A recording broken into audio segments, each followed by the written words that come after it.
product. I gotta remember that. Well, you know, they say in order to remember something, you have to forget something else. Okay, now that is a very cute. That's like a little shag. I've never seen that before. Well, I mean, of course you have. It's the Rachel. Oh, is that your name? No, I mean your name. No, I'm Jen. My name's Jen. Right, but I just mean like this is your haircut, but that's hair on your hair. I'm not saying this is your hair.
Dallas-Fort Worth. Let's go, Cowboys. An Odyssey sports station. Driven by our D&M Leasing Studios, this is Sean and RJ on 105.3 The Fan. Up high, Heiskanen. Robertson. Score! They took their time. They worked throughout the entire zone. And Jason Robertson gets another 19th of the season. Doubles the lead. Good morning, Metroplex. That is the way we start off the Hump Day edition of Sean and RJ on DFW Sports Station 105.3 The Fan. Bobby Belt out this week on vacation. I'm Sean Sharif alongside Ralph James Choppy. We got Peyton and Aiden running things as always as we try to get you to your weekend as quickly as possible. And it's just another day, another win for your Dallas Stars, 4-3 over Winnipeg. 4-3, and it got a little tight. Got a little tight there in the second period. It was a 3-zip game, and all of a sudden it's 3-2 in a blink of an eye after a power play. And they actually scored after the power play was over. Winnipeg did, but then that robo goal to make it to give a little bit of breathing room, huge in the third. Anytime you get a win with a backup goalie, it's a good day. Good day. Go Stars, baby. Casey DeSmith playing more than Ottinger nowadays. Yeah, he plays a lot, which is good. I mean, you got yourself a solid, one of the better backup goalies in the NHL, and anytime you could spell your main guy for any number of reasons, birth of a child, sickness, injury, whatever, it's a good thing. This power play is a thing of beauty.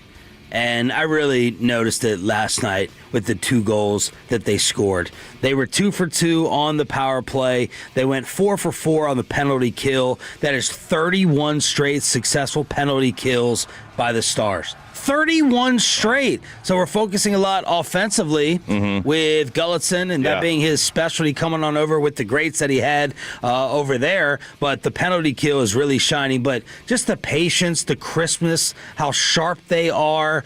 They move the puck well. They move the puck really well. Anytime they're in the zone.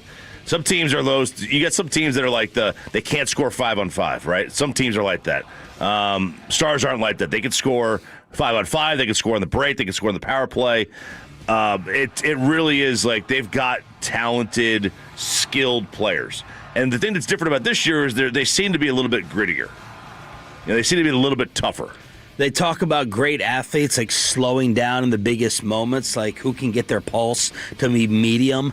That's what it looks like when the Stars are on the power play. Like, yeah, we got the man advantage. We got to go ahead and score here with time running down. Go ahead and run. No, everything is smooth and calm and with precision. Even though Glenn Gulletson said for the second straight game he thought they were outplayed 5-on-5. So that's kind of a thing that's been trickling up here and there. They're road warriors. Gavin Spittle pointing out 11-1-4 away from the AAC. The last time they did not pick up points on the road, was nearly 2 months ago. Back on October 18th. That is how dominant they have been. Wow. Yeah.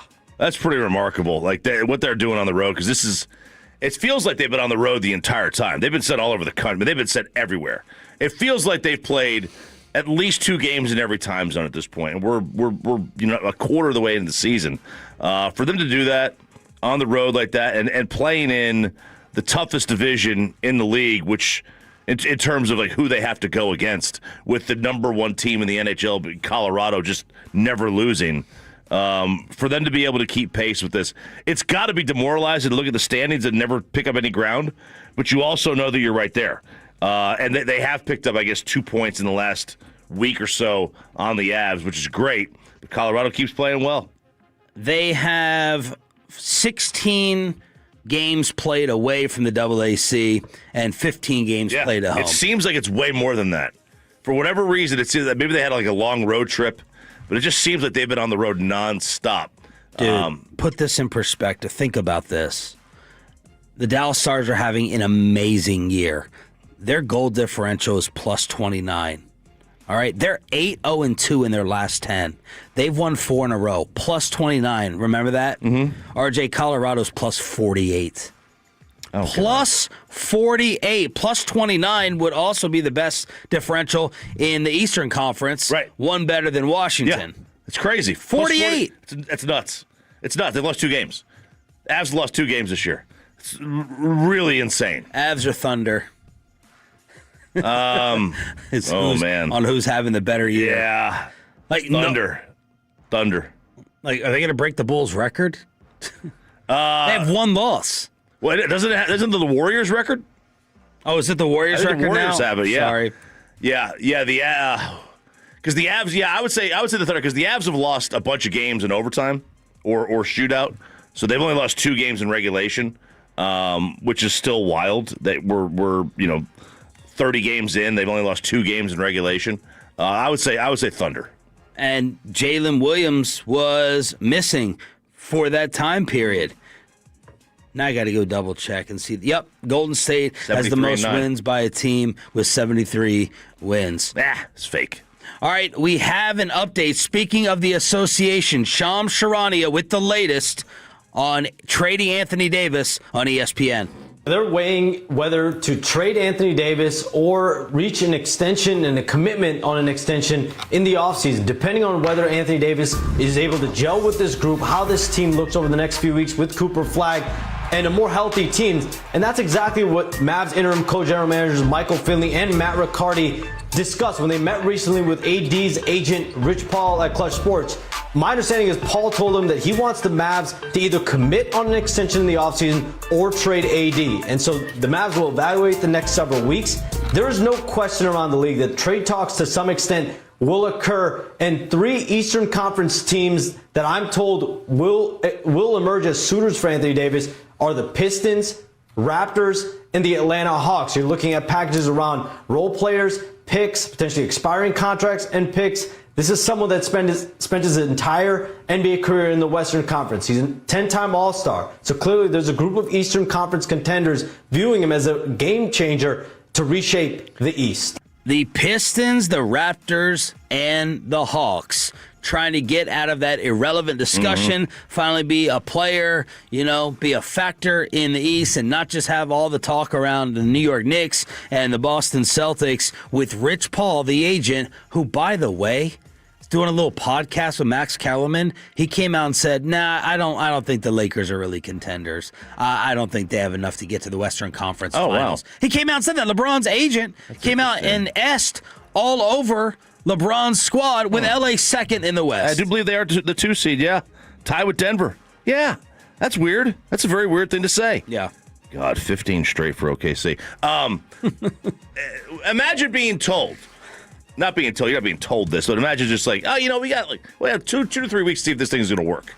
At work. At your job. You got 2 weeks to see if this thing's going to work. Otherwise, we're going to move on. And that's where they are. Be like the freak. Yeah, right. Absolutely. That's where they are. 2 months and done. 2 months and done. That's where we are with Anthony Davis. Few weeks. They said, Charles, the next few weeks are going to see if this thing gels, and then we're going to decide here. I would assume their minds are kind of leaning towards one thing or the other. Well, hopefully it's leaning towards one. Hopefully it's leaning towards not blow it up, but trade. If they sign him to an extension and he plays game 1 here next season, you better have made an amazing run with Kyrie's return coming back early. Absolutely. And I amazing run. They beat some.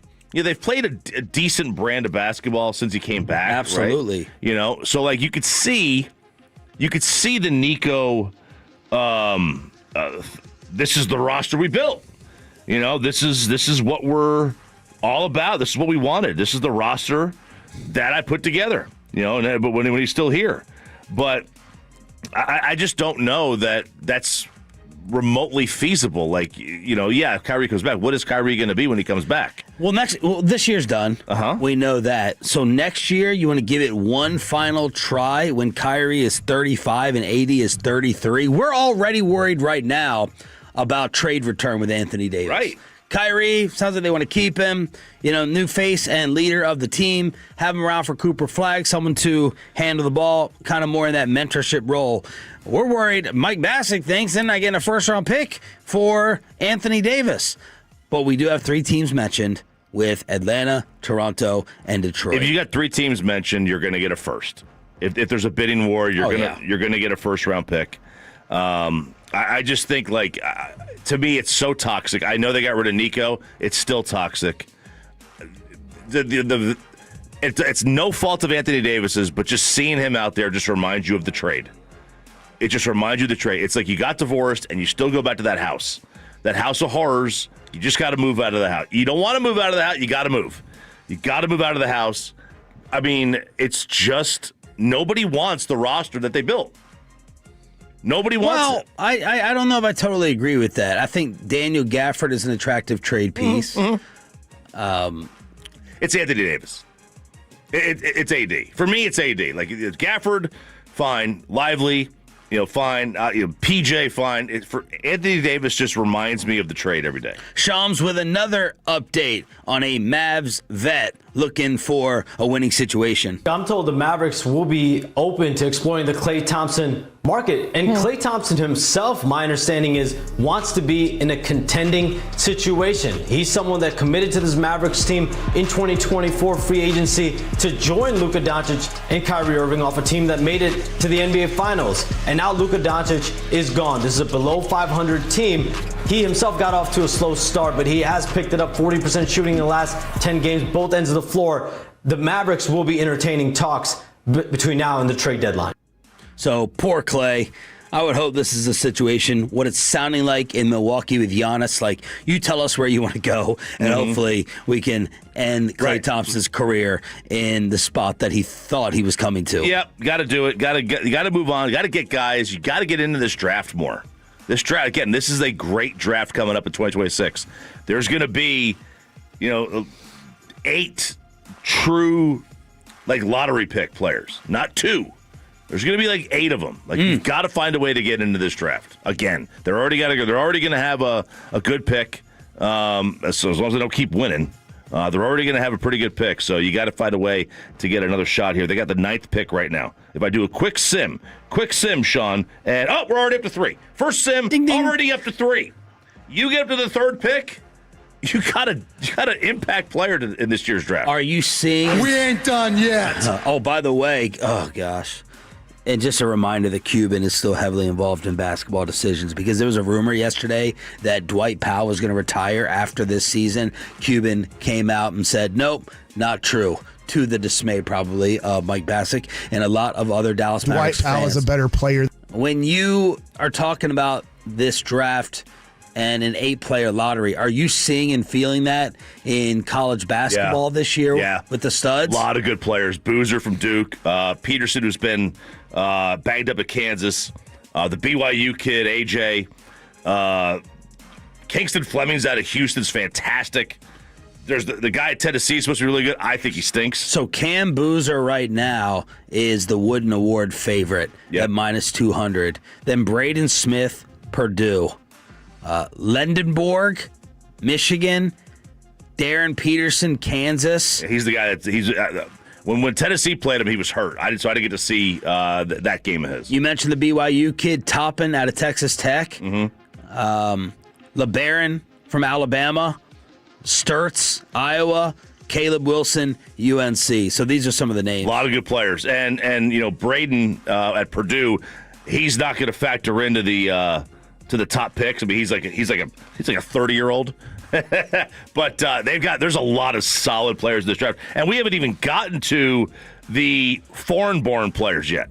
There's going to be a player that we don't know about. Multiple. I know there's a kid from New Zealand everyone's talking about, but there's multiple players out there that are going to come from other countries that will be in this top 10. We will get into trade packages that maybe you'd be willing to entertain and accept from the three teams in the Eastern Conference with the Shams report on the Mavs possibly and hopefully blowing it up. Are the Rangers talking about dealing Corey Seager? We have a Matt Rife ticket giveaway in the 7 o'clock and 9 o'clock hours. Baby. I think Bobby is going to be very, very jealous of that. So Matt Rife tickets during the 720 Expressway. We'll chop it up. We got power rankings. We got Nick Eman, DallasCowboys.com, the Minnesota Vikings color analyst at 8:40 and below the belt. But next, NFL insider, friend of the show, and weekly guest on the G-Bag Nation says he's not paying George Pickens 2 cents. Whoa. Forget about 2 years.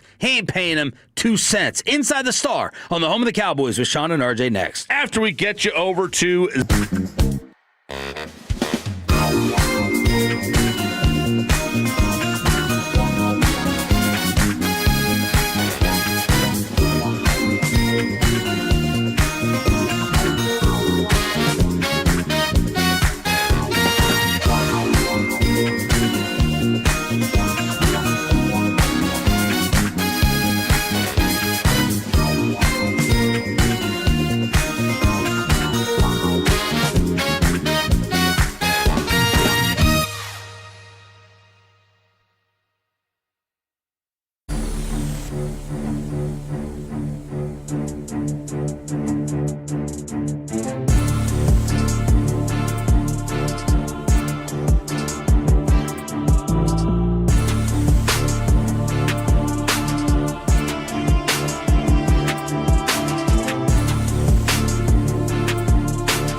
Hey, remember when you used to be what was it? Pepper Lady. Those are ladies. Not like maidens? No. You just said that. Was it Spice Girl? Doesn't sound right. Was it so far as well?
And it's back to Sean and RJ right here on 105.3 The Fan segment here brought to you by the personal injury lawyers, Frankel and Frankel. If you've been injured in a car or truck wreck, call Frankel first, 214 or 817-333-3333. With Frankel and Frankel, there's never an out-of-pocket cost. They only get paid when you win. Frankel and Frankel, the go-to car and truck attorneys in Dallas. From news and notes to the coaches and players for America's team, let us go inside the Star on 105.3 The Fan. This is your official home of the Dallas Cowboys with Sean and RJ. Bobby Bell Cowboys Insider is off this week. He will return Sunday Night Football, Cowboys, Vikings coverage on this station. We got Peyton and Aiden running things on the Fan Cam, Twitch, and YouTube inside the Star on DFW Sports Station. We got a Matt Rife ticket giveaway in the 7 o'clock and 9 o'clock hours today. You know how much I love Mark Schlereth? I do. Amazing guest, analyst on Fox, weekly appearance on the G-Bag Nation, and he did not make many Tolos happy yesterday when they asked him about paying GP. There's no way, by the way, just on a tangent, there is no way that I would pay George Pickens. You can have, I wish I could buy him for what he's worth and sell him for what he thinks he's worth. There is no way I would invest a dime into that guy going on beyond this season. So why is that thing? Because since he's been here in Dallas, everything we've heard is he's really been a good teammate and a good locker room guy for the most part. Great. I saw him film his own slow motion movie on Thursday night. Like, I mean, when he's not the target, when he's not involved, he's not interested. You can have that. You can't, you got to know the right guys. And sometimes you got to let go of really good guys because they're not the right guys. And I wouldn't invest 2 cents in that guy. Now, did Mark Schlereth make a one-game or mini-game judgment? Is he taking into full account that Pickens is second in the league in receiving, seventh in receptions, that GP is fifth in touchdowns? He may not care about any of it because RKG. RTG. No, yeah, right kind of guy. We're going right kind, right type. No, he said, yeah, it was RKG was the old Jason Garrett line. Right kind of guy, right? Look, I totally understand the idea that sometimes you gotta. It's okay to get rid of good players if they're not the right fit. It's okay. You got to. You got to. The great teams are willing to do that, and I think the Cowboys not necessarily are always willing to do that.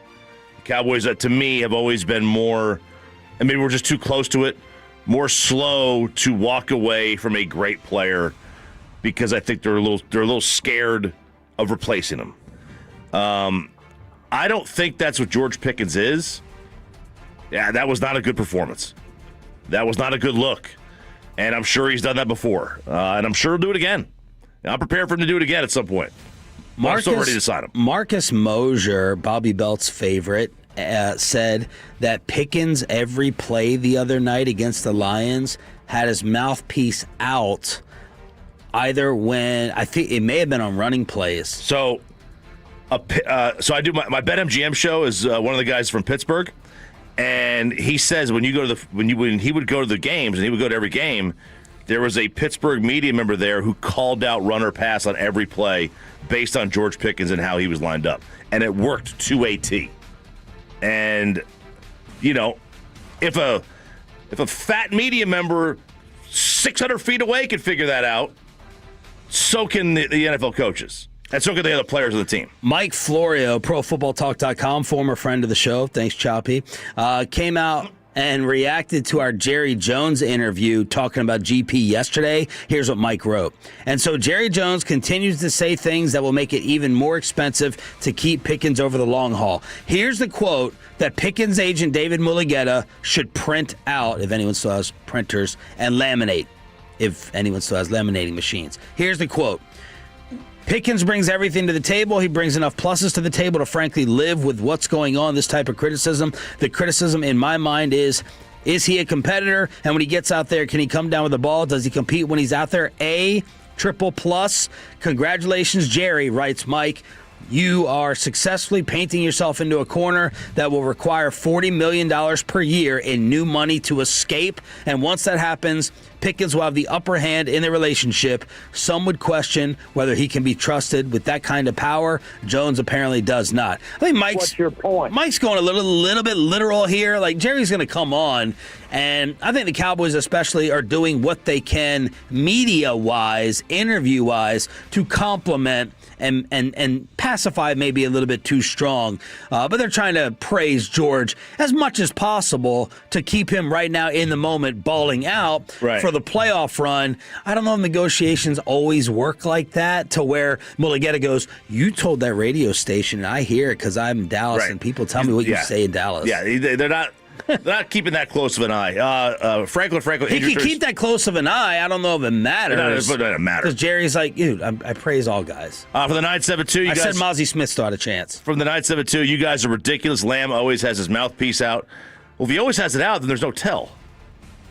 Right? If it's always out, then it doesn't matter. If it's out on... I didn't say I saw it, numbnuts. I said Marcus Mosier said it. So directed at Marcus's account. He's more than happy to reply. See, they don't even like that we're talking about this. I know. The fact that you guys are playing Schler's Take and discussing it means you're turning into First Take. Yeah. No, it means it's a story out there. It's like it's there.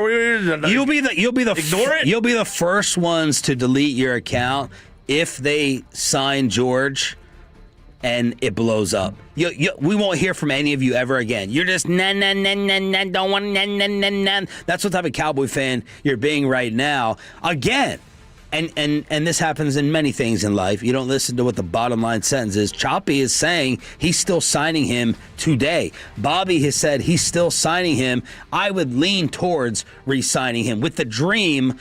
My dream for GP is to tag him, not have them blow it up in the offseason or training camp, and then manipulate all the rest of the contracts so the $28 million cap hit doesn't cripple you. That's my dream.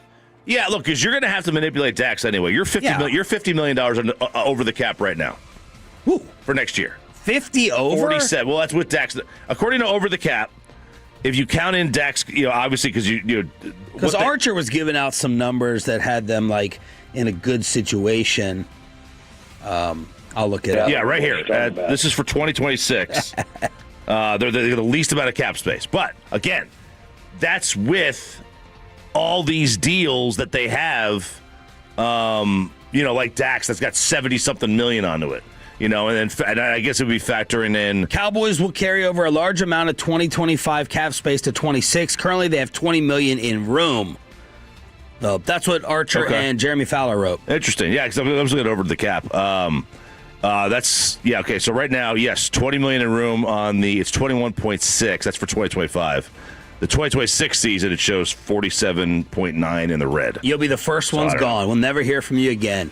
If it detonates and blows up, even though we are all leaning towards y'all. Yeah, man, I would love to have y'all as my parents. I'd love to have you Diggs and Pickens cult members as my parents, because there's never going to be a discussion of what if he breaks curfew? What if he goes out with that kid who's drinking all the time and doing drugs? No, just let him do it. There's no downside to it. There's no cons. There's nothing to weigh here. There's no left and right of the column. We're just having the discussion to try to determine it. Yeah, that's me. Yeah, that's me. Just let him do it. You gotta let him go to A&M. Yeah, I don't care. Go ahead. Let him go to College Station. Listen, I let him fail. You want to get arrested for shoplifting? Go right ahead. All right, just don't get shot. Or hang off bridges. Oh God, that my little kid, he was 12 at the time, and he decides to go hang off a bridge, just hanging off the bridge. There's a creek below, and I'm like, what are you doing? You're a moron. I know he thinks he's gonna stand by me. He's out there singing "Have Gun Will Travel."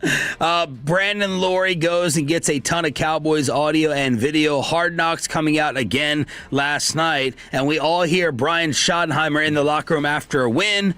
How does Shoddy sound after a loss? Hey, look, in this league, man, you have to take the bad with the good, right? And I think when we watch this film, guys, I don't think that we did a very good job with it. I know we're -3, right? Again, gave up a bunch of sacks, didn't get home a lot.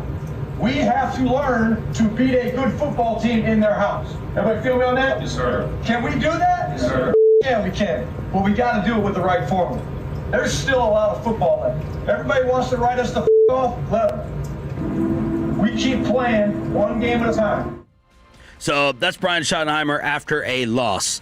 Phillip Rivers officially signed to the Indianapolis Colts practice squad at the age of 44. That's like me going out there with all my aches and pains and playing football, attempting to play. Is he going to start? Dude, I was going to ask you that. Like, is he going to start this week? It's Brett Rippon, right? Has there ever been a 44-year-old? Not I can. Peyton, look that up. Who has been the oldest active NFL starting quarterback in a game? The oldest NFL quarterback ever is George Blanda, who played until he was 48. But he was primarily a kicker, but he did take some snaps at quarterback. How long did Brady go? He was 45. Who? Brady. Tom? Yeah. Okay. Steve DeBerg and Warren Moon were both 44 when they stopped in 98 and 2000. Well, I don't want him to get hurt, but I do hope that this happens for a story. I hope he gets out there and plays. And apparently, he knows Shane Steichen's offense because he's been calling the Colts offense with one of his kids, one of his 40,000 kids' high school teams or youth football teams, and he's been talking with Steichen every single week. Oh my God, about the offense. Yeah, he's a grandpa. Like what? This is wild, but it would be a great story. It would be hilarious to see. I have odds on whether he starts. On everything. Okay. Bet online. What will happen first? Phillip Rivers interception, Phillip Rivers touchdown. What will happen first? Interception or lost fumble? What will happen first? He's flagged for taunting or a rushing TD. Oh, God. Which will be higher, Rivers' total children or Rivers' first completion yardage? How many kids does he have? 9? 10. Oh, less, under. 10 is -135. The first completion yardage is -105. On which one will be higher? What will be higher, Rivers' total grandchildren or his first rush yardage? 1? Yeah, he's got one. He got one grandchild. One grandchild, so it's a QB sneak? Or the first rush yardage. Which will be higher in Week 16? Total diapers, Rivers changes. How are we going to track that, Jimmy Shapiro? Total diapers, Rivers changes. Total Rivers completions. Someone's gonna have to ask him that in a presser and then not pay off like Big Cat. How you gonna bet that? It's crazy. How many of Rivers' kids will attend the game? The over/under is 4.5. Oh my God! What will the broadcast show first? Rivers' grandkid, Rivers' high school team. Grandkid. Will Colts win? Will Phillip Rivers as the starter? Will Rivers be on an NFL roster week 1 of next year? No, minus 1,500. Zero chance. These are amazing. Yeah, like because this is like how bad do you have to be in that quarterback room to really have this be a chance that this guy plays? Like they obviously they are bad in the quarterback room. That's why they're doing this. But I mean, his whole clock resets for the Hall of Fame. If he is signed to the active roster, not just the practice squad, but the active roster, he's got to wait another 5 years. Let's talk about the rumor that came out yesterday with the Rangers trading Corey Seager. Choppy has it with Diamond Calves. And just when we made fun of the winter meetings, they got fired up yesterday. That's next on the home of the Rangers, 105.3 The Fan. But let's get you on over to Hurtado.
remember something, you have to forget something else. Okay, now that is very cute. That's like a little shag. I've never seen it before. Well, I mean, of course you have. It's the Rachel. Oh, is that your name? No, I mean, your name. No, I'm Jen. My name's Jen. Right, but excuse me, this is your haircut. But that's not your hair. I'm not saying this is your hair. Okay.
the market. Upgrade your vehicle. Get to Classic Chevrolet in Grapevine today. The back-to-back #1 Chevy dealership in the world. More new Chevys than anyone else. All priced to sell. Visit ClassicChevrolet.com. This is Texas. This is Classic Chevrolet. Together, let's drive, relax, enjoy the difference based on new Chevrolet registrations 2023 and 2024. You're an idiot and you don't know baseball.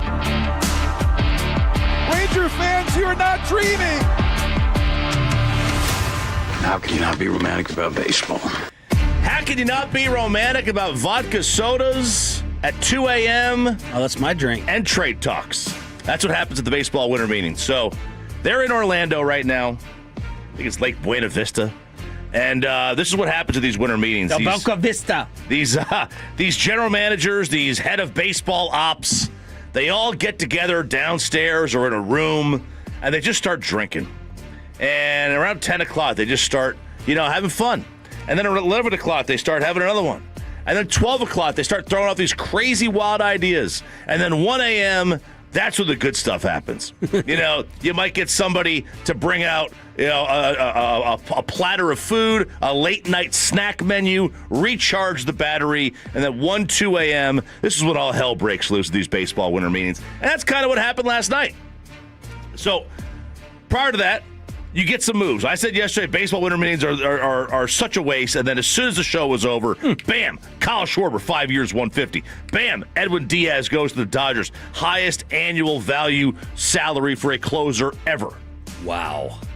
And the Dodgers, if they get Tarek Skubal, just end the season. All right. Go home, Dodgers. Is that the word? The Tigers might trade him. The Dodgers are going to be in on him. And, this is where, Rob Manfred steps in and says, best interest of the game clause. No. Which I don't know. I wouldn't care for that. But then come the reports last night, about 8-9 hours ago, that the Rangers and the Red Sox have engaged in some discussion. And again, this could be just over drinks that a media member heard about a potential trade involving one Corey Seager, to which... Now, we should also point out who and where this is coming from. It's from this is not Buster Olney. This is not Jeff Passan. It's from the Boston Globe. Now, when it comes to, I generally believe, a Joel Sherman, Mark Feinsand, Sean McAdam. Those are local... beat writers with those teams on the East Coast. You get your Evan Grants here. If they say something, all right, they have stake in the organization. They've been around forever, right? They've been a beat writer forever. So there's somebody they have there. Again, you're right. Nothing really ever gets. It doesn't really kind of put the antennas up until Rosenthal or Passan, really say it. And Passan will come in and dunk on Bob Nightingale all the time.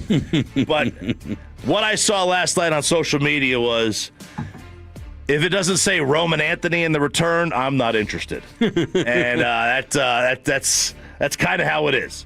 But this is one of the things that, They're also adding, the Rangers have made it clear they're looking to shed payroll this offseason, and Seager's $31.5 million salary is the highest among all of the club's position players. Currently no momentum behind a deal, according to Rob Bradford, who hosts an Odyssey podcast and also works for WEEI in Boston. Corey Seager's owed, like you said, $31.5 million for each of the next 6 seasons. That's the way baseball goes. Until he is 37. Now, there's 2 ways to look at this. You could say, well, there's no way I'm trading Corey Seager. What Sandler says, at least a month ago, it's laughable. They're not trading Corey Seager, even though we did have some people connected behind the scenes at the end of the Rangers season say this could be a possibility. Yeah. We were told that. And we always get into the leadership, setting the example discussion when it comes to Seager and formerly Marcus Semien. Right. So there's 2 ways to look at it to me. It's one, Corey Seager is the face of the franchise. He's the reason this team has a World Series banner. I'm not trading him. I don't care what anybody says. I don't care what the return is. And the other side is I will take – we got out of him what we wanted, which is a World Series, and I don't want to pay for age 35, 36, 37 and pay $90 million after he turns 35. Is Corey Seager Anthony Davis? I know that sounds – everything. Everything. No, he's better than Anthony Davis. He's better than Anthony Davis. Yeah, he's better than Anthony Davis, okay. I think. Corey Seager is missing 40 games a year. That's happening. He played 119 in 2023. He played 123 in 24. Then last year he missed 60. That's not likely to go down with age. It's not. I mean, again, this is his. Because Anthony Davis is going to the Hall of Fame, Basketball Hall of Fame. Corey Seager is not going to the Baseball Hall of Fame. Today, who would I rely on more? I would lean Seager. Because I think I can count even – I don't know if I can count on Corey Seager more than Anthony Davis. But Anthony Davis is going to be in his Hall of Fame for what it's worth. Again, everyone gets in the basketball. Right. And Seager won't make the baseball one. I think the question has to start with this. And Fantex, this is what you are for. Hit us up on the home of the Rangers. 877-881-1053. 877-881-1053. Brought to you by Franklin Frankel. What are we next year? The state of my pitching, right? With the offseason departures, maybe that leads you to say, we're not going for it. But I've been fine with the departures. I don't think it makes the Rangers that much worse that Jonah Heim and Adolis Garcia are not here. Adolis, more respect for what he did and his defensive prowess. But I don't think that eliminates you from any contention talk. Right. But the state of my pitching tells me I am trying to contend. So what are we? What are we trying to be? What's next year's goal? Next year's goal is to, because if it's not title, if you're not about to say championship or title, then we should talk about exploring this more. Next year's goal is to get. I think the goal has to be get back to the playoffs, because if you do get to the playoffs, you got the secret weapon. One of the 2 or 3 favorites because of your pitching. You've got the secret weapon. So to me, that is the goal. Just get in, because if this team gets in, they're very, very dangerous. If I guarantee you that Seager misses 40 games a year moving forward, does it change? Next 6 years? Does it alter your mind at all? 40 gone. No, I think I've already factored that in to my brain. Yeah, his WAR actually this past year, with the lower average and 9 less home runs and only 50 runs batted in, his WAR was actually a full 1 point higher than the previous season when he missed 40 games. Wow. His WAR was a 6.1. His WAR in 2024 was a 5. Wow. And in 2023, it was a 7. For the 214, I prefer to sell DeGrom and Evaldi before they get hurt again. This is addition by subtraction. We're in it. Pitching's going to carry us this year. Addition by subtraction? Well, I guess that would... What are you adding? Nothing. You're subtracting. Addition by subtraction is supposed to be if you're getting rid of like a cancer. I guess you could say the salary in this instance. And we know the Rangers are going to be tight. Right. And not go over. So, and I guess the addition by subtraction would lead us to this. And remember the Kevin Pillar comments from the spring, which, I mean, most people didn't want to hear. Yep. The Glenn Stretch Smith, where he ended up sounding more right than we originally thought in the moment. We were mad local radio in the moment, killing him, and I think it ended up looking better. It aged well for him. So here's Buck Showalter. This is over the weekend at the winter meetings on Foul Territory, the podcast, talking about and questioning the trade of Marcus Semien. Does it make you guys wonder at all that when a team trades its captain? It does make me wonder a ton. Think that one through a little bit. I'll leave that one alone. Wait, which team traded their captain? The Rangers. So you're saying Semien over Seager is the captain of that team? I think that's basically he was the captain there. Okay, that's fair. So it's it makes me if I was putting that trade together, I would ask that GM, why would you trade the captain of your team? Is there something else going on here? I don't know. That's just my suspicion.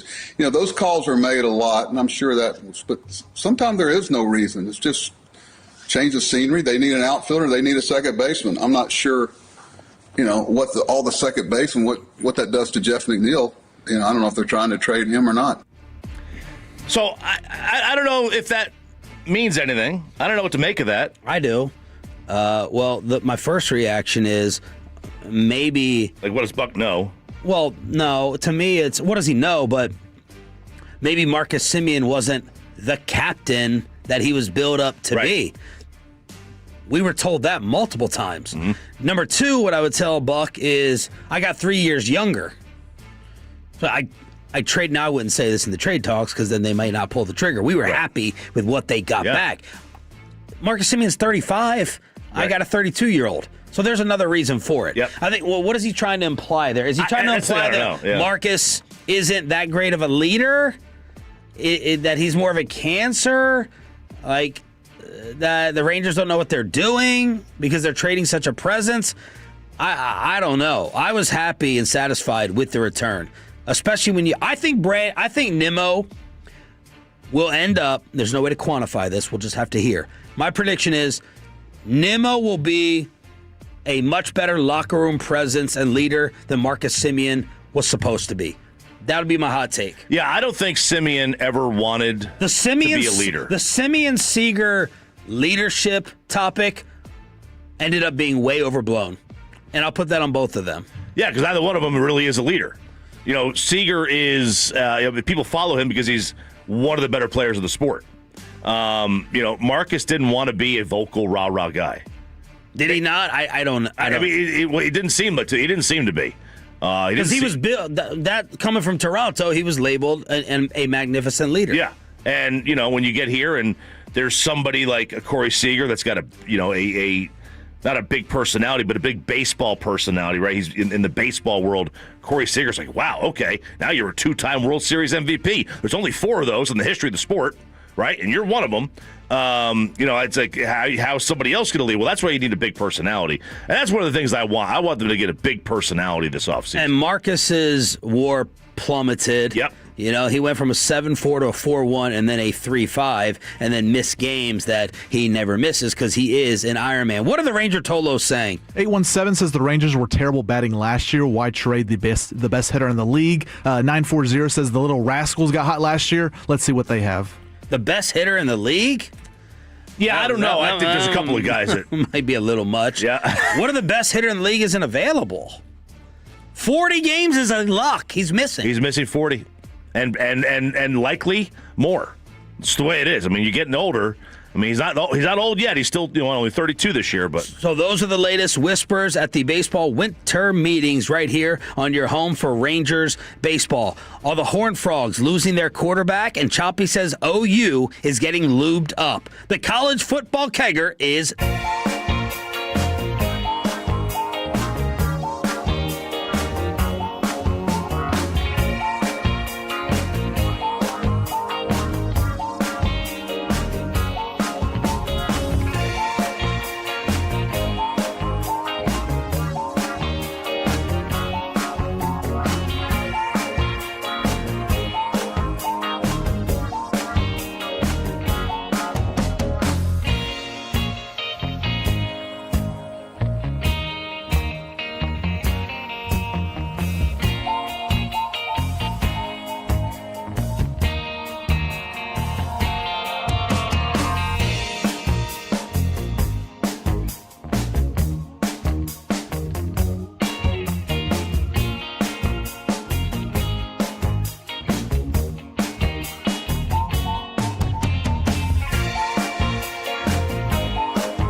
you think it's true that you've got to forget something else to remember that Uber Eats has groceries? No, that's absurd. Hey, remember when you used to be a, what was it, Pepper Lady? Pepper Lady? Wasn't it Cinnamon Sisters? Lazy Ladies. Saffron Squad? Nutmeg Ladies? No. Nutmeg Ladies. Just said that. Was it Spice Girls? Doesn't sound right. Was it Saffron Squad?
Uber Eats has low fee product? I got to remember that. Well, you know, they say in order to remember something, you have to forget something else. Okay, now that is a very cute haircut. That's like a little shag. I've never seen it before. Well, I mean, of course you have. It's the Rachel. Oh, is that your name? And RJ on 105.3 The Fan. I'd like to know where Lou Holtz is right now. Well, I win. Google me. We're not hosting an intergalactic kegger down here. Oh, baby.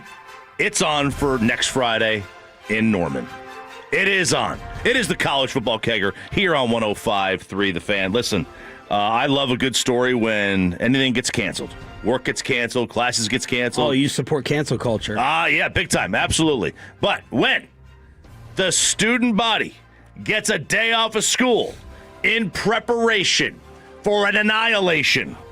Bobby would hate this story. Yeah, he would. So, Friday of next week is the college football playoff. There's the standalone Friday game, and then you have your 3 Saturday games. Well, the standalone Friday game is the 8-9 matchup. It is the University of Oklahoma hosting Bobby's favorite, University of Alabama Crimson Tide. And what are they doing at OU that day?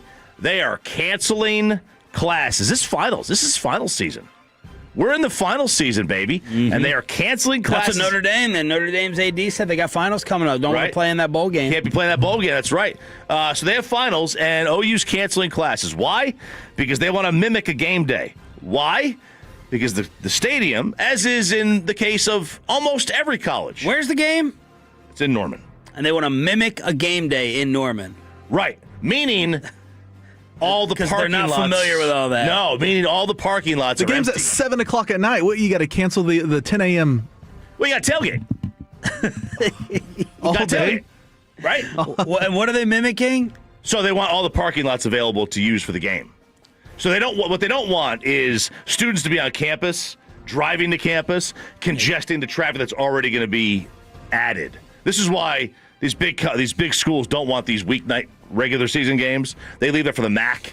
MAC shit on Tuesday and Wednesday and Thursday. They don't want that because it's a pain. Especially if you have a tight campus. Every campus is different, obviously. If the stadium is right in the middle of campus and you use those parking lots that the students use for school or the faculty use to go to work, and you use those on game day, which most do, they are going to be using those facilities. So what they're doing is they're canceling classes that day, and then they are going to mimic a regular game day by having nobody on campus, which means it's party time, baby. You got that 3 o'clock class. You got that 1:10 class. Nobody wants a 1:10 class on a Friday. Nobody wants a 3 o'clock class on a Friday. All right, if you're a smart student, you schedule around that anyway. All right, you're scheduled only Tuesday, Thursday class. That's what I tell my kids. I'm setting the stand right now. Listen, when you get to college, Tuesday, Thursday, get them all done in those 2 days. 4-day weekend every weekend. Just means more. You're saying Oklahoma, maybe they don't do this, so they were still in the Big 12. That's right. They're still in the Big 12. I don't think they do this because it just means more, as it happens to the SEC. The moment you go to the SEC, football goes up, academics go down. Okay, that's our mantra. We don't care about anything else. It just means more. And I love that Brett Yormark, the Big 12 commissioner, came out and eviscerated the Notre Dame AD with those little snotty brats there in South Bend saying that the Notre Dame's behavior is egregious. It's and look. And that Notre Dame should be thankful to the ACC for saving them during COVID? Notre Dame should be thankful for for giving them a schedule, I guess. I don't know. I don't remember what happened in COVID. I know they played a 10-game schedule. Oh, that's right. It was like conference only. They went 9-0 in league play before losing in the league championship game in a rematch to Clemson. They were still selected as the 4 seed when they lost in the semi to Bama. So he's bringing that up. Yeah. So like that's. I don't care if you skip bowl games anymore. I don't like it. But if the players vote to skip, then they don't want to play. Like if enough players, if that happened, I don't know whether Notre Dame is using that. What about the other backups? Like I think my godson is going to start on New Year's Eve for Vanderbilt. Oh, hell yeah! He's going to start because Eli's going to be a pro. He's opting out. The kid ahead of him, they're not going to let him play. They're like, you're going to get prepared for the draft. There's no reason for you to get hurt. So what about the other kid?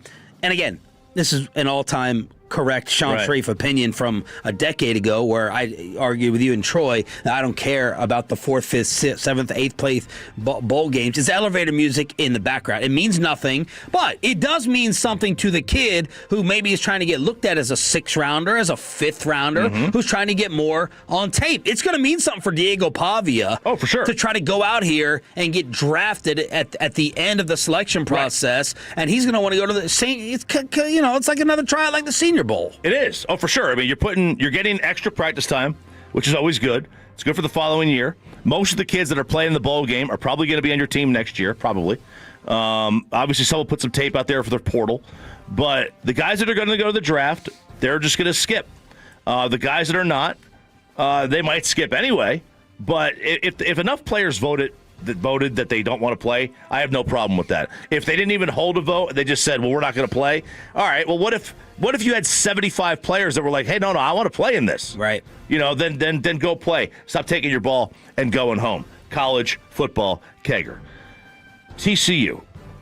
Josh Hoover is the quarterback at TCU. Sonny Dykes. By the way, real quick, Bama at OU is on December 20th, right? That's I think That's it's the 19th. It's the 19th. It's on the 19th? I think it's the 19th, yeah. Okay. That's why they're having the Friday. Yeah, I was wondering. I was like, they got classes on. They got classes. Yeah, and now right.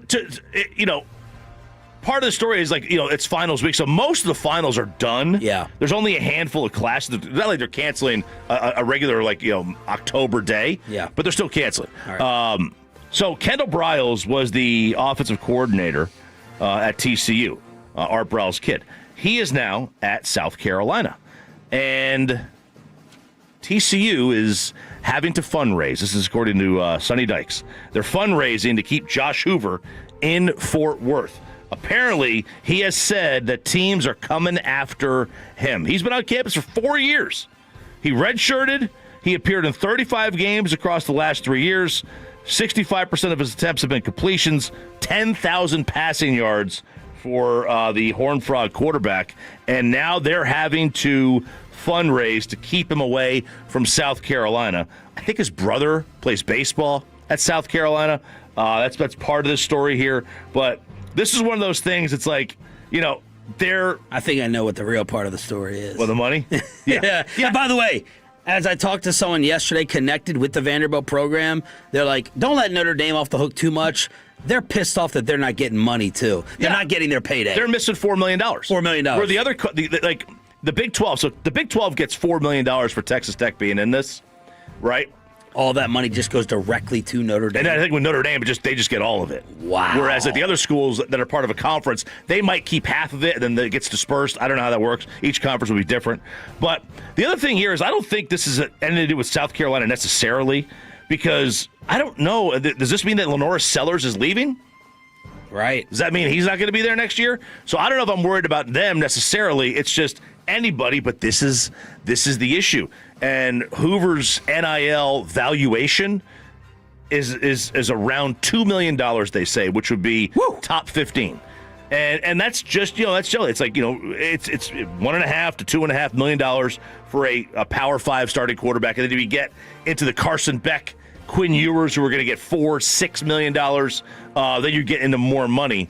But that's what the number is usually right now. 13th highest valued quarterback in the nation. I love that we now have the salaries for them. Like we know where the coaches end up. TCU quarterback supposedly coming in around 13. How do you think about what do you feel about this? We have talked about this. We have asked this question before. Has anybody ever coached and then as the head coach or the manager and then taken a job underneath? We asked this, I think, about Wash, or would Wash come back here and be a first base coach, right? With the same organization. He's doing it for Sam Fran as an infield coach. Yes, he is. Well, it's happening at Virginia Tech. Brent Pry was the head coach last year, fired, and James Franklin wants to keep him on staff as the DC. And he was his DC at both Vanderbilt and at Penn State. I've never seen this. That's wild. And it's not like there was a gap. If there was a 10-year gap, if Wade Phillips came back here, was the DC a decade later, 15 years later, that's one thing. To do it 6 months later, to be in the same room. You got to clean out your office and go down the hall. It's like Bobby moving apartments. So this guy was at Penn State. He was at Penn State with James Franklin. Yeah. Then he took the Va Tech job. And he was there for a couple years. Yeah. And now he's just staying on. He got fired, and he's staying on as the DC. He got fired 2 months ago. And Franklin's like, I want you. Yeah, he's like, I want you to. Man. You coached me before. These coordinator jobs, though, it's like. They're just you're waiting till the next job comes. Yeah, available. wait till the next job. I mean, it's not crazy than what's happening with the LSU and Ole Miss coordinators. As Lane is letting 4 of them go back now. Yeah, I mean the amount that are going to go back. You're talking about wide receiver coaches. Obviously, Charlie Weiss Jr. is already going back, but you got wide receiver coaches. You've got all the coaching staff. I think there's 4 of them now, including Weiss, that are going back to help out. And I love to see that. Oh, they're going to go help out. I know Bobby would sit here and say this is a spy tactic. I know that cynical Belt would say this is just Lane. Don't give him any credit. I'm giving Lane credit. I'm giving Lane Kiffin credit for this. This is a good look for him. It is. And Bobby just saying, well, he just had spying on what? They've been with them every single game during this season so far. What's special? Well, he's saying they're going to go influence. Right, influence. They're going to go sit there and recruit from within. Right, which they're going to call them anyway. They got all their numbers as it is. They could do that right now. I think it's a good look for Lane. It would have been a better look if he didn't initially give them the ultimatum, get on this airplane right now or else. That's going to be tough to get out of people's minds. I think the issue is, how much do they care? Well, the big question is what happens when you're in the meeting room? And by the way, this Ole Miss replacement, this guy's a freaking treat to listen to. Yeah. In his opening statements and pressers, what happens when the 4 guys walk in? How's the room going to feel? How's the room going to react? Yeah, they're going to resent them. Are they going to resent them, look at them as traitors, or welcome them back with open arms? That, to me, is what should make the decision for Ole Miss to bring them back. But otherwise, you talk about, how are you going to you're going to elevate 5 assistants? Yeah, you can't do that. That's a tremendous disadvantage. You already have, I'm pretty sure, I know, Lane was calling all the plays. So, you already have a new play caller. Yep. You already have a new head coach. Yep. You've got to have some kind of stability, but look, this has the potential for being a mess next week. It has the potential for being a mess. Like that they'll get beat down, it'll look sloppy on the field, or this resentment. Their talent level's probably good enough where they win the game. Yeah, it's too late. It's too late. Their talent level's they already beat them by 5 touchdowns. They're favored by 16. They beat them 45-10 this year, right? They already won. If they win by 7 or something, this will get louder. Yeah. That you struggled. Right. That will perhaps be twofold. One, does this change how the committee views teams that lose their coaches in the future years? Right. Or B, does this change how teams view allowing their coach to stay on to coach the bowl game? Tulane is allowing Summerall to stay on, and he is locked in. He's not doing anything in regards to Florida. So if this game is close, you might see some pushback there. Many people say he looks like Joe Rogan, at least in the face. You want to go body? That's up to you. RJ Choppy is the new host of NFL Cowboys Fear Factor. We present it for you as we go commercial-free in the Expressway with a Matt Rife ticket giveaway to hook you up for turning it on, leaving it on next. My name's Jen. Right, but I just mean this is your haircut. But that's hair on your head. I'm not saying this is your hair. Okay, freak me out a little bit.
weather right now on the Fan, and it's brought to you by the On-Time experts. In the HOV lane of the Expressway is driven by Mercedes-Benz of Plano.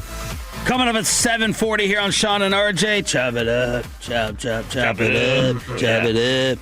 That'll come your way here with the Hump Day edition. Hey. As we are commercial free in the Expressway, Bobby Roberto Belt will be back. Sunday night football coverage, Cowboys Vikings.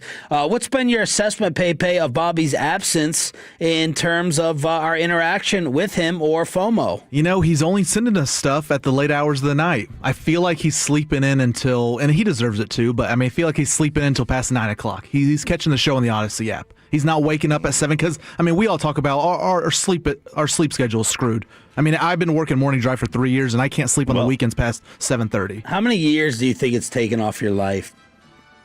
You feel like it has? 29, yeah. Yeah, probably. I'm getting tired more in the day. I have to take a nap every day. Yesterday I didn't. I bypassed the nap. Oh. That's why I was actually able to respond to you, Sean, when you were texting me at 2 o'clock. I learned my lesson from a couple of weeks ago. But yeah, no, I feel like it's going to hit me here in a few years for sure. Yeah, it's tough. I don't know. It certainly has taken some. The thing is RJ is the one who would least like to move from these hours. His energy level is by far and definitely the highest. No nap for him. No nap for him whatsoever. A lot of cocaine. When we were when we started at 5 a.m., had to have a nap. I feel like when I'm leaving in the morning, there's people out walking their dog in my neighborhood. Yeah. I feel like a lot of people get up at 5 a.m. I don't know. Kind of makes me angry when other people, my wife would always say that, other people are waking up just as early. And if I drive by the old studio and those fools are out there playing tennis with the lights on, I'm like, no, I want to be up so I can trump other people. And I can feel like I'm doing something much worse so I can get the sympathy for it versus other people up walking their dogs, exercising, or they just want to be up. They just want to be up, ready to go. Yeah. I know people who get up like 2 hours for their kids just to have peace of quiet. Oh, yeah. I do that on Saturdays. Well, and it changes how I view the time of day. Like, if I get a text or a phone call at 8 o'clock, I'm like, dude, it's late at night. What are you doing? And then I'll text friends at 7 o'clock, and they're like, dude, I'm asleep. And I'm like, look, Cataldi with a, grandmother. Let's play that real quick and pay homage to Bobby's extra work. This is a former Behind Enemy Lines nemesis on WIP Filthy Radio. This is Angelo Cataldi. He's since retired, but now he's on the Jacob Sports podcast, destroying Filthy. But here's the thing. Now you got Sirianni on the sideline. The guy almost blew the second touchdown with another awful hold, and you got him pressing his forehead against Mailata. So you're going, this is so absurd. I would be embarrassed to have that man in my employment. It would mean so much to me on such a deep level to see Sirianni get his inept ass kicked off the damn team. All right? What? And I am not alone on that. You want to see. I was following a little of the social media stuff last night during the game. The fans can't stand that guy. They cannot stand Nick Sirianni. Yes. Nor should they. Nor should they. Yes. Between the clown show on the sideline and the stupid coaching and the ineptitude of the offense, which he supposedly is a master at. He's not having the best year either, Dan. No. And maybe, just maybe he'll do or say something stupid enough so we can get a coach in here who has a clue while Hurts is still in his prime. That's our best hope. Now, it should be pointed out Angelo was probably the same meatball who called for Sirianni to be fired right before they won the Super Bowl. So he's calling for it again. Yeah, it's that's Radio 101 in the Northeast. Yep. It's just. Oh, yeah, they got to be fired. If they don't win every game, he should be fired. They do this it's every season with every team. If they don't win the title, Super Bowl, World Series, whatever, that coach should be fired. The GM should be fired. These coaches here in DFW should be thankful towards us with the way that we do the weekly interviews versus what the Eagles coach or the Giants coach has to put up with weekly. Pretty dramatic there, Nick. Should be thankful. Some dope on Twitter last week sent me some press conference of Joe Shane, and the media member asked him. He went down like 5 moves he made like 6 years ago, complaining about those moves. It's like, guys, 6 years, we're outside the average length of an NFL player.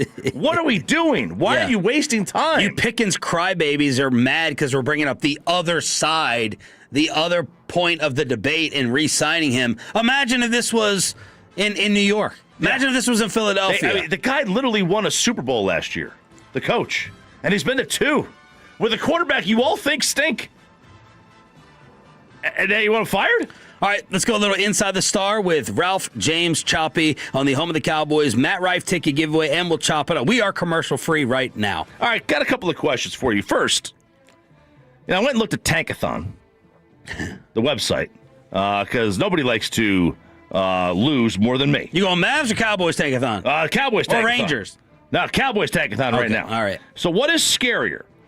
The Giants currently hold the number 1 overall pick in the draft. Ooh. It's simple for them. Lose out and get your pick and maybe trade down, or if you don't like Jackson Dart, which I think they do like Jackson Dart, then you can obviously take a quarterback there, but you could trade down and really, boost your roster. So does Tankathon have the number 1 pick? Who are they giving? Who are they giving to the number 1 slot?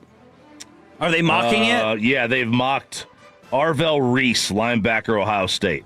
Boy, that'd be a Giants pick if they take a linebacker number 1. Can you imagine? Yeah, a linebacker.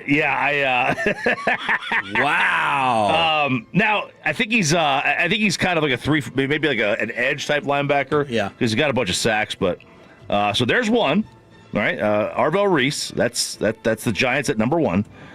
Or is it more scary that Washington, a team that was just in the NFC Championship game last year, who believes they have their franchise quarterback, picking at number 6? They are picking at number 6 right now.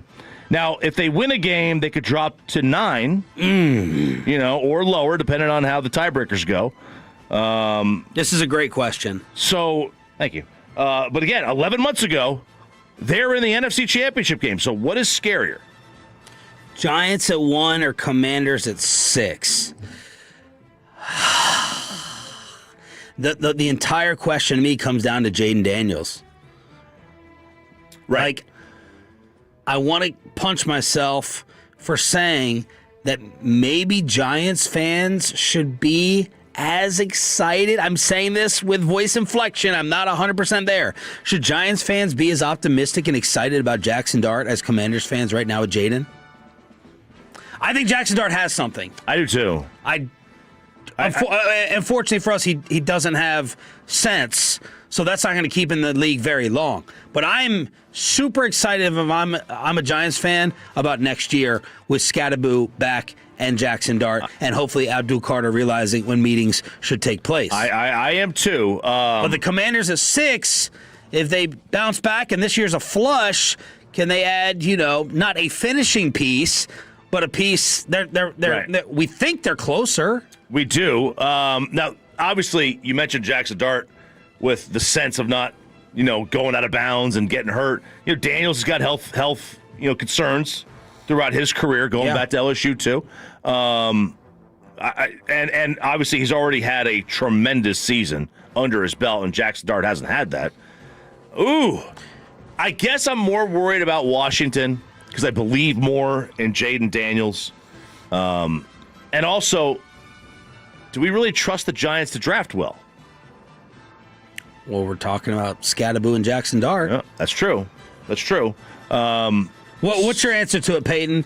You more worried as a Cowboy fan about Giants at 1 or Commanders at 6? I really do think the Giants are talented. I think they're loaded on defense for sure. I believe in Jackson Dart. I mean, look, they have Malik Neighbors as well. He's going to be a star. He was already a star before he tore his ACL. I think you give them the number 1 pick. If they can somehow not screw that up, they're going to be dangerous for years to come. I'll lean Commanders, but it's not by far. I'll lean Commanders. Field Yates mock draft 2 hours ago has the Jets trading with the Giants for who? Imagine this guy going 1.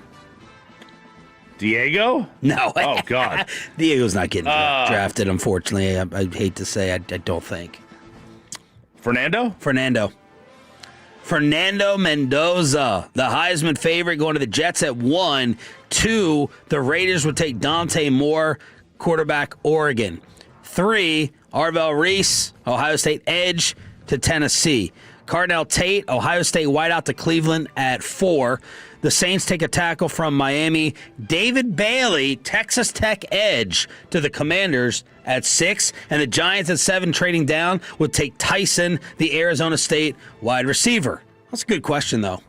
Yeah, that is a good question. I mean, you came up with it, so you complimented yourself. Yeah, absolutely. By the way, Dante Moore, so you saw that Aikman story about NIL and UCLA? Tell the story. So Aikman said he's so out on NIL now, he's not doing it anymore. One and done. Because Troy's one and done. He barely got a thank you. Barely got a thank you. And people think he's talking about Dante Moore. And Troy said, never got a thank you, and Dante Moore left. And he left. So the money gone. Money gone for no reason, and Dante went to Oregon. I can't imagine Fernando Mendoza in New York City. It's Kirk Cousins.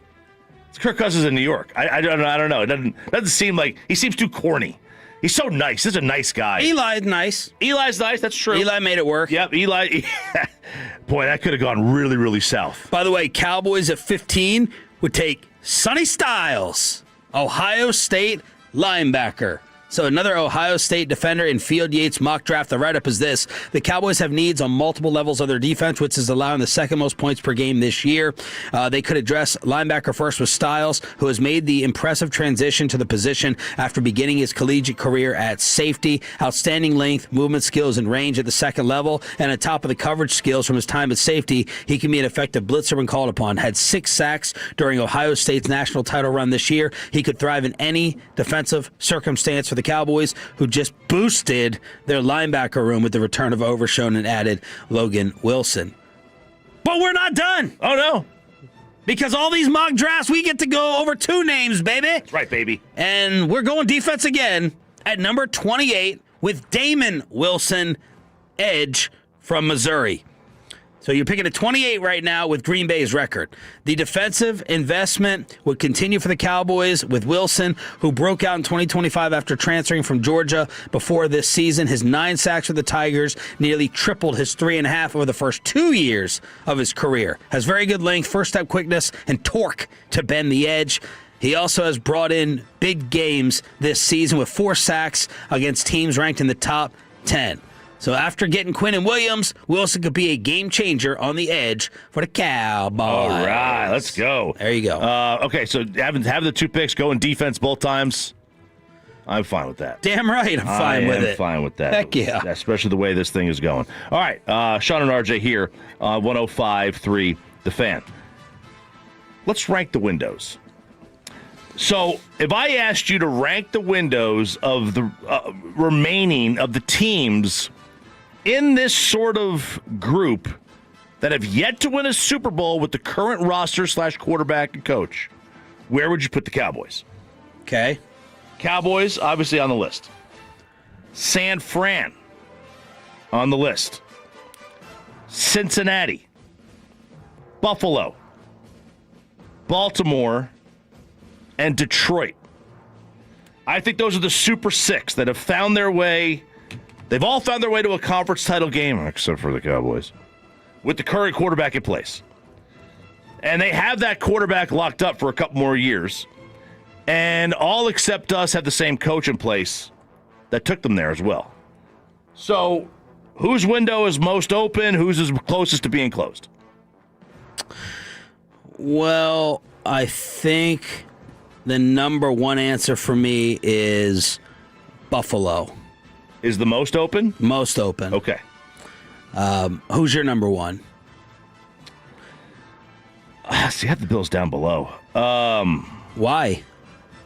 The thing to do here, the easy thing to do immediately is to go to the quarterback ages. Dak is 32. Mm-hmm. Goff is 30.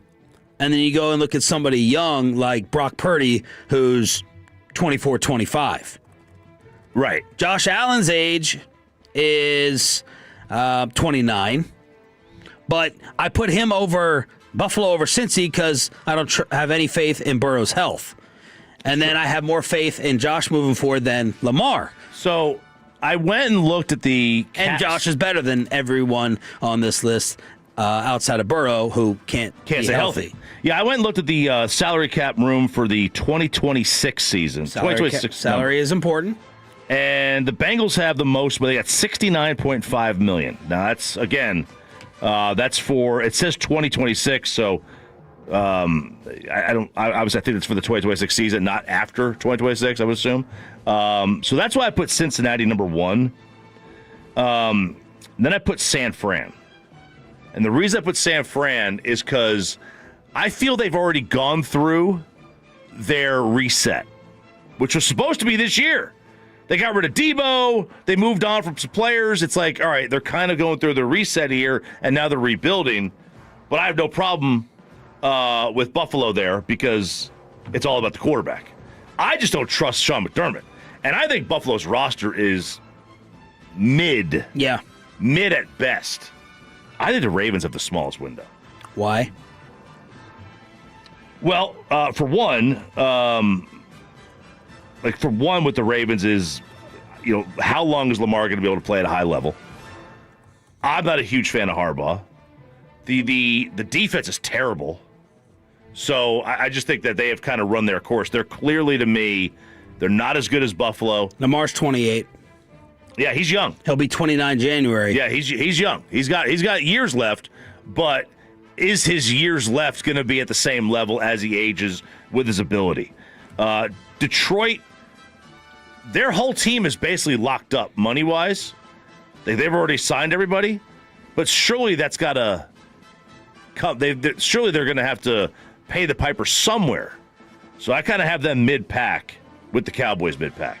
I think the Ravens, though, I think it's the smallest window. RJ Choppy in the commercial-free expressway, inside the Star and around the NFL Power Rankings, where we all got burned by the Cowboys in Detroit. Coming up at 8 o'clock, we'll have the Vikings color analyst at 8:40 and below the belt, Nick Eamon, DallasCowboys.com at 9:20. And in the 9 o'clock hour, we have a Matt Rife ticket giveaway. Oh, yeah. We also have that right now. Oh, wow. All right, Tolos, that's right. Right now, caller number 10 at 877-881-1053 wins a pair of tickets to see Matt Rife at Dickies Arena in Fort Worth on December 12th of 2026. That's caller number 10 at 877-881-1053. Hump days in the expressway at this time only mean one thing. Oh. Pew, pew, pew.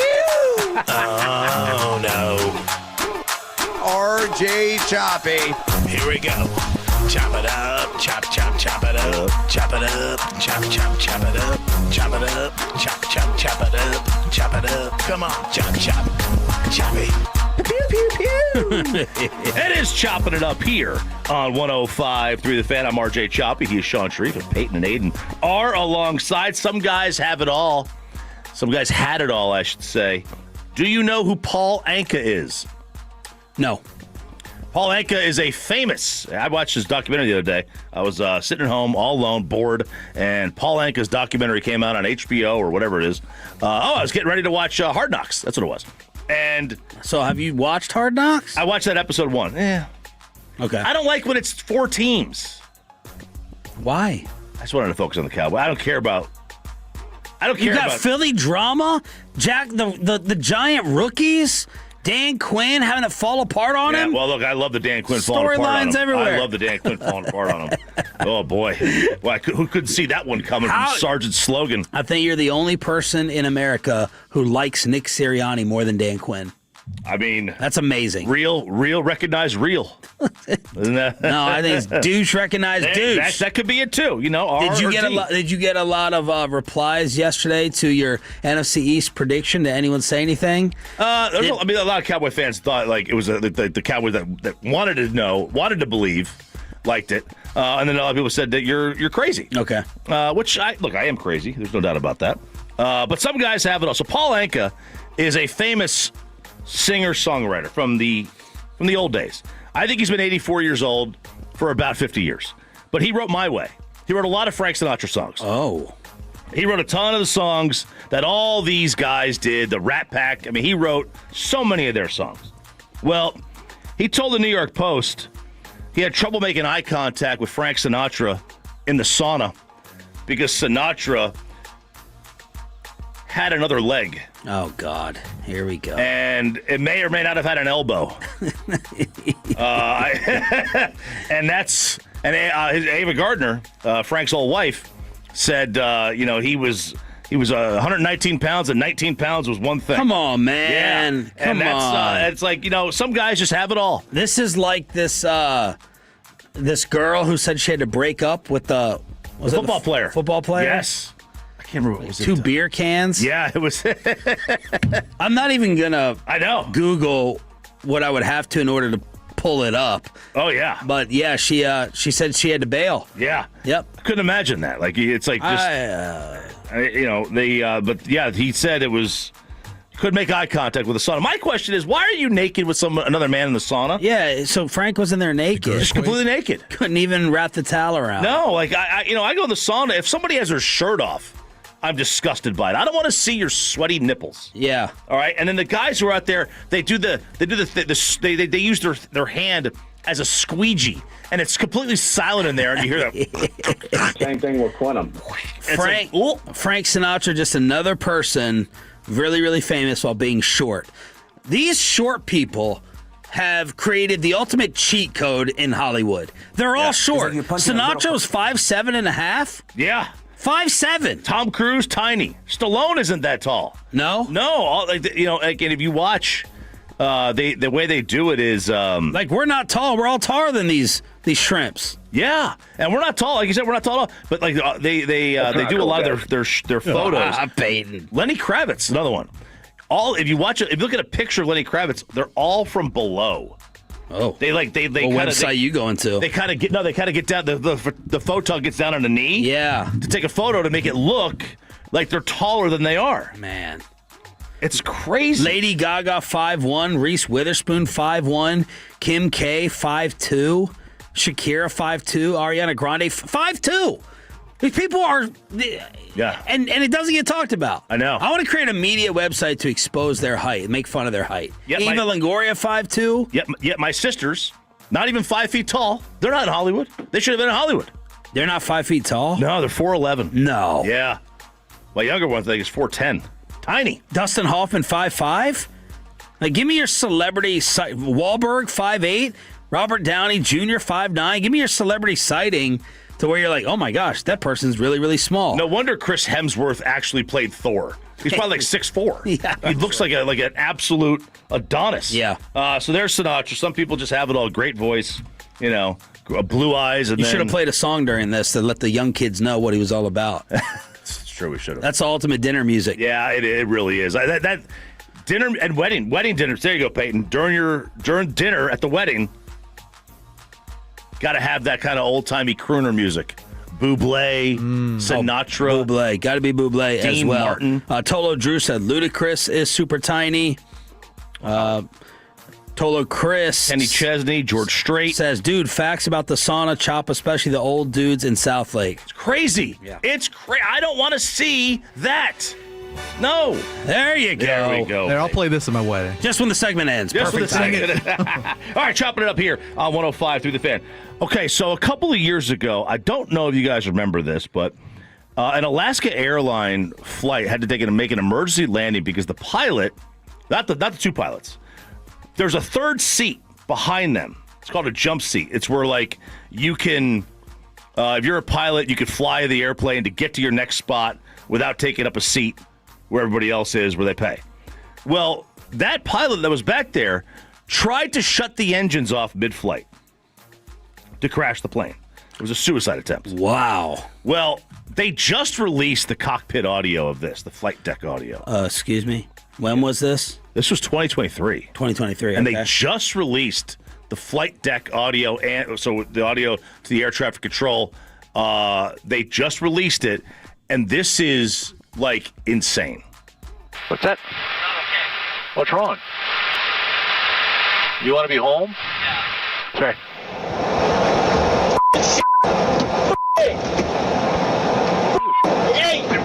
What's going on? Huh? Yeah. Verizon, we need to make an emergency landing. I'm sorry, who is that? That's Verizon 2059. We've got a jump seater just try to shut our engines off. We need to go direct to Portland now. Throttle. Oh my! And what happened? So they landed in Portland. They were able to turn the engines back on. Then you hear the thing say throttle, like, "Hey, better pick up speed. You're going to crash this plane." The guy he had said he had eaten psychedelic mushrooms 2 days prior. Thought he was dreaming still when he tried to cut the fuel supply to the plane. So 2 days prior? 2 days prior. Seems like a long hangover. Will that still last, Aiden? 2 days later? Oh man. So his parents hopefully don't listen when he's not on. Right. So yeah. So he tried to crash this plane. What did they do to corral? Like, was there a struggle in the cockpit? Yeah, Were they fighting? They wrestled him away, and hopefully he's in jail. Well, he was in jail. He was charged at the federal level with interfering with a flight crew, hit with 83 misdemeanor counts of endangering another person and 1 felony account of endangering an aircraft. And they sentenced him to 50 days in jail. What? 600 hours of community service and $60,000 in restitution. And the judge said they have sentenced him to time already served, and they have let him out. And now he is on 3 years of house arrest? No, it's not house arrest. It's like you're being watched, monitoring. 3 years of monitoring. That's disgraceful. That's a disgraceful sentence. Disgraceful. That should be attempted murder for 80 people, Yes. not 80 misdemeanors. It should be attempted murder. Like if you're a pilot, you get caught like with alcohol. If you fly a plane and they do a breath test, you have alcohol in your system.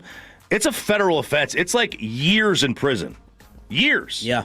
This is insane to do this to. 50 days or time already served. His name was Joseph Emerson. Good. Hopefully people figure out where he is. Is he in Portland? That's where they landed. Yeah, that's where they landed. They were flying from Everett, Washington, down to California. Chopping it up here on 105.3 The Fan. Peyton's boy, Luigi, in court. Oh, Chris Strong's boy. All right. Not my guy. So this is disturbing. And this guy, he doesn't think he did anything wrong. He still doesn't. So he is in court, and there's a photo of him, or it's one of these like a sketch. Yeah, it's a sketch of him fist pumping when they were reading off the list of charges and the list of things that he did wrong. The marathon of evidence. This was an evidence suppression hearing in this case, where he's accused of gunning down United Healthcare CEO Brian Thompson about a year ago. All right, about a year ago. And they found the several notes in his belongings during the search back in Pennsylvania when they searched him, when they talked about when they apprehended him in the McDonald's. But when they're going through the list of things that he did. He had a to-do list. He had a to-do list of all the crimes that he wanted to commit if he was able to get away with this. And you see him fist pumping there. It's just, he thinks he did nothing wrong. And man, the crazy thing is, there's a lot of people out there who think he did nothing wrong. Yeah. It's that he acted on behalf of quote unquote us. Right. Families getting cut off or screwed out of their insurance. But he had pluck eyebrows on here. Yeah, pluck eyebrows is one of the things. A reminder is pluck eyebrows, and they found some tweezers in there. And that's obviously because that's because he's got a unibrow. It's his most identifiable trait. Got an Anthony Davis. Doubt. Yeah, there's no doubt. If you were to say, boy, this guy, he came in, he was good, but he had huge eyebrows. Well, the first thing you do is you pluck your eyebrows. Check Pittsburgh Red Eyes. FBI slower overnight, different escape routes that he had. Yeah, so he wanted to make sure this was done at a certain time, how he could get out. I mean, it was a crazy to-do list. They found these manifestos and other crimes that he wanted to commit if he was able to get away with it. He has shown absolutely no remorse. Just a fist pump there. This is gonna be life, right? Oh, I would assume so. Yeah, I would. It's assassination. So yeah, it's got to be life. Chopping it up. Well, we just got someone else sends a 50 days for attempted murder of 80 people, I assume. Time already served. Yeah. Chopping it up here on 105 through the Fan. Next viral TikTok trend. Doctors say stay away from it. So if you've got a stuffy nose, clogged nose, one of the things you see people on social media doing, I don't know if you've seen this. I think it's disgusting. I was going to send it in, but I was like, no, I can't watch this. It's gross. But people are putting cloves of raw garlic up their noses and leaving it in there for 10 to 15 minutes before pulling them out. And when they pull them out, a flush of thick, disgusting mucus comes flying out. Next show bet. Show bet payoff. Oh. How deep, though? How deep are we going with this? I love garlic smell, but I don't know if I can do that. Can you breathe through your nose with it? You can't. No, you can't breathe through your nose with this. You got to breathe through your mouth. Now, if your nose is stuffed, you can't breathe through your nose anyway. Right? At least I can't. Look, would you rather... if it gets rid of the problem... I was about to say, I think I'd rather do this than the flush. I did the flush yesterday because my throat's bothering me. Yeah. I did the flush twice yesterday. Have you ever done the flush? Where you put the water up? I have not. No. Okay. You're fine with it? Yeah, and I can't swim because the water just goes up my nose. That's why I can't. That's why I can't swim. I can't go underwater. The water goes up my nose. I got to clog my nose. Right? I'm a child. You can't hold your breath and not have the water go up? No. You have the water to just flies up. You have to swim and hold your nose. Yeah, I gotta clog my nose. I can't. Nobody I ever can see taught me. RJ doing a cannonball in his pool and him going, ooh. If you go underwater for 10 seconds, you got to plug your nose? Absolutely, yeah. I gotta plug it. Like I said, I'm a child. But would you rather do the garlic or the flush? Aiden, have you done the flush? You've done the flush or the garlic? And you hate garlic. I hate garlic. Like a true Italian. I hate garlic. But they're saying that the garlic really messes with your lining, so it screws up your nasal passages. It's going to make it worse long term. Mm-hmm. But it will, the mucus building up behind the blockage rushes out when the garlic is removed. Like, that's what happens. For whatever reason, the compounds in the garlic kind of expand the lining and force it all out. Look, Choppy, you'll learn this again with kid number 3 on the way. That's right. Yeah. But when they have that gunk they can't get out, there's no way, they don't know how to get it out. And with Ava, we had to sit there and do the bulb syringe. The bulb syringe. That is not fun. No. To do to your kid. And obviously they're not going to sit there and allow you to shove 2 pieces of garlic up their nose. But man, you'll do anything as a parent to get that snot and that crap out because you feel like that's your escape to get them healthy again and not have to go to the doctor or keep them home from school. Yeah, sounds about white. They're saying no, it could, it's not. The garlic thing is a white thing. I had a fight with my wife over a white. She made a white accusation towards me. Oh no! The other day, she tried to talk to me about food and soup, and I stayed quiet because I was. Was this the ham and the soup conversation? Yeah. She's like, "What are you making?" I said, "Navy bean soup. I had it at St. Elmo's Steakhouse," and she goes, "Ugh." I said, our child reacts like that and doesn't eat anything. He gets that from you. And she's like, nobody, what type of invention, what type of soup is that? I said, there's leftover ham from Thanksgiving. I don't want to throw it away. I don't want to freeze it. I want to make a new dish out of it. And then she proceeded to argue with me that people don't put ham in soup. And I kept my mouth shut. And I was like, well, it's like me arguing with you about makeup. What waste my energy, waste my breath as a food connoisseur that I am with my precise palate that I'm going to sit there and burn these very, very valuable vocal cords. I think ham and soup's fun. Yeah, this is a dumpling, a split pea. And then I ultimately got the trump card when her sister texted us, our neighbor dropped off this soup, this bean ham soup, and we all ate it. I have a ton of it I was going to give to my in-laws, and my wife scared me out of giving it to them. Meanwhile, they're eating it from their neighbor. Is there, I love my favorite, and it's not, I know we talked about it's not soup, but I love charro beans, you get, and I feel there's ham in that, and that's a pork. Bean. It's pork. What's the difference? Yeah, it's the same thing. What's the difference? Pork It's a ham hog. It's a ham hog. Are we differentiating pork and ham now? Chopping it up. Hump Day edition, commercial-free expressway on your home of the Cowboys and Rangers. 1 through 5, 5 through 1, and how much did the Cowboys burn us by putting too much faith in them last week? Your NFL Power Rankings next. After we get you over to...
got to remember that. Well, you know, they say in order to remember something, you have to forget something else.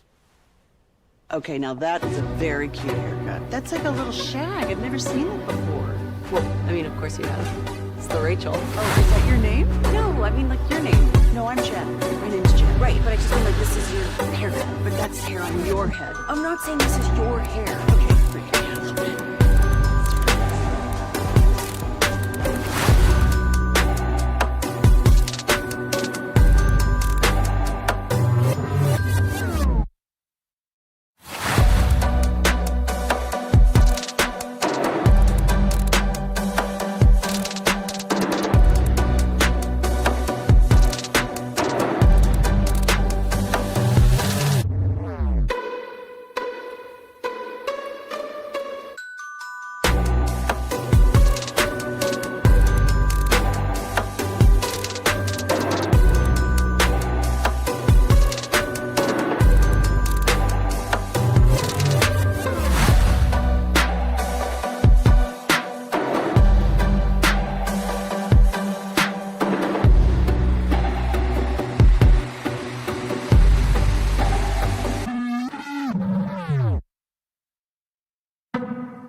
Dallas Cowboys football. KRLD-FM and HD1, Dallas, Fort Worth. Let's go, Cowboys. An Odyssey sports station. Driven by our D&M Leasing Studios. This is Sean and RJ on 105.3 The Fan. Welcome to the greatest show in sport. The biggest football game in the history of Western civilization. What a ride it's been. How many games did we lose last week? This is NFL Power Rankings every hump day at this time with Sean and RJ. Bobby Belt is out this week on vacation. We got Peyton Russell and Aiden running the Fan Cam Twitch and YouTube. The Anthony Davis trade possibilities. We'll lay them out for you at 8:20 this morning. Vikings color analyst Pete Bursich and former member of the Fighting Irish at 8:40, and another Matt Rife ticket giveaway in the 9 o'clock hour. How did we do? And we need your 1 through 5, 5 through 1 of best teams in the NFL on the Frankel and Frankel text line 877-881-1053. All right, Sean, let's see here. You, last week, had number 1, Rams. Genius. The Patriots on a bye week. Seattle. Crushed. The Dallas Cowboys. And the Green Bay Packers. Cha-ching. All right, Peyton Russell. Yes. So 3-1-1. 3-1-1. Peyton Russell, you had New England 1. Genius. Bye week. Rams 2. Yep. Seattle 3. Okay. Green Bay 4. Oh man. And Denver 5. 4-0-1. Was Denver on a bye? No, they beat the Raiders. They didn't cover. They didn't did. cover. That doesn't count. 4-0-1 for Pay. Bobby was Rams 1, Patriots 2, Seattle 3, Green Bay 4, and Denver 5. So 4-0-1. Wow. I was New England 1. Now hang on. Does it matter where they each had the team on bye? No, right? No. Peyton's is 1 and Bobby's the was bye 2. doesn't matter. All right. I had New England 1, Rams 2, Chicago 3, Dallas 4, and Green Bay 5. Oh. 2 A's. So RJ Choppy coming in last place, and we had Pay and Bobby tied for first. So that means you get to pick, Phillip, 1 through 5 or 5 through 1 to start.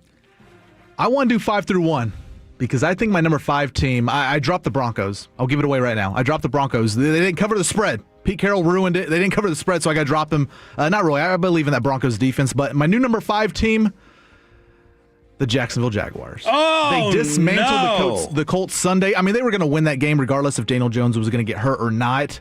Even if he played the whole game. Trevor Lawrence, I think he might have saved his career this year. Look, the Texans are going to be tough. They're coming right behind them.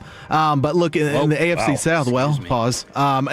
They can rely on their defense as well, the Jaguars. I think they have like 23 takeaways. That's top 5 in the league. So I have the Jaguars at number 5. Gosh. 4 in a row, 5 of their last 6. They've beaten in this stretch the Raiders. They crushed the Chargers. Arizona by 3, beat the Titans, and beat Indianapolis with Phillip Rivers getting set to take over. So not impressed with the resume, but they are 9-4. I had them in this ranking a couple of weeks back, and I got burned. But I actually like Trevor Lawrence, and I want him to win. So I don't want to put him back in the rankings. I'm going to manipulate my rankings because of that. I don't want to put him back in there in case he loses. I don't want that. Mind games, baby. Yep. Try to keep motivation. By the way, the great Trevor Lawrence that you guys are trying to salvage, he's 22nd in QBR. Oh, he's not having a great So all this, oh my God, Trevor. He's got a 47 QBR. He's running the team with his mind, Sean. Okay, he's playing a smart brand of football. Following his hair. My number 5 team. I had lots of options. I'm still intrigued by Detroit. I'm still intrigued by Jacksonville and the Bears. But I'm going with the team that has won 6 of their last 7 games. They've won 5 straight. And in that stretch, they've beaten San Fran, Jacksonville, Indy, Kansas City, and Buffalo. And their only blemish is a 3-point loss to Denver. It is the Houston Texans. Oh, dang. I forgot about Houston. Did you even consider them? I did. I mean, I probably would still have the Broncos over them right now. I mean, that's a they're hell of a stretch, though. Yeah. San Fran, Jacksonville, Indy, Kansas City, and Buffalo, they've beaten them all? Yes. Pretty good. They're playing good football. Yeah, they're playing good football. Well, you talk about Jacksonville's defense. You talk about Denver's defense. And now you're talking about this defense. The AFC went from the division of conference of quarterbacks, the conference of defense. Man, now I'm torn because I overlooked the armpit as I normally do every single day in my life. I'll stay with Buffalo. I'll barely have Buffalo there. If they play tomorrow on a neutral field, I would still trust Josh a lot more than CJ. What would be the over-under for that game? It'd probably be hideous, be very ugly. Barely over the armpit. I'll go with the Bills at number 5. It's okay to overlook Houston. People live in Houston because they have to. They live in Dallas because they want to. DFW because they want to. At number 4, I have the Green Bay Packers. I mean, they have complete control over the North, an impressive win at home over Caleb Williams and the Bears. I mean, they've really turned things around since early on when they lost, I think, 2 in a row, and they were losing to the Panthers, the Browns, but they've only lost 3 games this year by combined 9 points. You know, they're winning games really big. They're losing games, close games. They play at Denver this weekend, but I think this team's for real now, and they have complete control over the North. I have the Packers at 4. I, too, have the Packers at 4. There's something I still don't fully trust about them, not because they're talent, not their coach. They just don't come to play every day. You know, they have a stinker in them every now and then, so I got the Packers there at 4. I'm going to go with the Seahawks at 4. Tank Lawrence, by the way, this could have the Cowboy historians up in arms as Tank was asked at his press conference if this Seattle D is the best he's ever played on.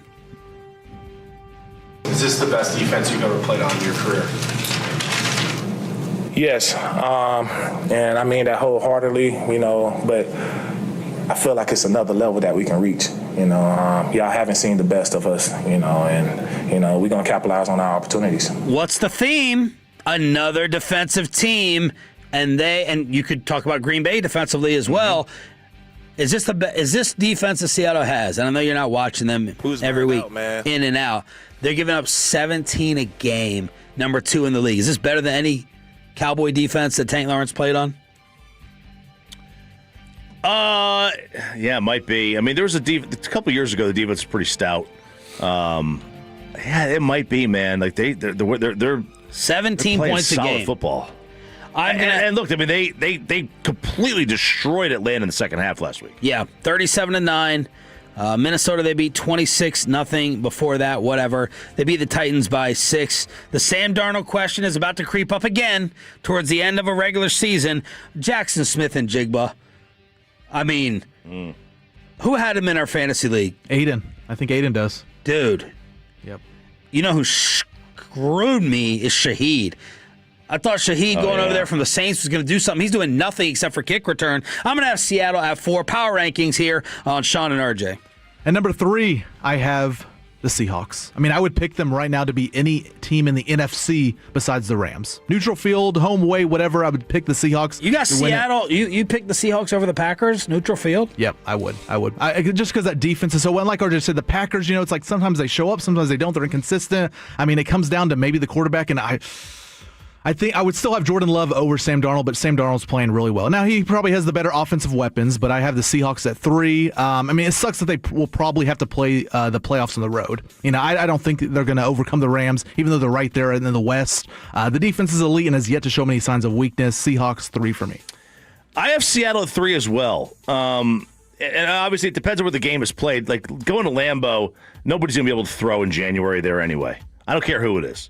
There's one of the underlying issues with the Packers and why they have only won 2 titles in 30 years with Favre and Rodgers, I think, is the weather and being a throw-first team in that garbage weather in the playoffs because they've had home field so many times. Jordan Love is a souped-up version of Jameis Winston in terms of the gambles. Like, they allow him to drop back and just heave it up. Yeah. No one just throws it up more, in my opinion, than Jordan Love. So I souped up, I said.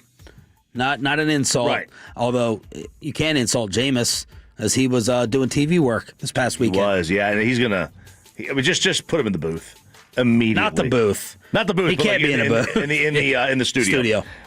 So I actually think in a game like that having Sam Darnold might be better than having the gunslinger. Because obviously the gunslinger has a higher ceiling, but also would have a lower floor. So I got Seattle at 3. I think you guys are going a little bit high on my Seahawks. I'm going to go Green Bay at 3. I would take the Packers over them. That was a nice win against the Bears. Chicago, I think, a moral victory for them, as I told Chicolene down the hall of the Grande. And it was that Caleb Williams interception that ended it. I'll have Green Bay at number 3 over the Hawks. So real quick, and this is brought up on the fan text. That I'm a genius. This means all of us have one of Denver, Patriots, or the Rams out of the top 5. Yeah. Right, which it does mean that. I'll spoil it.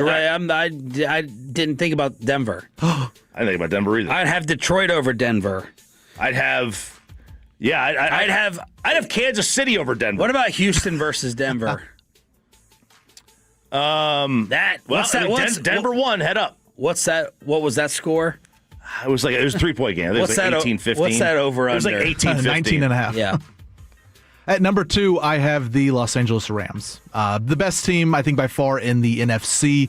I mean, they're my favorite right now. I don't think it's a hot take because of the 1 seed, but my favorite to make it out of the NFC to make the Super Bowl. I mean, it just feels like Matthew Stafford is getting better as the season goes on. Their offense can go off on the road, at home, anywhere, despite a super tight NFC West. I like the Rams to come out of there on top, so I have the Rams rolling at number 2. I have the Rams as well.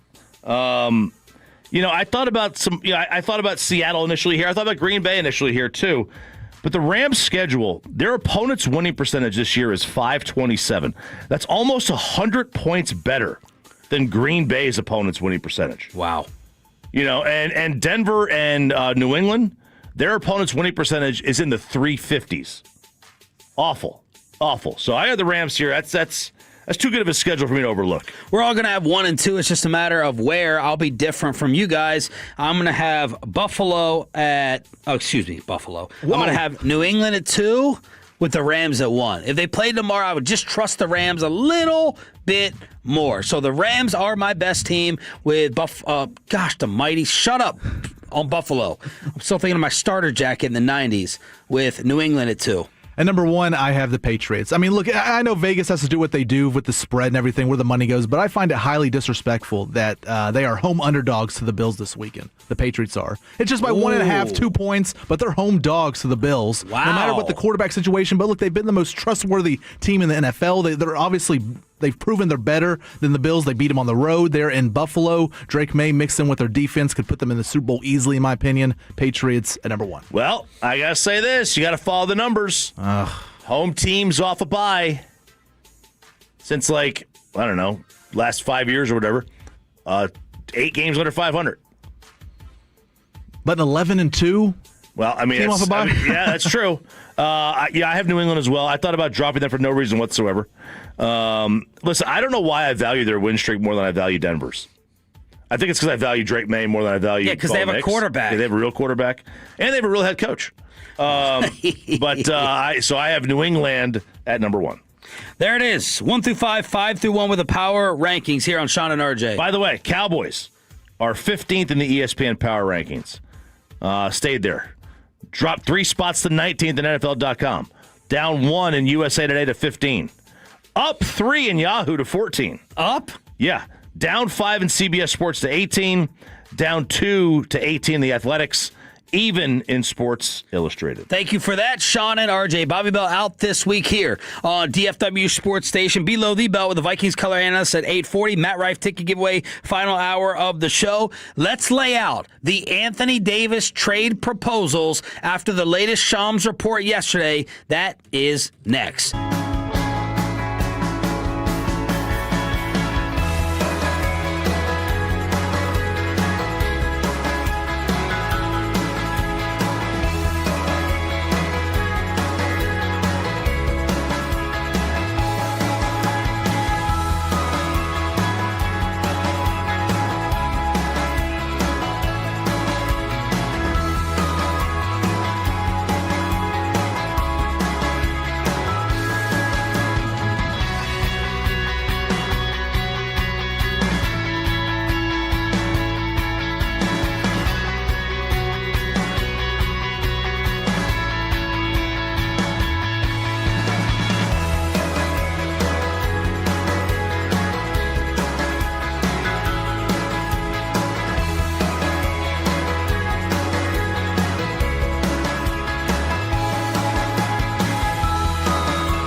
true that you've got to forget something else to remember that Uber Eats has groceries? No, that's absurd. Hey, remember when you used to be what was it?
105.3 The Fan segment here brought to you by the personal injury lawyers Frankel and Frankel. If you've been injured in a car or truck wreck, call Frankel first. 214 or 817-333-3333. With Frankel and Frankel, there's never an out-of-pocket cost. They only get paid when you win. Frankel and Frankel, the go-to car and truck attorneys in Dallas. Up high, Heiskanen. Robertson. Score!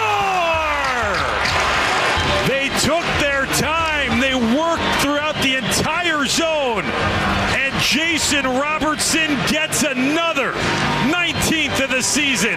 Doubles the lead. The audio from Victory Plus. Mikko had 3 assists. DeSmith made some key saves as the Stars extended their point streak to 11 by holding off the Jets 4-3 in Winnipeg. Good morning, Metroplex. Sean and RJ, Minnesota Vikings color analyst, joins us at 8:40. We have a Matt Rife ticket giveaway in the 9 o'clock, and Nick Eatman responds to Mark Schlereth on G-Bag saying he would not pay George Pickens 2 cents. Ooh. They were up 3-0. Yep. Never lost the lead, but the Jets cut it to cut it to 1 twice in this game. Yeah, they did, and it got a little tight. You get that Robo goal. He's third in the league in goals at 19. By the way, Colorado's got 2 of the top 5 points leaders in the whole sport. I think one of them, is the guy they got in the Mikko deal when they sent Mikko to Carolina. I think that's who they got for him. Natchez. Yeah, sure. Yeah, sounds right. Check money puck. This team just never ceases to amaze because it's like, all right, DeSmith's in goal. It's a Winnipeg team that obviously was the 1 seed last year, but hasn't had a great start to the season. And you're reminded when you hear the names of Morrissey and Scheifele. It's like, God, I hate this team, and I hated this team last year. It's just I hated them in the playoffs last year. They were just so annoying with their song, "Cut Hell the Buck." This team really sucks. It's just reminded it. Stars own them. They own them. The power play is a thing of beauty with the patience, the precision, the execution, the finish. They scored 2 more power play goals, and that may be the second storyline because of what they're doing on the penalty kill. Went 4 for 4, 31 straight successful penalty kills by the Stars. And Spittle has some more notes from the Spits and Suds Hockey Podcast. Franchise record 13-game road point streak, 11-game overall point streak, 16 straight games with 3 or fewer goals against, 21 wins, and 47 points in 31 games. Incredible. Amazing. I hope it translates to even more playoff success and another Central Division opponent tomorrow night as they take on the Wild in Minnesota. And, we haven't really had a discussion about the coaching change. Yeah. Remember, that was a hot topic when they let DeBoer go and why? What was going on behind the scenes that they let him go? And, DeBoer has had his... He's traveled. Like, he's been on 5? He's coached 5 different teams, and this is the one where all the other teams he had like really good success early and then slowly tapered off. With this one, he was in the West Finals every year. Is he like the Buck Showalter of hockey? He might be. I hope so because every team Buck leaves seems to win the title the next year. So let's go. 877-881-1053. Shams Charania, NBA insider, said that the Mavs, a consideration. Yeah. Rich Paul's trying to put pressure on his apparent friend Patrick Dumont, either trade Anthony Davis now or give him his extension. And Shams said there are 3 teams in the East that are trying to go ahead and pop their head up, even though the West is superior. But there's 3 teams in the East who are normally just, they're pedestrian. Yeah. With Atlanta, Detroit, Toronto, usually. Now you got the Pistons as the 1 seed, and Shams said those teams may be interested in AD.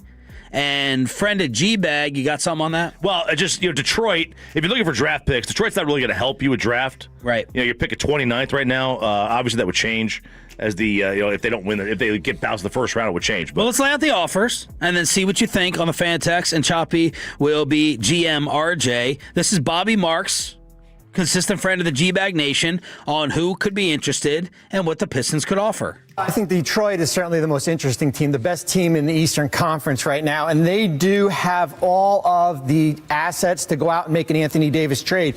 Remember, Anthony Davis is making $54 million. We've got to include a big expiring contract, and that certainly starts with Tobias Harris here. And then they've got some of these young players. Jaden Ivey's on an expiring contract. Ron Holland also here. Remember, they all have all their first-round picks to put in a trade. We're not going to do that right now. And when you look at that deal, that works. That's kind of looking like the framework if Detroit wanted to go out and do an Anthony Davis-type trade. Okay, so 2 expirings and then another guy on a 3-year contract that Riepma is not very high on, but he said more Pistons fans like.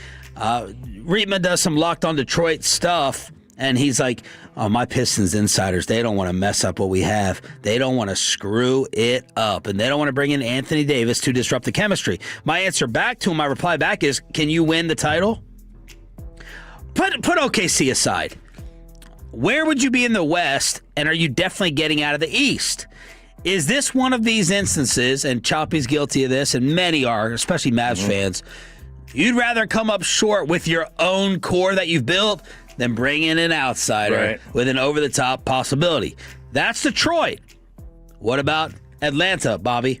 When you're looking at it, certainly with Anthony Davis, it has to start with the contract of Kristaps Porzingis, who's on an expiring contract. Now, how do you get the money to work, getting up to $45 million? Now you're talking about touching some of your, whether it be a Luke Kennard, some of your minimum players. Now, here's the question. That Pelican pick that they have, that's basically, you put it in the vault and you lock it up, and we'll see you in June here. They do have some other draft assets here when you're looking at. They also have a first-round pick from New Orleans or Milwaukee next year, some of their own first. So you could get to a Davis-type deal, but you still have Trae Young on your contract here, who is going to have a player option here. And then it gets back to, do you want to extend Anthony Davis with this group moving forward? God, they're going to have the number 1 pick. Like right now they do. Atlanta. The number 1 pick. Because of New Orleans. Because of the Pelicans. Because of the Pelicans pick. And then they would also have they're still in the lottery. They also have they traded their pick to San Antonio. So San Antonio has their real pick. So they're going to have the Pels pick if they want it, if they want to keep it. So I was just looking up real quick. I went back to that Pistons thing. Jaden Ivey, they mentioned him. And I saw an article on him the other day, basically saying if he could develop a shot, right? Because it was like against Milwaukee, he had like a good game against Milwaukee, 3 of 3 from deep. And it's like if he could develop a shot, this is like a good piece to a puzzle. But that's the problem. Like, you don't want somebody who can't shoot. Yeah, that's just a hole. So far, I'm not necessarily. So you're looking at Tobias Harris, Ivy, and Holland with the Pistons. Yeah, I need a pick. I don't need players. Well, but I'm assuming they're throwing it up. They have to throw in the first. But it's going to be 29 in the round as it stands right now. $26 million of your boy Tobias expiring, $10 million of Ivy expiring, and then Holland's making nothing, $9 million over 3 years. Man, Tobias Harris is just a guy who gets paid because he has to get paid because he puts up points.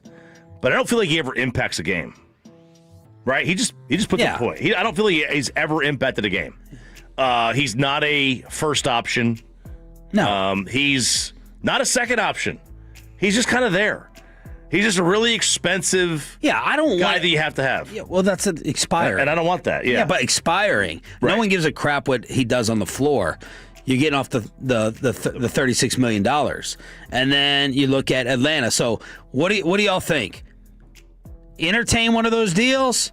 Keep AD with the way that they're playing right now, and please, I hope you would never vote for option C, which is go ahead and give him an extension like his agent Rich Paul wants. No, I can't. I can't give him an extension.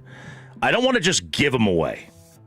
All right, I don't want to give him away. But his value may be at its highest that it's going to be. Yeah, like seriously, if he's healthy today. Like if he would pass, I would trade him today. He is eligible August 6th to come up for a 4-year, $275 million extension. That'd pay him $76 million freaking dollars at age 37, RJ. Yeah, he's just not. You can't pay that. He's got a $63 million player option he's going to screw somebody with. Ryan Russillo brought up a great point. And I think he proves us all wrong. We've been saying over the past 2 weeks, get AD back healthy, let the league see that he can run, and then trade him. And Russillo said, why does it matter if AD returns?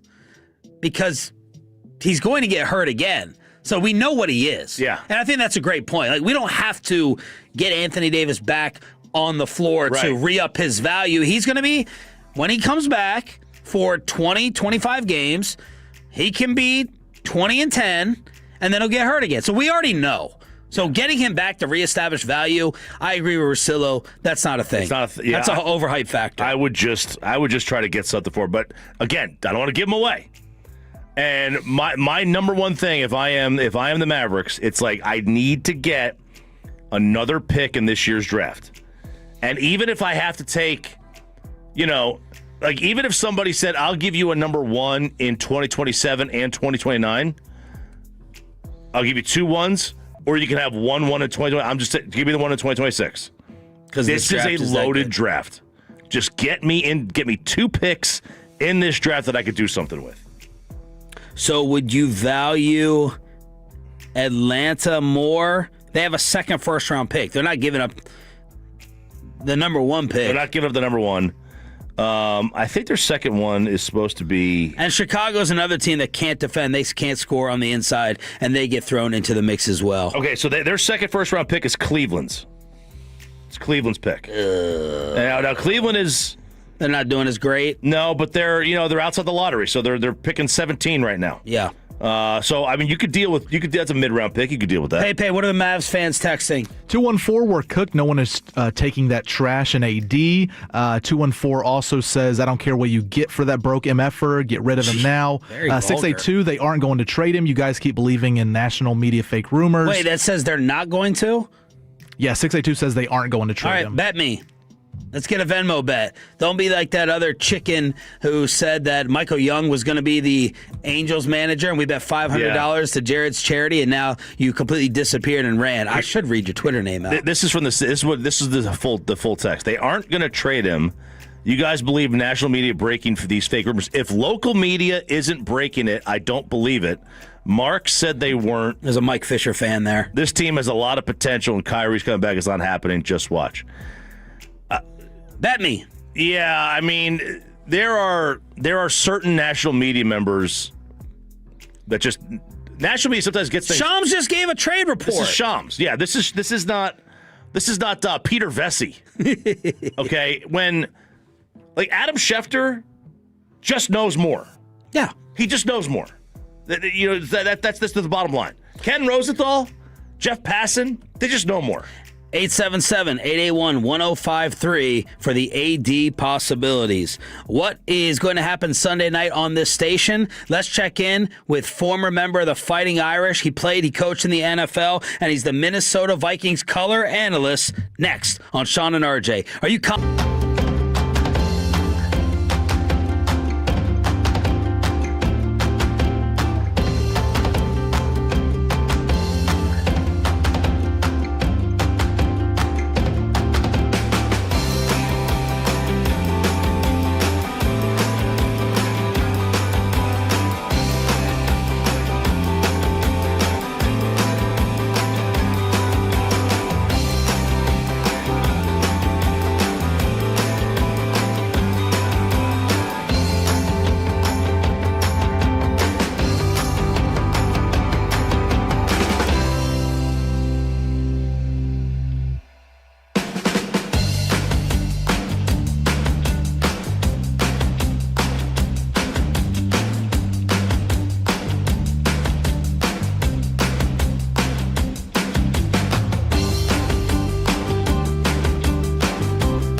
Uber Eats has Lola V products? I got to remember that. Well, you know, they say in order to remember something, you have to forget something.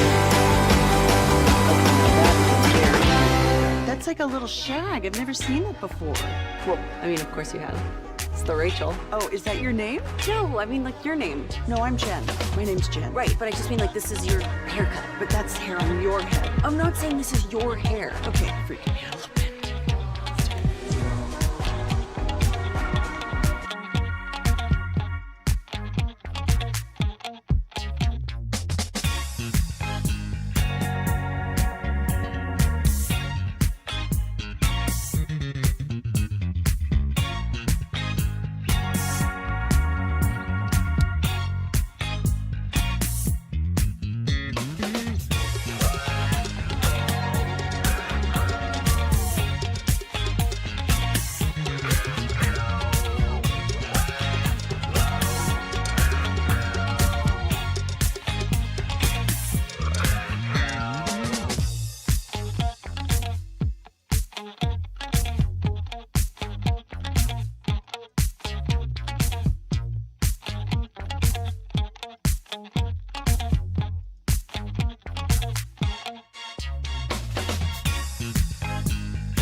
Classic Chevrolet. If you're in the market, upgrade your vehicle. Get to Classic Chevrolet and Grapevine today. The back-to-back #1 Chevy dealership in the world. More new Chevys than anyone else. All priced to sell. Visit ClassicChevrolet.com. This is Texas. This is Classic Chevrolet. Together, let's drive, relax, enjoy the difference. Based on new Chevrolet registrations 2023 and 2024. Just got that Wild Fork breakfast Wagyu brisket breakfast delivery, and I said, don't put it out there for those animals. We will never see it. Don't put it out there for the rest of this whole floor. No. Are you kidding me? They can't. The whole floor disappeared for 3 years. 5 years, really. We haven't seen this since COVID. And all of a sudden they come back and they don't get to reap the rewards. A Matt Rife ticket giveaway, final hour of the show. Nick Eamon, DallasCowboys.com. Let's preview the Vikings with former NFL player, coach, and member of the Notre Dame Fighting Irish, Pete Bursich, here on the D&M Leasing Hotline on the home of the Cowboys. Good morning, Pete. How are you? I'm doing great. How are you guys? We're doing well. Has all of your text messages and your phone calls and your sports talk over the last week just been about Notre Dame? And what's your reaction to what happened? A little bit. I mean, a little bit in the background. I mean, those guys sat down and made a decision. I'm whatever. I'm fine with it. it's almost so predictable in, they create the playoff process, and, I don't know how many they started with, 8, and then they bump it up. It's like, I don't care if you put it to 64, there's still going to be people complaining about not getting in. Yep. But, it's whatever. They made their decision, and college is different now, right? I mean, these kids are getting paid to play. So I don't know if they get a bonus for playing in a bowl game. Maybe that's what they got to do. I mean, it's, it is what it is. They made a decision. I think the coach is doing a great job there, and they're relevant again, which is what we're happy about. At least I'm happy about. So whatever Freeman and the team decides to do, then they decide to do it. It is what it is. Are you a believer that they need to join a conference? You know what? I'd like to see them just continue to do what they're doing. I don't know if they have to. I don't know if that'll help them. I don't know if they're getting punished because they're not in a conference. I know I know that, probably about 100 years ago, the Big Ten wanted them in or didn't want Notre Dame in because it was a Catholic school. So if they do join a conference, as long as it's not the Big Ten, I don't care. But you're not, you're not coming out and saying that they got screwed, though. You know what? I couldn't tell you. I don't know. I haven't watched any college football. I've watched a little bit of it when I have time. I'm between my Sundays with the NFL and then, with the film and everything else that I do, I really don't follow it very closely. So if they did, they did. It's one of those things where if you did, well, then beat Miami, right? And then you won't. And so it's kind of one of those things. And I know, Alabama's going to get themselves in just because of the popularity. They have to. Listen, it's not amateur athletics anymore. This is a business, right? So they're going to want to put teams in that get a draw, and people want to follow, and make, it's a business. They want to make money. So if that's the case, it's life. They get paid. It's a fact of life. I mean, too bad. I mean, if the NFL got to pick what teams made the playoffs, which teams would and wouldn't make it, right? Because of the following, because of all that. I mean.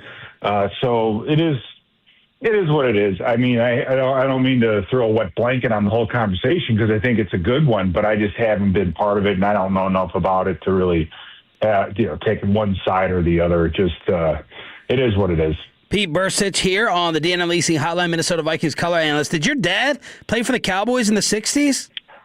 My dad was on the original Dallas Cowboys team in 1960. He played 60 to 62. Wow. So, yeah, I mean, I grew up, I grew up in Chicago, so I was a Bears fan, but we used to get the Dallas Cowboy Weekly paper. That was the one benefit for playing for the Cowboys. So I always followed the team and the cheerleaders growing up. Had to get that in there. Pete, your expectation and your assessment of J.J. McCarthy's rookie season. Yeah, it's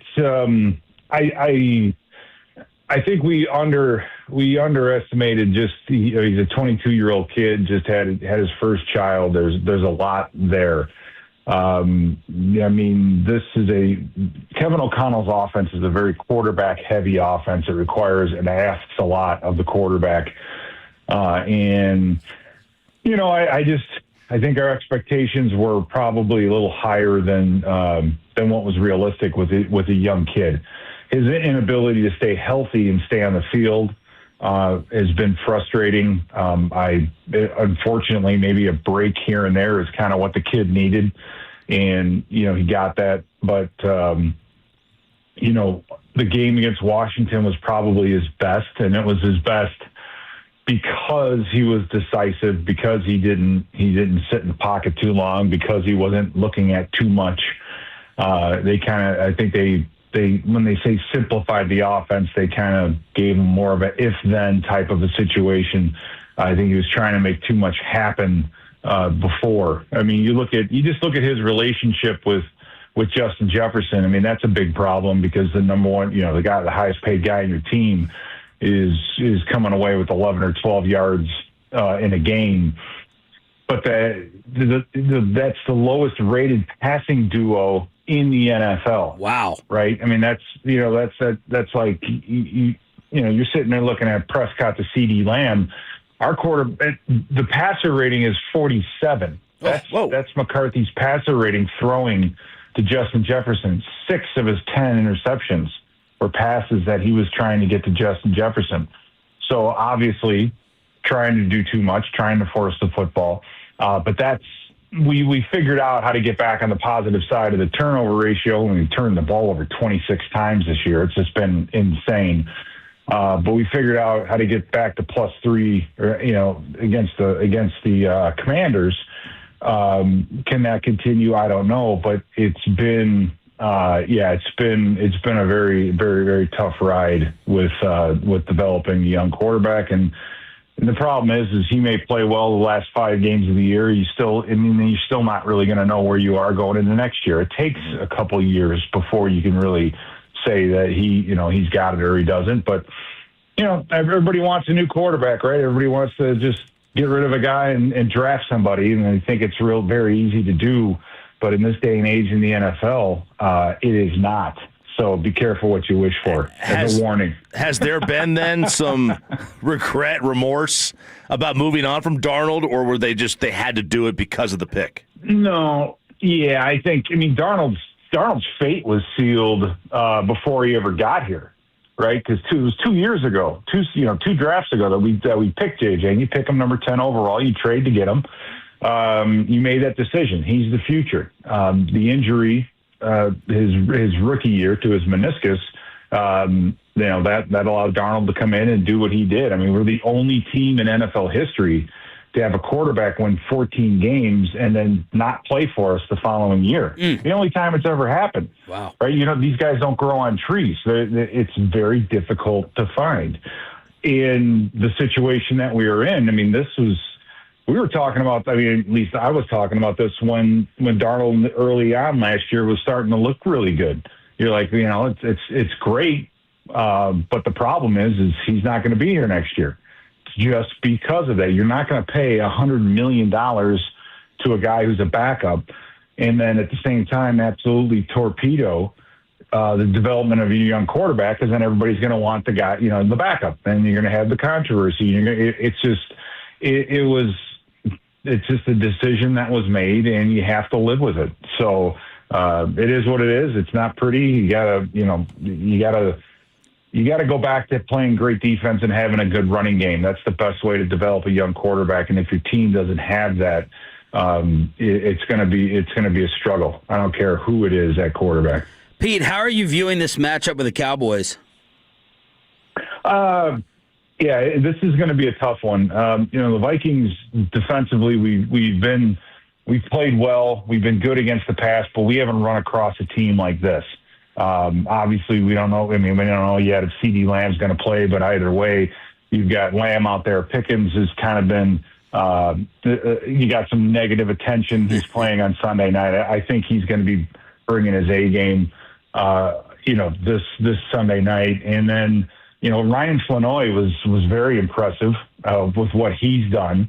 And then you got then when those guys are out or whatever, you throw in, Kevontae Turpin, who's unbelievably quick. I really like what he's done. And then don't forget about Ferguson, the tight end, who's kind of who Dak goes to when he's in trouble. And this is a very, very good passing team. Your number one offense in the league, no doubt about that. But a lot of problems. They're gonna have to tackle very, very well.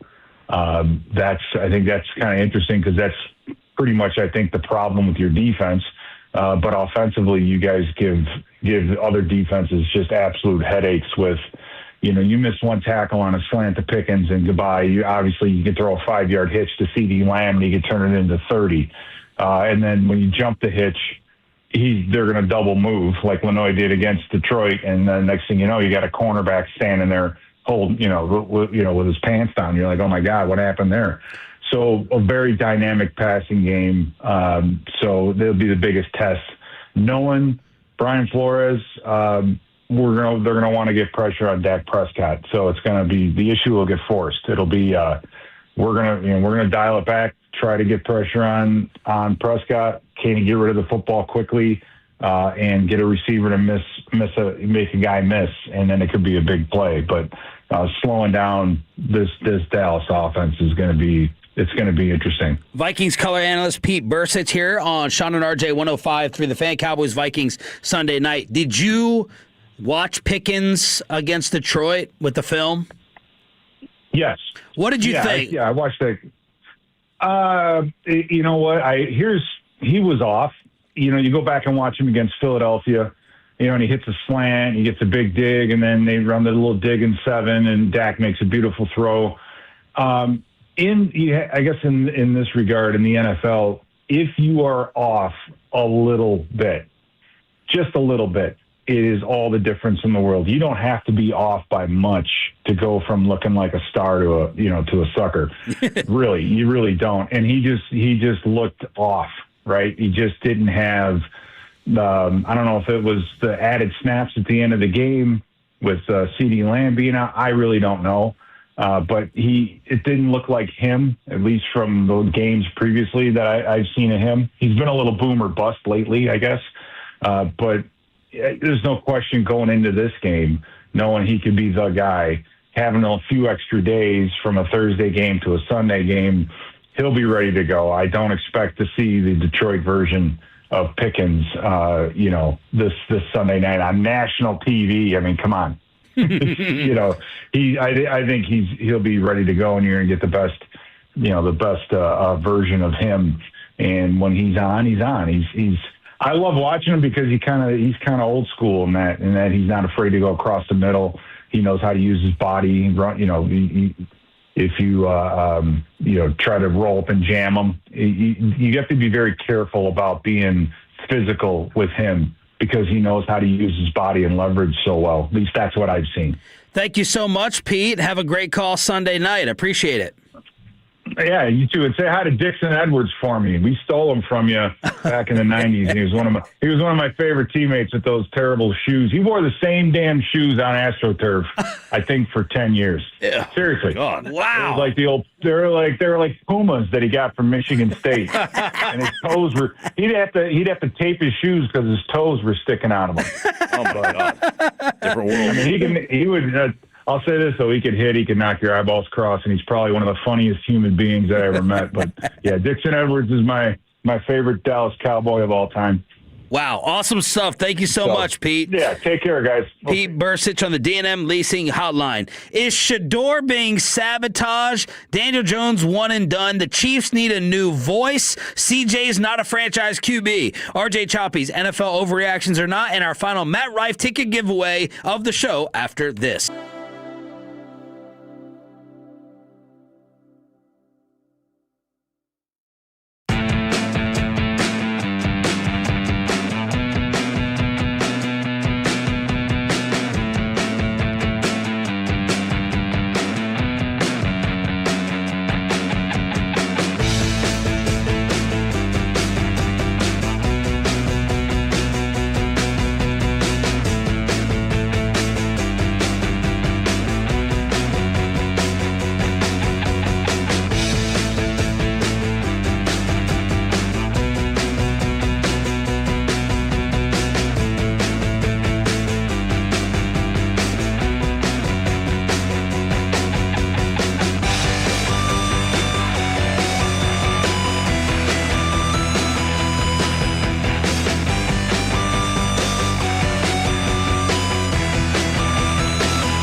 twin sisters? Basil Saffron Squad? Nutmeg Maidens? Pre-curb? No. Nutmeg Maidens. I just said that. Was it Spice Girls? Doesn't sound right. Was it Saffron Squad?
This is Sean and RJ on 105.3 The Fan.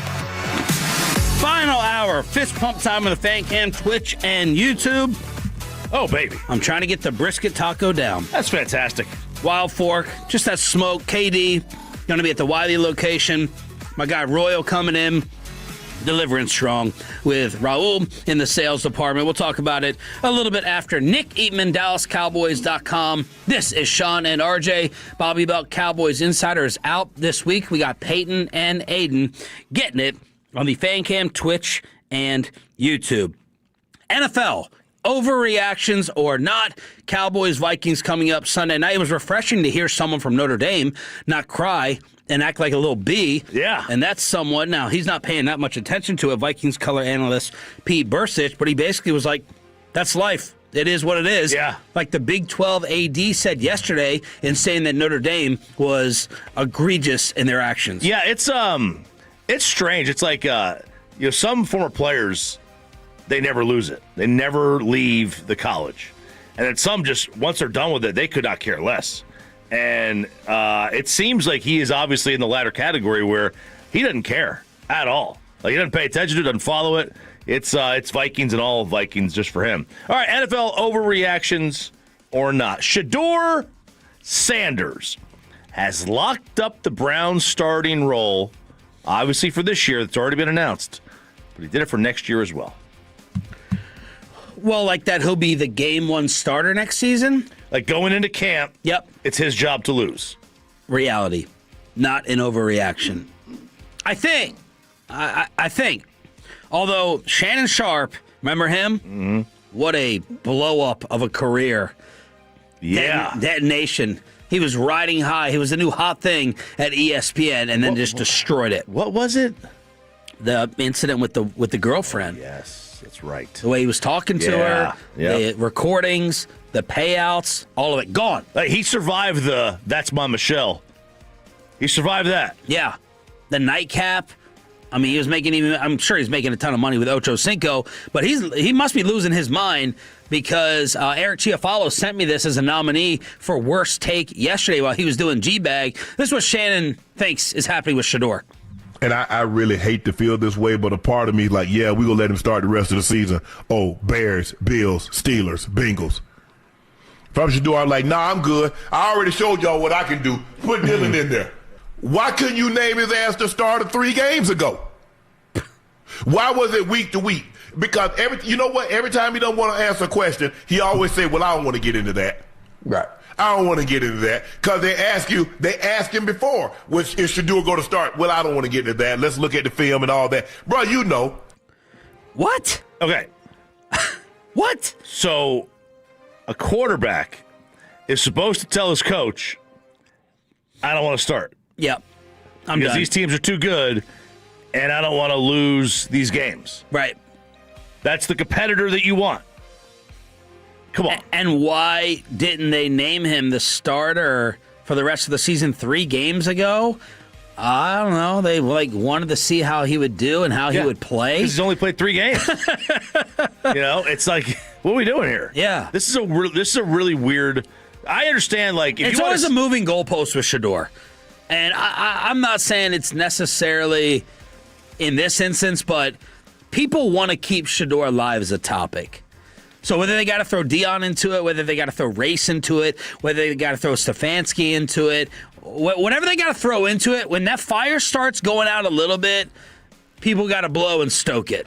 Yeah, and it's like, all right, I mean, the whole idea that they were setting him up to fail by putting him out there without any reps, right? Which was, correct me if I'm wrong, he came in the middle of the game, right? Because of the injury. Yeah, and I think Gabriel was concussed. He got hurt. And it's like, normal is that you don't, the number 2 doesn't get a whole lot of reps during the season because it's all about getting the number 1 prepared. You're not trying to prepare for the number 2. It's the old Tom Moore.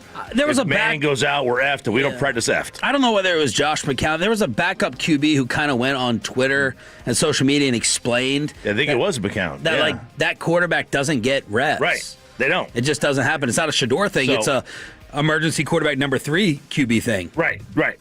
So yeah, I think he is. I think going into next year. Here's my hesitation though. Before you agree with me, like right now, common sense tells me he's the starter game 1 next year. But then Shannon threw out that schedule. What if he looks horrible against Chicago, Buffalo, Pittsburgh? They get crushed. I don't know. I'm still not totally punting on Watson, I guess. Well, you're paying him. Yeah. Can't. I'm keeping Watson, Gabriel, and Shedeur around to compete. You can't punt yet. So, but I'll say it's not an overreaction. Shedeur starts game 1 next season. Yeah, I don't think it's an overreaction either. It's funny. He gets paid the least amount. Watson gets paid more. Oh, yeah. Gabriel gets paid more, right? Because of the slot with the pick. By the way, is this a lesson to everyone, the noise that comes along with this of why some teams may have stayed away? How much noise there is about your 5th round, 3rd string quarterback. It is. And turning into Race and 2-point conversions and Dion. It is everything. It is a referendum. Imagine that here. Oh, it would be. And I wanted them to take him when he was in the 4th. Or the 5th. I was like, go ahead, just pick him up. Why not? Imagine the noise here. Now, the good news is, you had an established starter here. You get away with it. But Cleveland didn't have an established anything. Yeah. All right, overreaction or not. This is who Dan Quinn is, not the coach last year that was carried by a rookie quarterback.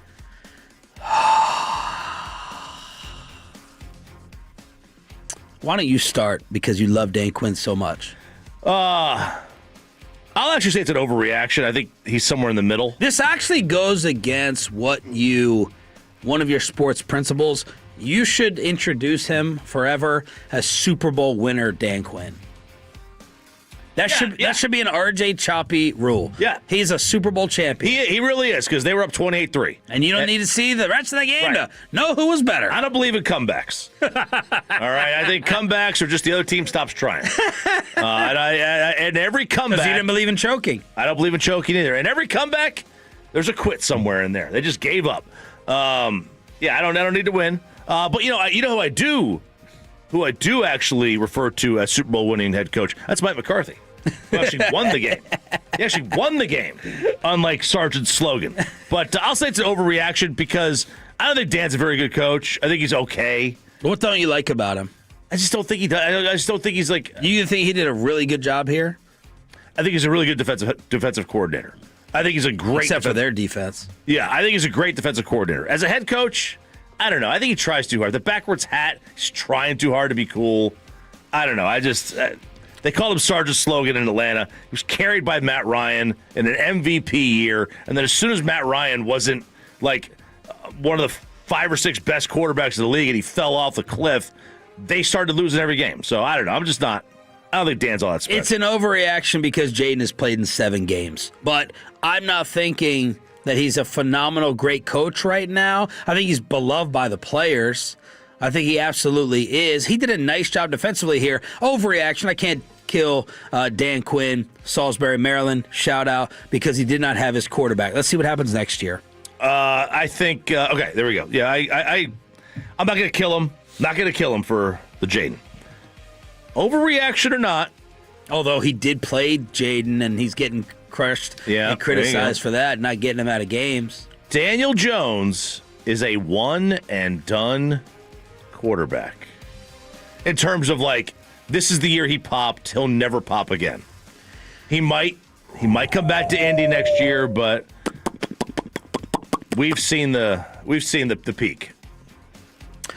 I will say overreaction. Daniel Jones will not be this good, MVP candidate again, but he'll be more Indy, my hot take, he'll be more Indy Daniel Jones than Giants Daniel Jones. From here on out? Next year, 2 years. Do you bring him back if you're Indy?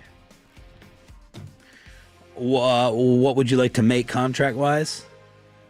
By the way, Phillip Rivers yesterday signed to the practice squad at age 44. Let's see. Please get him on the field. Don't want him to get hurt, but what a crazy story that would be. Give me a value. Be his agent. Give me a call.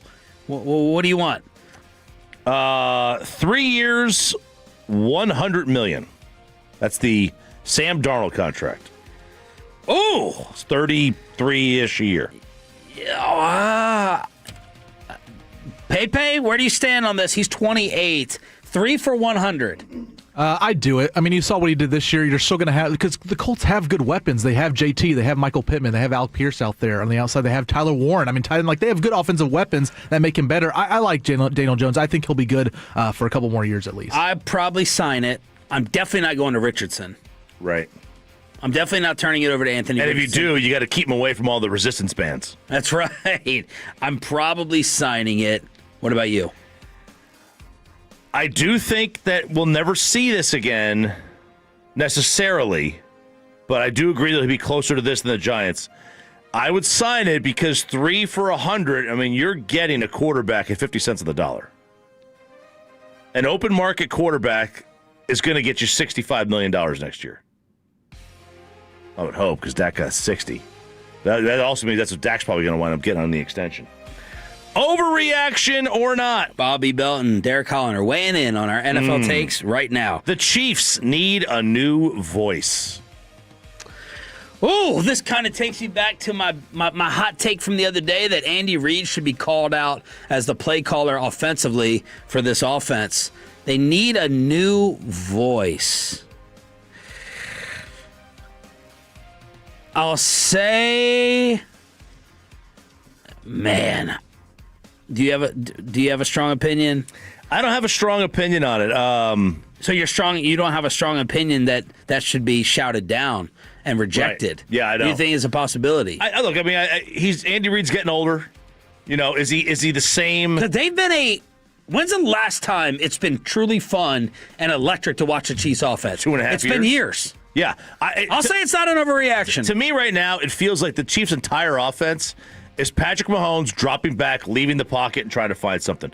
There's where are the on-schedule throws? I totally agree. It's just drop back and let him play backyard football. But what are the chances that Andy Reid, at the age of, I thought he was older than 67, that Andy Reid is like lost that are not kept up offensively with trends or staying ahead like he always has? That's what it feels like, that he's fallen behind. Yeah, I mean... But I can't break it down and say X's and O's, they're not doing this or that. But they're not explosive. They're not productive. And like you said, everything's off schedule. Yeah, and look, you get older, you get tired. You know, are you putting in 18 hours, 16 hours, whatever, right? Are you working as efficiently? Let's say he only put in 10-hour days before, but those 10 hours, he was a maniac. Well, now, as you're 67 years, it happens. It's not a shot at you. It happens. Your energy runs out. Maybe that's it.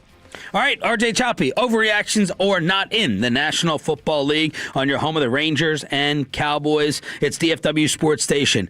How much is Nick Eatman going to kill the G-Bag Nation for what their guest said yesterday about not paying George Pickens even 2 cents? Nick Eatman from Frisco, DallasCowboys.com after this.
You know, they say in order to remember something, you have to forget something else.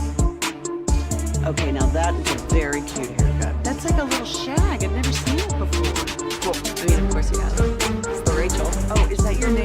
No, I mean, like your name. No, I'm Jen. My name's Jen. Right, but I just mean like this is your haircut. But that's hair on your head. I'm not saying this is your hair. Okay.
on 105.3 The Fan segment here brought to you by the personal injury lawyers Frankel and Frankel. If you've been injured in a car or truck wreck, call Frankel first, 214 or 817-333-3333. With Frankel and Frankel, there's never an out-of-pocket cost. They only get paid when you win. Frankel and Frankel, the go-to car and truck attorneys in Dallas. We have a Matt Rife ticket giveaway coming up at some point in time in the remainder of this hour here on Sean and RJ. Bobby Belt out this week. He'll be back for the Sunday coverage of Cowboys and Minnesota. Let's preview with Nick Eatman, DallasCowboys.com. Brought to you by the WinStar World Casino and Resort. Proud to be the casino of the Dallas Cowboys. Please game responsibly. Good morning, Nick. How are you? I'm doing good. How are you guys doing? Doing pretty well. Minnesota in the early look. See DallasCowboys.com, the 10 big picture storylines. How are you feeling about this matchup? What's it looking like early on? Well, I think that you got two teams that are pretty much in the same boat. I mean, like, both of them have to win. I was looking at the standings. The two teams that have not been eliminated, but they're the last two teams, are the Cowboys and the Vikings. So pretty much have to win this game, and maybe they're a team that's saying, all right, let's turn this thing on. They had a big win against Washington. Washington seems like they might be a get-right team, which isn't good since the Eagles have to play them twice, but it is what it is right now. But the Vikings had one of their best games. J.J. McCarthy looked as good. I think it was his first game he's ever played without throwing an interception. So, I mean, that progress. Ever? Well, I hadn't played a lot. Oh, I'm talking pros. Okay. In the NFL. Yeah. In the NFL. Yeah. I'm sure at Michigan he threw it 10 times or so. Didn't throw a pick. We were hearing about the chemistry issues that seem to be there from the Vikings color analyst at 840. And normally, and I got burned by this last year, I did not draft Justin Jefferson because I'm like, he's not going to have his quarterback. And it did not matter. Nick, it seems to matter this year, doesn't it? It definitely does. I mean, his stats are just incredibly lower for what we've seen from him. And he's a dynamic player. There's no doubt about it. But I mean, like, I was looking at it, he's had 8 catches for like 64 yards in the last 3 games combined. I mean, like, that's good numbers for not even really with the yards, but 8 catches is good for a game, but not for 3 games. So it's just it just hasn't meshed with McCarthy and Jefferson.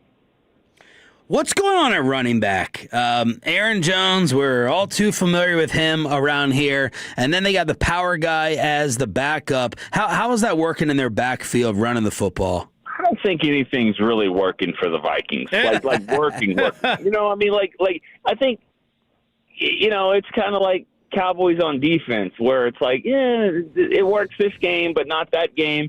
And maybe that's not a good comparison because it hasn't worked for the Cowboys defense that often. But it's just they've got pieces, they've got names, but it hasn't really worked out. I mean, they were the first team in like 33 years to get shut out and then to shut someone out. So they're just a confusing team. I'm sure their fan base doesn't know what to expect. Yep. But I was looking at those stats. You mentioned Aaron Jones, like. It snuck up on me. I know he's been great against the Cowboys, but I didn't think it was like that good. I mean, I didn't think he's had 9 touchdowns in 4 games. 4 games against the Cowboys, 3 regular season and 1 playoff. He's had a 3 touchdown and a 4. Plus, he's had a touchdown in every game, 100 yards in every game. It's incredibly awesome what he's done against the Cowboys, and for being a guy that's pretty good back over his career. Trayvon Diggs, green light? Man. It's just a constant flashing yellow from here until the rest of his career for me. I'm sorry. I just don't know anymore. And I'm tired of trying to being burned on this. I don't know what they're doing with him. I don't know. He says he's ready to play. They don't play him. I really don't know. They don't want us to know. The stories that we've heard are crazy. So when he plays and he lines up and on the first play of the game, I'm going to assume he's going to play. But until then, I don't know. Here's all I want to know, and I know you probably don't know the full answer. Tried to get it at Jerry yesterday. Is this all about his injury? I don't think so. It can't be, right? Was the IR stint 4 weeks? It's 4. So now we're going on five weeks? He could have played against the Chiefs. Like theoretically, they could have opened the window. They didn't, but they could have. He's missed, I believe, 4 games plus 5 at the Chiefs, Lions 6. So, this is at least 6 weeks. And let's not forget, we were all surprised he went to IR. It's not like he was carted off the field. They're like, oh, IR. We were all shocked that he even went to IR, that he was a candidate for it. So I think there's more to it than that. I think there's long-term questions they're trying to figure out with him. Again, I know I'm supposed to have the answers, but with Diggs, I just don't. I've said it several times. You're the whisperer. Not with him. But I know he went to the hospital visits the other day. He was, good mood. He's been in a good mood. I hope he plays because I think when he's out there, when he's healthy, I really believe this. A healthy Trayvon Diggs, I think they beat the Lions. I really do. Wow. I think now a healthy Trayvon Diggs. I don't know when we've seen that, but I do. I think the what hurt them in coverage, crossing routes. I think if he can go up against Jamison Williams and St. Brown. He'd lose some battles, but he'd win some as well.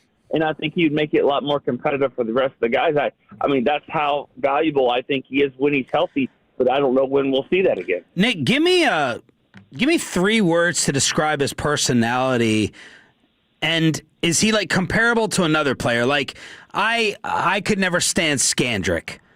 Choppy got alone. Let me go in there and talk college football. I'm just trying to get an assessment of who he is behind the scenes in the locker room and as a person. Are there either 3 words or a Cowboy comparison that comes to mind? Yeah, well, he's not Scandrick. It's not that. We would always say, is it GMO or BMO? Is it good mood Orlando or bad mood Orlando? You never know about Orlando. But he was a lot more outgoing and inquisitive and all that. Diggs doesn't. I don't know if shy is the right word. I don't know. Who I would kind of compare him to, and this is going to be weird, but maybe their numbers are all the same. He's a little like Tyron Smith in that super quiet, but when he's with his group, his friends, when he's in his comfort zone, he's a lot more outgoing than people think. And so he's a lot like Tyron to me in that regard, because when you get into the locker room, he really doesn't want to talk to you. But that he's a little bit more outgoing with his buddies and friends and other people. What would your surprise level be if he's not on this roster come training camp? The surprise would probably be more if he is. At this point. And again, I hate saying this because it'll be disappointing. I would have loved for them to work it out, and maybe they will, and maybe if he does play, maybe how he plays and how he carries himself will be a big part of that. Again, I know I'm supposed to have answers to this, but I just with Diggs, it's just so tough because they've kept a lot of things quiet, and there's a lot of things I don't think that we really know behind the scenes. Nick Eatman, DallasCowboys.com. Join us here on 105 through the Fan. This is Mark Schlereth yesterday on the G-Bag Nation about George Pickens. Want to get your take on this? There's no way, by the way, just on a tangent, there is no way that I would pay George Pickens. I wish I could buy him for what he's worth and sell him for what he thinks he's worth. There is no way I would invest a dime into that guy going on beyond this season. So why is that, Stink? Because since he's been here in Dallas, everything we've heard is he's really been a good teammate and a good locker room guy for the most part. Great. I saw him film his own slow motion movie on Thursday night. When he's not the target, when he's not involved, he's not interested. You can have that. You can't. You got to know the right guys, and sometimes you got to let go of really good guys because they're not the right guys. And I wouldn't invest 2 cents in that guy. When is the talent not worth it? How great do you have to be for the talent to not be worth the problem?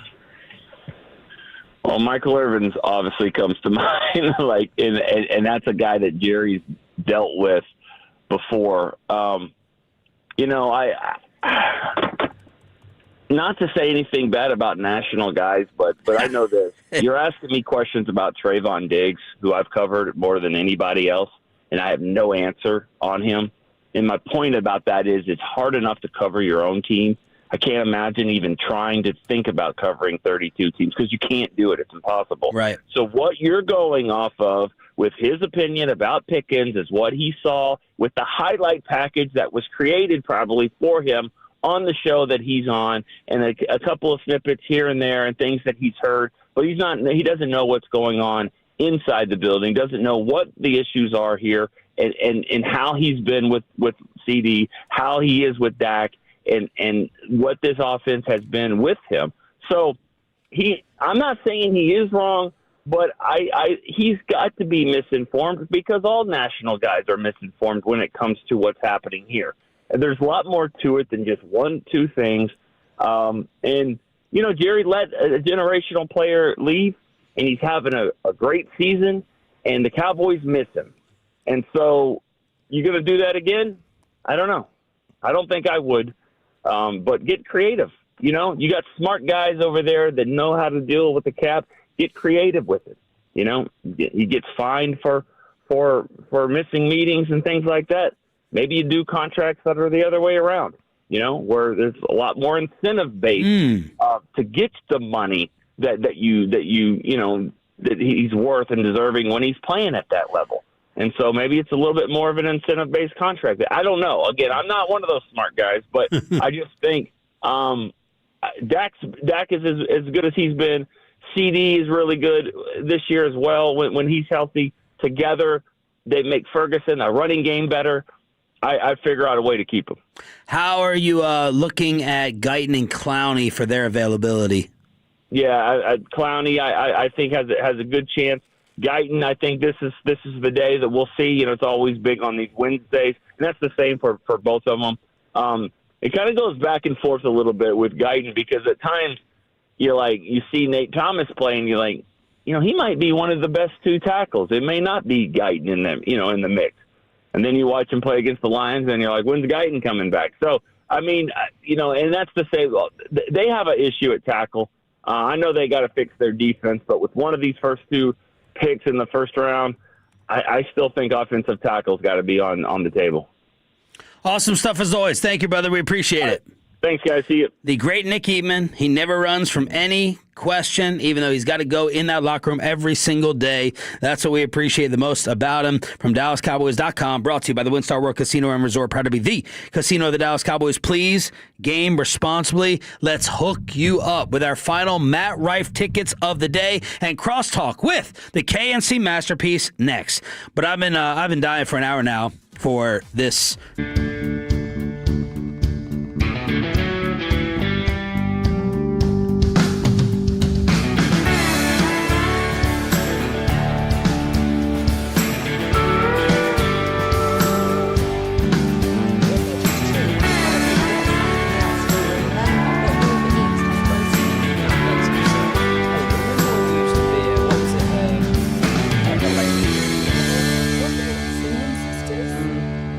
Basil babes. Saffron Squad? Nutmeg maidens? Pre-curb? No. Nutmeg maidens? I just said that. Was it Spice Girls? Doesn't sound right. Was it Saffron Squad?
remember something, you have to forget something else.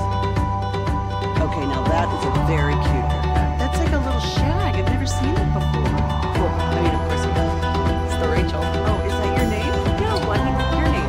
No, I'm Jen. My name's Jen. Right, but I just mean like this is your haircut, but that's hair on your head. I'm not saying this is your hair. Okay.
Three the Fan segment here brought to you by Classic Chevrolet. If you're in the market, upgrade your vehicle. Get to Classic Chevrolet Grapevine today. The back-to-back #1 Chevy dealership in the world. More new Chevys than anyone else. All priced to sell.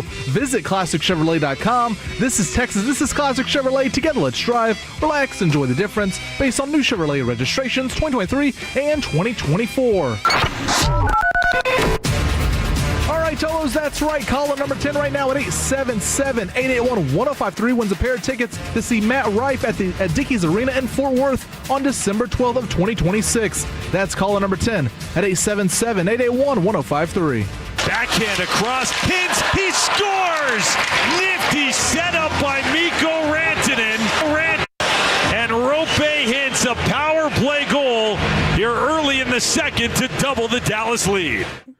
Victory Plus with the audio. Another day, another W for the Dallas Stars. Their special teams is freaking unbelievable, man. 2 for 4 on the power play. They just keep clicking along right there. And then that penalty kill is unquestionably the best in the NHL, and that will play at home, on the road, in the playoffs all day long. I just turned it off after the first 44 seconds. They scored 44 seconds. I was like, what else do I need? We're that good, guys. Or if you would have turned it off early in the second period, and then it got dicier. Yeah. No, I got complete faith in this team, though. They're that good. So they are that good. Give me a 1-goal lead, and they got this. Because But they're back up. The penalty kill, like you mentioned, the backup's been phenomenal. It has. When you have a good backup, man. I mean, that gives you that's such an advantage because you just stay healthier. Well, you're not healthy. You're more rested, more refreshed with your main goalie as they get to the playoffs. And that was one of the goals, is to maybe ease Ottinger kind of into that 50-game range as opposed to 58, 60. Yeah.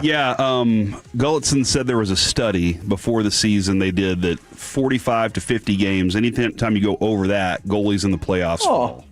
And so they want to keep him under that range because they want to keep him fresh for the playoffs, which we've seen sometimes can be a struggle. And and part of the way the NHL does the playoffs, there's such an advantage for winning your division. Massive. Like, you're going to face Minnesota versus the last entrant into the playoffs, the second wild card team. Like, you have to win the division. So if you have DeSmith, who could play really well in net, and you could still keep Otter at 50 and still win your division, probably if you want to go for the division, that's when you're going to really kind of extend them. Well, and I know there's a long way to go in the season, but the two clear, unquestionable best teams in the NHL right now would play in the second round of the playoffs. You've done a great job lately with verse and verses. Very proud. Oh, thank you. Yeah, I'm trying to, I got the Single-Schmeider thing. Yeah, it's a pet peeve of mine. Is it? Yeah, the number one, though, is they could care less. Oh, my God, I hate that, It drives me crazy when people couldn't. Whenever Mike was on the show, I would just always go, couldn't, and just let him keep talking. Mike? Yeah. And he wouldn't No, stop down. I don't. Well, think, Mike also said Spencel Torkelson, that's and we true. never corrected him on that either. Pencil? Spencel Torkelson. What's coming up? What? Hold on. I appreciate your question, Sean. I have to ask. Can you you do care. The versus. Can you explain that to me? Yeah, so like Kevin versus Corey, right? A lot of people just say verse. RJ always would say verse, like the music verse. Gotcha. But no one picks up. First off, no one probably picks up on either or cares. But do you think more people you care? Do you think that more people care, notice verses, or couldn't? I hear more about the couldn't thing. Yeah. But I didn't know anybody ever said that, so I'm glad you fixed it. And that word in Ask Reddit, you guys were just using it so much yesterday in the text thread after the show. I had to bring it back up. The word that like kind of shows your age. I think this is a word that we shouldn't be using at our age, and we're all pretty similar. But and my wife uses using it all the time, but she's 4 years younger. You guys were using vibe. You and Peyton. So much. Oh yeah. I don't. It's a vibe. No. It's a vibe. I think it's a great explanation. I do too. You want a vibe. That's a great song too. Yeah, I totally get the usage. I just can't go there at my age. Me neither. It explains something. Right? Very Gen Z term. Very Gen Z. It explains something you can't quite explain. You know, like you kind of that person is a vibe. And like, is this the positive version of it is what it is? No. Vibe is mood. It is what it is. Like, deal with it. It's reality. Okay. I think. Want me to be honest about something for a second? Oh, yeah. There was a time when I was kind of down on myself in my place in the show. And Reggie, he goes, Corey, I just need you to understand you're a vibe. And I was like, I don't know what that means. And then I asked a question to Jerry, and he texted, and he was like, that's what I'm talking about. Nobody else would ask that question. And I was like, oh, so I'm the Corey. All right, so it's the Corey effect of something, and the vibe. So like, and then I understood it a little bit. We got to puck around and find out to start the show, Sean. And we will also get into canceling classes. What's the greatest thing you've ever skipped a class for at 10 o'clock? We'll do that right out of the gate. We do have Sean Merriman joining the show at 1:20 today to talk about Phillip Rivers and where the Cowboys stand. And we do have a shoddy presser in the middle of the day today. And RJ is proud and has officially welcomed the Oklahoma Sooners to the SEC. That's right. Because they did that. Because they did that? I don't believe they would have done that at the Big 12. Cancel class. Cancel class. SEC, football's here. Academics, it's like, whatever. Except for Vanderbilt. Now, we're trying to, Florida as well. Florida and Vandy for years carried the torch because they were the only two accredited those research universities, right? Vandy and Florida. Well, then we brought A&M and Missouri in, okay, and they had to bring up the academics. Sure. We don't care about that. And then you got to let Texas in and bring it. Now we got 5. And it's like, well, guys, I liked it better when we had 2. We're not not here to be learning. We're not here to be learning. Yeah. Okay? When it was in the early 2000s when OU had won their championship, and that I thought the Texas OU was strong, very strong. Very strong. Was the Big 12 competitive with the SEC in the same way, or was the Big 12 a notch up? Yeah, I think so, because Texas and Oklahoma felt like every single year they were in the conversation. Absolutely. If you have two schools that are in the conversation, you got something. Yep. Did you guys see the Corey Seager Red Sox rumor? Yes. And did it set off panic, or were you like, okay, let's think about this? I think. Listen, man, nobody's off limits. Maybe Wyatt Langford. Nobody is off limits. Wyatt is pretty. He's off. He's pretty close. He's Off your young limits? guy. Yeah, he's the guy that you just say. But Corey Seager embarrassed? he's a clutch player. He is a proven commodity, and he also had better defense last year. People are gonna want him. I think that it's going to take a king's ransom to get him from the Rangers. And as a Rangers fan and front office, you should expect nothing less than a gigantic offer for a Corey Seager. You have to get something like that. Well, if they said to you today, and they won't. But if they said to you today, Roman Anthony, I mean, that's significant. Yeah. That's significant. They're running. Now, I don't think they're going to do that. Yeah, I would do that. This isn't like Marcus Semien and Nimmo, though. No. This is a very different situation, and I don't think...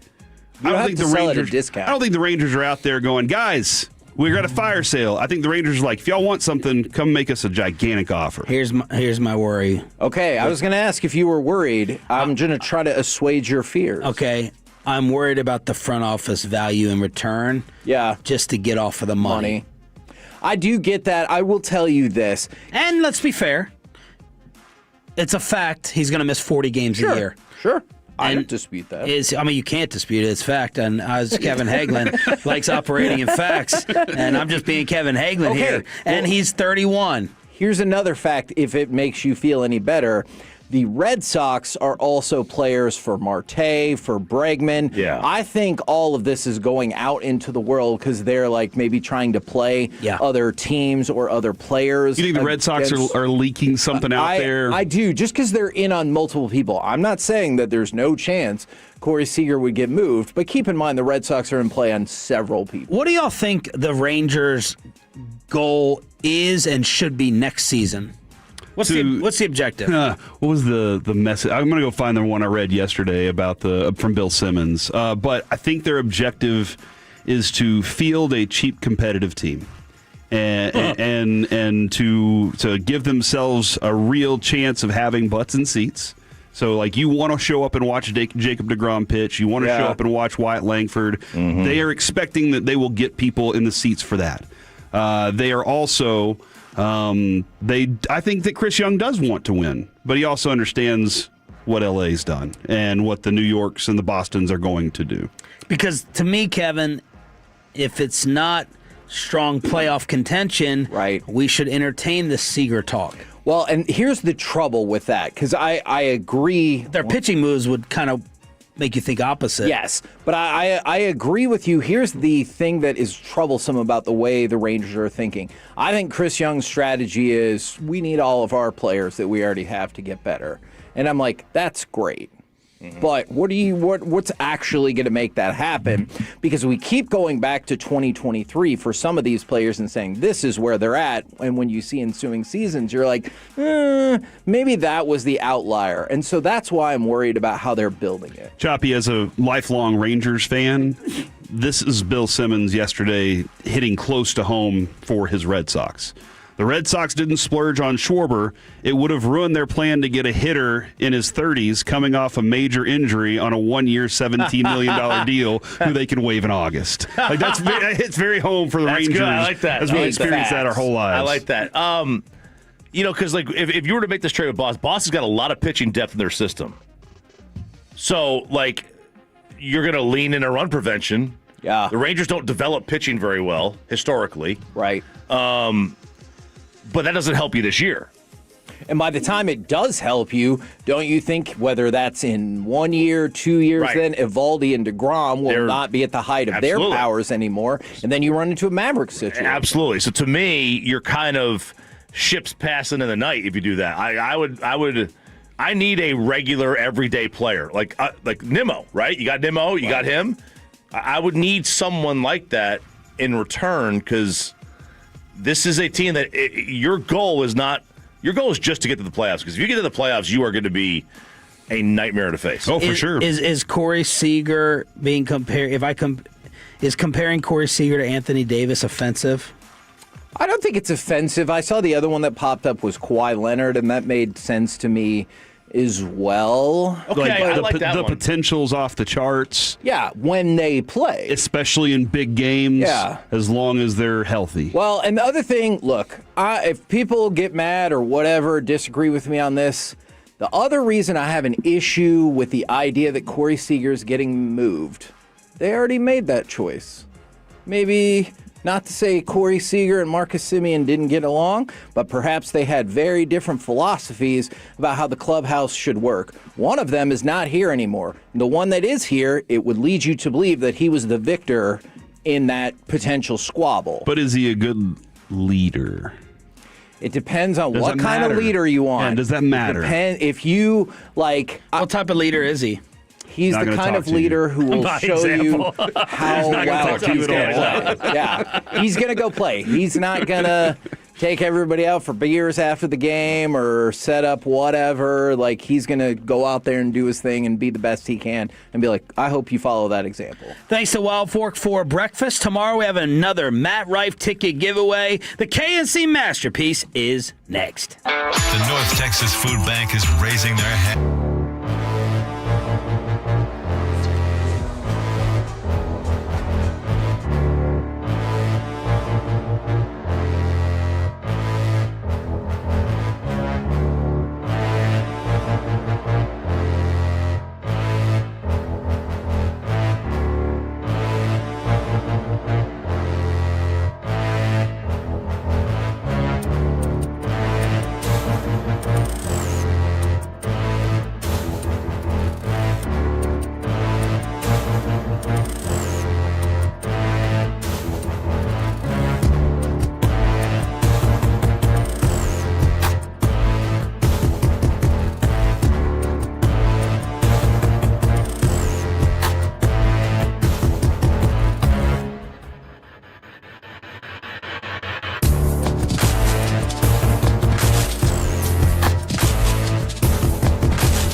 by our D&M Leasing Studios. It's the KNC Masterpiece on 105.3 The Fan. KNC Masterpiece right here on 105.3 The Fan. You got me, Kevin Hagelin. You got, Corey Majors. And, of course, the famous Alec Medford. Gentlemen, welcome to the program. How the heck you doing today? I'm doing great, Alec. I recently picked up a show that Kevin he didn't even suggest it. He just said it's a good show to somebody else. So I started watching it. It's called Death by Lightning. It's about a cat named Garfield. Yeah, and it's about the president, James Garfield. Was he not a cat? Is that not how? No, he was a person. This whole time I've imagined him as a cat while I've been watching it. If you have watched the first 2 episodes and haven't picked up that James Garfield is not a cat, I don't know how you're enjoying this show. It makes so much sense that I haven't seen him eat one lasagna or complain about a Monday yet. All right, but it's still a good show, and it really got things rolling going into the Stars game last night. So I'm rolling today, baby. All right, and I do want to talk about the Stars, but I'm also intrigued, especially when RJ was talking about how he's pro lower educational rates in the SEC, which I probably should have expected that opinion. I didn't, but I should have. Tell me the story about Oklahoma, and then let's get to the question of what's the coolest thing you've ever skipped a class for. Oh, man, I love that question. And we will talk about the Stars as well, all here in the action-packed first segment. All right, University of Oklahoma, which is we're very well known for meteorology because of the location that they're in, the tornadoes, all sorts of stuff. I think Carter said yesterday on Sunday as we were talking with Mike Adams, former Rangers pitcher Mike Adams. We were talking. Mike Adams is a jerk. He's amazing. I don't know what you're talking about. But that's between you and him. That's true. He said everything but a tsunami pretty much at Oklahoma. And I was like, yeah, that's pretty good right there. In preparation for OU hosting a college football playoff game, the University of Oklahoma is adjusting its academic and campus operations in December of the 19th. What? December 19th. To accommodate traffic, parking, and safety measures. So basically they're saying, hey, look, we're canceling a lot of classes, final exams, schedule adjustments. We're moving some things around. No Saturday finals. So there we go. They are moving a lot of finals on Saturday? Well, dude, hey, man, you got to accommodate lots of different types of students nowadays. Okay. You know, not every student is just a kid that's living at home and got sent off to college. A lot of them are out there in the world working and making their way the only way they know how. Oh, wow. I feel like that was me. That was me. Yeah. Exactly. I was one of those that was trying to get my degree and also raising a kid. So we asked the question, 877-881-1053, Franklin Injury Attorney text line, also the Twitch, also the YouTube. What's the coolest reason you have ever skipped a class? Because going to the college football playoff, that's a pretty sweet-ass reason. Yes. Yeah, that is absolutely a very cool reason. And Alec, you never skipped class, right? Is that, or did you? People would assume that because of the big bulky glasses and stuff, but no, I knew how to have fun in college and high school. You do look very smart. Oh, thanks, man. Like, you look like you could at least be, what is it? Not the professor in training. What's like the helper person who's student teacher? Yeah. But there was like another... The AR, the RA? Yeah, no, that's a resident advisor. Yeah. But the person who's like, they run your lab class. Like the one in Road Trip that was trying to screw over the lead guy because he liked the girl. Yeah, and so he's going to be a professor. That's what Alec looks like. He's like, he'll be your economics professor in another 5 years or so. He's just not there yet. So in high school, I would frequently dip, just to go do some random things, all right? Thanks a lot, Brian Adams. But in college, Kevin, it was the Rangers were playing against Tampa Bay, and it was like their first playoff game in forever. And was that 2010? Yes. And everybody, it was because we get middle of the day games. This is the first time in 11 years. Yeah, we get middle of the day games, and I was like, I reached out to my friends and I said, hey guys, let's all meet up. The TA, there we go. Thank you. Teacher's assistant, just like Alex said. But he said, hey, we're all meeting up. I think we went to Fuzzy's Taco. And they had one TV and they weren't even playing the audio. And so we said, screw it. We went to a bar around the corner. The bar was packed with Rangers fans. Wow. And it was the coolest day. And Adrian, she was like, hey, look, I know you're supposed to be in class and I know you have a child and I know I'm working full time. but I'm going to take care of this for you so you can enjoy this one day. Yeah. And Kevin, it was awesome being able to watch the Rangers in a playoff game as they're getting that sent them to the World Series. So that was to be able to be around the friends and have one unifying thing in that bar. That was the coolest thing, other than, chicks and stuff. Yeah, there's a lot of people who skipped for hooking up, but this one's amazing from the 6A2. I skipped class because it was 72 degrees outside. Just perfect. Dude. Probably the reason they put me on academic probation. Shout out to UNT. Man, I hear you, but if you're just skipping because it's a nice day outside, I feel like you probably skipped other days too. Okay. Yeah, maybe. Because if you just skip one day, you can recover as long as it wasn't like an exam or some such. But Alec, you've mentioned, and I've done this before, and you do it too sometimes. Every once in a while in the year, and the company allows this, they're like, hey, we understand you need a mental health day. We totally get that. Now, I can't wake up that morning and be like, mental health day today. Sorry, guys, I'm not showing up. I usually plan my mental health days. You need to set the seeds. Usually I'll tell you, Kevin. Man, because I've been really tired lately. Yeah, I understand. Holidays are coming up. You gotta make it to the holidays. But that is the mindset is, guys, it might be a couple days. I might need to. I'm on verge, right? I've told you that before. Right. I'm on verge. I might just need a day. But man, you wake up and it's just glorious outside. Those are the days you're like, can't wait for work to be over so I can spend a little bit of time in the 72-degree weather out there. I am not dismissing all the people who skip class to now retroactively do what they said is Tolo Go. We have to stop this. But there's a few other unique ones that I really like as well. From the 214, the local punk rock band was holding a show at the Dairy Queen across the street from high school, and everyone who followed them, including me, skipped afternoon classes to go to the Dairy Queen for a show. That's awesome. Just really like the idea that there was a concert at a Dairy Queen. Yes. I think that's really fun. Yes. Thank you to everybody who helped out. Yes, Teacher's Aid is in fact what I was looking for. I want skip class to go to Six Flags. Somebody skipped class to go to WrestleMania in 2007. That's kind of awesome. Was that the Detroit WrestleMania? I think so. Yeah. How would I know? Okay, that was more directed at Alec because if you did know that, that would be... Yeah, that would be pretty impressive.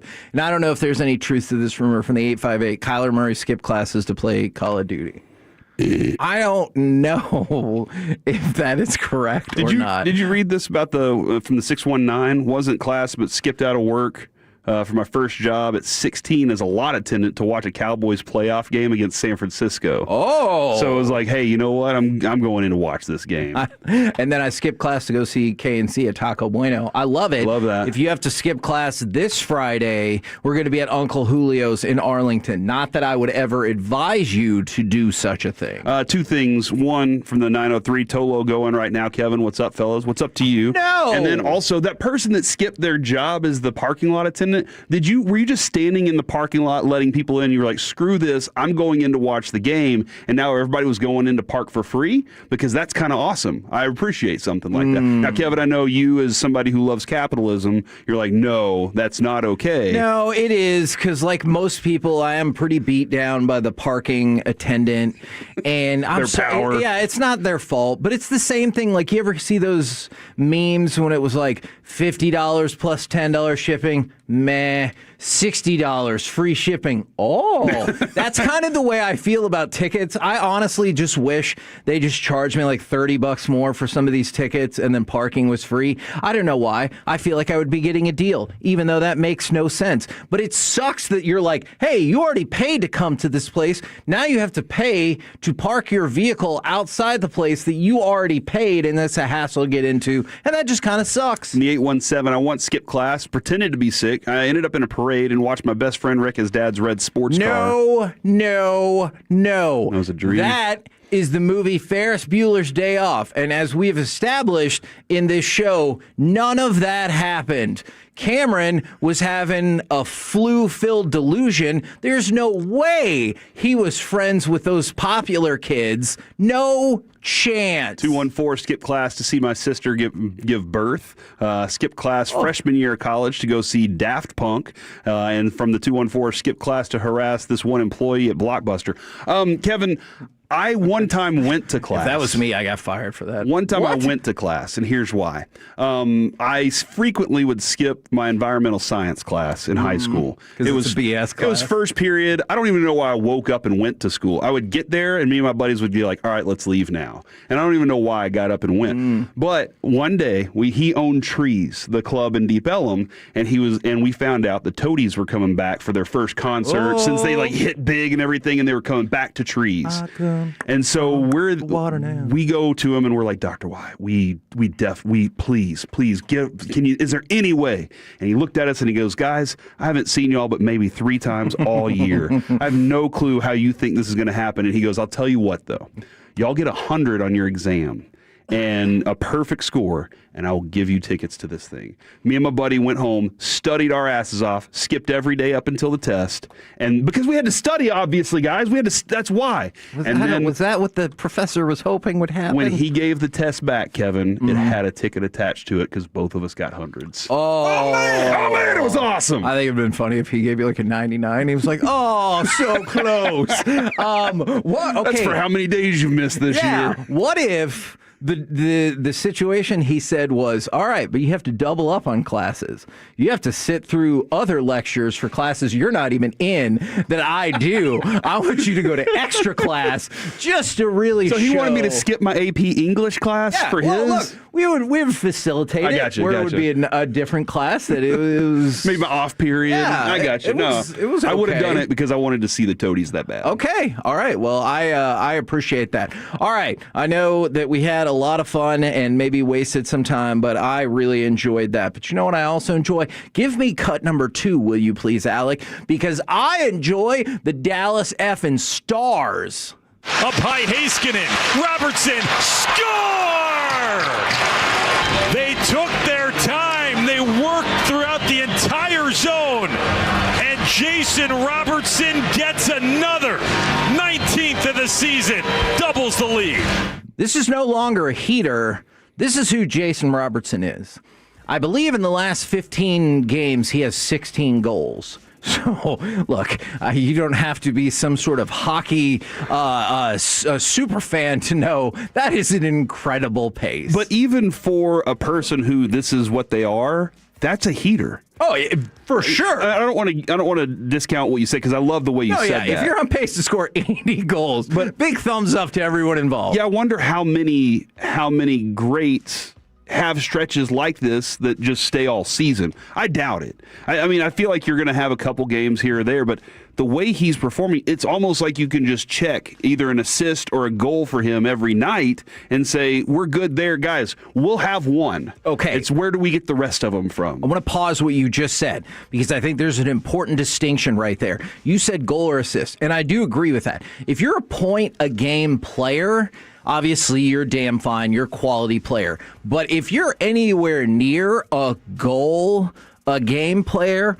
you are a legitimate threat and weapon across the league that other teams have to game plan for. And I know, same thing. You're Micah. Same thing, yes. Same thing. And much like Micah, people are waiting to see what you actually do in the playoffs. Yeah. And I hear that, but I'm going to enjoy it while it's rocking and rolling right now because it's awesome. From the 214, Robo's been holding back. He's only trying to get that big contract. I will say I do attribute a little bit of that to this. He understands the season. He understands what's at stake here. He also wants to make this an Olympic team. Right. Like there's a lot of other things that are motivating him. But Kevin, I think the fact that he's healthy this year is one of the biggest factors because we've seen this dude play at this level before. The only, and I understand the logic of the contract season, I really, really do. But the only issue I have with that, or I guess the primary issue I have with that, is 3 years ago, he had the greatest offensive season in the history of the Dallas Stars. So, like, I don't think this is necessarily coming out of nowhere. You've seen a two-season lull where he was still averaging about a point a game, but it wasn't to the same level as you saw in 22-23 when he was just unbelievable. There are so many things to like about the game last night. Thomas Harley is back. Jason Robertson scores another goal. Casey DeSmith continues to be tremendous in replacement of Jake Ottinger when he's in there. He has been better than I think anyone outside of Casey DeSmith possibly could have hoped for. But we made reference to this in the crosstalk. I want to talk about what's going to play today, tomorrow, next year, years past, in the playoffs, on the road, special teams. If you have elite special teams in the NHL, you will always be able to compete. And take a look at what happened again last night. Winnipeg, 0 for 4 on the power play. Dallas has not allowed a power play goal in its last 9 games. That is freaking bananas. And then the corresponding move. What do they do on the power play? Going into this game, Dallas already had 30 power play goals. That was the most in the NHL. And guess what? They scored 2 more. So they're on a remarkable run right now, and it's crazy to think you are getting a power play goal a game. That is wild. Yes. And so Jason Robertson, as long as you're getting the calls, yes, and even still, you feel confident that you're going to be able to get it those nights, and you're going to get those in playoffs too, as long as you keep playing that. And that's a lot of, give Glenn Gulletson the credit for that. Right. He has faith in what he's going to attribute there. Kevin, or contribute. Somebody said 92 goals in a season is the record Wayne Gretzky. And I was like, that's cool, but what about points overall? I went to look. That is the most unbreakable record maybe in sports. The only current player that has is that Connor McDavid, 153 goals, or points. The goals, 153 points. In the top 11 single seasons, Wayne Gretzky has 9 of them, and Mario Lemieux has 2. Wayne Gretzky, number 1 with 215, number 2 with 212, number 3 with 208, and number 4 with 205. He has the top 4 single-season points. And they're all over 200. Think about what that means. Jason Robertson was, what, 1-something? Game. He was averaging 2.5 points per game. And that's why I tell you what I think is one of the most mind-boggling stats in all the history of sports. You could take away, and I know Ovi just passed him, but Wayne Gretzky had scored the most goals in NHL history. You could take away every goal he ever scored, ever, and he would still have the most points in NHL history. Insane. That is insane. I think there's a bigger gap of greatness between Wayne Gretzky and the rest of the NHL than in any other sport. I think there's a bigger gap between Gretzky and number 2 than any other sport.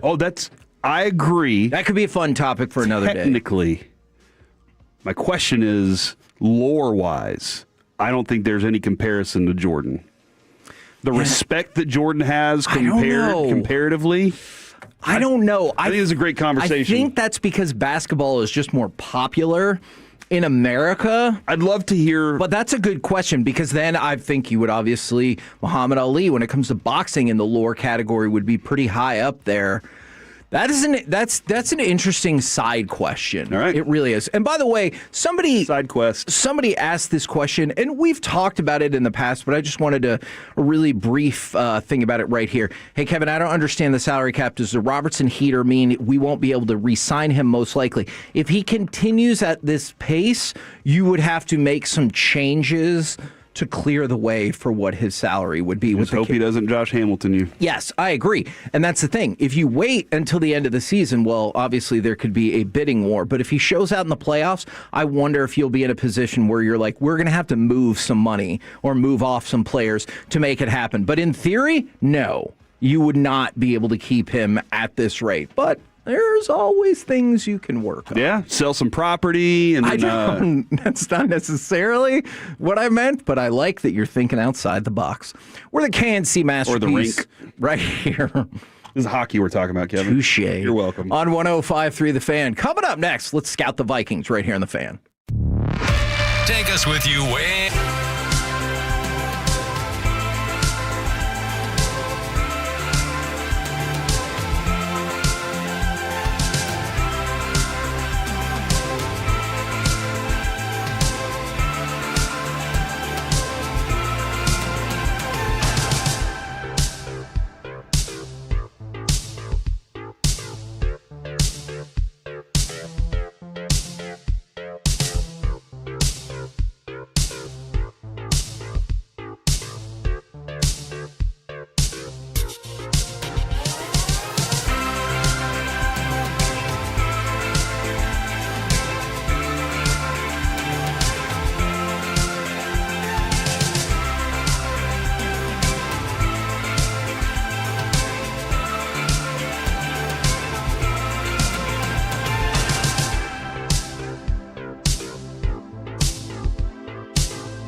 of the KNC Masterpiece is brought to you by the personal injury lawyers, Frankel and Frankel. If you've been injured in a car or truck wreck, call Frankel first, 214 or 817-333-3333. With Frankel and Frankel, there's never an out-of-pocket cost. They only get paid when you win. Frankel and Frankel, the go-to car and truck wreck attorneys in Dallas. McCarthy down the seam, and what a drive for JJ and the Minnesota Vikings. Josh Oliver, the touchdown. KNC Masterpiece right here on 105.3 The Fan. You know what? There's so much stars to get to. I think we might get back into them at some point in this show. But right now, next up, start scouting the Vikings. Would you like to start with a particular player, offense, defense? What are you thinking? Let's go ahead and hit the Justin Jefferson is a fascinating story because right now he's not good. Because J.J. McCarthy can't find him. Neither could Brosmer. Right. I won't hold the Brosmer one against him. But I'm also trying to go back. Didn't him and Diggs have a pretty significant battle the last time those two squared off, and it turned out Diggs' favor? I'm going to have to go back and look at the numbers on this. But I know in Alabama and LSU it was torching, but it is it's a little bit different here. So I want to know. This is one of the reasons I want to know if Diggs is going to play and if he's ready to play. Right. I feel like we'll get some insight on that today. Yeah, but obviously Justin Jefferson is person that I focus in on first and foremost. Okay, so let's talk about Justin Jefferson then. Only 4 catches for 15 yards in his last 2 games, but let's expand that out just a little bit. The 4 catches. I'm not trying to run afoul of Mickey Spagnola, are on 10 targets. I know that is not his favorite stat, but this is a stat we can all agree is egregious this season. How many touchdown catches do you think he has? This year? Yeah. 8. Just 2. Oof. So, and I get it. Part of that due to injuries, part of that due to the maturation process of J.J. McCarthy, but I don't care who's throwing you the ball. You should be able to figure it out more than that. And so it really has been a struggle. And I'm not saying, so you can clearly ease up on Justin Jefferson. I'm not saying that whatsoever. What I'm saying is, it is a super duper positive for me that going into this game, what usually is the primary, one of the most feared weapons in all of the NFL has just they've really struggled regardless of the quarterback, regardless of the connection, because you can look back at J.J. McCarthy just had a really good game, right? Mm-hmm. Not to Justin Jefferson. So it's not just a case of, when McCarthy's on, so is Jefferson. You've seen it. When McCarthy is on, it still did not translate in that game to Jefferson. I will say, you're right. They threw the ball 16 times in this past game.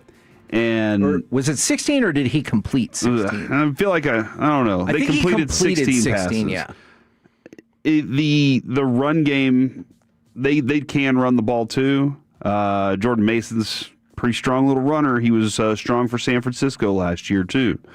However, the quarterback play is so inconsistent. For sure. That I don't know what to expect from it.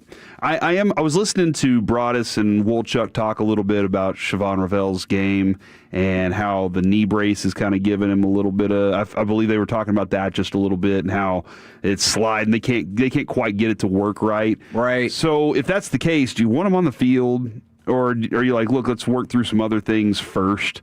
But I just the inconsistent play.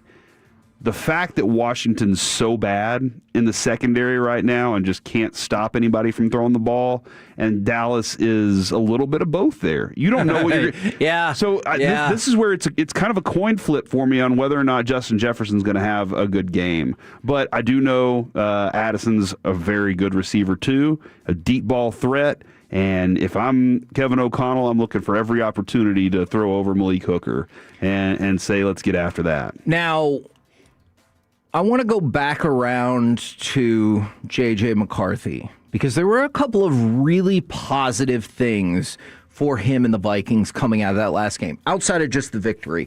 Here's the number one thing, and to me, this might be the number one thing to watch in this game.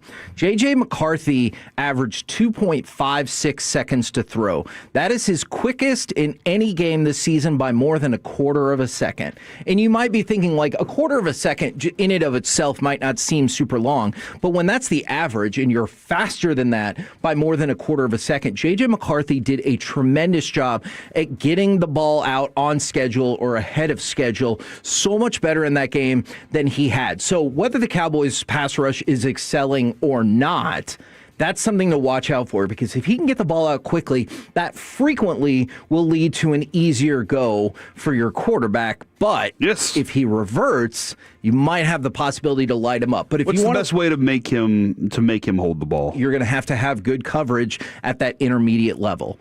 Because, like, that's the thing. If you're throwing at that point, I get it. You can still have a deep ball at that point if you have that trust and that connection with your wide receiver.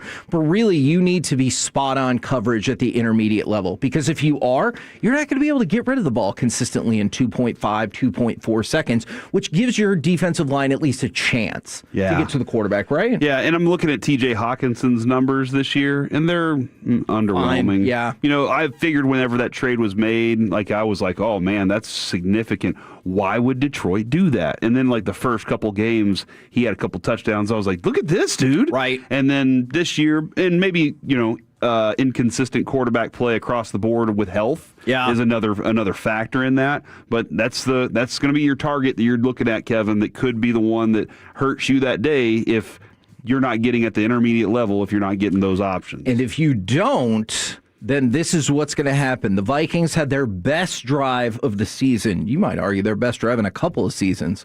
19-play, 98-yard possession in that last game. Now, I realize that Washington is ready to pack it up and everything like that, but you took 12 minutes off the clock and completed a dominant first half for the Vikings. So that was a great sign for them. The other thing that was really positive, they had 7 drives in that game. Got to the red zone 4 times. Guess what? 4 touchdowns. Okay. And that has been, we've talked about it, an Achilles heel for the Dallas Cowboys absolutely has been, how do they convert when they get into the red zone? Well, it feels like, I know this is not the actual number, but it feels like 60% of the time they kick a field goal, right? Yeah. And you just saw a Minnesota team that has been able to convert in the red zone, at least in the last game. Yeah. That's so I guess on the Cowboys offensive front, Brian Flores is the one that I'm most concerned with. Yeah. Because of his unique blitz packages. I mean, look what he did to Sam Darnold, dude. Sam Darnold's having a really good season. MVP caliber season. And Brian Flores, the boogeyman, said, I'm going to blitz him off the bus. Yep. And did. And so I think that's like anything Brian Flores is concerning to me, but I think and especially if CeeDee Lamb's not on the field, how you approach that, I think that definitely falls into play on how you hope Brian Schottenheimer is prepared to call this game. So, look, it might not turn out the way I think, and I understand that I will get torched for that. My thought going into this game is very simple. How well can your offense play against that defense? Because I think the Vikings offense still kind of sucks, and I think you're going to be fine on that front. So let's focus. Look, if I'm wrong, I'll take the L. I just think their offense sucks, and you give up 20 points in this game, which feels like a victory for our defense that, well, at least after that last game. That is a victory for this defense. And you should be able to win this game. But I think, dude, Steven told us Monday that exact thing. Yeah. If we can hold them to a reasonable number, is what he was kind of throwing out there. He's like, when I envision our best game with this team, our offense is clicking on all cylinders. Yeah. We're getting good contribution, better than the crap we got from Detroit. He didn't say that. I was paraphrasing in my mind. And then he was like, and hopefully we can keep them to a good number, which is basically what you said at the beginning of the season. Yeah. If you can be mediocre on defense, middle of the pack, this is going to be a good year. Especially at home. Like, that's one thing. Look, I know Jerry has opined about the differences between home and road, but it's just a fact at this point. Your offense has played significantly better at home than it has on the road, and so I think you should be able to take advantage of that. But if there's anybody that would concern you, I think it is Brian Flores. That defense, in terms of yards per game, 8th best in the NFL. However, some of their offensive struggles, I think, have contributed to this next number. What do you really care about? Do you care about how many yards a defense gives up? Hell no. Care about how many points they give up? Fact. That drops to 12th. So you drop in defensive efficiency yards from 8th to 12th. And so the points are there to be had, and I think in part that's because the offense puts them in some pretty negative situations, right? You were just pointing out their red zone situations too. Right. And which before this last game had struggled. Watching McCarthy in those moments, he looks like he panics a little bit. Yeah. Yeah. Just kind of his feet get a little choppy. He doesn't know which way to escape the pocket a lot of times. And he doesn't. The one thing that he hasn't committed to is when he wants to run. That's one thing that he can run. Sure. And I think he hasn't committed to, you know what, I know when I'm going to do it, and that puts him in potential sack situations a lot of times. Yeah, and if you can take advantage of that, there are a lot of positive defensive numbers, but then just the concept of having Brian Flores, you know he's going to have a plan. They give up the 6th fewest yards per play in the NFL, and that's great. But if your defense consistently has to start like at midfield or even at like we did against Detroit. Yeah, exactly. If every possession starts like the Cowboys kick the ball to you, then your defense can be good all day, but you're still going to run into a problem in terms of points. I think tomorrow perhaps we can talk some more about Van Ginkel and Dallas Turner. Dude, the Gink is good. He is. I wanted to throw one more thing out for you that I think you might see this play out a lot. Would you rather me call him Ginky? The Gink? I don't think I love either one of those. Okay. But, you know. He's got long hair. That's for the total. What does that have to do with it? You can see it on the field. You'll know who he is by looking for the long hair is what I'm saying, Kevin. We'll get to that tomorrow, though, all right? Well, right now, there's something else more important. I was just going to say, I wonder if you're going to see a lot of the 5-man Cowboys front, because J.J. McCarthy did really excel against the 4-man front. Yep. And so I wonder if you'll see that ratcheted up or you'll see some tweaks there. Because while against Detroit, you saw it early and then it disappeared. So I would like to see more consistent push towards pressure on McCarthy.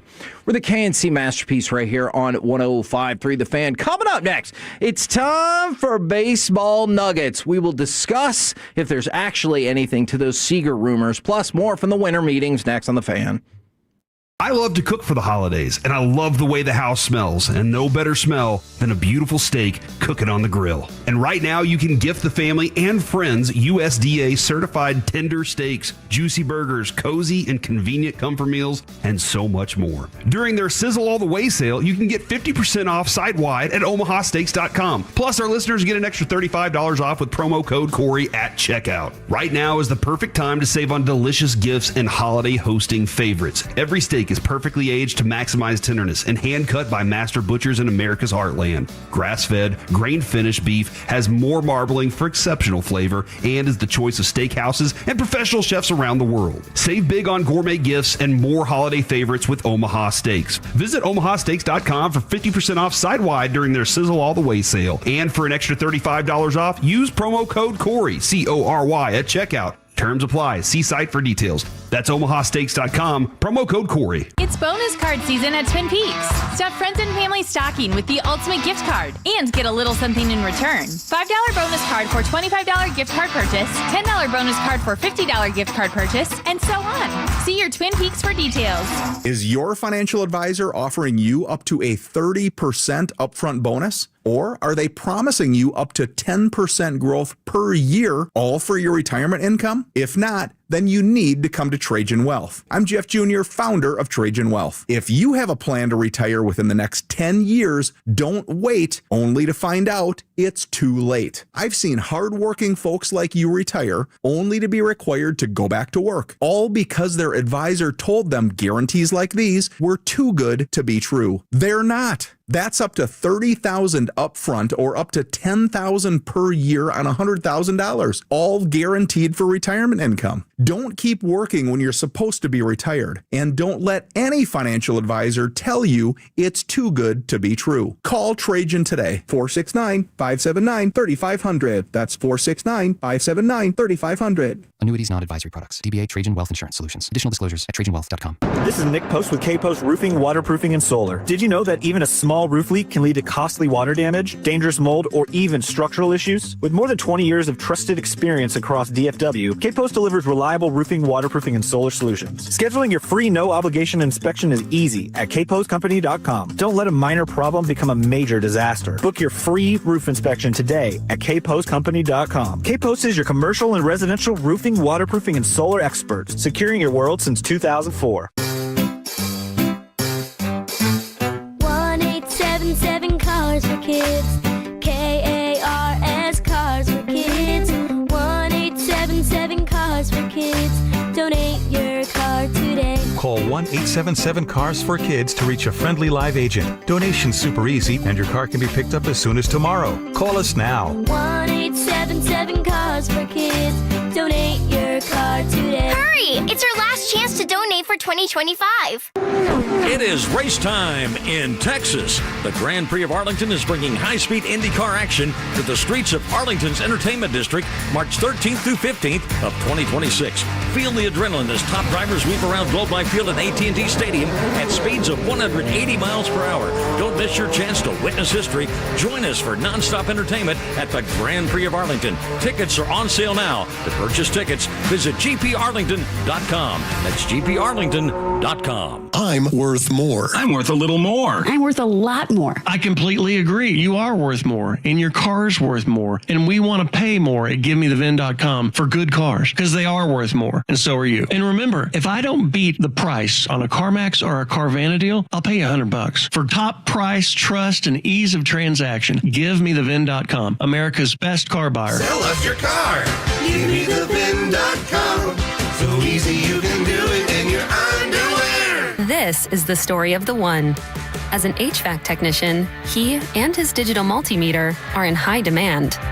So when a noisy office HVAC turns out to be a failing blower motor, he doesn't break a sweat. With Grainger's easy-to-use website and product information, he selects the product he needs to keep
segment is brought to you by Classic Chevrolet. If you're in the market to upgrade your vehicle, get the Classic Chevrolet in Grapevine. Back-to-back #1 Chevy dealership in the world. They've got more new Chevys than anyone, all priced to sell. Visit ClassicChevrolet.com. This is Texas. This is Classic Chevrolet. Together, let's drive. Based on new Chevy registrations 2023 and 2024.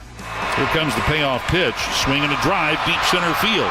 Thomas going back, checking the wall, looking again, and it's gone. A blast to dead center for Corey Seager. His 15th home run of the year gives Texas a 1-0 lead.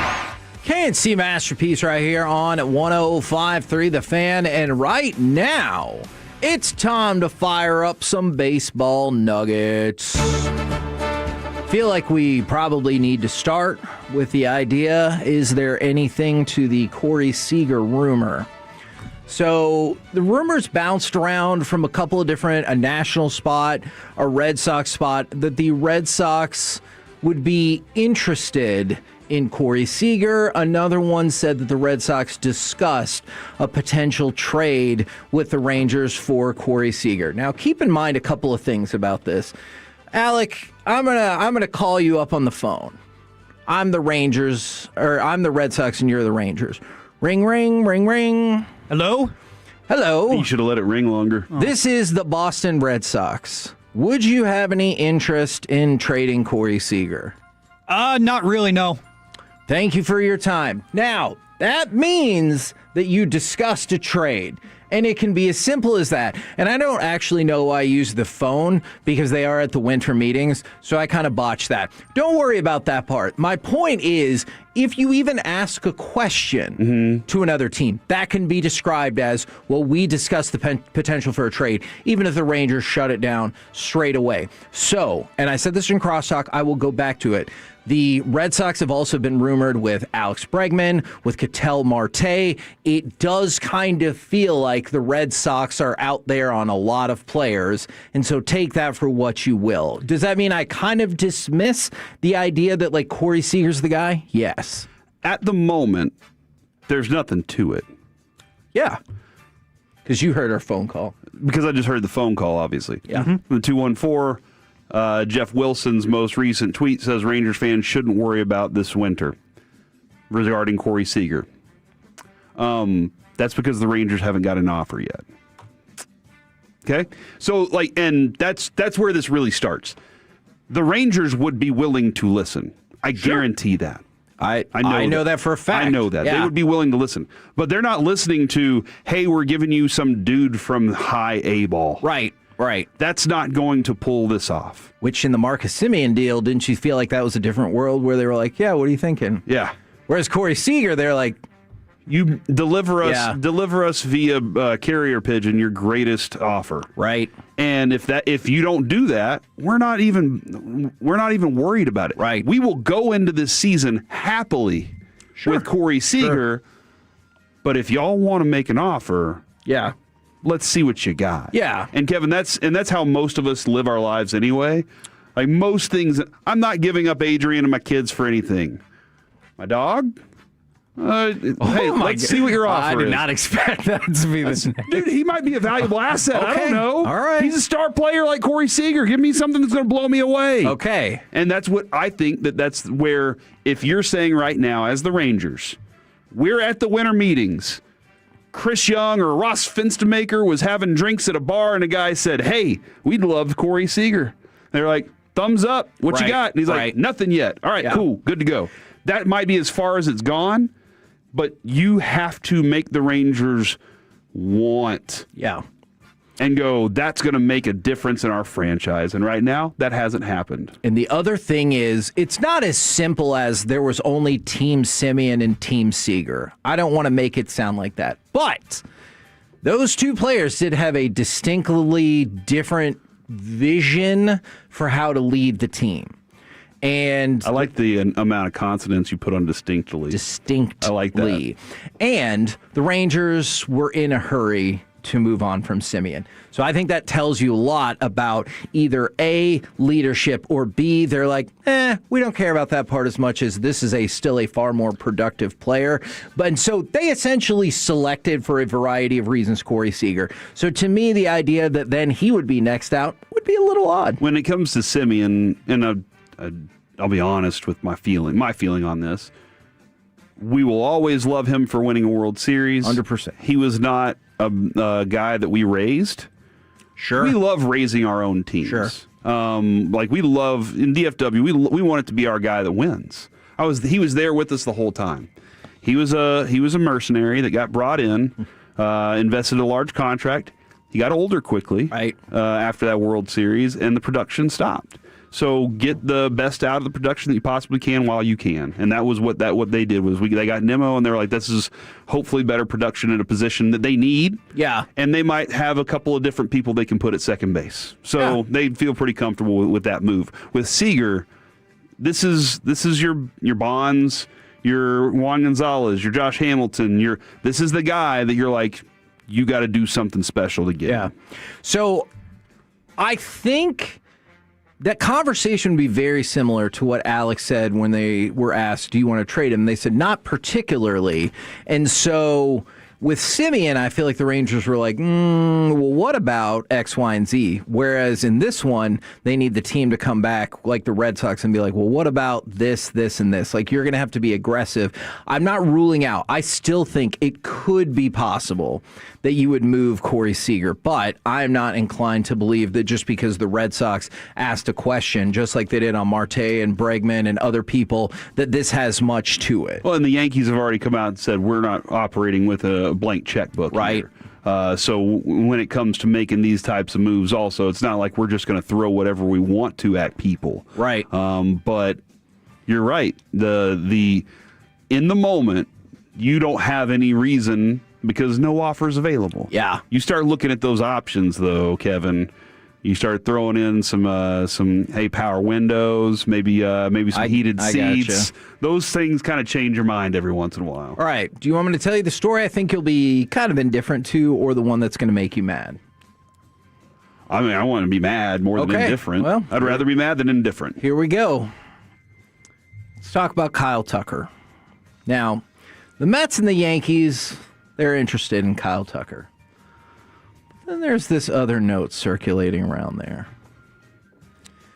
The Los Angeles Dodgers might be interested in trying to give a ridiculous per year average on a shorter term deal for Kyle Tucker. Yeah, I kind of felt this all along. To try to get the job done. After the news of the day yesterday, and really the day before, the year before that, would you be irritated if the follow-up to Edwin Diaz was, let's go ahead and snag Kyle Tucker just because?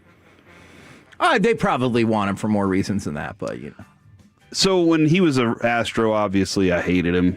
Right. And he was an irritant for this team, too, because he was good. Sure. It felt so good to see him do nothing against the Rangers on that run to their World Series. Him going and being a Dodger would be status quo. Yeah. And it wouldn't. Yeah. It doesn't change my feel. Kevin, I want every team to try to field an all-star team. Sure. We want to see that. I'm not mad at the Dodgers for doing it. I understand some teams are like, oh, the rich keep getting richer. That's fine, but at least they're doing it. At least they're not a rich team that's like, we're not going to do anything. I'd hate that even more. When a rich owner is sitting there going, let's scale back, guys. Right. That irritates me even more. But when rich ownership is like, let's go spend. Let's go make winners. Let's not make a 3-year dynasty. Let's do 10. Yes, please, more of that. But I also understand the situation it's put teams in, as you completely described yesterday. I wouldn't have a problem with them doing it just because if you got it, go do it. That's what your fans want. Now, the thing you might be more indifferent about, the White Sox got the number 1 pick in the draft lottery for the 2026 draft, and the Tampa Bay Rays picked up the 2nd pick. The Texas Rangers are going to pick number 16. So good for us. There you go. Also, I did see that there is another local. I believe it's Argyle. Yes. We have another local shortstop that's going to go in the top 5. And that would be Grady Emerson. Yeah. So I think Grady Emerson is a viable option for the number 1 pick. It does feel like perhaps there's some more fluidity, right, in terms of who could be the number 1 pick this year than in other years. And by the way, I'm not saying this for any other reason, but I think it's fun. One of the options is a shortstop from Alabama, Justin LeBron. And I just think that that's a fun name to have. But you're right. Yet another shortstop prospect, Grady Emerson from Argyle High School, who he has been across the perfect game circuit, all the national circuits, potential 5-tooler right there, as you probably would guess if you're in the mix to be the number 1 draft pick. There you go. We're the KNC Masterpiece right here on 105.3 The Fan. Coming up next, let's talk with our Dallas Cowboys insider, Mickey Spagnola, right here on 105.3 The Fan.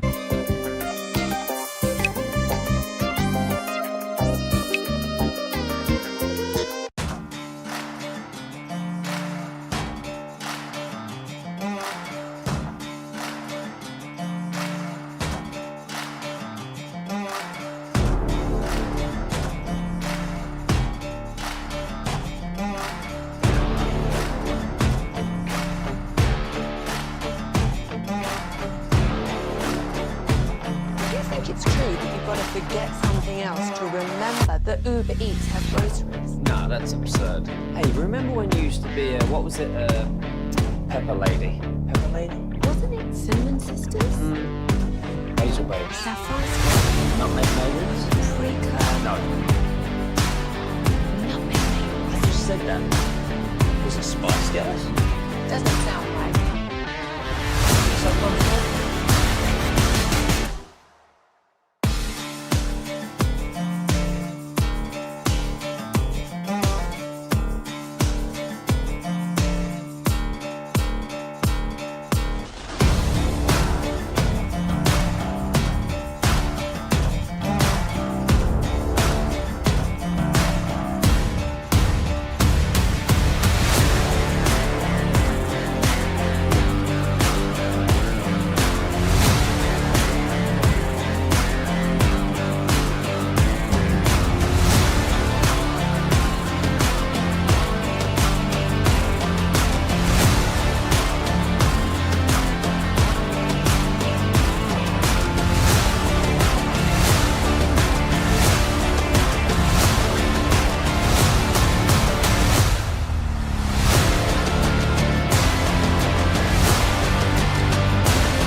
Dallas-Fort Worth. Let's go, Cowboys. An Odyssey sports station.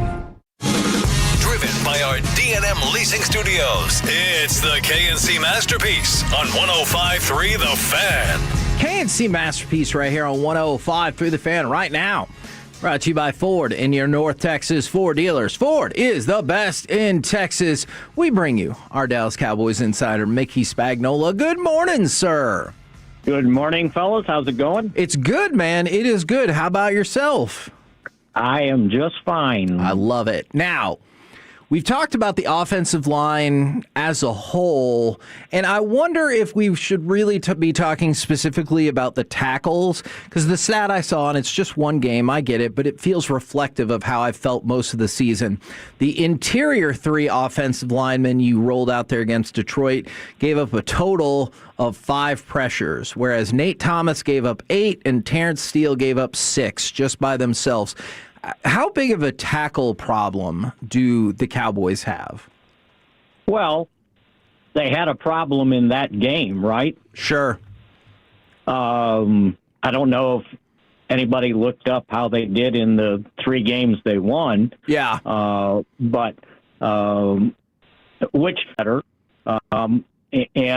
I don't know that, you're in the middle, you're near the end of the season. At the end of the season, those guys aren't going to change until, Guyton gets back in there, and we'll see how that goes. But to run the ball effectively and keep teams from ganging up on pass rushing when the Cowboys get in, second and long, third and long, things like that. Then, of course, you're going to, experience some problems. But I just think as a whole, they need to run the ball more effectively. And I'm not talking about running for 10, 15 yards or whatever, but can you average a little bit better than 2-3 yards a carry? And I thought that's been their biggest problem on offense, because regardless of what the pressure is, they've still been pretty productive offensively. Now, I know this is not Cowboys related, but we're always breaking news here. And unfortunately, Shams Charania is reporting that Derek Lively is going to have foot surgery to relieve continued discomfort, and he is going to be out for the season. Tell him not to do that on my time, okay? Okay, yeah. What are you doing, Shams? Come on, man. That poor guy just can't stay healthy, can he? No.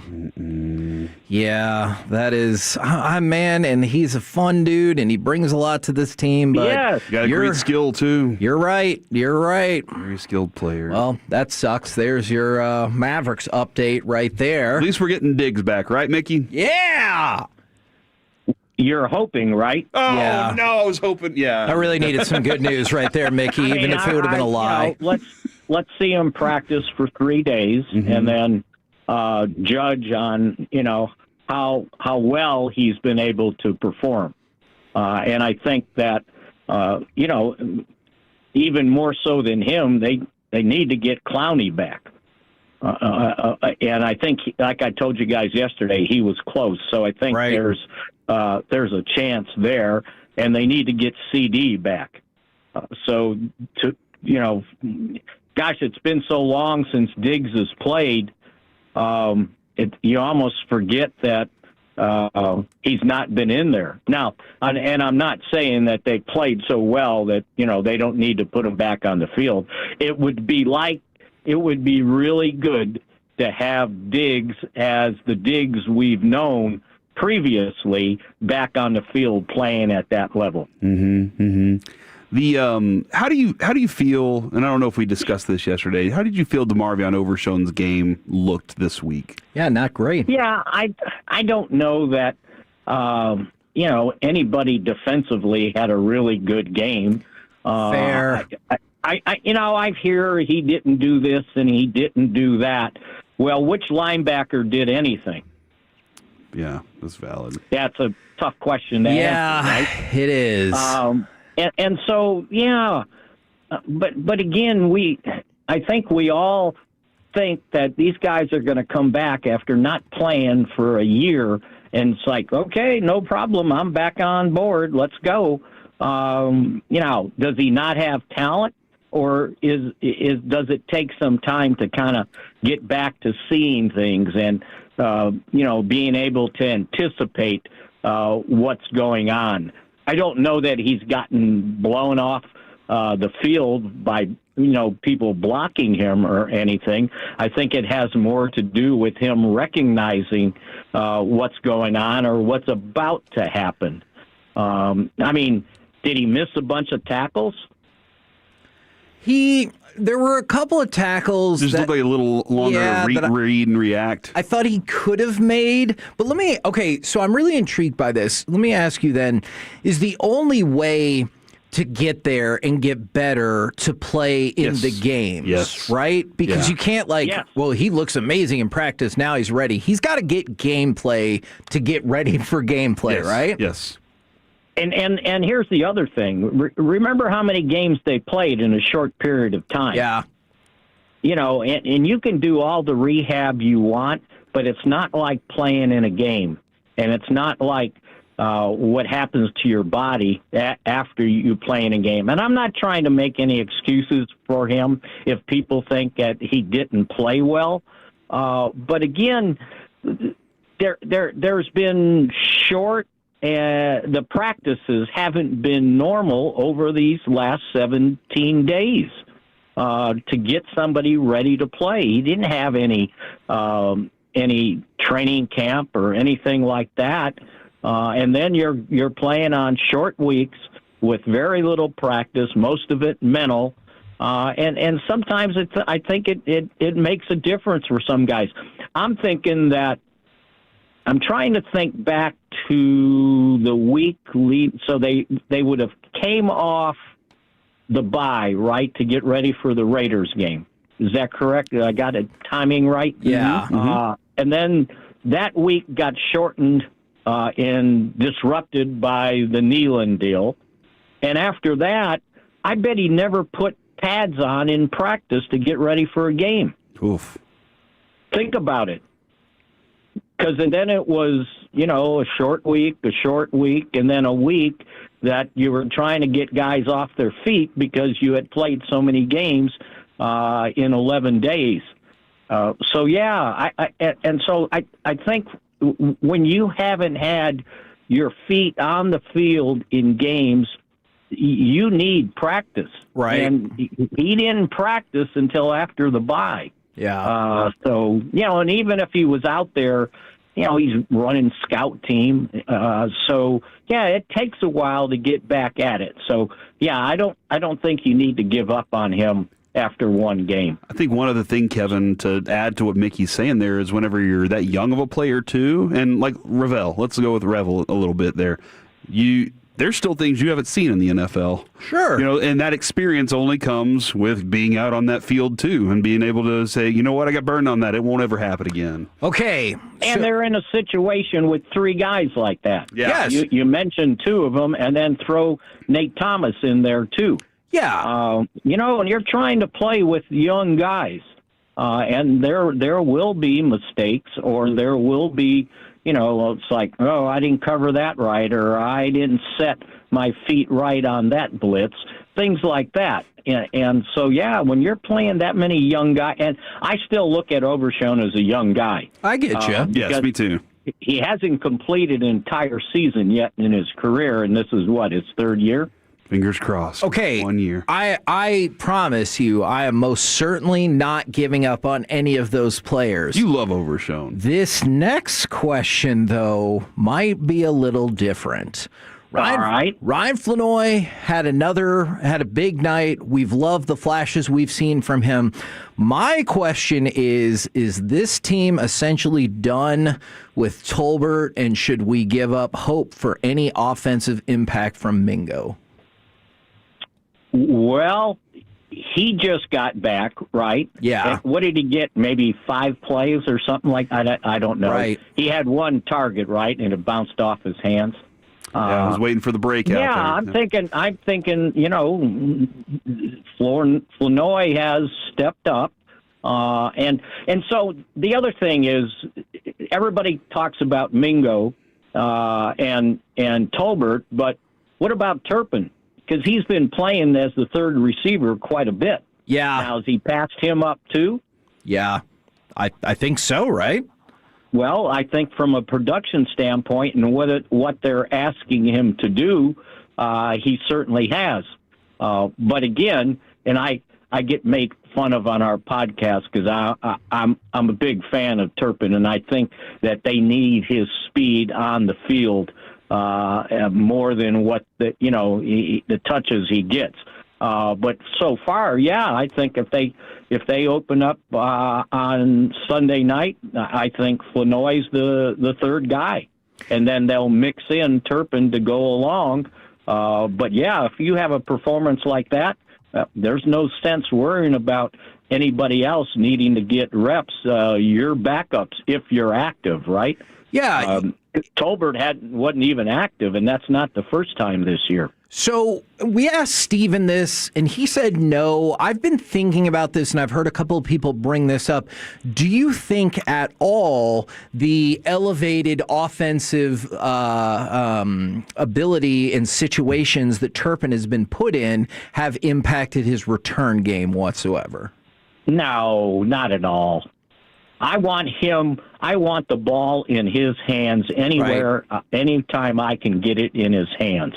I think that the blocking hasn't been very good on kickoff returns. And we can go one more, right? The coverage hasn't been very good on kickoff returns either, right? So that part has to improve. I think on kickoff returns, I think he's searching sometimes for something bigger than what's really there, and just hit it and be, satisfied with what is what is. And remember, too, he was coming back from a little bit of an injury. Now, he'll tell you that he's fine, he's totally good. And if you see him get in the open field, he still can run. I just think that they need to give him some lanes to be able to, at least hit an opening. And there's very few times, if you go back and look at it, that you see openings. Now, does he have a bad knack of acting like he's getting ready to call a fair catch and then he doesn't? Yes. Fix it. At least that's only 5 yards, right? But that feels like a penalty. That could be a Brandon Aubrey field goal there. That feels like a penalty where the annoyance level is higher than the yardage. You're like, don't wave your hand and then run. That's true. he sometimes I think he's a little too anxious. Obviously, right? But no, I don't think that's diminished his ability to return kicks, as he's not playing that many snaps. Right? No, I hear you. I was just curious.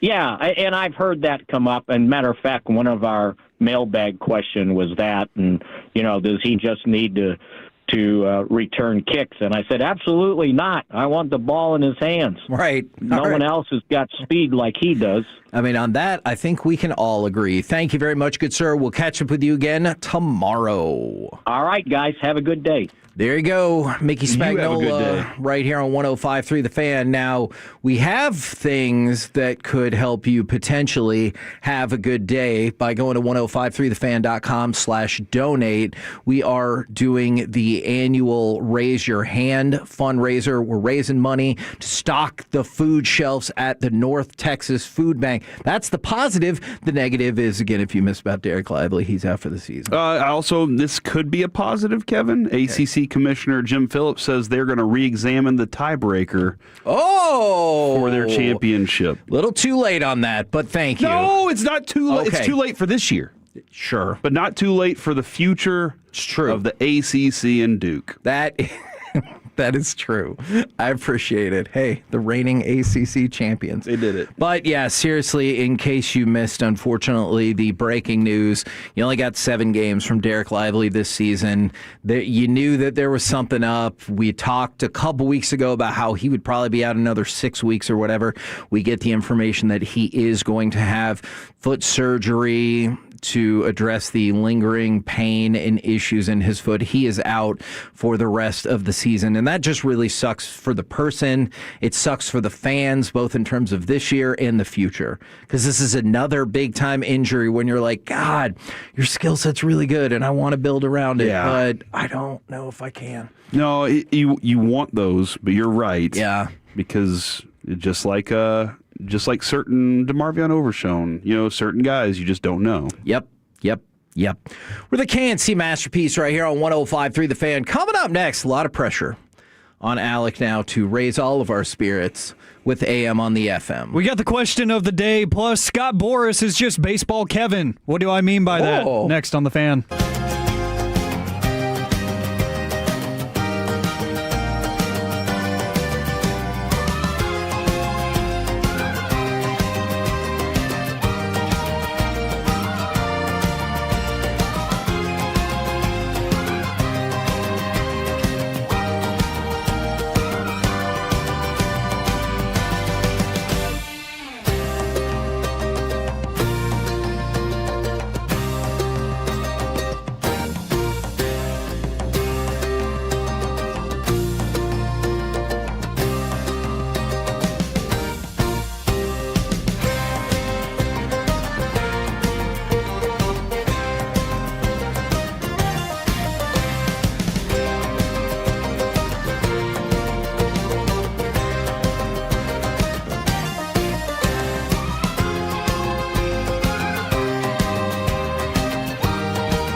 This segment of the KNC Masterpiece is brought to you by the personal injury lawyers Frankel and Frankel. If you've been injured in a car or truck wreck, call Frankel first, 214 or 817-333-3333. With Frankel and Frankel, there's never an out-of-pocket cost. They only get paid when you win. Frankel and Frankel, the go-to car and truck wreck attorneys in Dallas. KNC Masterpiece right here on 105.3 The Fan. Don't forget, on Friday, we will be at Uncle Julio's in Arlington.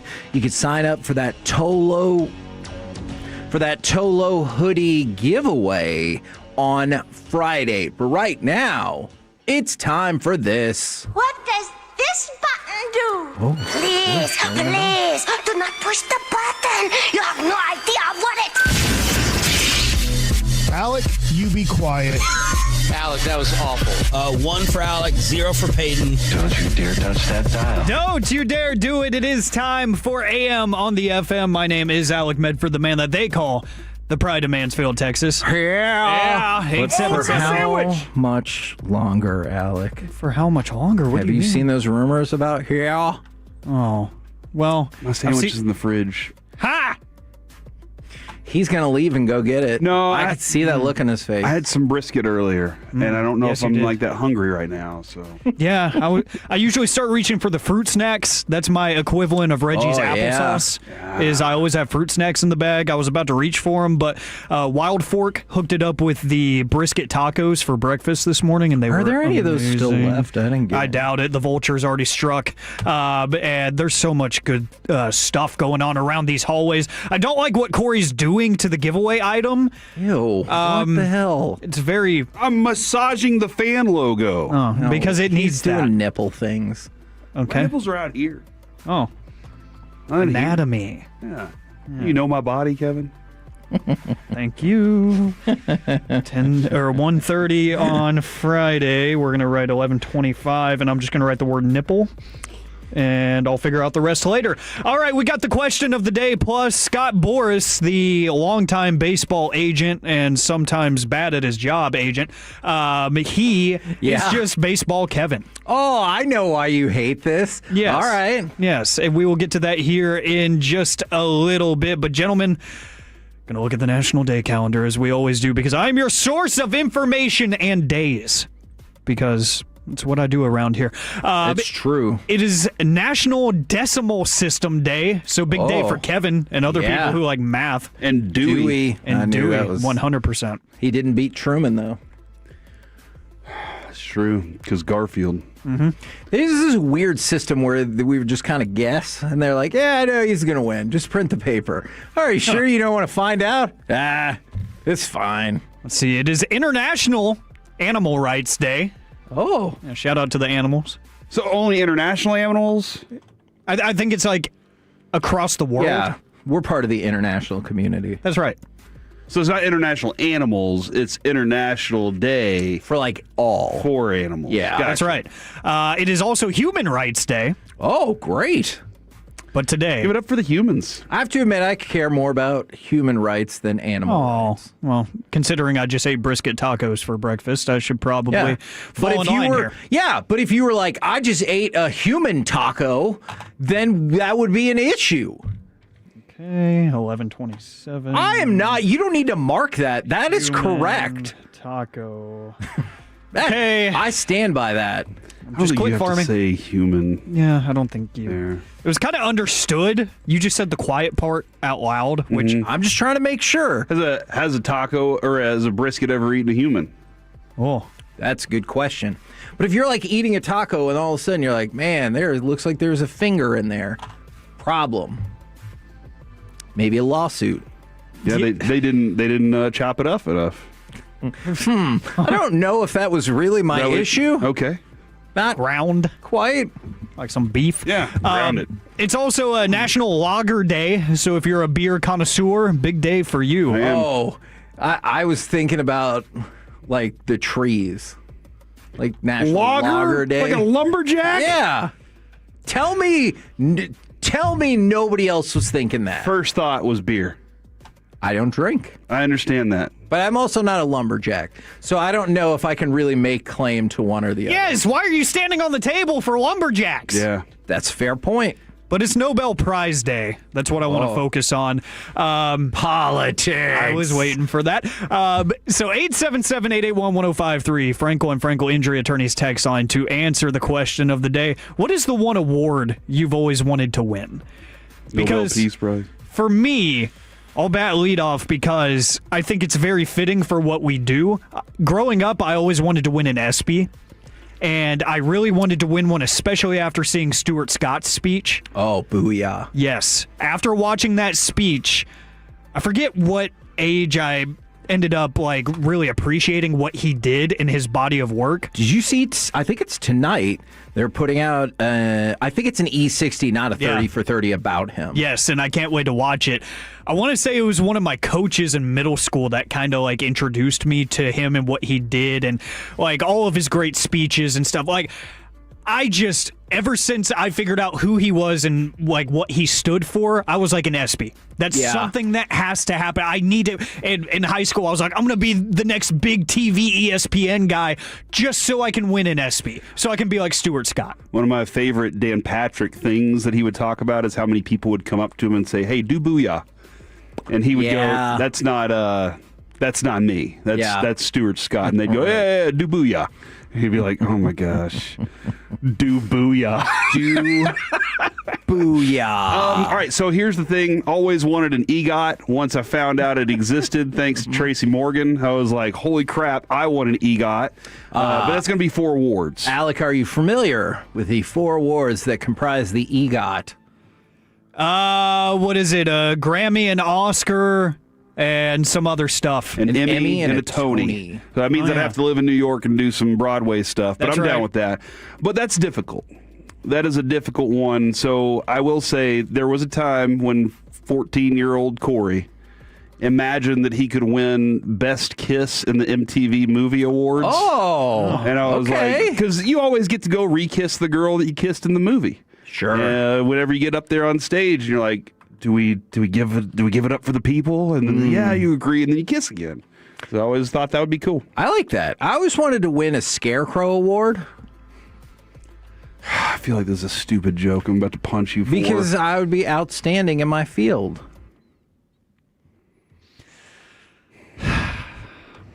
Just gonna let you. Nothing? Gonna let you bathe. By the way, there are one. multiple people who also thought you were talking about lumberjacks. Kevin, I want to say, every time somebody says they are outstanding in their field, I do think of that joke. Hell yeah. So it's a good joke. It is a You're good joke. part of the problem, Majors. The fact that you even acknowledge it mentally. You're part of the problem. There's a lot of things that people say, and in my mind, I'm like, ooh, that's a joke. Yeah. Man, Alec, you know which one I've tried out that has really got a negative response? I told really negative, was I told the story again. I was like, yeah, one of our neighbors lost a quarter of their roof. Oof. And that got a really, really negative response at our Thanksgiving dinner. Trying not to laugh at that one. Just gonna lay out on that one too. Let's see, 877-881-1053. The award that you always wanted to win. It was a Pulitzer. I wanted to win a Pulitzer Prize. When we're in journalism and everything, I was like, man, I'm gonna do the thing, write the story. That's oh wow, that's amazing. You know what? I appreciate that for you. Didn't as I loved writing, and I felt like I'm a really good writer. I think I'm a very good writer. Yeah. You've read most of the stuff that I've written. I've read many. You would know. I agree. You are a very good writer. But I always was like, but I'm never going to write something that's Pulitzer Prize winning. I just never accept. I was like, there's so many better writers. Then I saw multiple people say they wanted to win a Dundie from The Office. Yeah. That would be dope. Should Spittle do that? Yeah, would we have to rename it for copyright issue? I don't. Probably, yeah. If we're going to be talking about it over the air, I know. Whenever I was in Nate Wood's radio program, he had the Woody Awards at the end of the year. And it was on. I believe that's the ABNs. No, that's not. But the reason he called it that, one, because his name is Nate Wood. But two, sure. he would get a 2x4 and he would cut it up into sections and he would just write with Sharpie what your award was. Nice. And everybody got one.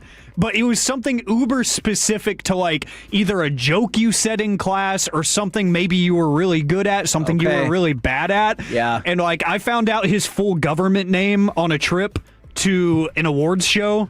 Huh. And so he called me. I think my award was something like the Federal Investigation Award or something. Oh, nice. Yeah, because I found out what his middle name was and he didn't want us to know. So, yeah. I like stuff like that. We should do something like that here. Interesting. That would be fun. My high school teacher in history, Miss White, she would at the end of the year, she would line her walls up with these giant pieces of paper, and every student would be on it, and it would have something that she thought they were going to go on to do in the future. And for Adrian, she was going to open a little cafe in France, on the Thames River or whatever it is. Isn't it the Thames? Don't worry about that. Okay.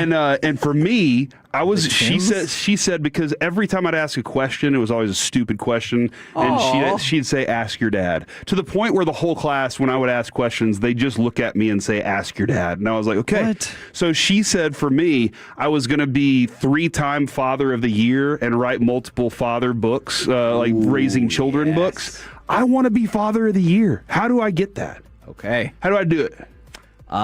Who's the committee? Yeah, because it used to be Bill Cosby, but that's not the case. I mean, he was. Are you serious? Yeah, because he wrote Fatherhood or Parenthood or whatever, and that was the guy, but I don't want it that bad. Probably not anymore. So never mind. So I'm not sure. I'll get back to you on that. From the 940, I'm a nerd, always wanted to win a Nobel Prize in chemistry or physics. That would be awesome. That is way above my head. Physics was never my thing. It was fun, but I didn't understand anything that was happening. And seen the Pulitzer come in a few times as well. A national championship from the 214. Ooh, yeah. From a different 214, the Intercontinental Championship. It's the workhorse's title. That's right. I like it. There's a lot of pride behind that one. Maybe the pride of Mansfield, Texas needs to get in on that one. I mean, if Rey Mysterio can win them, so can I. I'm taller. Wow. Been around him. Yeah. I'm not as good You've as probably him. done fewer drugs. Guys, Scott Boras. Tylenol's a drug. That's right. Oh, he got had some popped last for night. steroids multiple times. Oh, well, I just take creatine. That's fine. Yeah, that's legal. I don't know. I mean, I can buy it on Amazon. It's got to be legal, right? That feels like a dangerous line of thinking. I think. Just not very deeply sometimes. But I did about this. And Kevin, you actually know what you're about to hear. Yes. But I found the audio for it, and it makes it that much worse. Hold on, let me pause you. The reason why I know about this is because Alec was pissed at me essentially yesterday for this. And so it is carried over. So now I know exactly what you're talking about. And when you hear it, I get it.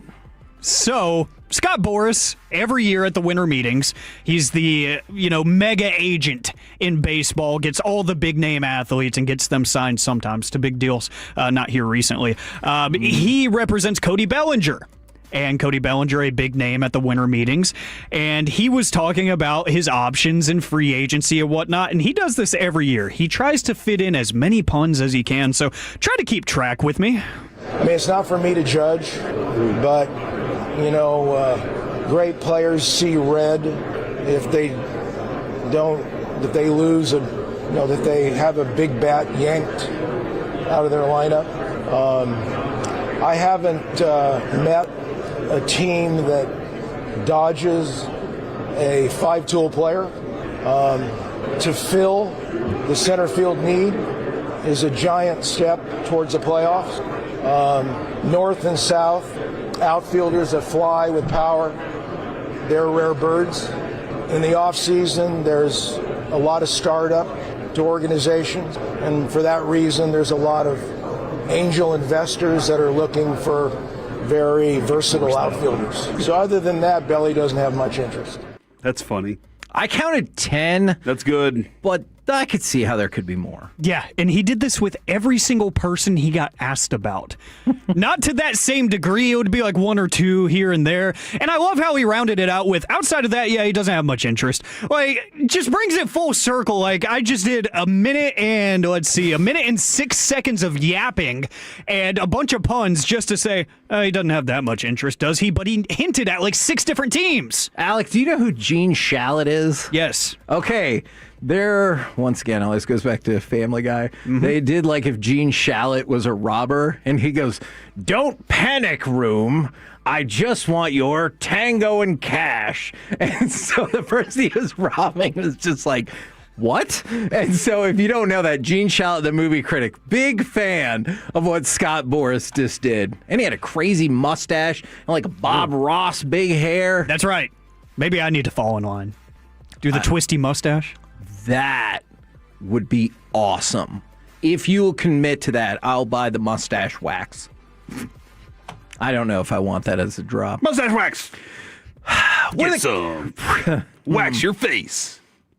We're the KNC Masterpiece right here on 105.3 The Fan. Coming up next, it's time for Gridiron Gravy, where we could talk about the Chiefs' long-term run atop the NFL being over. That's great. Or wax poetic. Phillip Rivers prop bets. Next on The Fan.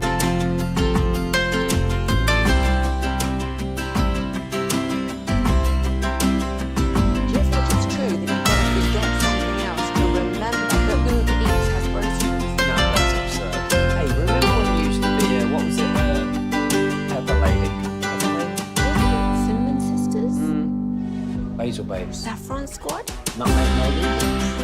No. I just said that. Is it Spice Girl? Doesn't sound like. Was it Saffron squad?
segment is brought to you by Classic Chevrolet. If you're in the market to upgrade your vehicle, get the Classic Chevrolet in Grapevine. Back-to-back #1 Chevy dealership in the world. They've got more new Chevys than anyone, all priced to sell. Visit ClassicChevrolet.com. This is Texas. This is Classic Chevrolet. Together, let's drive. Based on new Chevy registrations 2023 and 2024. 3rd and 6. Quarter begins. Mahomes downfield for Hollywood Brown. Intercepted underneath. Kamari Lassiter was there. Mahomes couldn't get enough on it. And Lassiter comes up with his 3rd pick of the year. K&C Masterpiece right here on 105.3 The Fan. Right now, powered by Men's Tea Clinic. It's time to go around the entire NFL and dip into some gridiron gravy. Dip it and brisket. Man, props to freaking Wild Fork. I'm just saying, I think this is the first time I have tried their stuff. It is freaking awesome. Now, we got some awards, as is usually the case at this time. Puka Nacua wins the NFC Offensive Player of the Week, while Josh Allen is named the AFC Offensive Player of the Week. Josh Allen's pretty good. Yeah, I would agree with that. Do you think he is underappreciated by the NFL fans? I don't. I think he is properly appreciated. Yeah. Do you not? I feel like I see a lot more hate for, he's just Dak. He's just this. I don't agree with that. He's a turnover machine. And then I also see, like, it does feel like a lot of times the national narrative pushes Josh Allen a lot. But sometimes I don't know exactly where his appreciation is, but I feel like Dak is properly appreciated. I feel like Josh Allen's kind of in that window. It's a back and forth for me on whether or not he's great. I think I would start a team around him immediately. Like if I'm doing fantasy draft, I would start with him. Absolutely. There are a lot of quarterbacks I'd start with this thing though. Let's talk about Myles Garrett. Myles Garrett has 20 sacks this season, the second most by a player in his first 13 games since 1982, when the sack became an official statistic, only behind Reggie White, one of the, if certainly not at least top 3 defensive players maybe of all time. He had 21 in 1987, so just a blistering pace that Myles Garrett continues at. All right, he's getting 23. I would be surprised if it didn't happen. I think it's going to be tough to get one against Caleb Williams. My thought. That's just my thought. Caleb Williams likes to run. I think Josh Allen might lay down one time for him. Oh, that's probably why he's not properly appreciated. Aaron Rodgers will throw the ball directly into the ground before he gets sacked. And then it's going to come down to Joe Burrow. Joe Burrow is so competitive. I think he will do everything he can so it doesn't happen.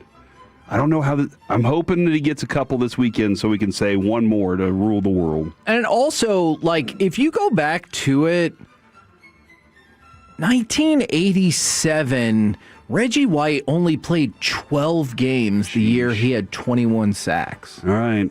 So he needs to get 7 in the last 4 games. Yeah, it's too late. Already missed it. All right, want to shout out these players for the Seahawks. Didn't get a chance to do this the last couple of games. Nick Emenwari, he had an interception, a sack, and a blocked field goal against the Falcons. And then Jackson Smith and Jigba, Rockwall's own, wanted to jump in on the party. 7 catches for 92 yards, 2 touchdowns. Just phenomenal. And we've talked about this a couple times.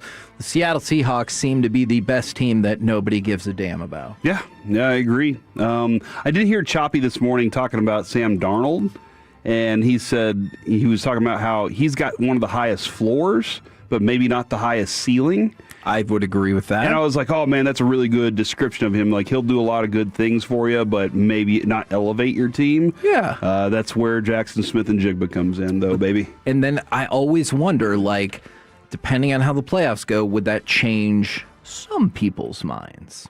Don't know. We'll see. All right. Let's throw in, well, do you want to go to the Chiefs or do you just want to get to what we're all here for, and that's Phillip Rivers prop bets? The Phillip Rivers prop bets. All right. But Kevin, I want to point something out. Yeah. Phillip Rivers' offensive line doesn't have to be perfect for him. He loves playing without protection. Nice. because he has lots of kids. I get it. And that is going to come into play in these prop bets. By the way, Philip Rivers says, I wasn't holding out hope to play again. I thought that ship had sailed. Sure, that makes a lot of sense, given how many years it had been since he played football. Did you see what he did on his first, when he got up for his press conference? He stood up there and he goes, no Zoom, let's go. Because that was the last time he played was during COVID. That's funny. But also, Philip Rivers is going to wear Daniel Jones number 17. Man, that's cold. It does. So feels cold. like. Come on, Daddy. Yeah. Oh, he just got hurt. And then just as a non-Philip Rivers note, Mike Evans, he's back. Todd Bowles said he's shown everything that he needed to show in practice. Now, we will talk about the Chiefs another time. What will happen first? Philip Rivers interception or Philip Rivers touchdown pass? Philip Rivers interception. Alec? I'm taking the touchdown pass. Oh, okay. The slight odds favor interception first, but I would like it. I feel like in goal line situations or in the red zone, you're going to go to Jonathan Taylor right now. That's just my feeling. Now, you're really going to have to put on your thinking caps for this. Which will be higher? Rivers' total number of children or his first completion yardage?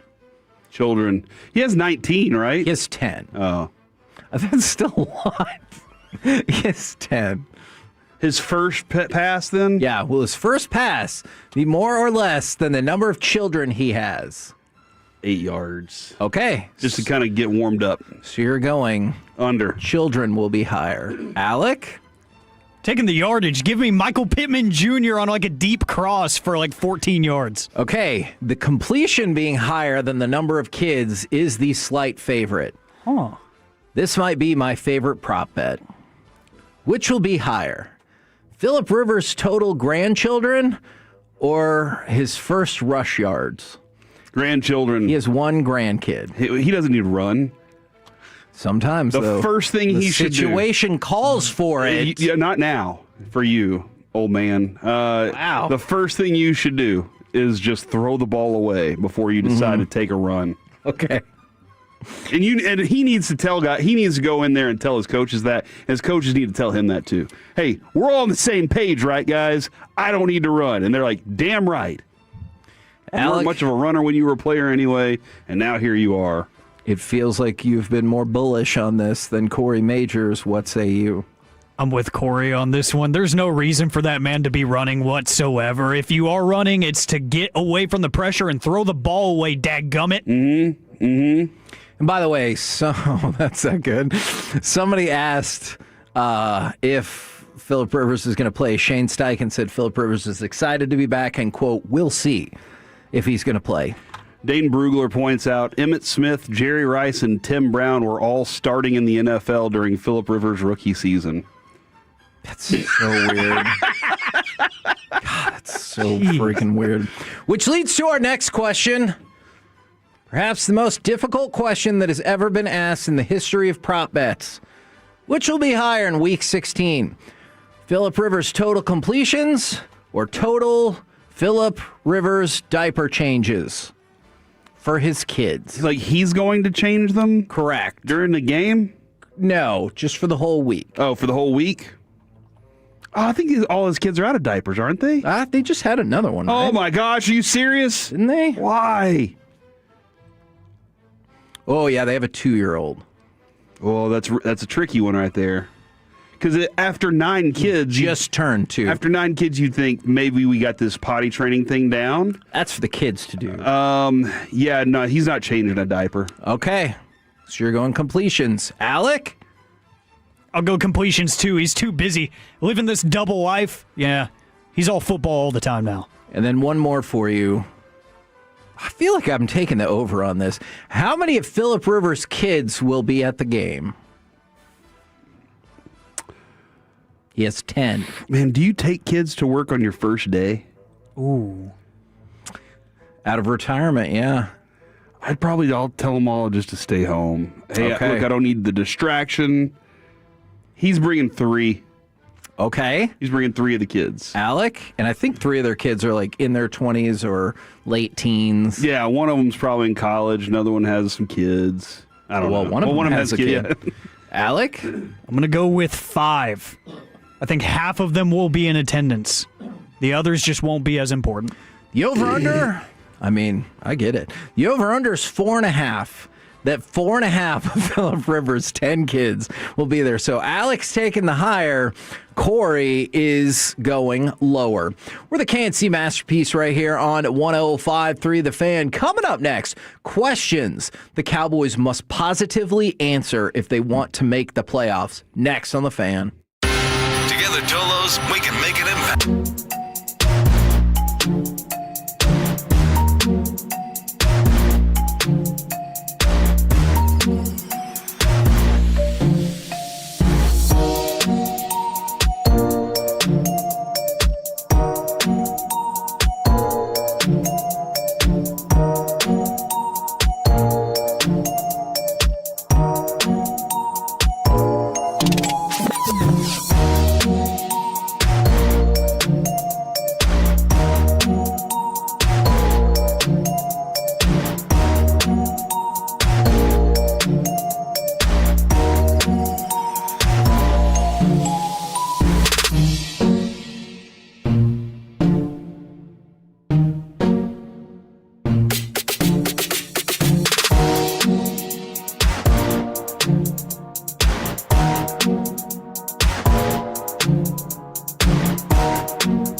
Uber Eats has Lola V products? I gotta remember that. Well, you know, they say in order to remember something, you have to forget something else. Okay, now that is a very cute haircut. That's like a little shag. I've never seen it before. Well, I mean, of course you have. It's the Rachel. Oh, is that your name? No, I mean like your name. No, I'm Jen. My name's Jen. Right, but I just mean like this is your haircut. But that's hair on your head. I'm not saying this is your hair. Okay.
Do you think it's true that you've got to forget something else to remember that Uber Eats has groceries? No, that's absurd. Hey, remember when you used to be a Pepper Lady? Pepper Lady? Wasn't it Cinnamon Sisters? Basil Babes. Saffron Squad? Nutmeg Maidens? Paprika? No. Nutmeg Maidens? I just said that. Was it Spice Girls? Doesn't sound right. Was it Saffron Squad?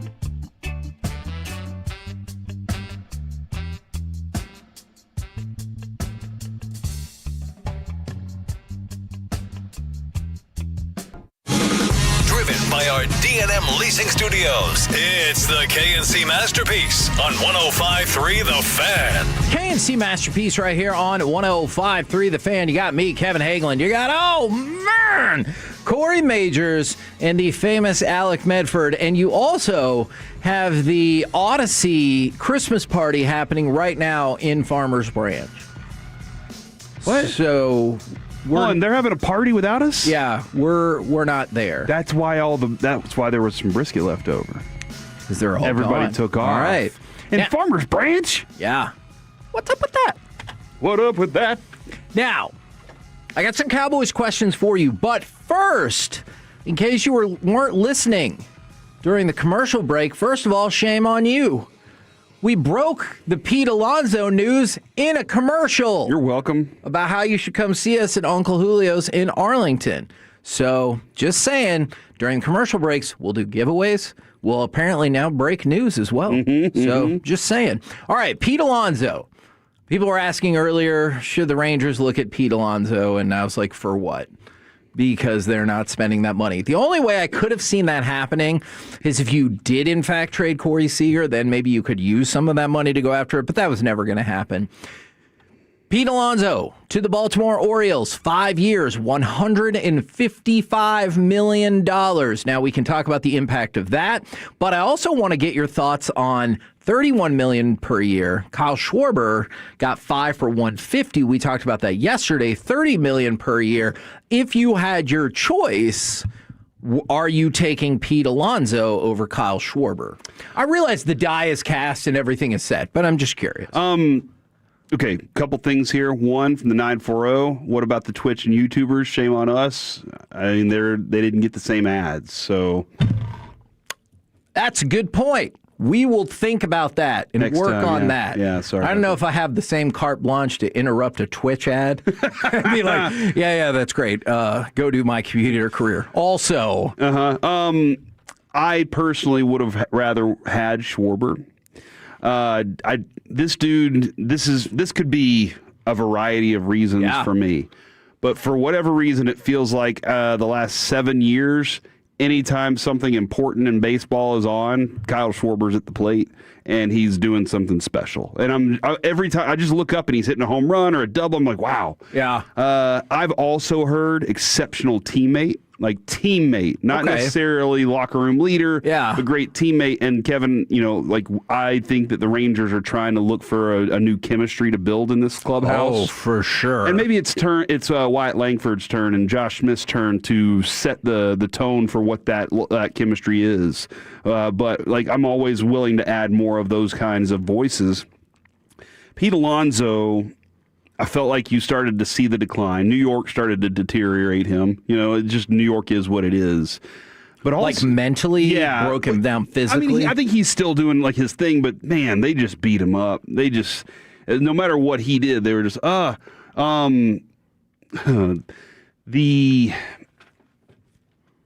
when it comes to Pete Alonso, I think a lot gets made of relationships in the sport. And I think there was this idea of this connection with DeGrom. and how they live near each other in Florida, and because that's where the Mets would do their spring training. And so I think there was this connection that kind of existed that you were kind of hoping you could hinge on, but it comes down to the money. Like, the money is where a lot of these guys. It's not often you get a Derek Holland where he's like, I love playing here. I love being part of this, and I'm going to make a sweet deal for both of us, right? So I can go out there and play the game I love, right? It really does come down to who has the most dollars. And Pete Alonso, I think he sees playing the appeal of playing in Baltimore and trying to help them out of the terrible rut they got themselves into of being a team on the rise but never made it there. Interesting decision, too, by Baltimore deciding that their young talent alone wasn't going to be enough to just effort them over the finish line. They're like, well, we need to do something. So Baltimore picks up Pete Alonso, 5 years, $155 million on the deal. I think Baltimore will like that. I think they'll like him. I don't know that you're going to get the consistent production, but I think they'll like having him in that clubhouse. Okay. All right. I'm interested to see, obviously, how it plays out as well. All right. For both of y'all, I've got some questions that the Cowboys must positively answer if they're going to make the playoffs.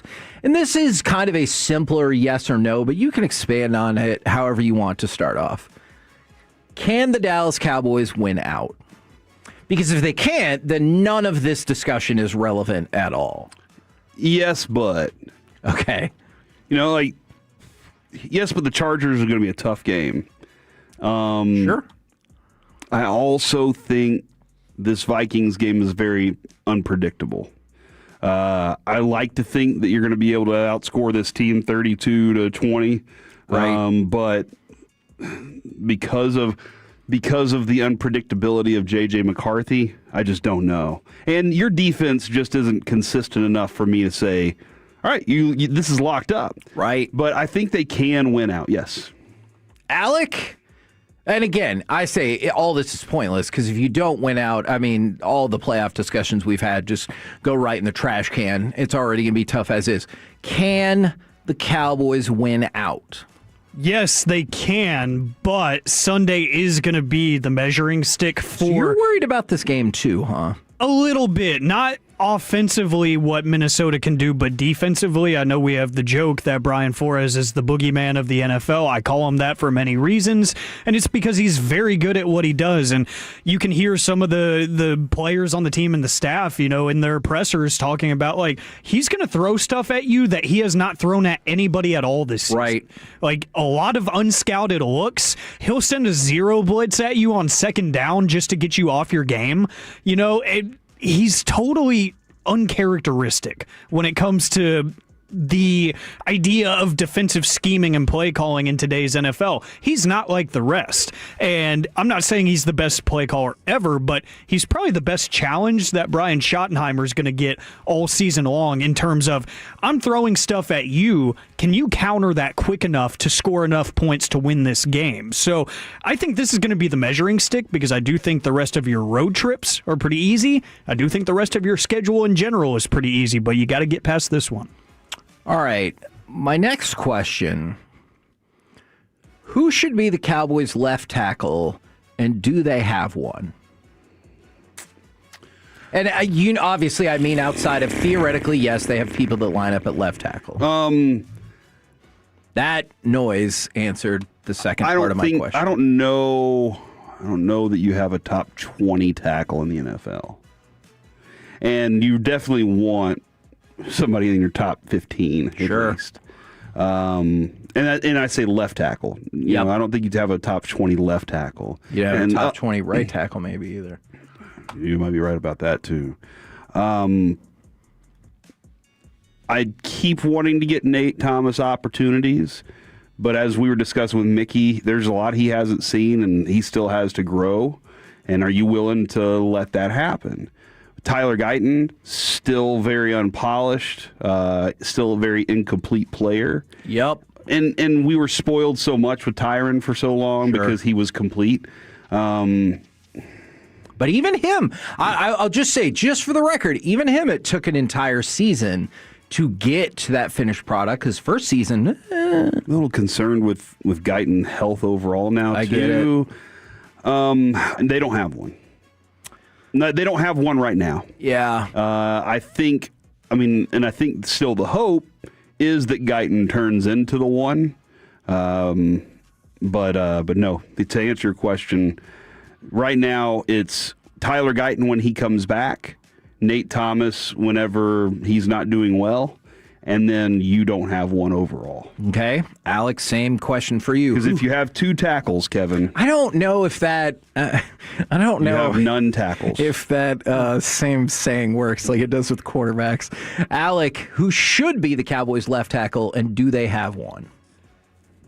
It should be Tyler Guyton, and I do think they have one. I just think that certain things have gotten in his way, whether it's himself or not.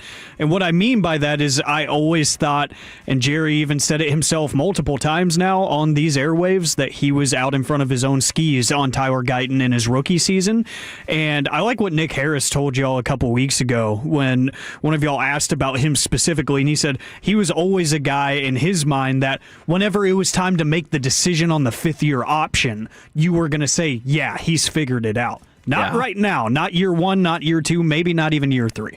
I think he needs the time to grow. What I think ruined that this season for him was the training camp injury. If that never happens, I think the health is not as much of a concern, but 2, I do think some of our questions of is he picking up enough? Is he getting enough consistency within his pass sets? Is he looking confident?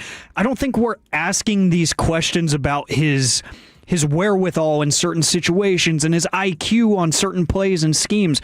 We're not asking those things because he got the full set of reps in the summer. So I think that you do have one. He's just unfortunately not where you hoped he would have been this year.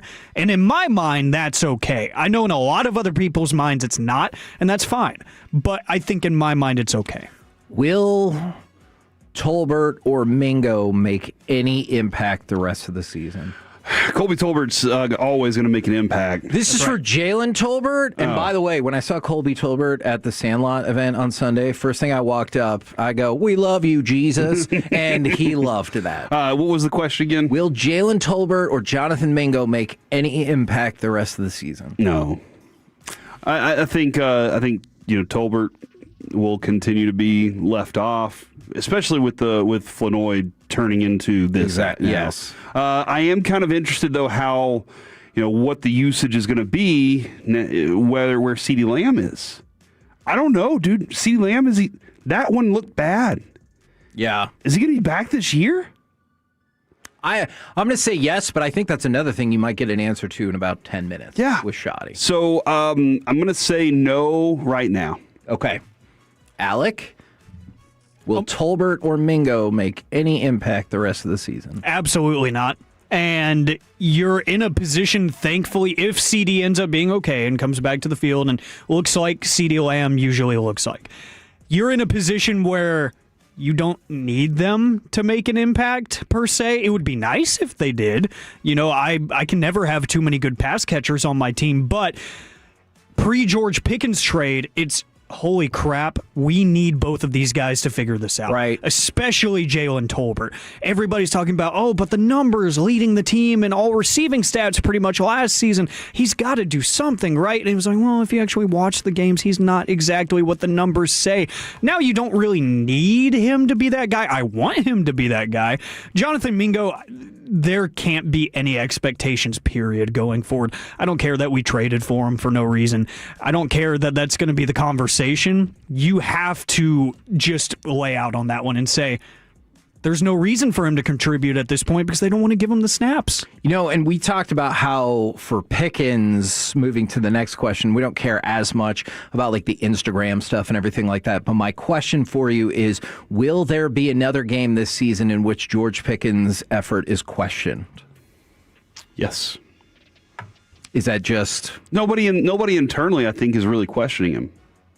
I think it's more fan base, and until somebody in the rooms looks you in the eye and says something, you're like, it's just noise until somebody else, till the boss tells me. And I do wonder if they feel differently, but they're just smart enough not to come on and go, yeah, he didn't try hard enough. Well, and maybe I don't know. Maybe they do feel differently, and they're not calling them out in public. Smart. But Kevin, go back to the Jerry documentary. Barry Switzer walks in and looks Charles Haley in the eye and says, I need you. I need the best out of you today. Yeah. And this team can't do anything without you. And Charles Haley goes out and gets 5 sacks.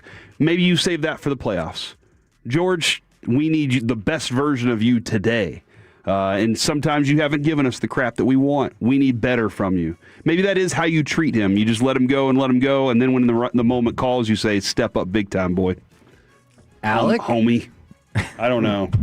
I don't know exactly what you said. And then go, sorry, I called you homie. Yeah. Alec, will there be another George Pickens game this season in which his effort is questioned by the fan base? Yes, there will be, 100%, because I think anything short of a dominant performance at this point is going to get questioned, and that's almost a good thing in a weird way because I get it. He has set a precedent that he is a game-changing, the top off the defense receiver, and it might not even be in the stat sheet. It might be, hey, I drew 2 pass interference calls that flipped the field for us.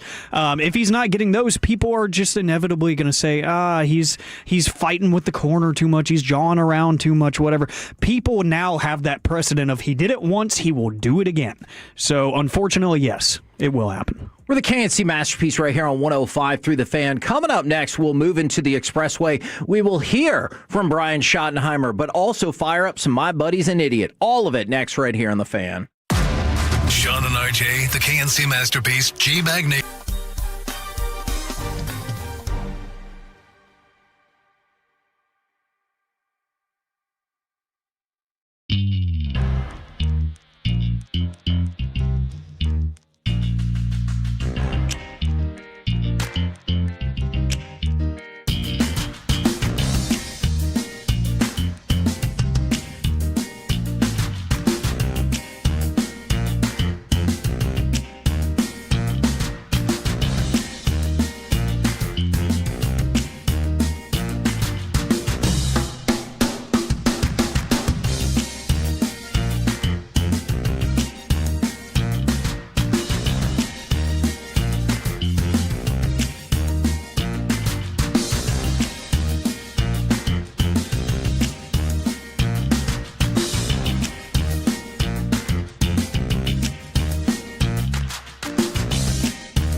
name? No, I mean your name.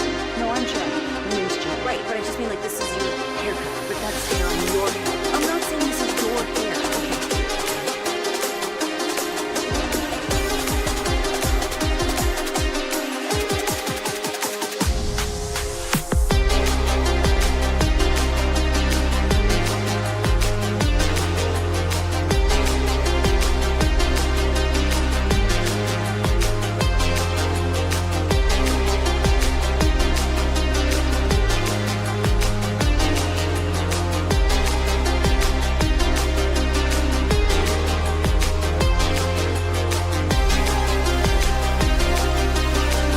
Security. Get a jolly good deal on DFW Security's state-of-the-art cameras, access control, security, and smart home. From now until Christmas, protect your home or business with the best. DFWsecurity.com. The Expressway on 105.3 The Fan is presented by the On Time Experts.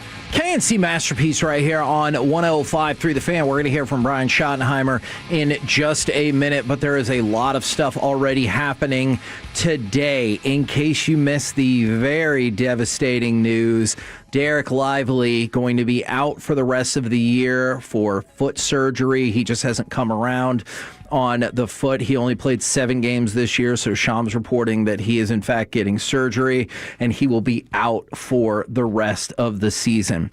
I've got a positive note, and then we can get back around to Lively if you want. Go to 1053thefan.com/donate. Today, we're teaming up with the North Texas Food Bank to raise money and stock their shelves for the holiday season and beyond. This can be a really tough time of year for a whole lot of people. Yeah, and Kevin, we do Peace-a-thon every year. Yes. Our buddies down in Houston, Reginald Atatula and his show, they did a Peace-a-thon type thing to raise money for a local food bank, and I thought that was awesome on their part. And when we worked with Reggie, that was always what he would say. Hey, y'all are saying happy birthday to me. What do I want? If you can donate to a food bank. Yes. He understood that so much, and I always appreciated that out of him. Can I add something here? Sure. A note on the NFL. Anything that makes me not have to talk about Derek Lively. Okay. Oh, yeah, and Pete Alonso signed 5 years, $155 for the Orioles. NFL clubs, according to Tom Pelissero, voted today at the virtual December league meeting to support financially the development and launch of a professional flag football league. The decision authorizes 32 Equity, the league's collective investment vehicle, to enter into an agreement with a partner to operate a professional flag football league and invest up to $32 million in that league. So basically, each one of the owners said, "Here's $1 million. Yeah, do what you want to with it, and create a flag football league." And they'll see how that thing goes. Obviously, they're looking to crank out another cash cow. That's their hope, right? I hear you. They feel like if they slap the NFL brand on it, that gives them a thumbs up. I hear you on that, and I agree about content is king in today's world. But isn't there a tiny part of you that wants to see if, much like the UFL, you're able to transition some of these players into the NFL? Like, wouldn't you love to see, a minor league? Yeah, the Birmingham Rocket Tops wide receiver's unbelievable. He's getting a tryout, and now he's on the Packers. Like, that would be awesome. Yeah, and I kind of hope that doesn't happen. Oh, what? I also hope, there's some guys and I hope Derek Lively's not really hurt. Me too. He is. I think that it would be interesting to see, let's say a player that's very young gets a pretty serious, hey, you shouldn't be playing in the NFL anymore. But they would still want to compete. And then they can step over that, and now they're a star of that league over there. Or that league just generates its own, because it's different. We talk about that all the time. You think the NFL guys could just step in there and beat them, but flag football is a different sport. And I wonder if you can just see the kings of that sport and be as interested. Obviously, we have created every Sunday, Monday, Thursday, we are into NFL football. Sure. And I don't know, maybe the NFL, they got to figure out a way to make that. All right, how are we going to find little pieces for y'all to say this is our territory now? Now, This is kind of the time we would do My Buddy's an Idiot as well. And I'm going to throw 2 basketball things in there. Obviously, I'm going to go back to, unfortunately, the Derek Lively season-ending injury. It just sucks. He's an awesome guy. We see him at the Dallas Card Show all the time. He also loves Legos. Personally, I like him because he went to Duke. But it felt like you made a savvy, almost middle of the first round pick. I know it's not quite middle of the first round pick, but you made a savvy first round pick that wasn't like top 3 or whatever, and he was going to be able to make an impact. And now, 3rd season, 7 games, done for the rest of the year. We were talking about the financial implications. You've still got him for another year, and then he'll be a restricted free agent, but this is looking like something that could be complicated in terms of figuring out what is he worth and if you want to keep him. And it just sucks for this Mavericks team that has shown, like, you've definitely seen development over the last couple of weeks, and we are going to do a segment at some point, are the Mavericks too good to tank? And you were hoping this was going to be a return, and now not so much. I think the thing that I'm most concerned about at the direct moment, you know how difficult it is to get over an injury, get ready, roll in, and then deal with coaches. Yeah, coach is ready right here on the fan. First question. Let's take a poll. If you take a poll, it's not. Clarence Hill, DLLS Cowboys. Coach, Monday, were you cheering for the Chargers, and who did you have cheering at that? Was that Al, or did he come back and cheer with you? I actually did see the last couple minutes of the game, but I was watching. I wasn't cheering. And we have to control. We got to control, but when the ball was intercepted, I was a little happy. Does that change anything? I know Jerry Town, we got a real shot now. Does it give you all just another extra punch that, hey, this thing is real, we can make it happen? Yeah, I thought it was real all along anyways. And, you should never know in this business. I've been around too much to, try to figure it all out and all the playoff predictors and things like that. We're just focused on having a great day today. It's Competition Wednesday, and we'll have the pads on out there today and get back to running around and striking each other a little bit. So that's what I'm looking forward to the most. Just from an injury standpoint, can you give us an update on Diggs and Guyton, and what is Diggs, Guyton, Lamb for sure, but what does Diggs need to do? Last week he told us he was healthy, he felt better than he felt at the start of the season. What does he need to do to get on the field? Well, first, a couple things. With Guyton, we'll see how he moves around today. He's making progress, but we'll see. He's got to get out there and do football. CD is progressing nicely through the process, the protocol.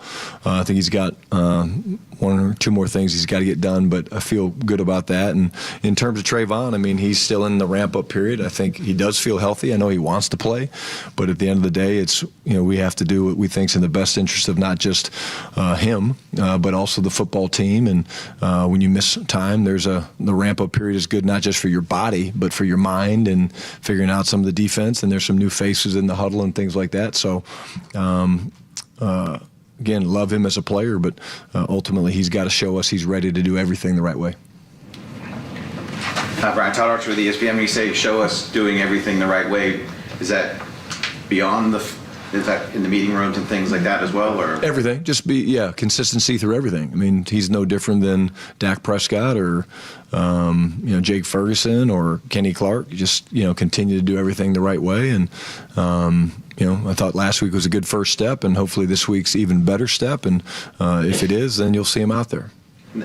Your run game efficiency, I think it's in the Detroit or the Philly game, it was 41 yards on 2 carries. KC was 60-something yards on 2 carries. How do you get the efficiency of your run game back to where you want it, where it's not just big plays or carrying the day? Yeah, again, I think, the one thing we went into the Detroit game about was wanting to win first down, Todd, and we certainly weren't able to do that. But the biggest thing is sustaining blocks. I think that's what we talked to the guys about today. Actually our targeting, our identification of the front and what we were trying to do was good. We didn't sustain blocks very well.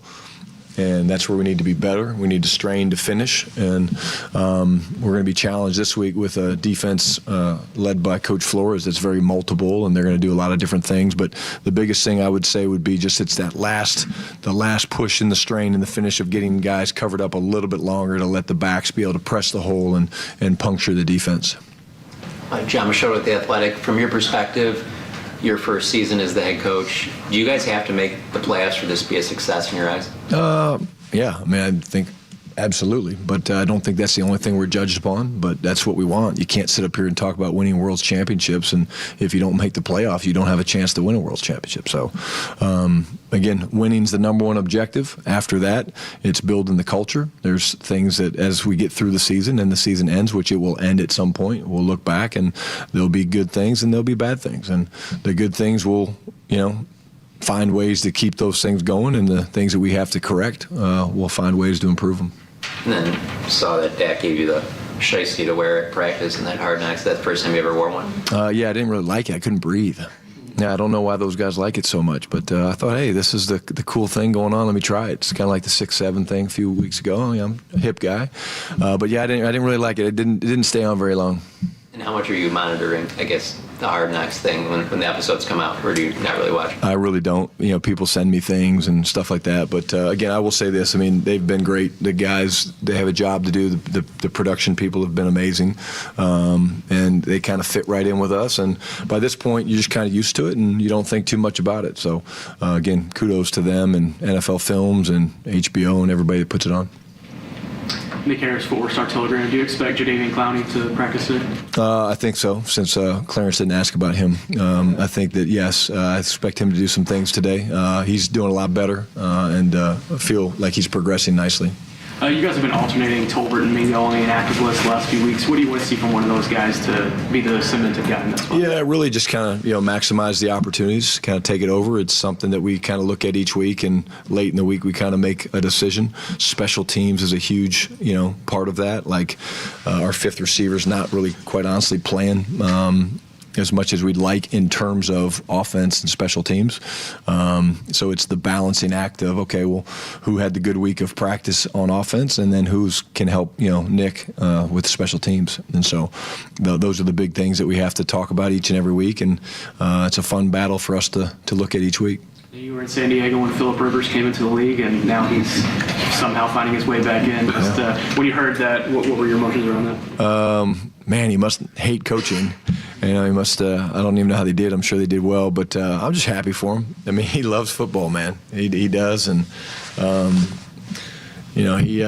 his ability to see a football field was unique and special. And I know one thing: he can get it out of his hand pretty quick. So he might not be able to move. He really never could move. You probably hear that, but he never really could move. But boy, he could get that ball out of his hand fast. So I'm sure he hasn't lost his quick release.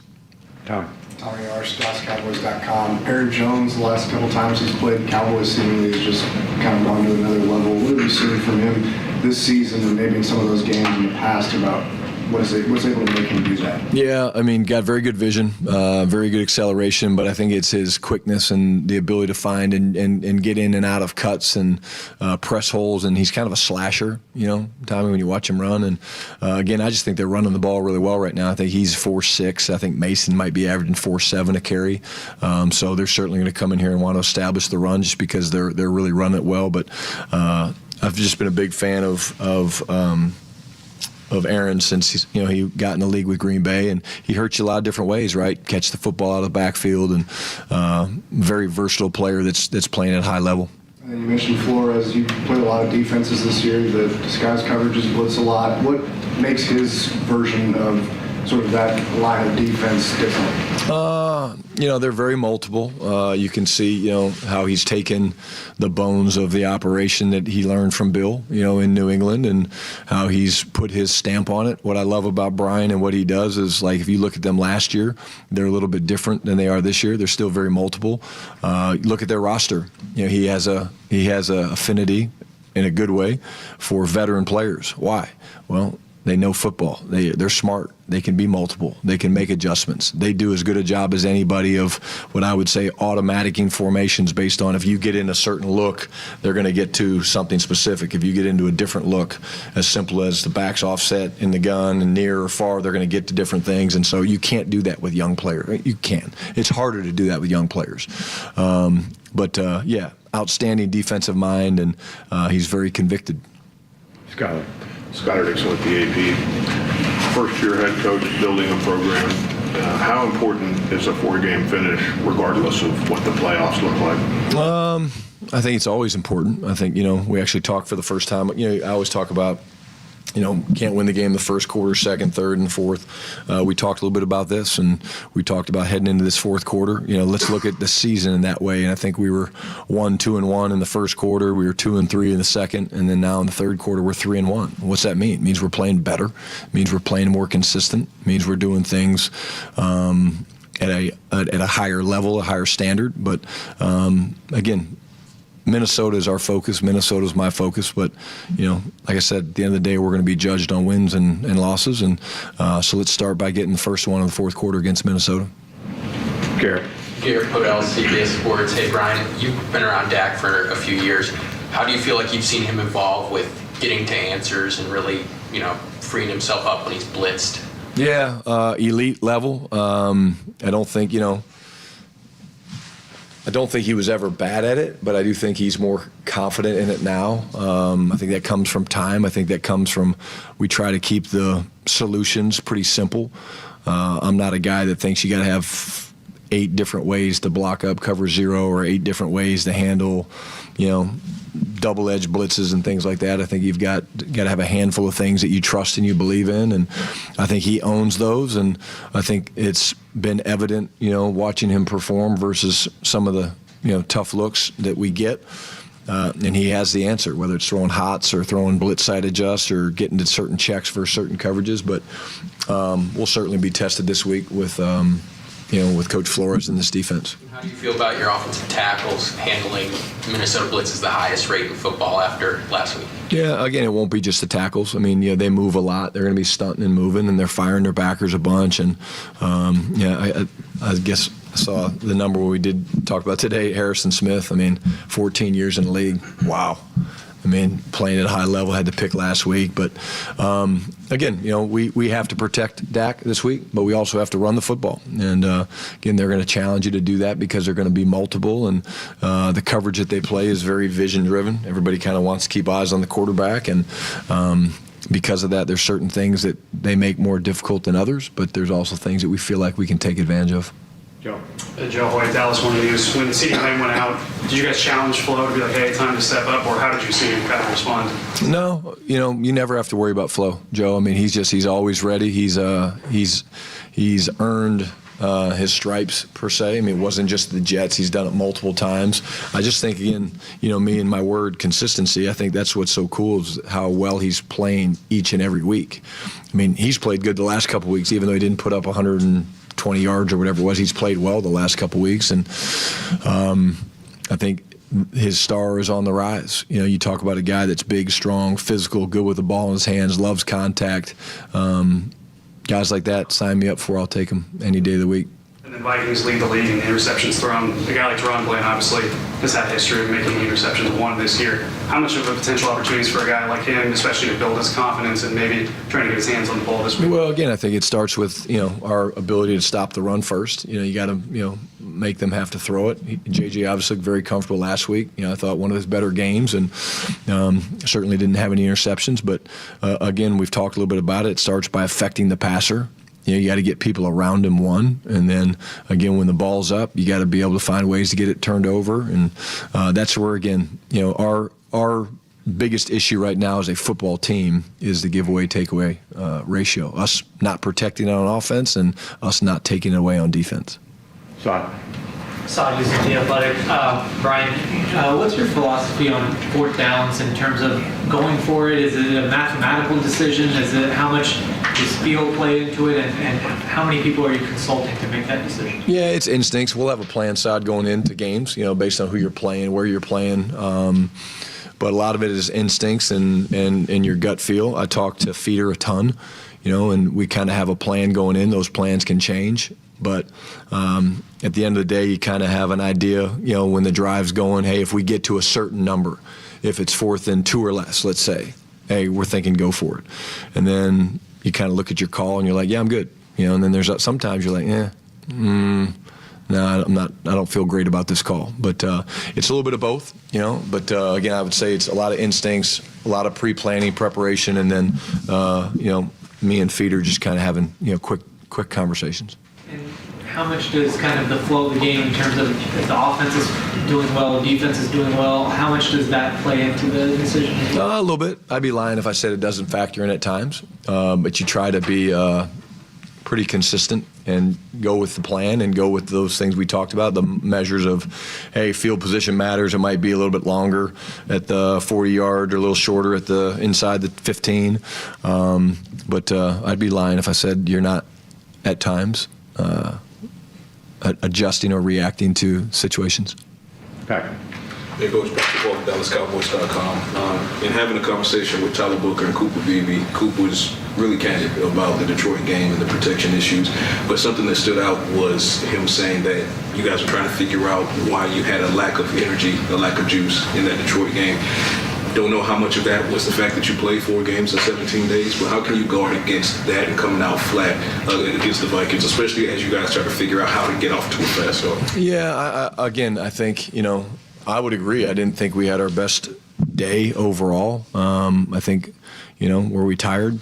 I don't know. I mean, we had to play a lot of games, but at the end of the day, I believe in this group of young men. I believe in the fact that we are an energetic group. You can't watch our sidelines and not know that there's not juice and energy and guys cheering for the other side of the ball and things like that. And I'm not going to let one game after a tight window of time affect the way I look at it. And in terms of worried about these guys and their ability to come out without a lot of energy this game, I think it's, in my opinion, 0%. And we do need to start faster. We've kind of looked at some things, and we need to score more points early on and get more stops early on. And we've got an idea of how we think we can do that, but now we have to go out and execute it. Clarence. K9 has become a target for people looking for what's wrong with the run defense. What do you like about him? What has he done well? And also, what does Logan need to do to get more opportunities? Yeah, so number one, when we added Logan, we were just trying to get, we were adding depth, right, getting better. K9, I love his physicality, man. I love the fact that he can run and hit, and we've talked a little bit at times about his, his eye progression and seeing things like that. Logan's been here a couple weeks, and I think both guys give us, a chance to play well and win. And again, to the naked eye, sometimes you look at things and you're like, oh, it's that guy's fault, or it's this guy's fault, or oh, that was Shoddy's problem, or whatever. And, that's what we sign up for. But at the same time, it's not always what it appears to be on film. And so what we need to do from a defensive standpoint is get back to playing the way that we were against Philadelphia late, Kansas City for the most part throughout the game, in Las Vegas. And that's not just about one guy. That's about all 11 guys doing right and communicating and things like that. And I do like the competition that we've created in that room, though. Nick. Andrew Van Ginkel is one of the best screen defenders in the NFL. What makes him such a pest in that specific situation, and how do you prep for something like that so you can keep it in the playbook? Yeah, he's just an excellent football player, man. Great instincts, really good blitzer, great feel for coverage, very disruptive. You can't watch the film without seeing him tip balls and intercept balls. And this group does a nice job. Again, they're veterans, right? So they know if they can't get to the quarterback, they kind of stop and wait. And you have to be very careful when you're trying to throw quick screens around him because he's pretty slippery. But I've always really appreciated the guy for the type of football player that he is. And we played him a couple years back when he was with Miami, and same thing, extremely disruptive. But seriously, look at their roster. Look at the defensive roster and how many veterans they have, whether it's Allen, Hargrove, Renard, Van Ginkel, Murphy. They have a type, and I understand. Alrighty. Thanks, guys. Thank you. There you go, Brian Schottenheimer right here on 105.3 The Fan. Couple of different things. Tyler Guyton, today will be a big day for him to see if he can get back onto the field against the Vikings. And once again, Schotty said that CD is progressing nicely, kind of only one or two more things that he needs to really check off the list, but he feels good about his return for the Vikings. And then there is the case of Trayvon Diggs. What about him? I don't know, man. It just feels like he gets described, or that situation gets broken down different than everything else. And by everybody else. Yes. And Shoddy said once again that he reiterated that Trayvon did want to play last week, but it's still part of the ramp up, and he needs to see not only practice, but all elements of the ramp up to have him out there this week. So we've gone from what I thought once again was he's back to I don't know. We'll see. Yeah. Are they afraid to put him on the field because of what, like that Bears moment? And they're like, we have no clue what to expect from him. We keep hearing when he practices, you know, how he practices is a good depiction of it. And is he just not there? I don't know, man. I think their issue is this. Just my theory. I actually don't have inside information on this. I'm worried that he'll go out there. I think they're worried he'll go out there and suffer a major injury, and then they're stuck with him. That is just the way I've interpreted this situation. I don't know that to be the case, but that is what I think one of the holdups is. Yeah, no, that's definitely a feeling. All right, couple more football notes for you. Jaden Daniels, he will be out for the next game. However, good news for the Commanders, there is no structural damage that has been reported on any of the scans they've got or anything like that. Trey Benson will not be returning from injured reserve, and he is out for the rest of the season, as if the Cardinals needed more terrible injury news. And then we've gotten used to this.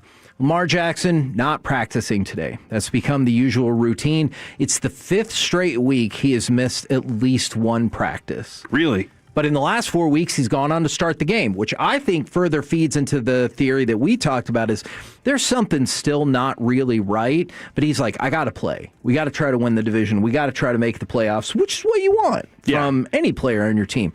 But I think something is off there. And then one other quarterback note for you. Nick Sirianni said, absolutely, Jalen Hurts will continue to start, and the idea of him getting benched is, quote, ridiculous. Now. It should be. Yes. He's your over $100 million quarterback. Yes. You won a Super Bowl with him last year. Yes. He was the MVP last year, of the Super Bowl. Right. Things aren't going well. The whole team's playing poorly. The whole team is playing poorly. And obviously the coaches are the ones that see what they see, and they haven't made that decision. And it's not because of him. It's because they're like, this whole team isn't what it needs to be right now. But is it more ridiculous than this other story in the NFC East? Mike Kafka once again declined to share any details about why the assistant defensive line coach Brian Cox got fired during the bye week. He might be like, yeah, who cares? I'll see if I can get you to care. Yeah, who cares? Sources say the final straw was Cox's reaction to the seating arrangement being changed on the flight home from the Patriots game. The assistant coaches typically sit near the front of the plane, but they were moved to the back on that flight. And there is thought, or I guess discussions, that how he reacted to moving on the plane was the final straw for the team. And they're like, I can't. I'm done. You're fired. So there had to have been something else. You say final straw. Final straw. Yeah. There was something performance else. issues and everything else. Yeah. It's not just like that one dude that stood up and outbursted, and he was like, "You don't own me!" And then you're just like, "Hey, let's." It's a real thing that happened at our job, Alec, and I missed it. I knew it could potentially happen, and I freaking missed it. He snapped, man. He just absolutely snapped. But yeah, what do you think about that idea that he was like, "No, I'm not moving seats. The hell with you!" And they said, "You're out." Here's one thing I like about Kevin. When Kevin likes things to be the same, He's very conservative Fair. in that nature. So if you walked in and that chair and this seating area wasn't there, right, instead of snapping and yelling at Spittle, you could see your displeasure on your face, right, and you would be quiet for a lot of the day until I said, "Hey, what's up, dude?" And you'd be like, "Stupid chair and microphone got moved." You wouldn't snap and throw things. But I would have gone to get the chair as well and rectified the situation. You would sit there with no microphone. You would be like, I'll just sit here without a microphone. How am I supposed to talk? I got no microphone. Corey broke it. No, that was the other one. That was the And we other stuff. fixed- Yeah, no, it but was the yeah, monitor. I thought that was The seating interesting. arrangement is not the same. And then Corey, just for you from the 817, can we revisit how much of a smoke show Mrs. Wheeler was yesterday? She was gorgeous. I did go watch the first 2 episodes of season 5 of Stranger Things last night. But I also thought she was very kind, and that was really like, she was an elegant woman. You know, I think that's the hit on that, is she was elegant. You saw the pattern she was wearing. She came in with like a fur coat on. Yeah. I think she thought it was New York, not Dallas, and she was like, "Oh, it's got to be cold." Yeah. But she was nice, man. It was nice to have her in studio, and I really like that show a lot. Yes, it is. Like I said, I'm glad we were here to give it the bump up that it needed. Hey, man, that's what the KNC bump is. Ask our guests. Facts. We're the KNC Masterpiece right here on 105.3 The Fan. We'll have Sean Merriman coming up at 122. But coming up next, it's time for the C Block starring Corey Majors. Don't steal kids. Don't steal kids. And also, how do you grieve? Next in The Fan. Huh? A deep Cowboys dive on Love of the Star, DFW's #1 Cowboys podcast with Brian Broaddus, Zach Wolchuk, and Eric Chiafalo. Presented by the On Time Experts, keeping Cowboys fans comfortable all season long. Subscribe to Love of the Star wherever your favorite podcasts are found. Hey there, folks. Want to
Basil babes. Saffron Squad? Not mayonnaise? No.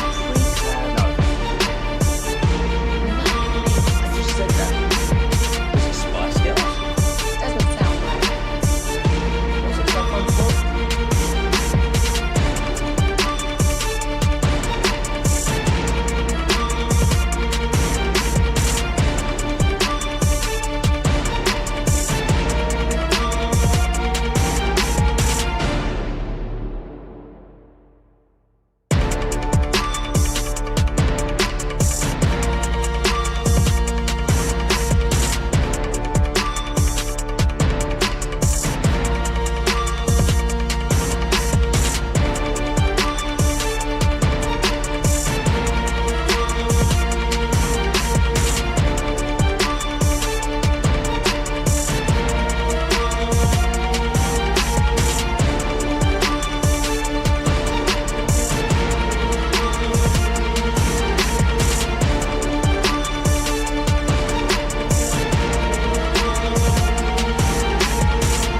turn it on, leave it on.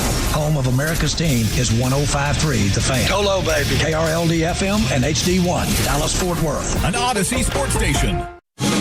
Driven by our D&M Leasing Studios, it's the KNC Masterpiece on 105.3 The Fan. KNC Masterpiece right here on 105.3 The Fan. And right now, it's time for the C Block starring Corey Major. Hey, Kevin, I really appreciate that. Hit the music, Alec. Coming up here in about 20 minutes, it'll be our friend Sean Merriman, who played in the NFL. With Phillip Rivers. Yeah. We'll ask him a little bit about Phillip Rivers making that comeback. I also just saw Kevin Powerball jackpot grows to an estimated $930 million for this Wednesday. Woo. And it is now officially... Today? Yeah. Oh. It has now officially crossed the threshold of when Corey will buy a ticket. Because if it was only $500 million... Not enough. Okay. All right, good. I mean, I really want... I hope you win. I want to win whenever the winning's good, you know? Okay. Not whenever it's That's $500 million. some podunk $2 million. Yeah, I want closer to Okay. $1 billion, not Okay. $500 million. All right. Everybody out there agree? 877-881-1053. So you're like Justin Timberlake from The Social Network. Million's not cool. You know what is cool? $1 billion. Yeah, your doors open like this. I want my doors to open like Like this. a ranch style? Yeah. Oh, on your car. I want my Okay. doors to go up and I down. gotcha. Yours go out. All right. Mine go up and down, Kevin. On a Captivating. Lotus or whatever. What? I don't know. What cars? Lamborghinis, Ferraris, and stuff? Yeah, the DeLorean. I got a question for you. Sure. Is Tarek Skubal going to go to the Dodgers? I don't think so. I saw But another dude that's local that was like, it's inevitable. That does feel like Chris people would Henderson. finally people would be like, you know what, screw it, salary cap. Like if that happened, I could see how people would be like, no, it's too far. He's like, you know what? I got a no Otani deal, guys. It's going to be Okay, well, in that's- 7 years they'll start paying Yeah, me. so that's what's going to happen. They're going to get Tarek Skubal, and they're going to like, you know, Shohei, sometimes we're going to use you out of long relief, and then we'll fire it up to Yates, and then eventually we'll get to Edwin Diaz, and everyone can go, never mind. Something not FCC Deal with compliant. a cap Yeah. that's not instituted yet. Exactly. I was going to say something not helpful, Alec. And see, that's the thing when it comes to the winter meetings and free agency in baseball right now. I know that my team is not willing to go to a certain place. Right. I know that there are a couple teams out there that are like, we are. We're going to be aggressive. We have the money. We're doing it. Screw everybody else. And I don't hate the other teams for it right now. Okay, yeah. Because they are. They're doing for their fan base what they're supposed to do. You're right. I feel like I kind of hate the Dodgers just a little bit for it. But I am also... Because they're outpricing everybody. Yeah, I am also jealous, I will admit. But this does come to... My team could. Yeah. They don't want to. Yeah, no, you're right. And so they're like, hey, please don't do that to us, Dodgers. And the Dodgers are like, but we just won the World Series. We want to do it again. And that's the thing where how much profit you're actually making matters, because like you look at the Rangers, feels like they go up in value $100 million every single year. And so I'm like, all right, so that's a profit that you're operating off of. You should be willing to spend that money. But I'm sure they'll be like, oh, we barely broke even this last year, and that's why we can't spend more money. And I call BS on that. But I have also never been good enough at anything to become a millionaire. And you also would tell them, hey, that's what Black Friday sales are for, to get back Yes. into the black. That... Yeah. So you would thought that winning the World Series would have gotten us in there pretty well. From the 214, can I have Corey's job when he wins the lottery so I can make Kevin's eye roll about dumb comments? I know I set high goals for myself. I'm not leaving if I win the lottery. Would you buy the station? I would probably continue to work for my salary. I would just be a lot less controllable. Yeah, F you, I got $800 million or whatever. Yeah, anybody walks in and is like, hey, we need this. I would just be like, ha, yeah, all right, that's going to happen. Yeah. And then Kevin would be like, dude, please stop that. And I'd be like, shut All up, right. here's $1 million. I'm going to have to reenact now. Now, Shut up. When Alec is doing AM on the FM, it's going to be like this. Sandwich. And you're just, there's nothing you can do about it because he's got hundreds of millions of dollars. Yeah, that is a great, like, I'm probably going to take a day off. just to kind of drink. Yeah. But also Millionaire day. Yeah, millionaire day. I'm going to be like, guys, I got to go accept this big lump sum of money. It was going to be $500 million, but I waited until it got to $900. Really couldn't have done much with that other money. I mean, how am I going to give $7.1 billion to charities like Bezos' ex-wife if I go with $500 million, Kevin? See, what I would really like is I would like you to start doing rogue commercials. Like, I want you to do a commercial that you just purchase with your own money. And you're like, Dickies, you dropped the ball. We had the most viral ad campaign you've had in a decade, and you ditched it. What's your deal? And just spend the entirety of your time just discussing whatever you want. I do like that. I hope you win. You know what? I do. I kind of want to play now because of that.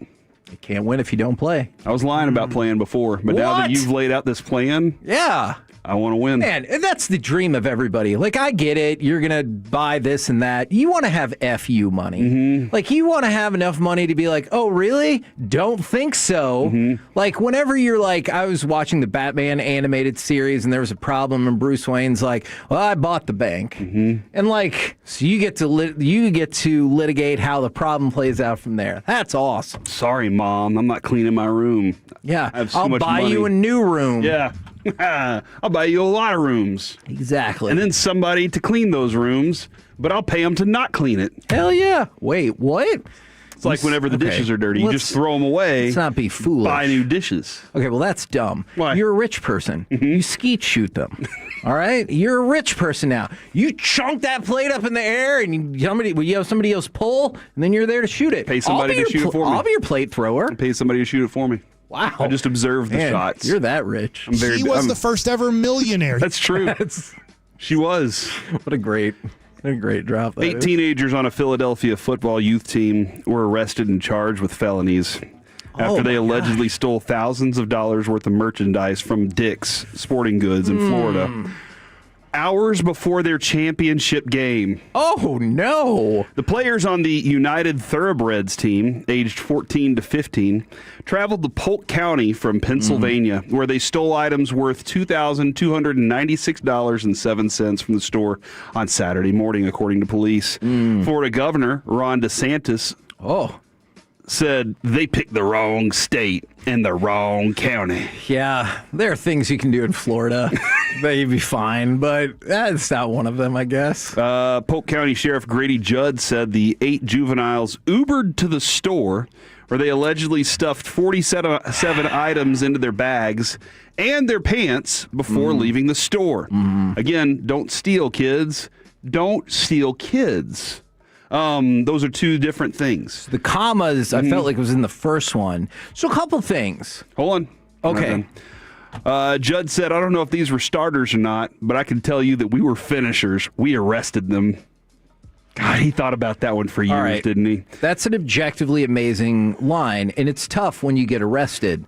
Because I remember when I got arrested, they said, what middle school did you go to? And I said, Jackson. And he goes, figures. Makes sense. And I really wanted to argue, and I thought, well, he's got a pretty good point. I did just get arrested. And yes, that's how I thought even as a middle schooler. And so, but like, okay, two things. Before the championship game? Due to being detained, they were unable to play in the championship game later that day where their team lost to the Cocoa Tigers 26-6. That makes sense. This is probably like a chunk of their offensive line, some skill position players. Here's the other thing. Don't Uber to a crime. Right, but then nobody can identify your car. Yeah, but there's a paper trail of, look, if you're already committing crimes, well, you'd obviously just steal a car, but don't commit crime, first of all. Second of all, if you do commit crime, don't ride with someone and chat it up with Bob on your way to the chat. And you're like, hey, Bob, can you stay here for a minute? We'll be right back. And now your pants are filled with merchandise. Bob's going to turn you in. He's like, I'm not a wheelman. What are you guys trying to do to me here? Exactly. I'm just trying to make an honest living as an Uber driver right now, trying to take care of my kids. You're trying to besmirch Bob's reputation. Yeah, he could get arrested, kids. Not cool. And just like, secondly, what did you do? Did you tell them to wait? Did you call a new Uber? What if they were further away than you anticipated? Are you going to stand out in front of the store like a D-hole? Mm-hmm. No, that's when you get the giant inflatable slide and slide your way back to the place. Look, I hope that I am never in any sort of plane incident or whatever, but However, I do think it looks fun to ride down that slide. However, it only comes in horrific tragedies, so I don't ever want to do that. I just wish sometimes the airlines would be like, hey, we inflated the slide today. If you want to come by just for fun.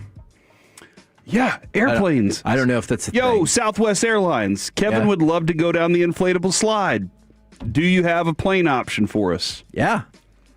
Let's make it happen. I'll wait. Okay, we might want to keep going. All right. From the 915, there was a guy on the first 48 that took an Uber to and from a triple murder he committed. He was quickly caught.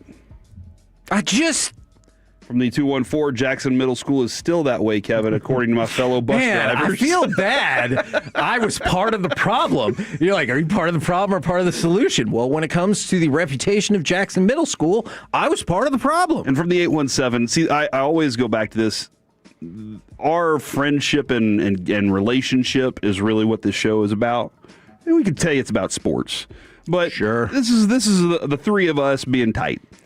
The 817, D-hole is a new one. No, it's not. I haven't used that phrase for a long time. Maybe the third week I worked with him at the newspaper, he said it, and I was like, that is freaking awesome. I will be using this from now on, too, because that one was a good one. No, that's funny. Alec, it is. I'm sure you've learned this about me by now. I have been the way I am for a long time, and take it or leave it. You know, like whenever people are like, oh, why haven't you got married? And I was like, that's the exact reason. Mm-hmm. Is like, this is how it is. Oh, it's like an eBay listing when it says as is. Yes, no returns. Yeah, and you know exactly what you're getting into. Well, I guess technically I was engaged to someone who returned me. Okay. And I was like, no, I'd rather bang that guy. Real life alert. That's And definitely what happened. an option for Friday. That's right. Oh, yeah, crap. Sometimes those real life alerts set you up.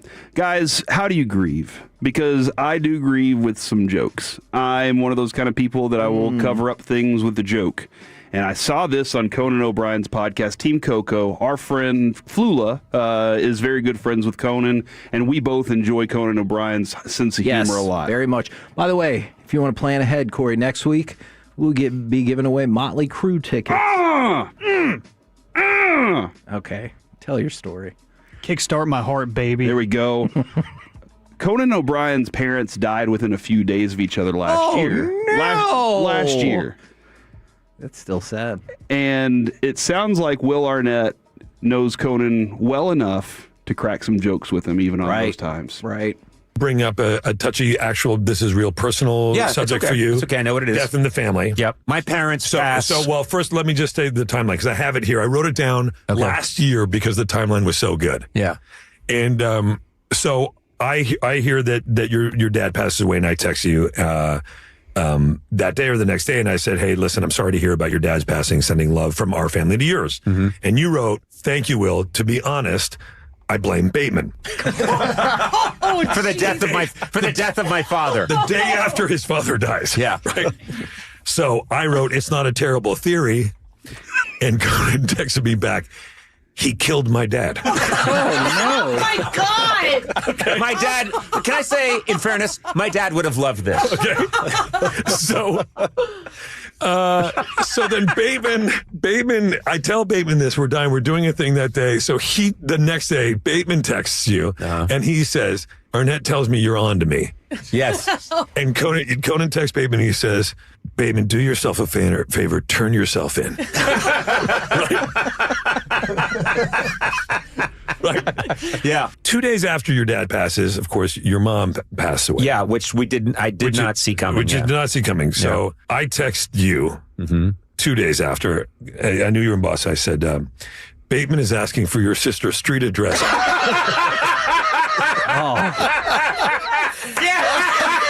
Yeah. okay to give. Yeah. And you were busy that weekend. And like a day and a half later, you texted back, just seeing this now. Fantastic. 625 Boylston Street, apartment 12C. Tell Bateman to make it look like a robbery.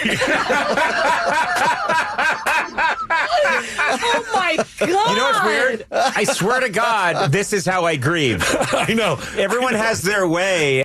And that is how Conan O'Brien grieves. So I get it, because there was a coach that we work with, there's a volleyball coach that I had a conversation with once. He was going to get married again. And I go, I don't know. It doesn't seem like you're too good at this marriage thing.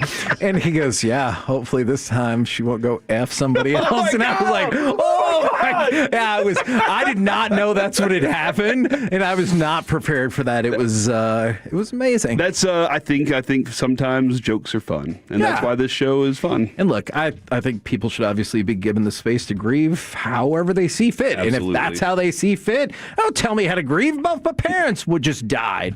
We're the KNC Masterpiece right here on 105.3 The Fan. Coming up next, we will talk with NFL All-Pro, turn MMA promoter and knower of Phillip Rivers. It's Sean Merriman next right here on The Fan. Tolo means turn it on and leave it on. Thank you for making...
products. I got to remember that. You know, they say in order to remember something, you have to forget something else. Okay, now that is a very cute haircut. That's like a little shag. I've never seen this before. Well, I mean, of course you have. It's the Rachel. Oh, is that your name? No, I mean like your name. No, I'm Jen. My name's Jen. Right, but I just mean like this is your haircut. But that's hair on your head. I'm not saying this is your hair. Okay.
877-333-3333. With Frankel and Frankel, there's never an out-of-pocket cost. They only get paid when you win. Frankel and Frankel, the go-to car and truck wreck attorneys in Dallas.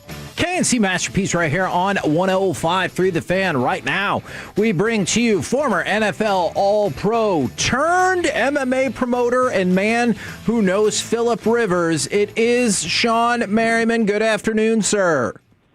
Hey, what's up, man? How are you? Man, we're doing good, and there's a lot of football stuff we got, but I want to know, the event just took place, I believe it was on Saturday. How did Lights Out 29 go? Yeah, it was great, man. We made an announcement also. We just partnered, and now we're on ESPN, all Latin America countries. So it was a big deal for us, man. Now being seen globally with Lights Out Extreme Fighting has been great. Hopefully some more announcements coming soon, man. But this growth we've had over this past year has been unprecedented, man. And I just want to make sure we keep pushing it going. But we got some more big announcements coming, so. I love to hear that. That's why he's coming on to make more announcements, right? Yeah, we'll get there. We'll get there. I've always been curious, Sean. How big is, like, when you see the numbers? How big is the Dallas market whenever it comes to that? It's massive, actually. We're trying to figure out a venue down in Dallas right now, and I would like to get out there sometime in 2026 if we can make it happen, just with the right venues. And hopefully by that time, man, we're seeing globally, like all over the world, not just Latin American countries. And, we got some good partners. We're also on UFC Fight Pass as well. We'll show here in the States. But, yeah, man, we're actively looking. We want to bring fights down into Dallas for sure. Well, we are very helpful. We will ask about your capacity needs and get some venue options for you. We're here to help, John. Do whatever we can. I appreciate that, man. And if you guys can loan me some money, too, things getting tight. So okay. That'll be helpful. Well, gotcha. I think we discovered the plan, like Philip Rivers, is just come out of a lengthy retirement and just get right back into football. What do you think of this? I got a chance to spend some time with Phil during Antonio Gates' Hall of Fame induction in Cannes this past August, I believe. And, sitting there talking to him, he never sounded like he was out the game. And, I try to remind people now that a couple years ago, I think it was like 2023 when San Francisco 49ers was on their run and they had a quarterback situation, Phillip was on deck then. He was ready to go then if he would have got the call. And so, for him, it was just really the right opportunity, right? Same quarterback coach and same system. He can walk right in now. And it's smart by the Indianapolis coach to make that happen because at this point during the season, who else are you going to bring in and knows that playbook and system better than Phil does? Yeah, that's a really good point. I remember watching him in college, and I was like, there is nobody as competitive as that guy. I'd love to see him when he gets to the NFL. And then when he was in the NFL, it just seemed like that competitive nature was still there. Is that just the dude that was always walking around that locker room, that was always around that environment?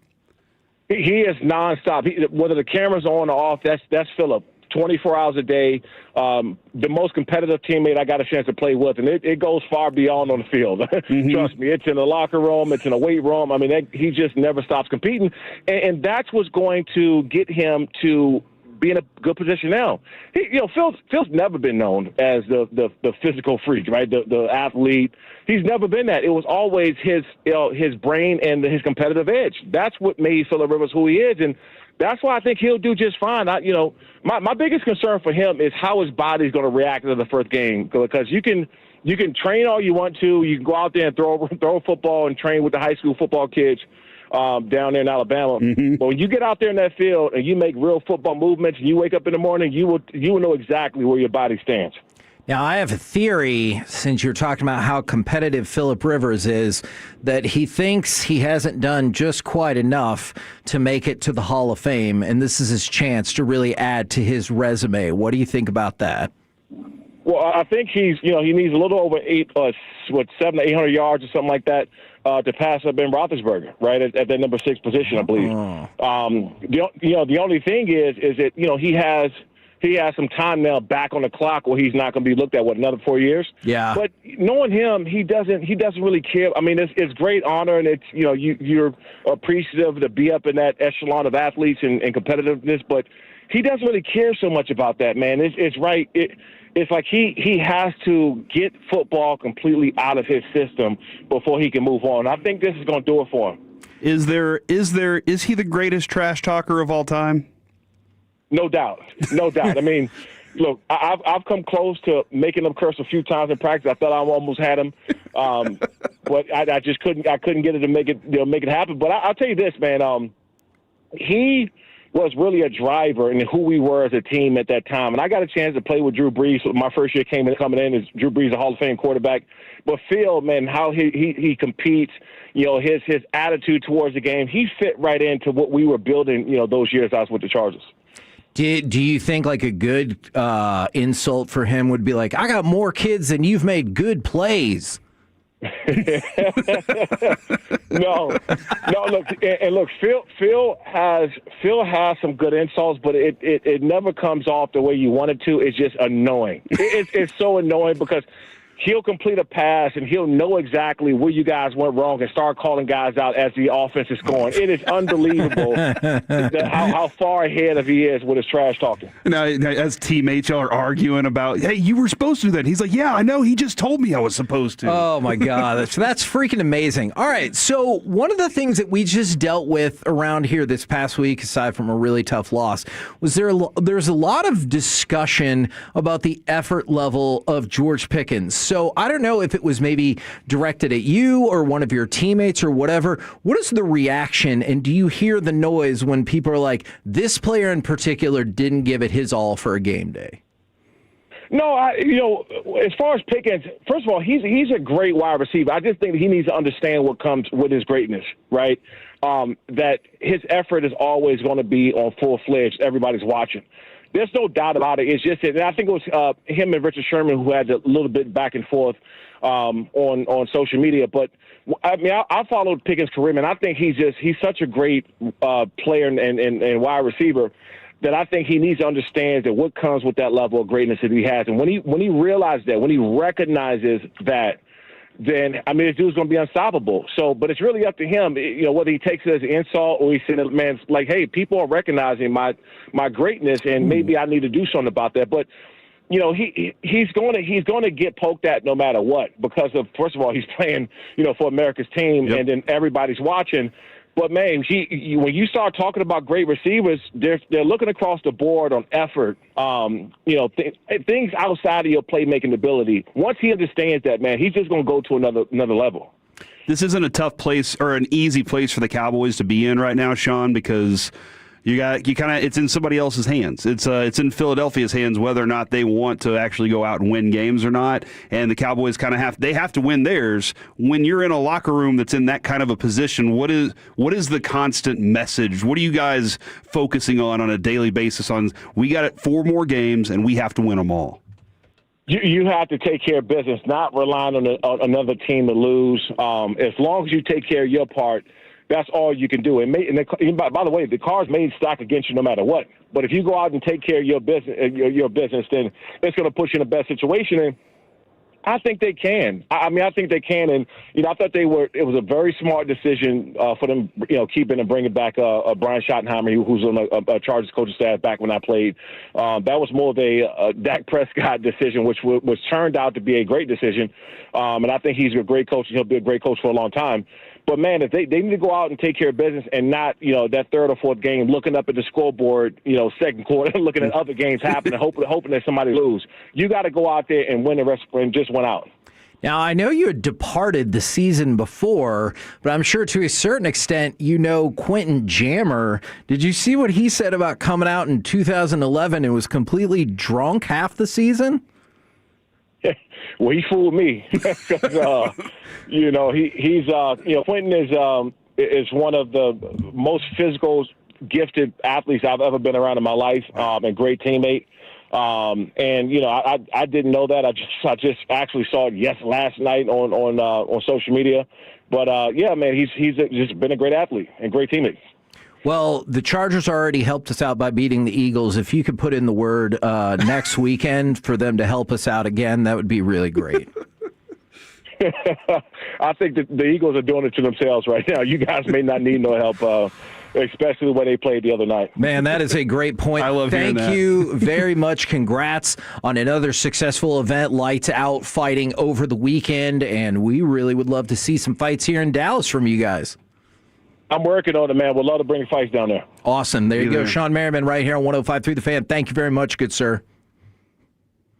Man, I love that we get a chance to pick his brain about fighting as well as NFL stuff. Dude, and I saw, once he said, yes, I just got to find the right venues. Yeah. We're looking, we just got to find the right venues. I saw Alec and Kevin's brains start cranking, and they were like, oh, this place. Caldwell Center is a good place to go, just saying. Mm-hmm. Now, let's talk about a former Dallas Cowboys quarterback, if that's okay with Tony y'all. Romo. We can talk about Tony Romo. Roger Staubach. But it was more particularly the other one who won Super Bowls, Troy Aikman. Mm-hmm. Did you see Troy Aikman's breakdown of NIL money? I did. And why maybe it's not for him. So I'm going to paraphrase just a little bit, but he's like, oh yeah, I dabbled in NIL once, wrote a pretty sizable check to one particular player, and then he was there, and then the next year he was gone. No thank you note or anything like that. So essentially Troy Aikman said, I'm done with NIL. What do you think about that story, and what is the proper etiquette for NIL? So somebody at UCLA, and yes. I agree with you. Listen, man.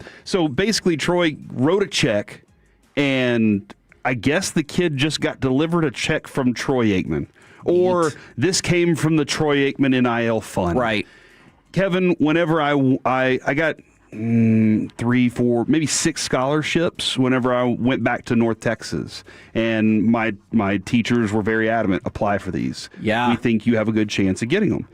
After I got, it was, those scholarships weren't $10,000. They were $3,000, $6,000 checks. It was awesome because it helped me. Hell yeah. I wrote a thank you note to everybody who did it. There you go. And I wrote a thank you note to all the people who wrote recommendation letters for me, because that was important. They didn't have to. Yeah. The money was, and also guess what? If I needed a scholarship the next year, I might be going back for that scholarship again.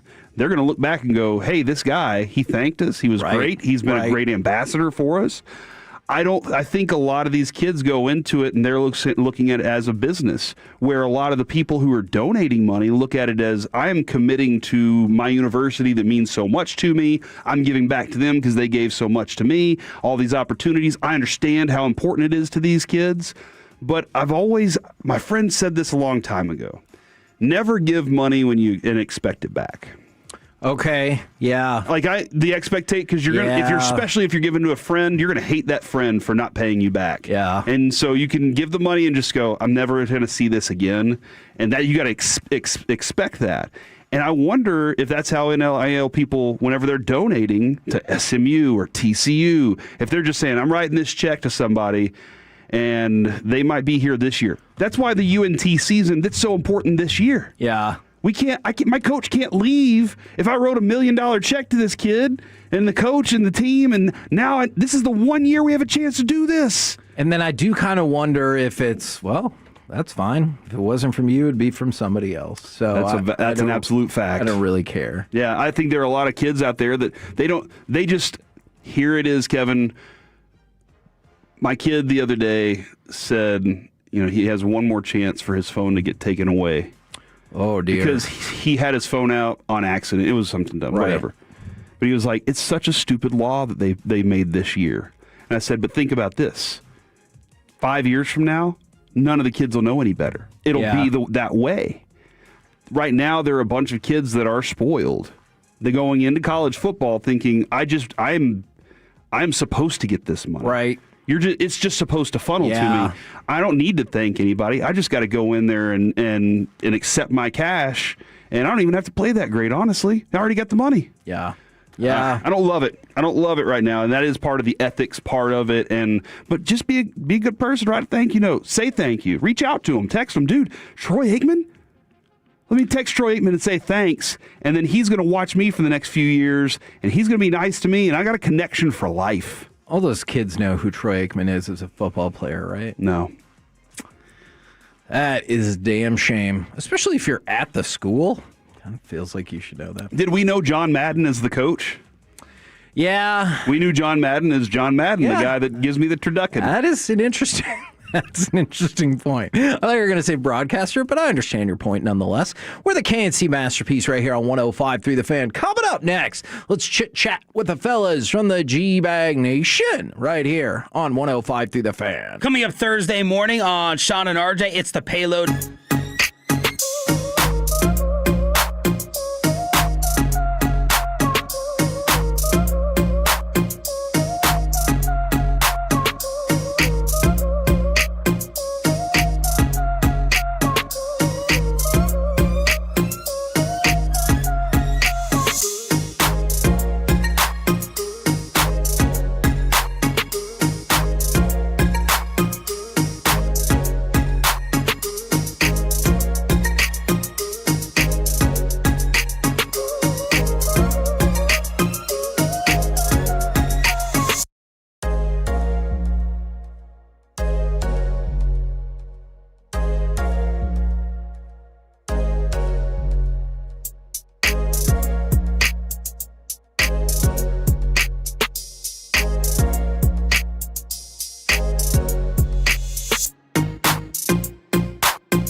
Spiss and Suds, presented by the On-Time Experts, keeping Stars fans comfortable all season long. Check out the latest Spiss and Suds episode wherever your favorite podcasts are found. This segment is brought to you by Classic Chevrolet. If you're in the market to upgrade your vehicle, get the Classic Chevrolet in Grapevine. Back-to-back #1 Chevy dealership in the world. They've got more new Chevys than anyone, all price to sell. Visit ClassicChevrolet.com. This is Texas. This is Classic Chevrolet. Together, let's drive. Based on new Chevy registrations 2023 and 2024. Backhand across, pins, he scores! Nifty setup by Mikko Rantanen. And Rope hits a power play goal here early in the second to double the Dallas lead. KNC Masterpiece back here on 105 through the Fan right now.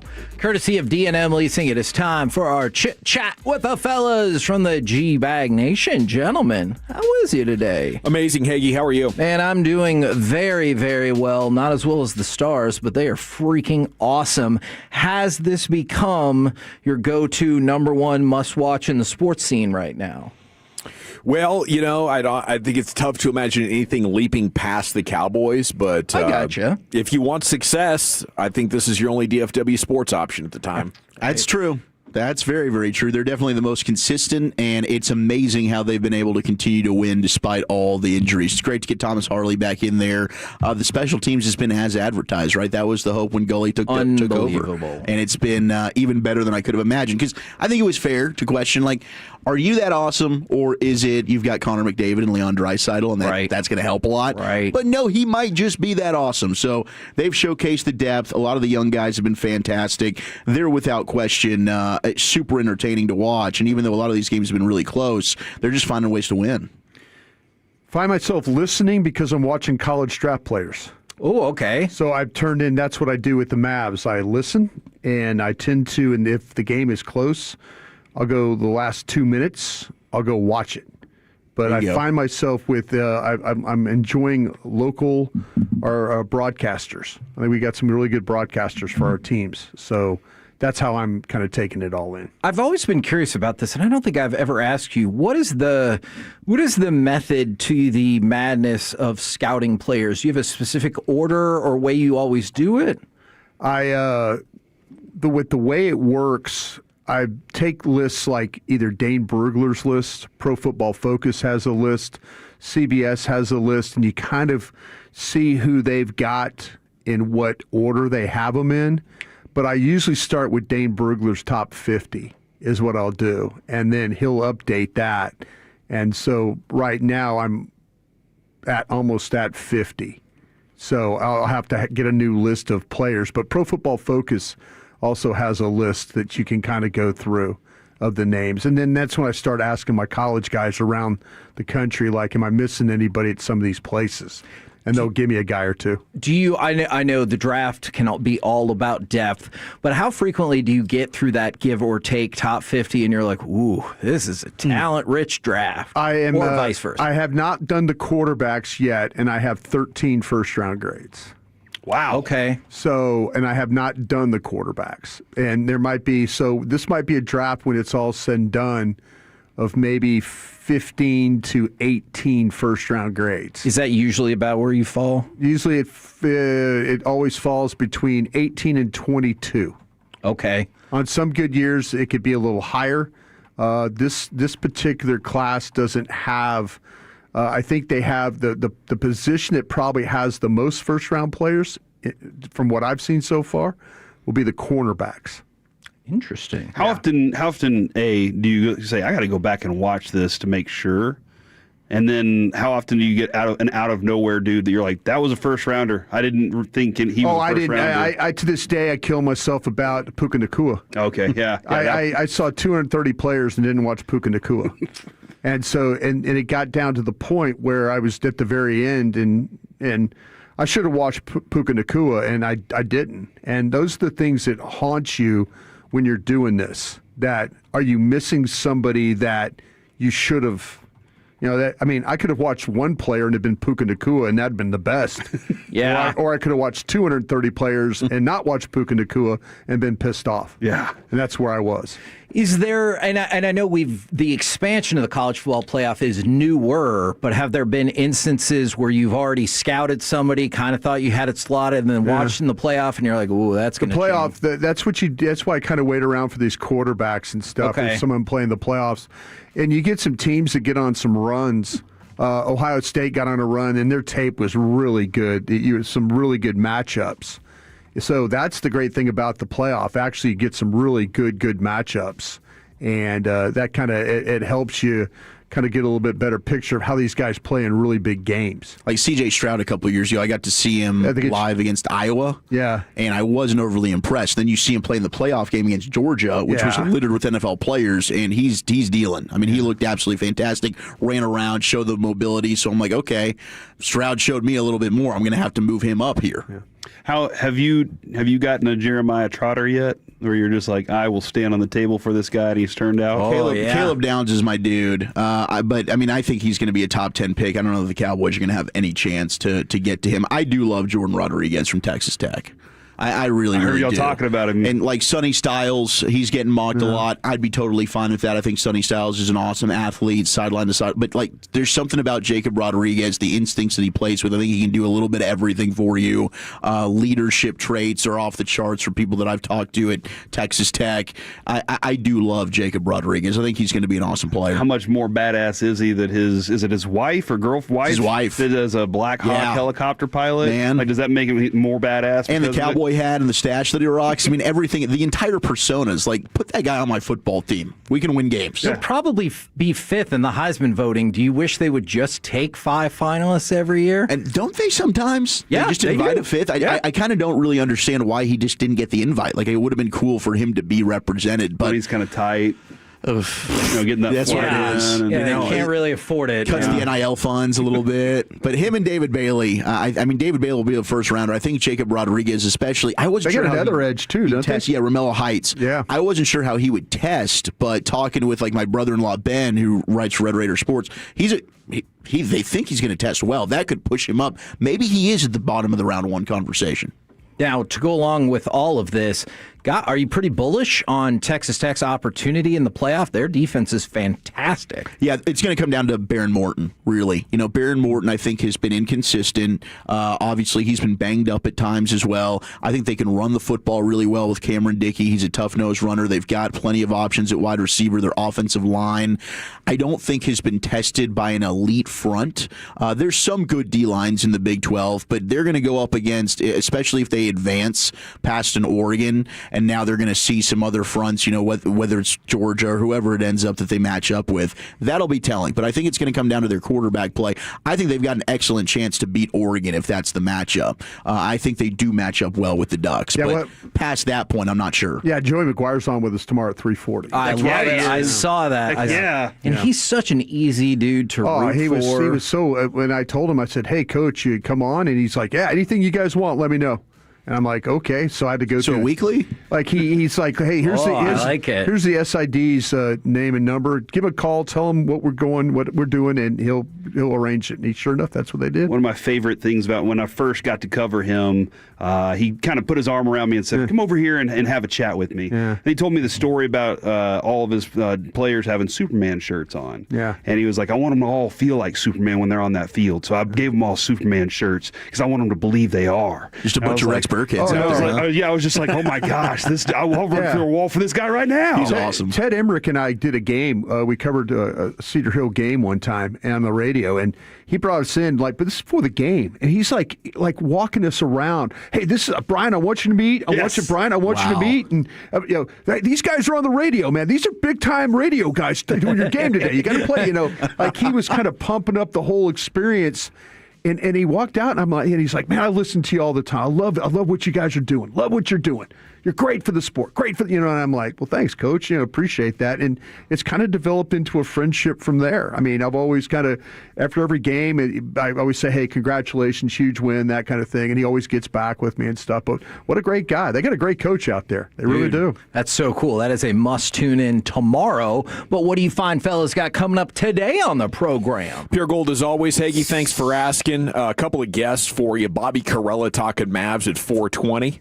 looking forward to that. He's always got the inside words for us. And Can then you ask him a question for me? Absolutely. What Because do you this need? is something that we've been wanting to discuss for a while. Are the Mavericks too good to tank? We really love to get his take on that. Yeah. 420 Bobby Carrella there. We'll get the latest on Anthony Davis, Daniel Gafford, Klay Thompson trade rumors, and Joseph Hoyt morning news at 6 o'clock talking Cowboys. Love it. Roll home with the G-Bag Nation. We've been the KNC Masterpiece. Make your way back with us tomorrow, 10 a.m. to 2 p.m. right here on 105.3 The Fan. Say goodnight, Kevin. Good night, Kevin. Tone those. Let's help the North Texas Food Bank restock their shelf.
Well, you know, they say in order to remember something, you have to forget something else. Okay, now that is a very cute haircut. That's like a little shag. I've never seen it before. Well, I mean, of course I have. But Rachel. Oh, is that your name? No, I mean like your name. No, I'm Jen. My name's Jen. Right, but I just mean like this is your haircut, but that's hair on your hair. I'm not saying this is your hair. Okay.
know that you've got to forget something else to remember that Uber Eats has groceries? No, that's absurd.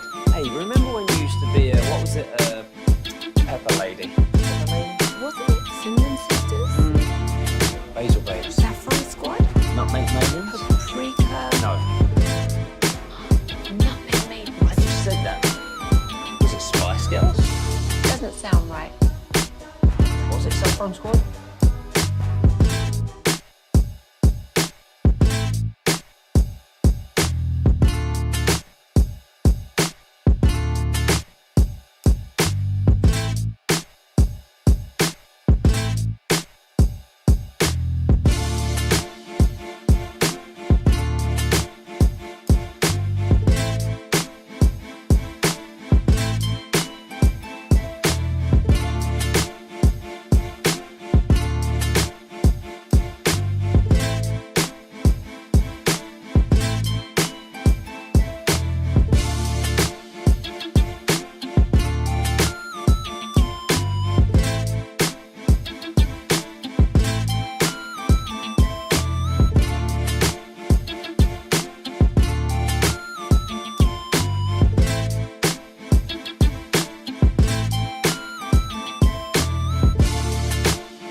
forget something else. Okay, now that is a very cute haircut. That's like a little shag. I've never seen it before. Well, I mean, of course, it's Rachel. Oh, is that your name? No, I mean, what's your name? No, I'm Jen. My name's Jen. Right, but I just mean like this is your haircut. But that's hair on your head. I'm not saying this is your hair.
And injuries have been a factor with Corey Seager, so you can start to build for the future. According to two people with knowledge of dialogue and conversation, several deep-pocketed teams, including the Red Sox, have noted the Rangers' financial approach to the winter and have expressed interest in Seager. While the Rangers have noted the interest and haven't explicitly said he's unavailable, they haven't engaged in deeper discussions as of yet. Other teams, Atlanta and the Yankees, are interested. Seager's going to turn 32 in April, so he's not that old, but 32 is a pretty key age. 32 to 34 is the decline for middle infielders. Based on the market and his position, there's reason to believe that if he were a free agent, he could still get more than that. So teams are looking at the contract, at least for the foreseeable next season. This is a bargain to get Corey Seager at $30 million or so. You know, I think the Rangers should have brought everybody back and seen if a new manager could change the dynamics that had maybe gotten a little bit of stale or complacent or whatever it was, but they don't want to do that. So it does make sense if you're not in a championship window to trade your veteran players who have contract risk for prospects to start building for the future. I do wonder if CY is getting a little impatient here, though. And it started with Simeon for Nimmo, which was basically a wash. A money swap. Yeah. I don't believe the Rangers want to trade Corey Seager. I think if there is Corey Seager frustrations, it's the availability. It's the constant, gosh darn it, we've got a hamstring soft tissue injury, you're out a month, you're on the IL, and you're somebody that makes this offense go. I think this is the Red Sox leaking it. They're interested in the player. I don't think there's been some serious conversations here, and the Rangers would have to be blown away by an offer if indeed they were to trade Corey. Yeah, I've been texting with my guy who's a general manager in Major League Baseball, and I asked him, I said, hey boss, Seager getting moved? And he says, I doubt it. And I said, then the next question is asking too much for him. I'm getting a response back, and we'll see what. I'd love to know, what could they get from Boston? You know, are they looking at one of their young players? I mean, is it like a Trevor Story in prospects? Is it Tristan Cassis? I mean, what would the return look like? But I don't think the Rangers really have any intent on moving Corey unless, like I said, it's an offer that they can't say no to. I mean, top prospects is what this team needs right now. And, you know, the path. Jared said that yesterday, remember? Because he was talking about how prospects are for the major league team. You either use them in trade value or they help the club. So, And right now you need young players to come help this club to go open up the next championship window, and you just got Walcott. That's about it. And then some pitchers that, you know, might be pretty good as they develop. But if you could get a couple of, you know, guys that have a decent chance of being all-star players when they get get to the big leagues and you're giving up Corey Seager for that, I get it. But if you're just moving on because you want to shuffle the deck from like guys who brought you your first championship, then I would just prefer that they would go about it a different way. Okay, man, you want to know why the Mavs should tank. And trade away quality veterans. A.J. Dabonsa for BYU last night had one of the best college basketball games you'll ever see. He looks amazing. He looks like something between Kevin Durant and Kevin Garnett. 28, 9, and 6. Yes, Dabonsa is that dude. His second half alone, 22, 7, and 5. He scored or assisted on 34 of BYU's 45 points. He single-handedly outproduced Clemson in the second half of the game. Single-handedly? Single-handedly, he was responsible for more points than Clemson was able to put up. Yeah. But you're looking at an ideal frame, the defense, rim protection, offense, and obviously with his assist totals, he's not afraid to pass it. Last night was date night with me and Michelle. Michelle was not paying attention to me because she was sitting at the table watching this game. Nice. She was looking up at the screen. She goes, BYU just beat Clemson in basketball. And then I went back and go, what? Because I had my, I'm one of these guys, I have to sit with my back to the TV if I'm with somebody because I'll watch. Well, we know that from the show. I'll look. I will look. Guys, up. look at this. Look what's on the screen right now. But so Michelle was watching. She like goes, oh, the Knicks are playing tonight. So she knows where the TVs are and stuff. So she was sitting there, but she goes, this looks like BYU just beat Clemson. Yeah. So it must have been our guy that was going on. I totally missed Yeah. this. We had a heck of a night last night, and it was not involving watching television, unfortunately. Hey, my general manager buddy, I asked him if I could circle back about the baseball. He got back with me real quick on this. I said, is it asking too much for him? And he says it's just not that. That's a very big contract for a team to take on in addition to player capital. It would take to acquire. Very few teams in that pool.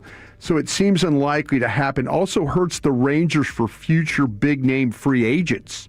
Ooh. It would like to have to be, I can't say no type of deals, is what they're saying. So. I think they kind of made their decision by moving Marcus. I think they needed to split the two up. I think Kevin's talked about this as well. I mean, there was something off in terms of that clubhouse last year. And then Marcus was the one that was very outspoken about it at the end of the season. And I do think that had to have rubbed some players the wrong way inside of the clubhouse there. So Marcus was the one they got a player that they coveted in Brandon Nimmo for. Once they found the money. Yeah, yes, but I do think they really do like Brandon Nimmo. Yeah, okay. But it matched. But the player also fills a need, and he is one of those guys they do think is a veteran, is a leader that can help with some of these young players, especially since you got Evan Carter and Wyatt Langford who are young and up and coming in the outfield right now. So that made sense for them. I don't think Corey is a guy that's going to be off the team. We're getting texts in that the Tolos need the video stream on Twitch. I think Carter's out today. Was Carter on vacay? So maybe we'll get that figured out one way or another. Let us know if that stream is up yet. Okay, we got the champ on the other side. The top 10 coming up. Wolchuk, where are you taking it? Well, let's keep the basketball conversation going. We got bad news on my guy, Derek Lively. Yeah. The top 10 NBA players whose careers ended too soon. 877-881-1053. We'll do that next in the nation. Take us with you wherever you go. Now heard on the iHeartRadio app, YouTube, Twitch, the TuneIn app, our Odyssey app, and of course with the biggest mother of a radio signal in DFW. Thanks for making your favorite travel buddy 105.3 The Fan. Hey, Tolos Chiafalo here, and I'm looking at you in the 817 because the all-new Alliance Hyundai is here, right off I-35 in Golden Triangle. And I was actually in the car business for a couple of years. Let me tell you, my buddy Ryan Watson, he's the owner. He's doing things second to none. All right, his passion for customer service and top-notch vehicles is absolutely unmatched, and I promise you will have a one-of-one car buying experience at Alliance Hyundai. Now, right now, it's the Hyundai Getaway Sales Event, where all you can find is incredible deals. Every new Hyundai comes with America's Best Warranty. We're talking 10-year, 100,000-mile limited powertrain warranty, plus owner's assurance. Now, they have an amazing selection of the all-new, absolutely stunning 2026 Hyundai Palisades, so give those a look-see. At Alliance Hyundai, their state-of-the-art facility has advanced diagnostic tools and Hyundai-certified techs.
gotta remember that. Well, you know, they say in order to remember something, you have to forget something else. Okay, now that is very cute.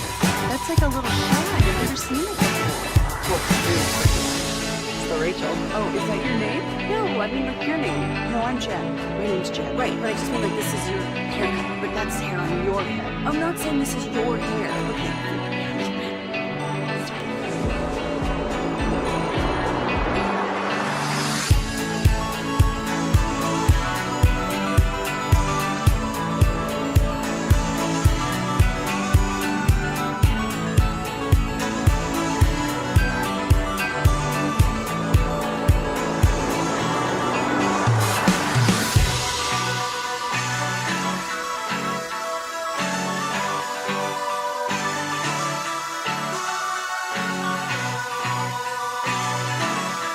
8. We're restocking the shelves of the North Texas Food Bank for the holiday season.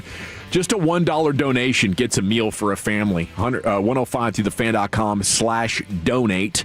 Get on there. It helps all sorts of North Texans here that need food. And for the holiday seasons, nobody should be going hungry. All righty, it's time to go into the Pimp Cup. Jacob Ray in for Lucius. He's got the champ. Afternoon, Jacob. Afternoon, gentlemen. G-Bag of the Day champ time. The champion going for 2 days, won yesterday. It's Zach Wolchuk. Walked off during the break and came back feeling a little goofy. Buffalo's got some sex appeal, don't they? No, they miss tackles at the highest rate in football. You're telling me Drake May, possible MVP, that guy's not sexy to you? No, he's sexy to you. He's got it going. You don't think Pat Surtain is sexy? What got into you, Wolf? I don't know. I just had a little. I just took some more espresso. The espresso. That would make sense. With the collision it for me, guys. I am playoff giddy. Football. You know, it just brings it out of my guy. And the Eagles are about to get their bums licked or kicked tonight. Wow. Which one is it, licked or kicked? Both ended up happening, thank goodness. Screw you, Eagles. Yeah. That's glorious champion audio. It's probably destined for 5-time status. I don't know about that. We got the champ facing challengers every afternoon at 5:30 right before we get to L.A. Live here in the G-Bag Nation. All right. Of course, Jake Ferguson's show tomorrow. Looking forward to catching up with Jake. It's time now for Wolchuk's Top 10 at 2:20. Here's Zach with an H. All righty. 877-881-1053. NBA players whose careers ended way too early due to injuries.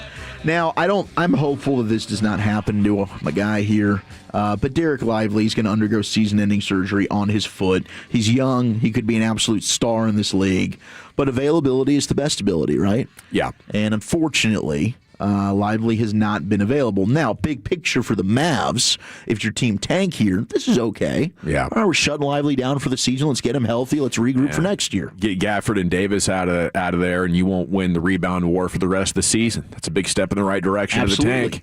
I do think it's very unfortunate that right as he got drafted, the bleep was hitting the fan with Casey Smith, the best trainer in NBA history, thanks to Nico. And then they got rid of him and brought in some guys that weren't even licensed to do the job. So you kind of wonder how differently it might be at this point for Lively. But on that note, I think that's got to be on Cuban's top 5 to-do list to see if they can get Casey back in the house. How about if I told you a little Mavs story real quick? Please. I'd love it.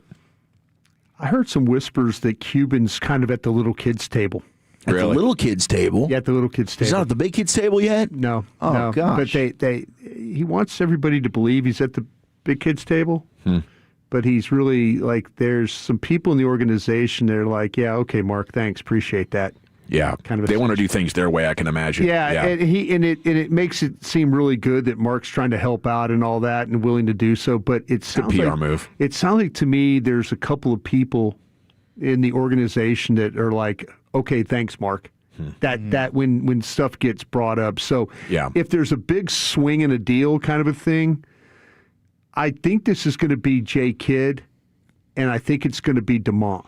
I think those are the guys that are going to be the power dudes for getting stuff done. I don't mind that. Yeah, Okay. that's where I think this. Keep an eye on this. I was just talking to some folks. I say, well, how's Mark doing? I go, I said, was he really kind of in the middle? No, he's kind of at the little kids' table. When we need to talk to him or we want his opinion, we'll go over there and say, okay, Mark. But it sounds otherwise, you stay seated. It sounds like that Jay Kidd's got some swinging a big stick over there right now. I like that. Yeah. You know, I mean that there's a guy who Sorry, I didn't knows interrupt you there, personnel. but I was just remembering when you guys No, were I mean, talking we're about talking Makes Mavs, sense. and that's great insight. I mean, there is a clip going viral now. Our buddy Tim McMahon, quoted on his podcast, The Hoop Collective, saying, quote, "The Raptors have not been the same since former Knick and potential future Maverick R.J. Barrett went down." So you've got that Toronto-Dallas possible AD trade rumored. Maybe R.J. Barrett's one of the pieces the Mavs are looking at to bring back in return for Anthony Davis. I don't know. That's just not a needle mover that much for me. Drop for him. Yeah, I mean, is it an expiring contract? Is that the value there? I hope so, because I'm not a huge R.J. Barrett guy. I just want draft picks and young players back and expiring contracts to make it work. Yeah, let's open up cap space. Man, he's playing on a 4-year, $107 million rookie extension with the Raptors. So when does this sucker end here? It might be expiring. I think we might be good here with R.J. Barrett's. Nope, he's got another year after this one, and then it's gone. So he's 2027. He's an undrafted free agent. Is it undrafted? Unrestricted free agent there for R.J. Barrett. So you'd have to deal with him for another year, but that might not be terrible. All right, let's get to some of these NBA careers that were ruined due to injury. We do start. Honorable mention. Shocked he's not in the top 10. Pacific Northwest area. Yeah, Greg Oden. Yeah, this is my personal hell. Was Greg Oden on the outside looking in? Yeah, I can't believe it. This Wow. is complex sports with the list, by the way. Brandon Roy hurt too? Yeah. Yep, he was a hurt guy. Had 4 or 5 great years. I think Brandon Roy did make it pretty high on here. Did he? He's going to be somebody that I believe, because I'm scrolling and Brandon Roy's on 11. Wow, there's 10 bigger than that. Right on. Number 10. And I don't know. I don't think this qualifies. I mean, maybe. Are you doubting your own list over there? Well, I mean, can't say that it's mine. I do that on Krusty's Corner every day. But Yao Ming at number 10. Oh, yeah, I had his back go bad there in 2009 or but something. He still played from 02 to 11. But you're right. He developed osteomyelitis in his big toe. Sounds painful. That sounds awful. Then his 4th season, he had a broken bone in his foot. After that, he had a broken knee while having his best season. And then the year after that, he had a microfracture in his left foot. So he did deal with a lot of injuries when you look back at Yao Ming. 9 is T-Mac, Tracy McGrady. Now, I guess there was a debate that would go T-Mac or Kobe. Now that looks foolish. But at the time, back in 2003, you had Tracy McGrady, who dropped 13 points in 35 seconds and alley-oop to himself. That is freaking insane. But then he had microfracture surgery, and he was never quite the same. He had shoulder issues, nagging back spasms, knee injuries, and then eventually was a bench warmer for the Spurs. So maybe he just never really reach the true heights of his potential there. No, he did not. And yeah, offensively, I think at the height of his powers, he was the equivalent to Kobe as far as being dangerous and being able to give you 30 no matter who was on him. I would say Kobe was, significantly better on defense, and overall the competitiveness, the drive, his health, all that makes him a clearly better player historically. But there was a window of time there where T-Mac was unguardable. Yeah. Larry Johnson. Grandmama. Yep. Oh, Grandmama. Knicks fans vividly remember Larry Johnson for his contributions on the court and undoubtedly never being the same guy he was for the Hornets after his back injuries. His first few years, he was a force at power forward. He averaged 20 and 10, and then his back went out, and he retired after only 10 seasons because of the chronic back problems, which possibly really good cost career. him a trip to the Hall of Fame. Yeah, I mean, those numbers were outstanding. Penny Hardaway. Oh, shout out to Lucius. Oh, yeah. Yeah, that's his guy. Lucius was a big Penny Hardaway guy. He comes in at number 7 on the list. Of course, the serious knee injury in 1998 robbed him of his abilities on a Magic squad that was still recuperating from the Shaq leaving to L.A., but Penny Hardaway could have been an all-timer. Unfortunately, his career got short. 6. I don't know that I agree with this one. This guy played a long time. Chris Webber. Oh, yeah, he had the knee. He was incredible for a long time, though. I guess, yeah, right. I mean, he played from 93 to 2008. Career stats averaged 20, almost 10, and then 4 assists per game. Like, the dude played great passer for a long time, but he did have a career-altering knee injury in 03. High basketball IQ. Okay. Oh, yeah, loving to take take timeouts. I don't love Chris Webber. I'm just being throwing here that shot in there. I'm just throwing that shot in there. Grant Hill at 5. But he was part of those Kings teams. He was like the missing piece for those Kings teams that nearly knocked off the Lakers. They were awesome. Yeah. I mean, with Vlade Divac and Mike Bibby. Isn't one of those guys their coach now, Doug Christie? See the coach there? Doug Christie, yep. Was he the one whose wife was fighting people? That got wild. She went on the road with the team. Mm-hmm. Well, I bet she did. She was traveling with her. Very possessive. Yeah. We had he was on the leash in the weird bondage setup there. Next door was Marv Albert. He was doing the same thing. Oh, Marv. It was a basketball thing. Bunch of basketball guys with their kinks. Marv was there doing a game for the Kings. And Austin De La Hoya was down the hallway in a dress. They're all kind of wearing stuff, you know. That Dennis Rodman was weird. Wait till you hear this. Grant Hill at 5. That was what, ankle and leg, something like that. What'd he have? Ankle? Bad ankle? He was mostly ankle, wasn't it? Yeah. And ankle leg, I think. Yeah. I can see that. That's appropriate because, I mean, he had a claim for second best player in the game after Jordan there in the late 90s. A lot of what-ifs. Yeah. He still had a really good long career, and once he figured out how to stay healthy, he was still very good for a long time. Triple-double machine, but, man, that was, he did. He just had a bunch of... I worked with his dad for a long time. Good dude. Yeah, Calvin Hill. Good old Calvin. Yeah. Larry Bird coming in at 4. Wait a minute, he played a long time. Despite playing 13 seasons for the Celtics and leading a Hall of Fame career, we all know he's one of the greatest, but he may have gone down as even greater. 3 of his final 4 years, he missed 20 or more games, and by his final year, he was hardly what fans and analysts knew him to be. Larry Legend. Due to injuries. Yeah. But gosh, dude, you play 13 years? Come on. Pete Maramovich. Yeah, I still don't see anything as painful. Pete Maravich, LSU guy. You win 3 championships, and it's like, oh, too soon. Give me a break. No, it's like Odin and Roy. Their careers weren't able to get off the ground. How about Len Bias? Len Bias was on here as well.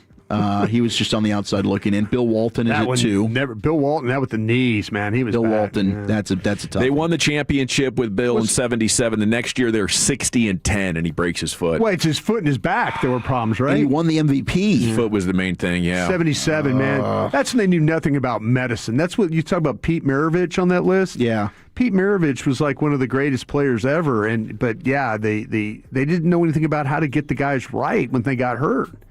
They didn't have the modern medicine to kind of help them get better. Like a knee injury was like death. You're done. Yeah, torn ACL, you're done. It was done. It's sports death. You're is what over. it was. Yeah. They would call it a knee blowout. Yeah, blew out his knee. Yeah. Never play again. Now never. He's in a cast up to his hip. That's awful. Yeah, way to go. Jay Williams was on here. That's a motorcycle accident, wasn't it? As well. Yeah. Career-altering motorcycle accident in 2003, won the Naismith Award next year. Boom, that happened to him. But number 1 on the list, and again, I mean, I think very, very debatable here, but it is, this one might be a good one. It's Maurice Stokes, who a lot of people might not know about except for Brian because he was in the 50s here. Yeah. But blew out his knee. Who did he play with? The Philadelphia Warriors? Rochester and the Cincinnati Royals. Cincinnati Royals, that's Oscar Robertson's team. Yes. But he was eventually left paralyzed. He had a brain injury. Oh, gosh. And he was left in a coma after a severe head injury landed on his head during a game. And then he stayed in the game. A couple days later, ends up going to the hospital, and that's when they put him in the coma. Just crazy. That is a wild story. Did we say Derrick Rose? We did? We do Derrick Rose? Derrick Rose, honorable mention on here. That is a good one, though, because Derrick Rose looked like he was ascending to be one of the all-timers. I'll tell you another one. How about Chris Bosh? With the blood clots? Yeah. Amari Stoudemire from the 469, Larry Johnson, Skyline High School. Also were all honorable mentions on this list. I think that you could have subbed out quite a few of the top 10s for some of these honorable mentions. Because a lot of the top 10 guys still have Larry Bird, very good careers. 13 years, whatever. It's just like great to elite, I don't know, or good to great. That's kind of the stuff they were looking at there with their careers being cut short. But, yeah, there's some of the NBA guys who dealt with a lot of injuries, and I hope Derek Lively doesn't end up on this list. Yeah, they should like poll fans or gauge fan angst over historically bad injuries that just crushed your dreams. If you've won multiple championships or played 10 seasons, there's no way it compares to the pain of, drafting a guy and thinking he's going to be an all-timer. Like I would put Zeke over a lot of these basketball players. I know it's a basketball list, but Zeke was amazing for 3 years. And then it's like, what? He's only 26 years old. Why is he so slow all of a sudden? Where would you put substance abuse on this thing? Because I started thinking about Roy Tarpley. Oh, Roy Tarpley. Yeah. Okay. I mean, from the Mavericks. That's what I was thinking about, like a career that would look so promising cut short because of. Yeah. But that's health related, right? Well, you could go Justin Blackman. You know, if we're just including other sports, like with the Jags. Yeah. I mean, if it were the alcoholism, but anytime he played, he was absolutely incredible. Yeah. So there's a lot of players that probably dealt with that stuff as well that you could do a list out of. Okay, we got coming up at 3 o'clock, 10 questions that must be answered in the final month of the Cowboys season. But coming up next, college football. Wolchuk, what's in store? Ooh, let's do the college football darty. Shots fired at Notre Dame. Troy Aikman's never doing this again, and would you eat it? That's next in the nation. Okay, I want to chat about the Frankels with you before we do that, because if you get hurt in an accident due to somebody's negligence, you're going to love having the Frankels on your side because they make sure you don't settle for less. And it could be massive, 6 or 7 figures easily. Unfortunately, the guilty parties, they try to blame you. And then when that doesn't work, they try to get you to settle for less, a lot less. And they'll put the fancy insurance adjusters on the phone talking real nice to you, just hoping they can get you to settle for less and that you don't know what is owed to you, because it could be a significant amount of money. An 18-wheeler hits you, commercial vehicle, something like that, tons and tons of power throwing you up against the wall, turning your life upside down, literally and figuratively. You don't know how you're going to get around for the rest of your life. You might have to change careers. And, all these things, there is a dollar figure that can be put on it. You and I probably don't know what that dollar figure is, but the Frankels do. They've been doing this for so long. They used to work for the insurance companies, and then they changed sides, and DFW has benefited in a major way over the 3 decades they've been protecting victims of negligence, and that's who we recommend above all others. Hurt not your fault. Call them right there roadside, the Frankels, 214 or 817-333-3333. You can jump online at frankelfirm.com, principal office, Dallas, Texas. Coming up Thursday morning on Sean and RJ, it's the payload at 6:40. We'll get local with the Neighborhood Watch at 7:40. Tommy Yarsh at 9:20, DallasCowboys.com, and another Matt Rife ticket giveaway in the 720 Expressway Thursday with Sean and RJ.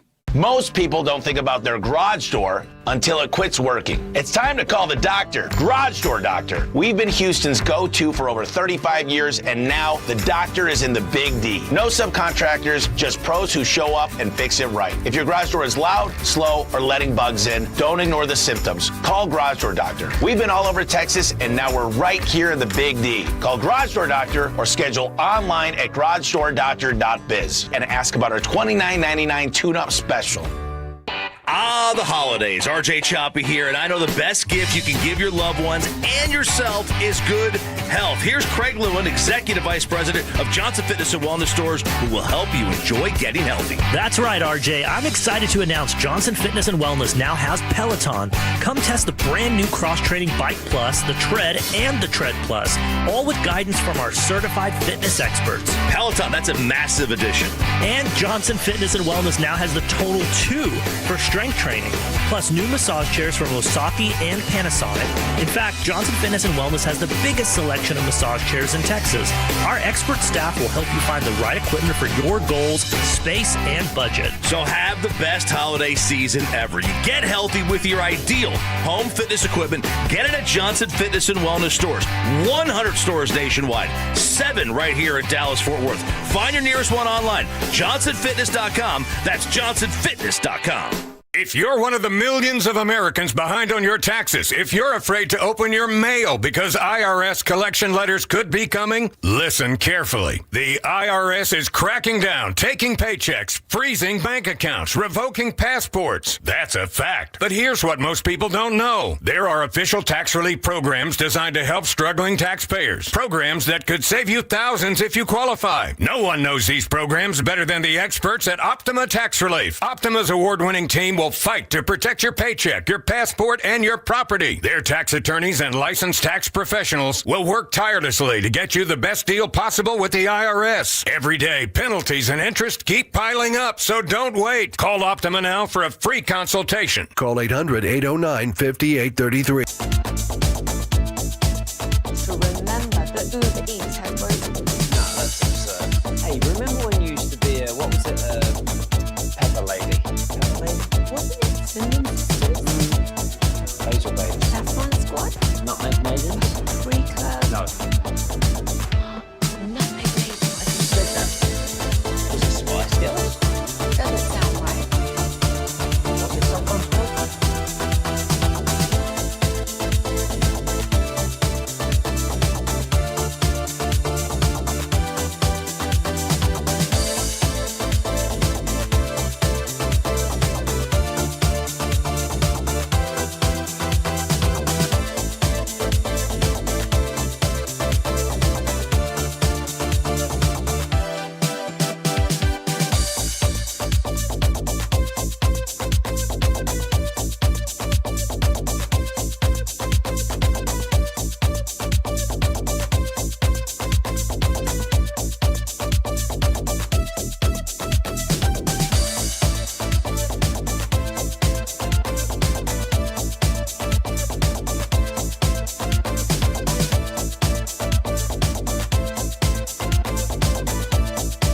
college football. You've got to win every week. You need that pressure. Now, you can sustain a loss. I guess Texas would argue otherwise if you were to play a Texas-Ohio State week one. I think other teams would look at this and be like, all right, well, in the past, have I scheduled a legit competitor in week one and been able to withstand that? I think the answer is yes, but you can't go past 16. I think 16 is the absolute max. I wouldn't be upset if they did do 16. Maybe 14 would be ideal, but the ACC is kind of trying to pivot, get back in the good graces of Notre Dame.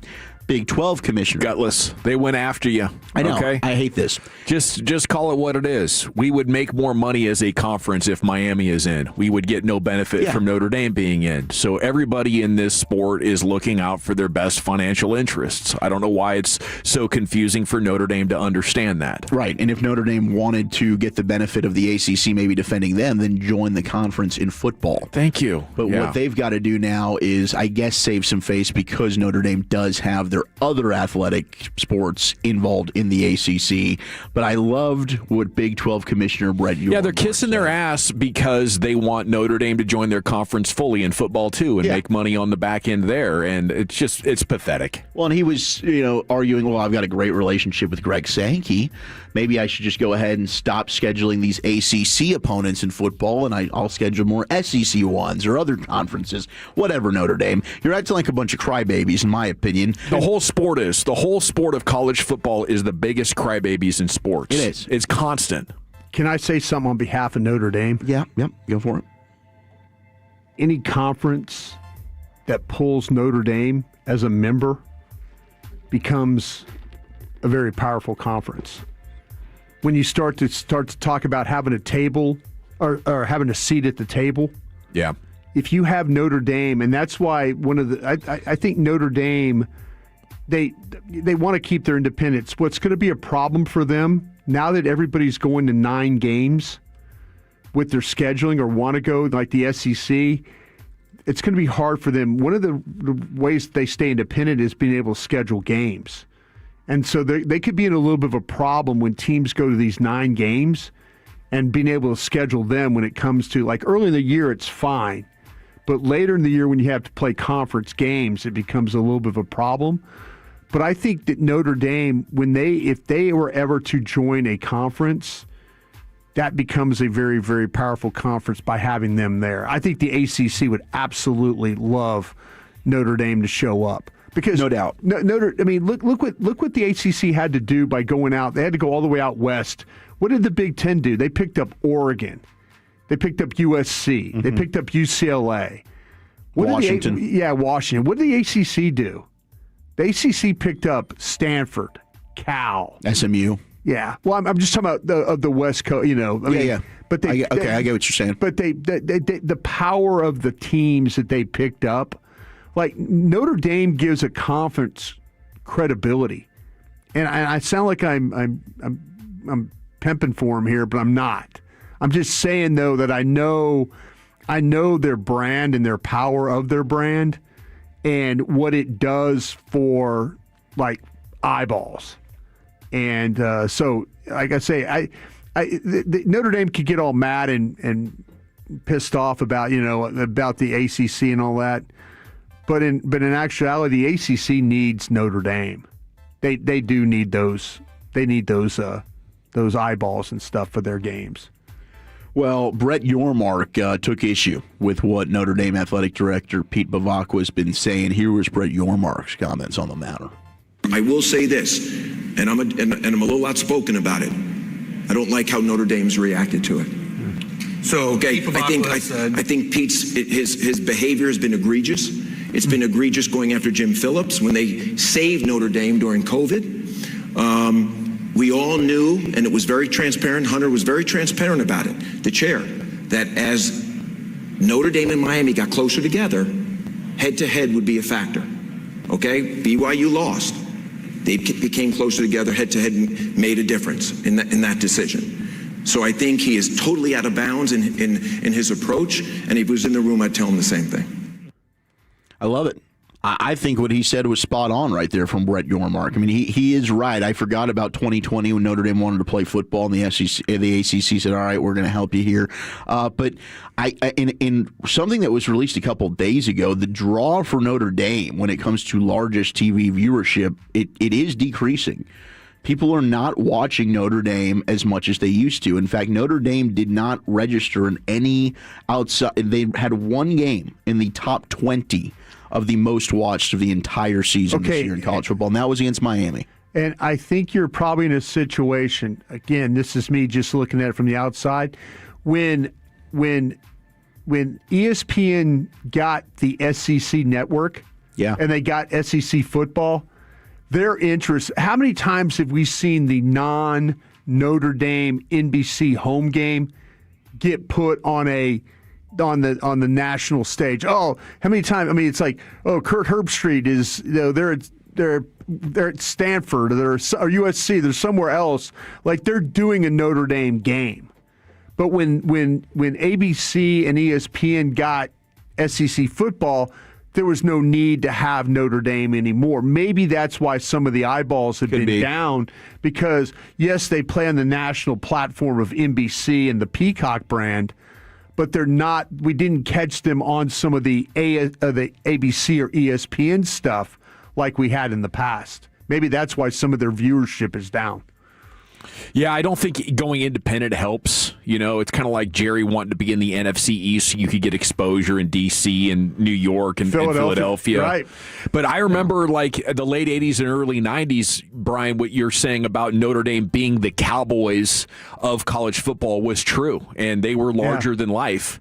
But something's changed, and I think it's I don't know if they've managed to capture the young audience. They have, like, my age and older is still Notre Dame very popular. Well, the problem is over the last 25 years, like, you can count on one hand the amount of really good seasons Notre Dame's had. Obviously, last year was one. They made the run to the national championship, and Marcus Freeman, I think, is doing a fantastic job with the program.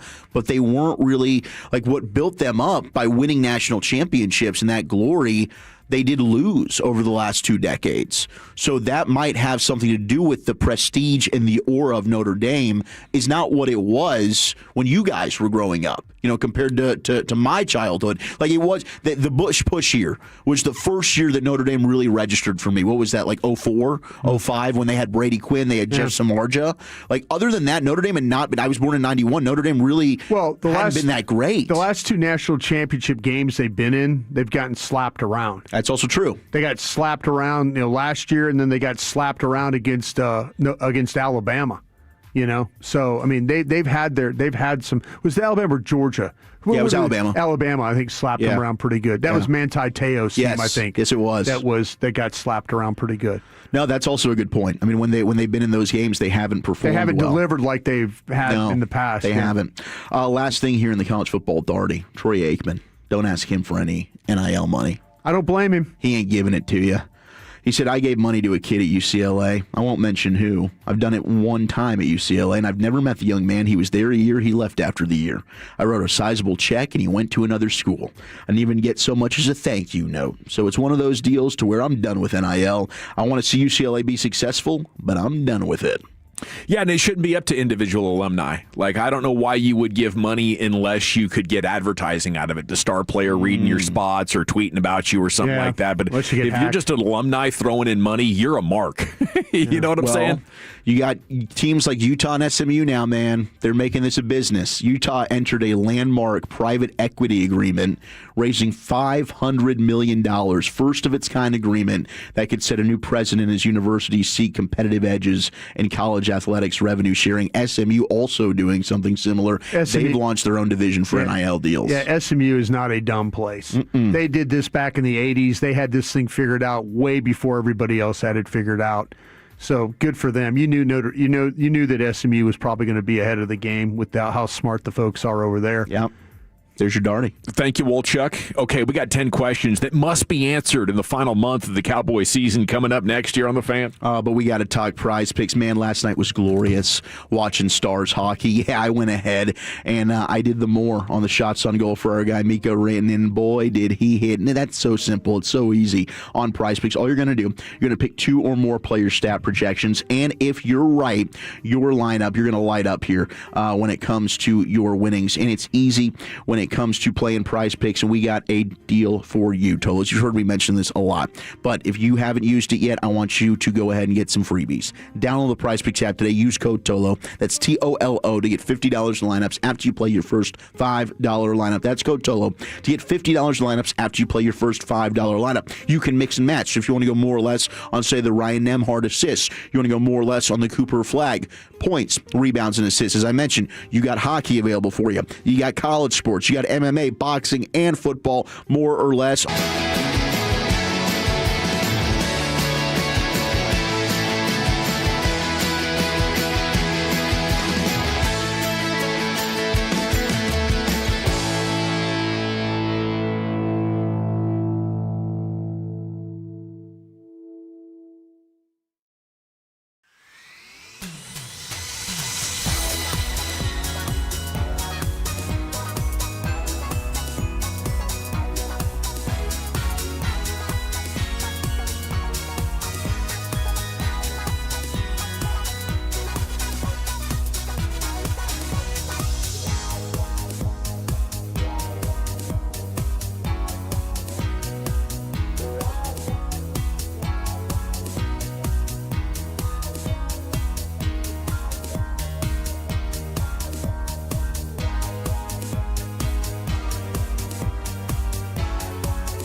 I wouldn't bet against it. Has the injury report come out yet? Because I'm interested to see what Lamb did today. I can't get anybody to tell me anything about a concussed player. It looked like he was out there practicing. The only player that was not out there was Malik Hooker, and that might have been a veteran day off. Okay. But I don't think the actual full, was it limited? Was it full? We don't know that yet. Okay, because like I was saying, if it was a situation, you might find out real quick if he's a good number 2 or not. He was bouncing around, and it's true. If Lamb doesn't get out of the protocol this week. Yeah, and I have no problem with it. I don't think the offense missed that much of a beat, and I think it's a testament to the scheme. It's a testament to Dak Prescott and Flanoy that their offense, stayed humming along even after CeeDee Lamb, who had 6 catches for 120 yards, had to come off the field with a concussion. Okay, speaking of wide receivers, can George Pickens improve his off-the-field antics? I don't know if it's off-the-field antics. I think the only thing wrong with him is during the plays. Are you giving 100% effort? Well, they're hinting the fact that he misses meetings and is spending the night out before a game. That's what they're hinting at right How there. much of that is unusual, Brian? Players being late to meetings, that type of stuff. One of our dear friends, Des Bryant, was a captain of it. That, what I would do if I was the receivers coach for the Cowboys? I wouldn't start the meeting until George showed up. Then he's not late for the meeting. But that to me, that's kind of when that's what you're dealing with right now with some of these players. You're dealing with guys, especially the ones that play at such a high level. There's guys that are absolutely locked in, take it serious, and all that. I'm not saying George doesn't take it serious, but he has a hard time being there on time. I mean, as an on-time guy, like my dad always had anxiety about being on time, it transferred to me.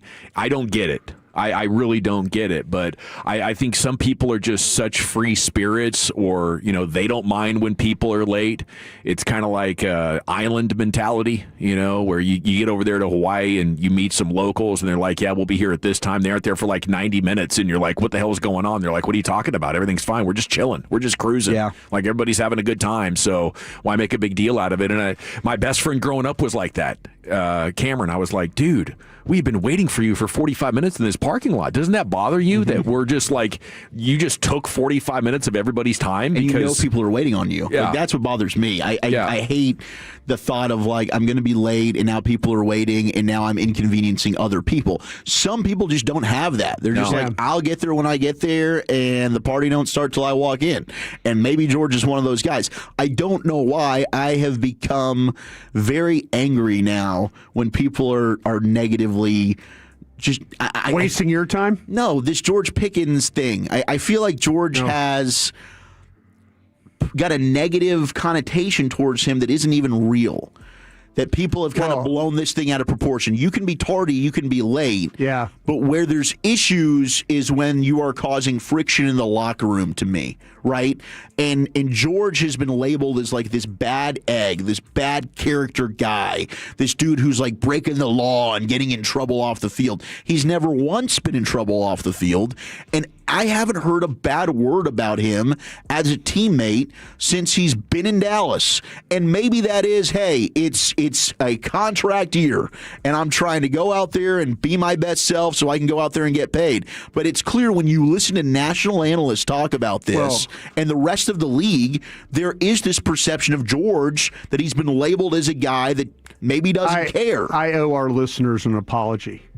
I owe our listeners, because yesterday I should have challenged Mark Schlereth. I should have challenged him, because I think his view was just, and I know Stink studies film and all that. I don't know if he's studied George Pickens playing all the games, because we've talked about George Pickens as a route runner a bunch, and there's a lot of slow motion routes where George is not. I mean, it just so happened that it's a nationally televised game that way, and it's the only game in town, and now everybody's pointing that out. But I should have challenged him for is this just a one-game sample size? Or is this you're telling me you've watched George Pickens play every week? Because if you watch George Pickens play every week, you would have seen some of this. Yeah. You should have come on previous shows and talked to us about George Pickens not really caring how fast he runs routes. Yeah, but the one game in, 14 that he doesn't do that. Now let's jump all over the kid. Oh no! And this is the malcontent George Pickens. And in Pittsburgh, they did get fed up with him being late, and it just didn't work with them. Yeah. But since he's been a Dallas Cowboy, he's been phenomenal. And it was one bad game. And was I frustrated in post game with you? 100%. Yeah. It was a game the Cowboys had to win, and they didn't. And CD was bawling. And when he goes out, I'm like, George, you've been that guy. Where are you? And unfortunately, he wasn't. But I'm not going to just go ahead and crush a dude for having one off game. If he and I expect him to come back and bounce back and be awesome Sunday night. I'd be stunned if George Pickens doesn't have 100 yards and a touchdown on Sunday night against the Vikings. I expect him to be his best self. Well, if Flores wants to use the same coverage as the Lions did, you might just have to settle for Lamb and Flanoy having 100-yard games. Yeah. I mean, that was the impact of George Pickens. I think Shoddy said it best. Just take the big view of his body of work, and he's one of the best wide receivers in the game. If you don't like everything about him, join the club. You put up with a lot of things for a star player. Yeah. As long as they play on Sunday and sometimes on Mondays. We want to restock the shelves of the North Texas Food Bank for the holiday season. You can help just a couple of bucks or maybe more if you want to. 105throughthefan.com/donate, and we'll get the food in the bellies. Okay, C-Note's coming up next. I think there's 5 more questions here that must be answered in the final 4 games of the season. We'll pick that conversation up with you next year on The Fan. Our goal is to have you winning every sports.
Something else.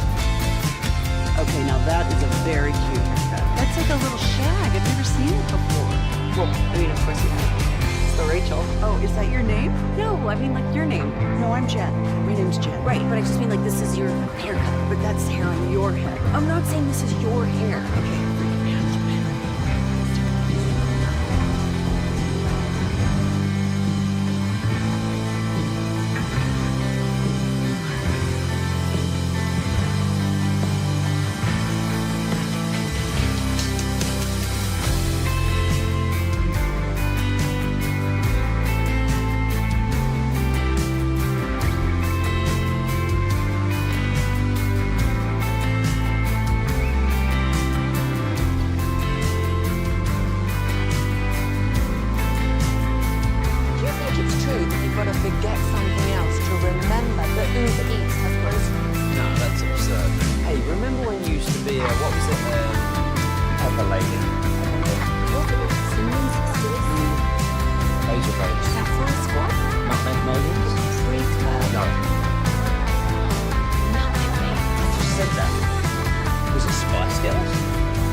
back as if a team out there is going to offer him a monster contract. Other than that, this is the gift that you're hoped for a running back, like a guy that can get the job done, that doesn't have the big superstar name that he's going to ask for $15 to $18 million or something like that. And he's physical. He works in your system. I don't know why there should be any question about that. I want Javonte Williams and Malik Davis, and we'll keep our fingers crossed that Jaden Blue figures it out someday.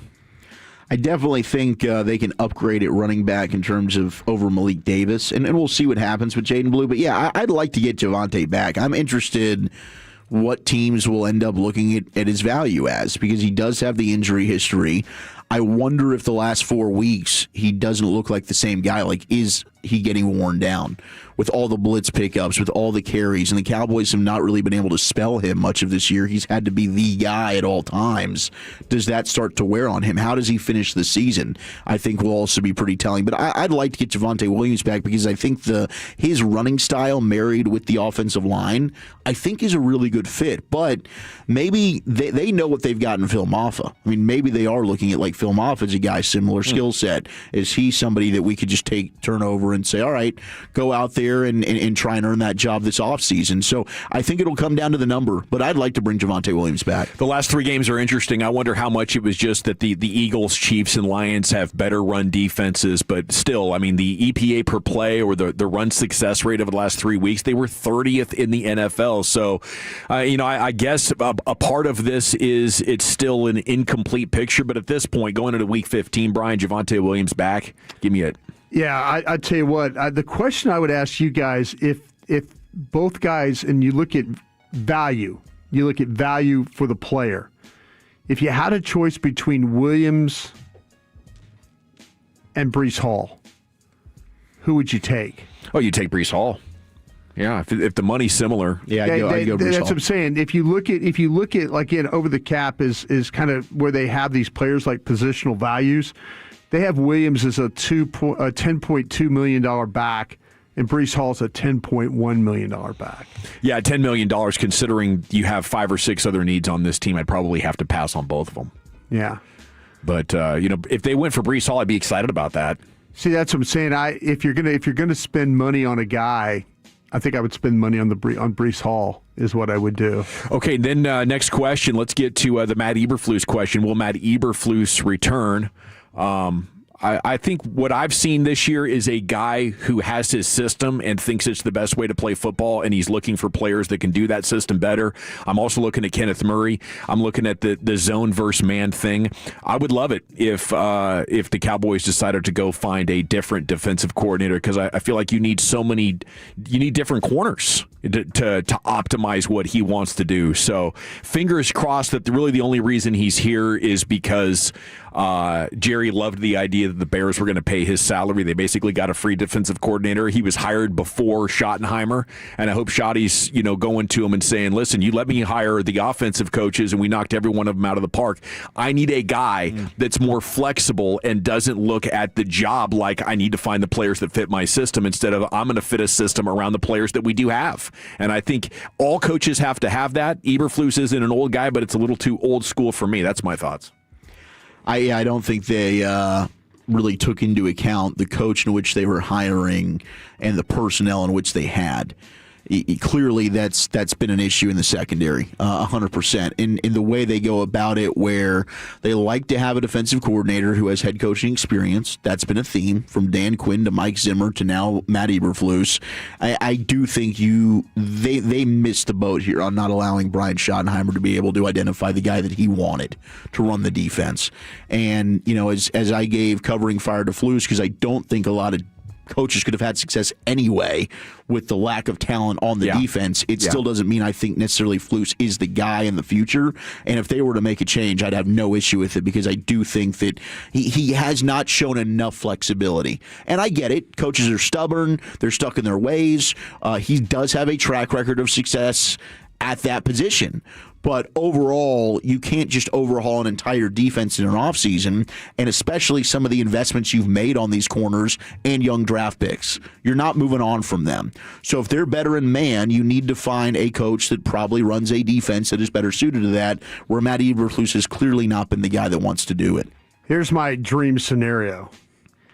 Has Jonathan Gannon been told he's coming back next year for Arizona? So there was today in the buzz on ESPN from Jeremy Fowler. They think the Cardinals are going to keep him. Are they? That's what the buzz around the league is right now. That he's going to be safe for another year. Okay, that would be okay. Now with that being said, I could see Jerry Jones made a big point about continuity. He made a big point about changing out coordinators. I don't think they fire Matt Eberflus. I think now, unless that Brian Schottenheimer walks in there and says, well, listen, hey, I'd like to go a different route here, then maybe that's what gets it done. But I don't think that Jerry or Steven will do it on their own. I think it's going to have to be Brian Schottenheimer walking in there and saying that he wants to make a change. That's where I think it gets done. And then now you need to start looking at the teams that potentially have coordinators that could be fired. Okay, that's a list, but maybe you can identify somebody who is a second in command on one of these teams that you really like the style of Flus is like, or maybe one of these college guys. I mean, I throw out the name of Matt Patricia out there because only what he's done at Ohio State, and there's great players at Ohio State. Yeah, but there's some guys that, like I said, there's some coaches in the college rank. We're out to see when this Jesse Minter, who was at Michigan with Harbaugh with the Chargers, that defense that was a college guy. So Mike McDonald, who's the head coach of Seattle now. Yeah, you might want to think about that route if you're going to make a change. Final question: where are the takeaways for these Cowboys? They're -8 in turnover ratio over the last 6 weeks. They have 6 turnovers with just 2 takeaways. Part of having strong defense, creating turnovers, and yeah, Deron Bland hasn't been able to recapture what he did. Diggs out, Micah Parsons gone, so the pressure just has not been there. I wonder though. If there's any way this is going to fix itself until you just add a better personnel, I don't think this Cowboys team is going to turn around and start having takeaways. Well, you don't play Maris Leofow very much, and he's the one guy that kind of punches the balls, right? Knocks them out, Sure. Not blitzing Overshown. Yeah, not blitzing Overshown. You don't have much pass rush when it comes to creating those things. It's the other day, Clowney didn't play. He's kind of a swat at the ball guy. Yeah, they have yet to have the personnel that in the past that has been able to create those turnovers, whether in the pocket or down the field. Like I say, Maris Leofow seems like he's the one guy that's always kind of punching at a ball. And he plays 9 plays a game. Yeah, they just don't have the guys that do it, which is interesting because they've spent a number of drafts looking for those kind of dudes. But with Leofow, they don't trust him. With Overshown, not blitzing him, and then it really came down to Bland and Diggs. Okay, actually, I lied. Here's one other question for you. What's up with the slow starts? Yeah, what is it? They've trailed early in each of their last 5 contests. They managed to recover against Philadelphia and Kansas City, but against Detroit, could never get back on top after falling down early. So yeah, I guess the easy thing is your scripted 15 plays, or is it sample size that you haven't had good luck? You've had turnovers and have been able to get the stops, but the hot starts are something that if they're going to make the playoffs, they got to get that turned around in a hurry. No question. Wasn't Detroit like 31st or 32nd in the league in allowing first touchdowns in games or first drive touchdowns? I think Detroit was awful at this. And Dallas, field goal out of that thing? Yeah, they drive the ball. It's just that unfortunately on a third down they get a penalty, or get a pressure. Something always seems to happen where they kind of get thrown off schedule there, where they are not able to convert and then finish out the drive. But they've got down in the red zone and had some problems too. All righty, we'll have more Cowboys conversation coming up with you probably next because it's time for Krusty's Corner. Brian, where are you taking us? Yeah, let's look at the Minnesota Viking offense. We'll do that next. Okay, I want to chat about D&M Leasing with you before we get there, though, because if you want or need a brand new vehicle right now, just call D&M Leasing on your ride home. Ask them to get on this easy lease program, the best way to acquire new vehicles. Just tell them what you want, any make, any model, foreign, domestic, car, truck, SUV, D&M has access to anything and everything. And then go back to enjoying your day or finishing up work, running errands, whatever you need to do. It doesn't need to be in a dealership lobby or walking around in a cold day in the parking lot right now looking for the right vehicle for you. All you have to do is call D&M and tell them what you want. If you're not sure, maybe you know a body style or a size or a gas mileage, whatever it is you are looking for, D&M will fit the perfect vehicle with the perfect payment so you can meet your family's vehicle needs and your family's budgetary needs as well. Speaking of that, right now, nothing down, nothing due for 60 days, so you can open up some budget here as the holidays approach.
Hey, remember when you used to be what was it, Pepper Lady? Pepper Lady? Wasn't it Cinnamon Sisters? Basil Babes. Saffron Squad? Nutmeg Maiden? No. You just said that. Was it Spice Girls? Doesn't sound right. Was it Saffron Squad?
It's incredible how much better he's been with this group. I guess being around better players is what he's talked about. Maybe having Aaron Whitecotton. His old coach, might have something to do with that. His 24 pressures since Week 11 are the fourth most league-wide and the most among defensive tackles by 3 over the span of, like, Jeffrey Simmons had 21 or has 21. Williams has recorded an impressive 20.7 pressure rate across his 4 games as the Cowboys. That's 116 pass rushes. It's like when you start to talk about highest pressure rates among defensive tackles during a single season since 2018, that's more pressures than Aaron Donald. And Aaron Donald's kind of the measuring stick for this. Like in 2018, he was at, right now Williams is at 20.7. Aaron Donald in 18, he was at 19.2. In 2020, he was at 16.4. 2019, he was 16.3. So you're a guy who is on a pretty good run right now for your Dallas Cowboys. Knowing that you got him, if you could go back and decide something different with Osa, would you? Would you have let Osa go? Would you have? Well, or not paid him? Yeah. You know, to me, and Zach helped me with this one too, different player. Yeah. Different position. Different. Yeah, you know, I think to me that it's amazing to me that I don't think they initially tell me if I'm wrong about this. I think they wanted Quinnen Williams all along. Yeah. Yeah. But they had to settle for Kenny Clark. Mm-hmm. Because they went to their next best. Like they wanted to go get, and I don't know if Jerry was interested in trading a 1 and Micah Parsons. I don't think that. Didn't he correct that? He came out and said it. That was not it was right. A 1 and Quinnen they wanted. Yeah, they wanted. I have a feeling that probably Aaron Whitecotton was probably pushing really hard for Quinnen Williams. Mm-hmm. You know, and they just couldn't get the deal done. Like, you know, the cap space and all that didn't work out. But I think having Osa and Quinnen Williams, I think, is a good thing. I don't see it as a bad thing. I just wonder, like, with the situation, what they're going to do with Kenny Clark. That's my next thing. I'm seeing Osa just getting whooped too many times. You know that one thing where you saw him kind of get just driven down inside? That was a stunt. Okay. Like they were, and this is the problem when you go back and you watch like the tape or go back and kind of study some things. You're thinking like, well, man, because I know to me bad timing of the call. Well, the low hanging fruit is going after Murray, and he hasn't been good. Don't get me wrong, but when you go back, I'm like, listen, is he really playing that bad? And then you start to see things that Overshown's not doing well. Sure. And then you're watching the scheme and you're going, well, wait a minute now. Like at Kansas City, okay, they ran this down, and they filled, you know, with the linebacker. And so you're running these like, you know, Osa's lined up as a wide 3 technique, almost like a 4 technique, outside shoulder of the guard, and then comes flying down inside to take the A gap. And then it looks like that he just gets worked because he's going down inside.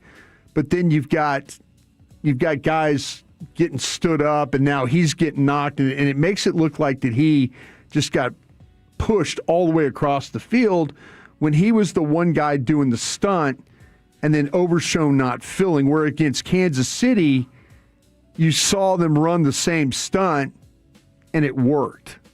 So I don't know. I mean, like I say, I'm just kind of, when you go back, I'd love to. There's times when I worked in pro personnel there, and I didn't know what the hell they were. Yeah, I'm like, what are they doing here? What kind of stunt's this? I have to go walk down the hall and like, what are we doing here? You don't know what the calls are, whose responsibility is what all the time. That's what I'm saying. Totally fair. I mean, to me, and it's not a slam on people that covered the team. We're at a real disadvantage. You know, like we think, like when you watch, it was like, well, that looks like he just got washed. It was an A-gap stunt. You know, nobody else did what they were supposed to do. Either he was really wrong or everybody else around him was really wrong. You know, those are the things you kind of get into. So, but yeah, I to answer your question, I'd kind of like to have both. You know, I think, Zach and Gavin too, you kind of feel like that Kenny is getting wore down a little bit? He's been inconsistent up and down. I don't know if that's fatigue towards the end of the year or just he's up there in age and not able to bring it in every matchup like he used to. It is strange because he started the season so well, then there was a dip. He got double teamed so much, and there was so much on him to have to play at such a high level.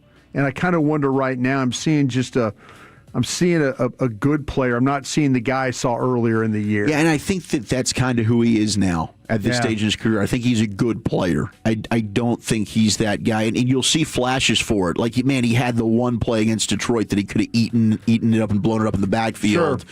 And unfortunately, they're not able to make the play. Yeah. So you'll see flashes of the dude who was kind of a game wrecker at times and a Pro Bowler at Green Bay.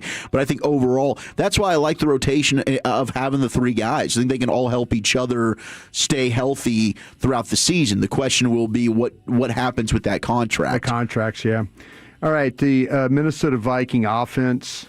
Actually, we're going to talk about their defense tomorrow. Their defense is the ones keeping them in these games because their quarterback play has not been very good. And what happens is you've got some receivers. Let me ask you guys this. When you start to talk about wide receivers, and where do you rank Jefferson and Addison as far as the pairs of receivers in this league? Are they pretty high on your list? Yeah, they might be like 5 just off the top of my head. I mean, I think you'd go Pickens, Lamb. I think Higgins, Chase, Smith, Brown I'd put ahead of them personally. Nakua Adams. Yeah, Nakua Adams 100%. So that puts them right about 5? Yeah. Yeah, okay. Because the problem that they're running in right now is there's when you watch them play, there's those routes that Detroit ran a lot of those in-breaking routes. You don't see any in-breaking routes. Like that's where Detroit kills you, is those on-the-move plays. But this team doesn't throw very many in-breaking routes at all. And I find it's kind of interesting because of how good of a player Jefferson and Addison are when it comes to running those types of routes. But for this quarterback, they throw the ball down the field. They have a hard time completing it, though.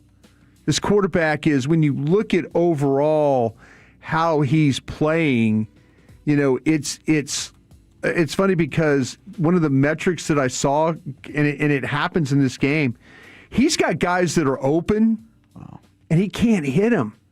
He is, and I looked this up, he is dead balls last in the NFL when it comes to hitting open receivers. And because I was watching the Commanders game from last week, and I'm watching Hawkinson, and I'm watching Addison, I'm watching these guys that are open, and he can't hit them. He's like 70% passer on wide open receivers.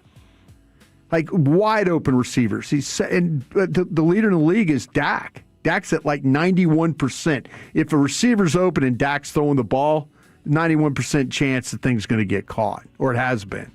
But this guy, McCarthy, he bounces around in the pocket. Their offensive line with Christian Darrisaw and stuff like that, I kind of feel like, though, that he at one time was a really, really good tackle, and he's kind of slipped a little bit in the play. Donovan Jackson has been kind of their guy that they've used. Blake Brandel has been in there as well. It's kind of a veteran group of an offensive line. But they've struggled with some of the protections. They've struggled with some of their sacks. I kind of feel like, though, that the reason why they're not as good as they need to be, though, as a line is because of the quarterback, because of his movement. They don't know where he's going to be because he kind of tries to adjust here in the pocket, and it hasn't. And he'll get himself sacked. He'll trip, fall. He's a tough guy. You watch him, everything he tries to do, running the ball, he's trying to dive, go forward, all that stuff. But the reason why their offense isn't good is because of that play. I think the running game, Aaron Jones, I think, is a really, really tough guy. And I think that Jordan Mason, there's nothing dynamic about the way they run the ball. It's kind of a zone scheme where everybody takes a step and they push and they let sometimes the ball, they play with a fullback. C.J. Ham is a fullback. So you see some like I formation stuff, offset stuff, kind of like what what they used to do with last year, with Hunter Lipke, play in an eye and then toss the ball or hand the ball, that kind of thing. You've seen a little bit less of that with him lining up in the backfield.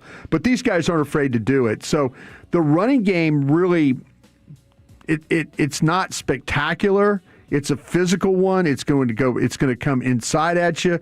It's going to try to get the edge. If they're fortunate to get the edge, that's where some of their big runs have come. But man, if you find a way to affect this quarterback in the pocket, it's going to cause problems for him because he's not accurate getting the ball to these receivers. And I worry about Hawkinson as a guy who can make some plays for you as well.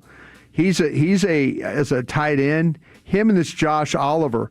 Yeah. Oliver's had a couple of touchdown catches that, some broken plays that get down in the red zone. But they've struggled because the quarterback just cannot function as well as he did. If the quarterback had just played at a serviceable level, then this team's record would probably be a lot different. Because I know getting into their defense tomorrow, this defense could be a problem for the Cowboys. Yeah, Eric told us, was it a couple of weeks ago, that McCarthy's bad throw rate or something, off target rate, I forget what the exact analytic was, but it was skyrocketing, and it's almost mind numbing how he looks good in a lot of the things that he does, but when it's time to go throw it to where it's supposed to go, he can't get it there. He can't get it there. But what I was saying, the ball does go down the field.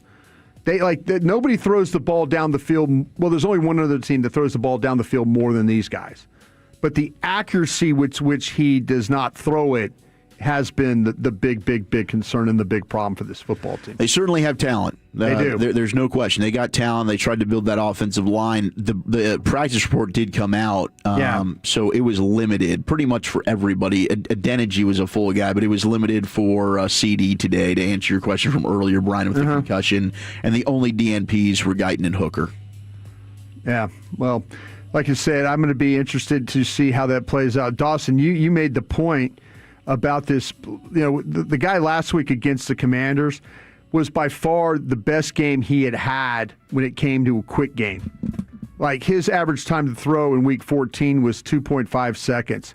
That's the fastest of his career by 0.28. He was decisive. He was. But on quick passes under 2.5, he was 10 of 11 for 85 yards, 2 touchdowns. Those are all career highs. But and to say this, Dallas has struggled with teams that throw the ball quick. They have, yeah. They have struggled with that a lot, with the pressures and stuff. So let's see how that's something is going to have to give on this game. Will this kid be able to throw the ball quickly like he did against the Commanders? Commanders gave him a lot of space on the outside. And Eberflus will probably end up playing zone in this thing. I would play a lot more man if it was me.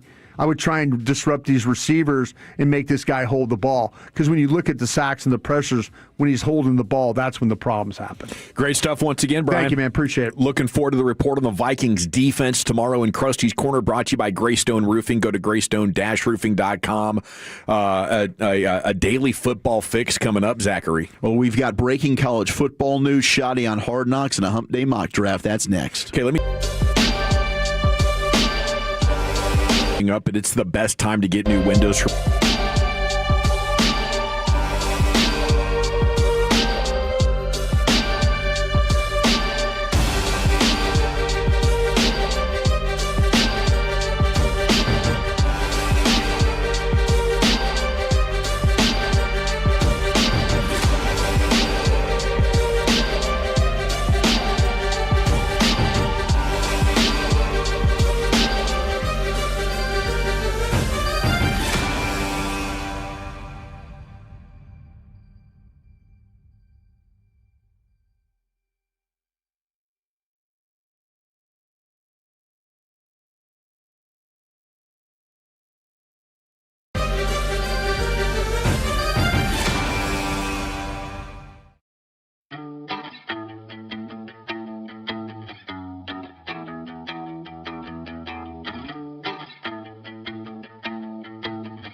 full of V products? I gotta remember that. You know, they say in order to remember something, you have to forget something else.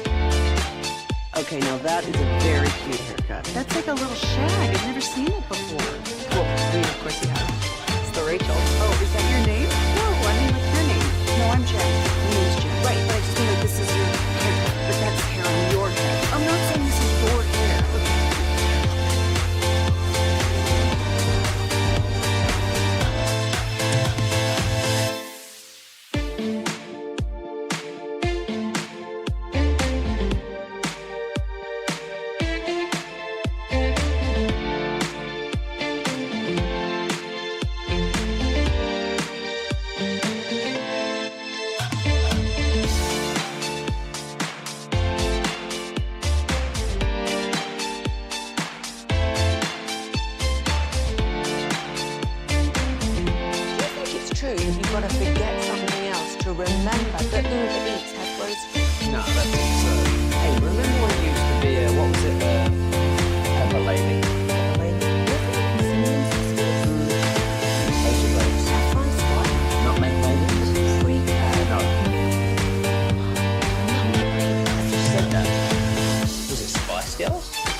D&M Leasing Studios. You're rolling with the G-Bag Nation on 105.3 The Fan. Welcome to the Nation.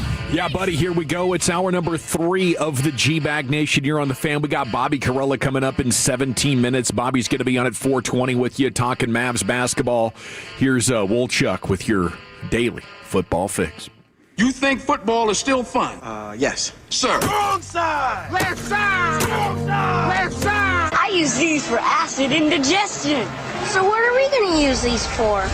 Intimidation. You know I got to get my fix, man.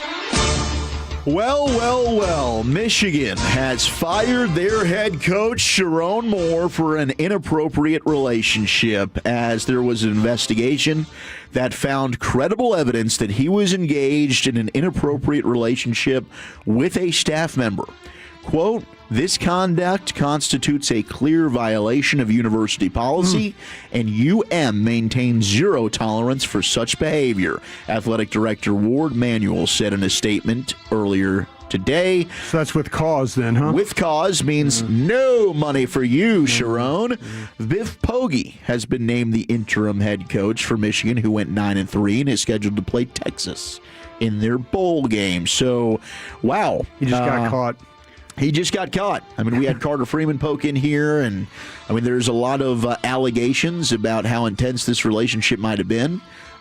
Could there have been, a child consumed in such? Or conceived. Yeah, Yeah. consumed. We're not eating Hopefully the children. not. We're not eating children. Yeah. Oh, baby. The other white meat. Yeah, this is crazy. So now Michigan's going to be scrambling for a new head coach, and you've just had the coaching cycle go. So maybe Biff Poggi just ends up getting the gig there. I don't know. Or do they look at a Jimbo Fisher? Do they look at some of these other candidates? Sark, could he be interested in leaving Texas for Michigan? I don't think so. I think he'd stay at Texas in that situation.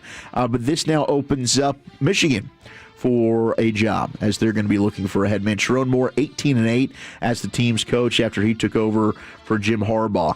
Oh, Kalen DeBoer, Carter Freeman says. Maybe he was flirting with Penn State. Oh, Brian Broaddus, how crazy could this get if all of a sudden Alabama opens and Lane says, I'm going to do to you what I've done to all of my other schools, and I'm just going to say, bleep you, LSU. I wouldn't be Bama surprised. job's open. I'm taking it. Pete DeBoer, or Kalen DeBoer, says, I'm taking this Michigan job. This is nuts. Pete DeBoer was up, I think, for the LA Kings job. I think they were talking about him for that. He's going to get a gig here really quick. Something like that.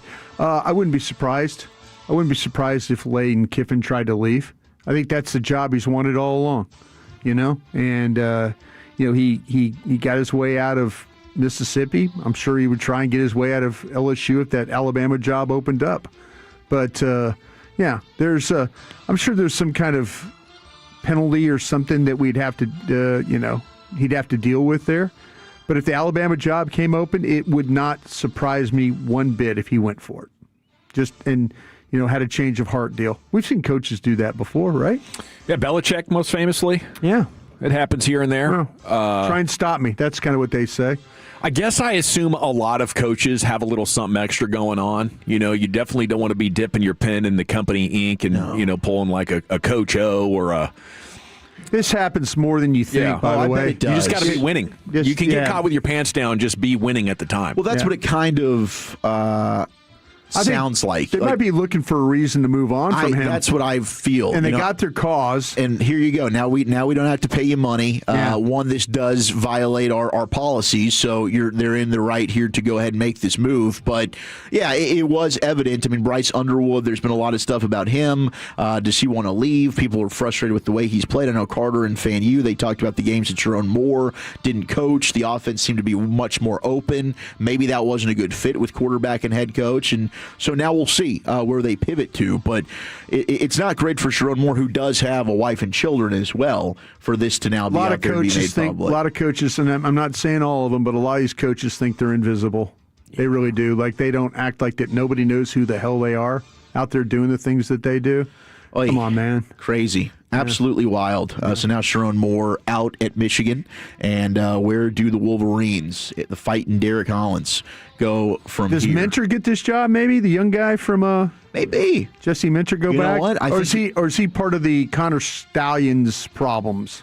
He was probably there during that, but I don't know that he was ever a person that was named. How about the Michigan coaching staff, though, at Harbaugh? Think about that. He had that guy on staff. Okay, he had Connor Stallions, and then he had the guy who was like tapping into to ladies on campus. He was on the computers.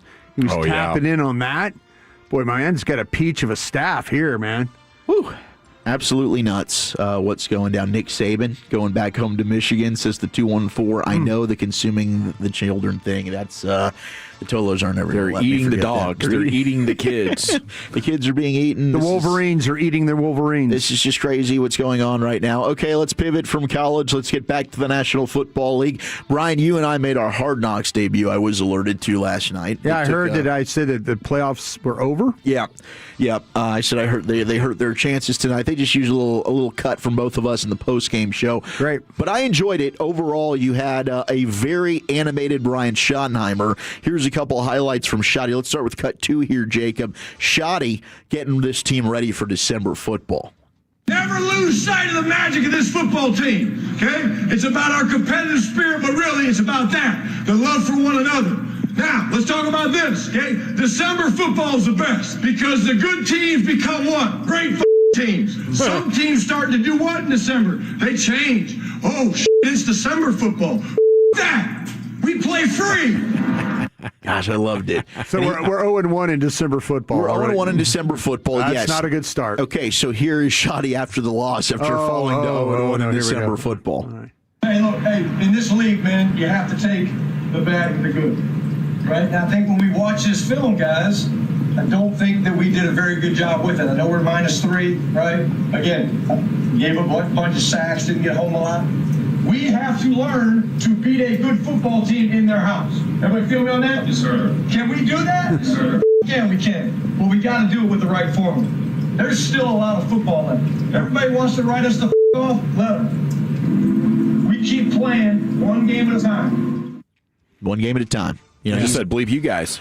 He did. He did. He told Brian to go F himself, which I've done many, many times, but I just don't make it public. And if Brian doesn't think they're going to make the playoffs, then F him. You know, that's what Shoddy's saying. I am very hopeful that the Philadelphia Eagles completely fall apart and give you a chance to get in the playoffs. I'm with you, man.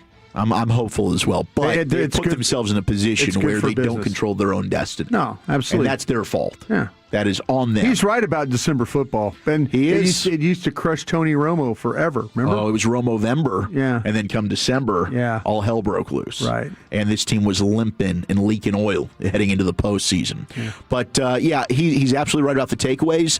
And they're not hiding from the fact that they've struggled on the road. You've got to figure out a way to go on the road and win. And they have not been able to do that against quality opponents. Now, the Shiesty mask made an appearance. I think that was very, very popular. Shoddy Shiesty, as Dak was calling him in the clip on Hard Knocks last night. It's the George Pickens ski mask that he's now got everybody on the team basically repping. Now, how did this come together? Did he say if he win, I'll wear it? Or it was just during practice. And they were outside. It was cold. Yeah, he saw CD and Pick standing over there on the sidelines, and he walked over and said, "I got to get me one of those masks." And then Dak gave him. Dak was wearing it, and then Dak went over and handed it to him. Yeah. And he said, "Hey, put this on." And so he ended up putting it on. And I mean, you can see why the players love the guy. He's a very likable guy, very engaging, says the right things. December football, true coach. leader of men. But we're going to see about this December football stuff. Let's get it done in December. Yeah, let's get this happen. You were able to get some of the behind-the-scenes stuff on the CeeDee Lamb concussion, and it was gut-wrenching watching Zach Ertz. They really highlighted the return of Jaden Daniels for the Washington portion because it's Hard Knocks in season with the NFC East. Didn't get much Giants because they were on a bye. The Eagles falling apart was great. Apparently, they've already removed this get-well bunny, this feel-good bunny. Yes. Yeah. They just said, hey, we're taking this out of here because everyone was clowning on them. But the Zach Ertz stuff, they're talking him up during the whole episode, and then he tears his ACL in the loss to Minnesota. And who knows? I mean, at his age, at this stage of his career, that could be done. We're going to see him on TV next. He's going to be doing the 5th game for Fox. Just a big bummer, man. Big bummer from him. Yeah. All right, let's get to a hump day mock draft, shall we? You ready for this? Go ahead. Sounds good to me.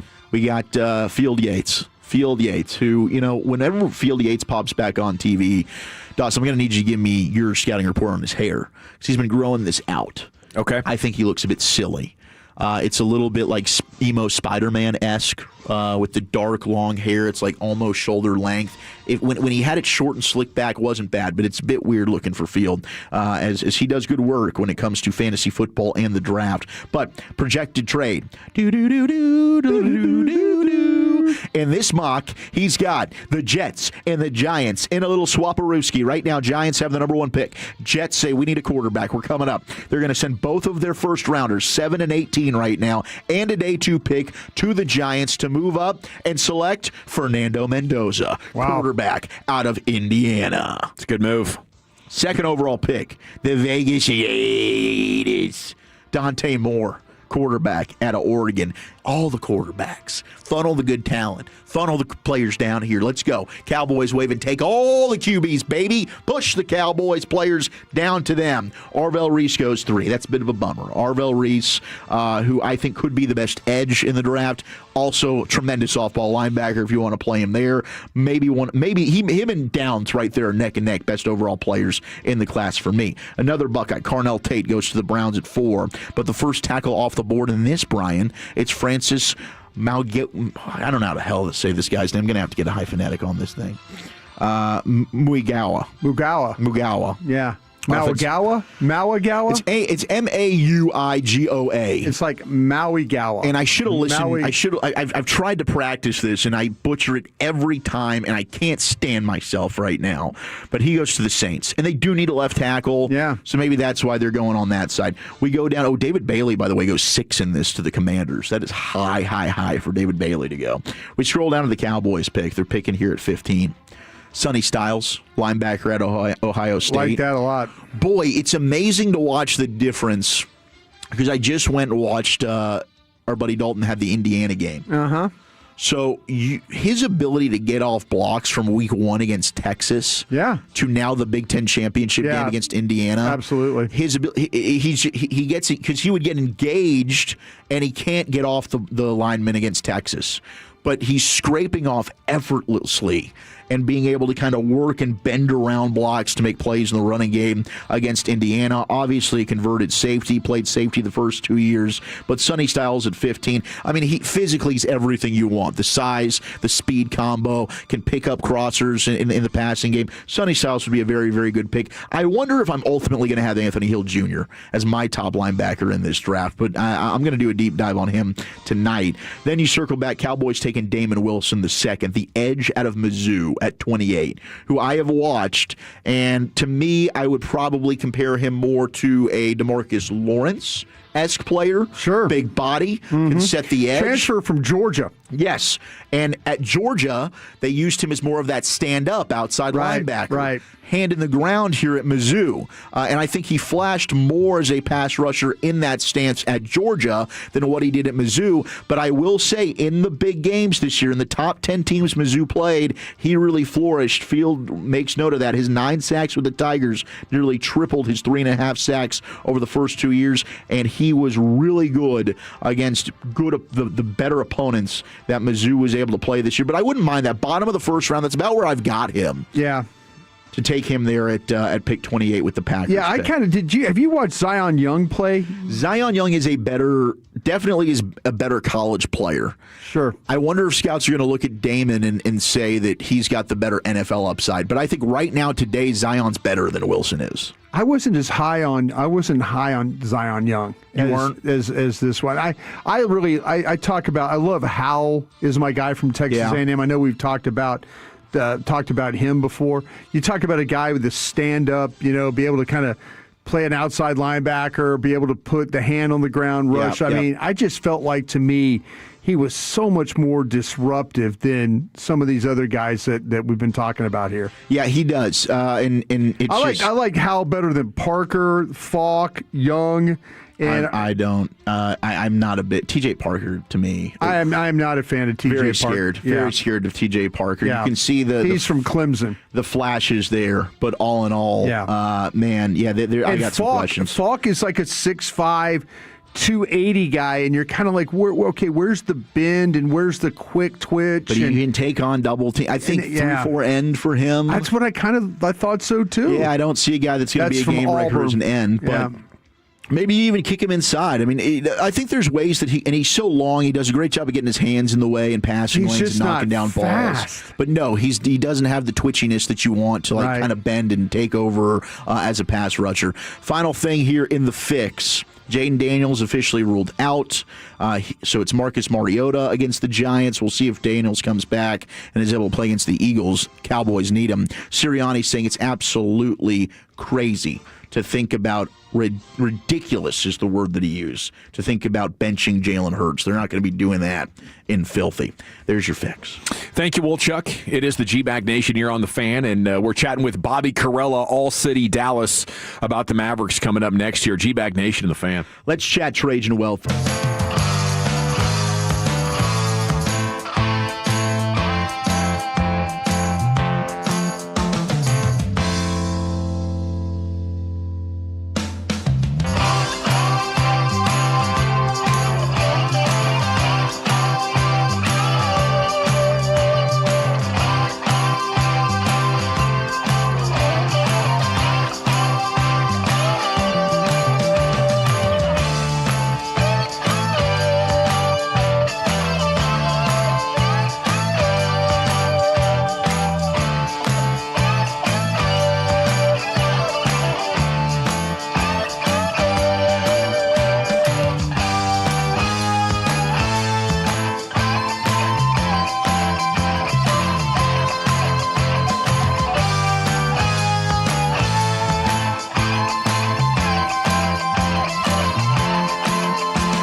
It's brought to you by the Frankels. If you've been injured in a car or truck wreck, call the Frankels first, 214 or 817-333-3333. Frankel, there's never an out-of-pocket cost. They only get paid when you win. The Frankels are the go-to car and truck wreck attorneys in Dallas. Here he is from DLLS Mavericks, Bobby Corella here on The Fan. And a good afternoon, sir. How the heck are you? Good afternoon, gentlemen. I'm dealing with a little bit of some sinus troubles right now, but at least as a Mavs guy and as someone that comes from a Michigan family, I can always turn to my trusty sports teams to cheer me right up. That's right, Bobby. Appreciate the attitude. You sound good, by the way. No worse for wear. Oh, well, thank you. Thank you. Hey, let me start with just the turnaround, the reversal of trend. Nembhard in here now and Anthony Davis back. Is this team is currently constructed like too good to tank with? I don't know if they're too good to tank necessarily. I mean, they started behind the 8 ball so much. Like, even if they play, let's get real optimistic and say they play the rest of the season at around a 50-win pace. That's definitely good enough to be in the play-in. I don't know if that's going to get you into the top 6. And so they would still have to earn their way into the playoffs. And at that point, you're faced with the decision of, okay, is being the 8 seed really worth, like, is getting swept by OKC really worth avoiding a lottery pick? So I guess there is a chance that they are too good to tank, but that's also assuming perfect health for AD the rest of the season and betting that, you know, what we've seen from Ryan Nembhard is real. I think some of it is certainly, but I mean, he's shooting above 50% from 3. Like, some of these numbers will drop off eventually. But as it stands right now, I mean, yeah, the Mavs are certainly better than that bottom tier of teams in both the West and the East. And so at this rate, it will be tough for them to crack the top 5.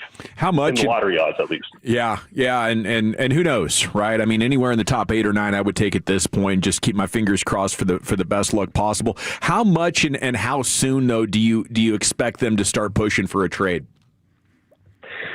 You know, trade season starts basically a week from today, so December 15th.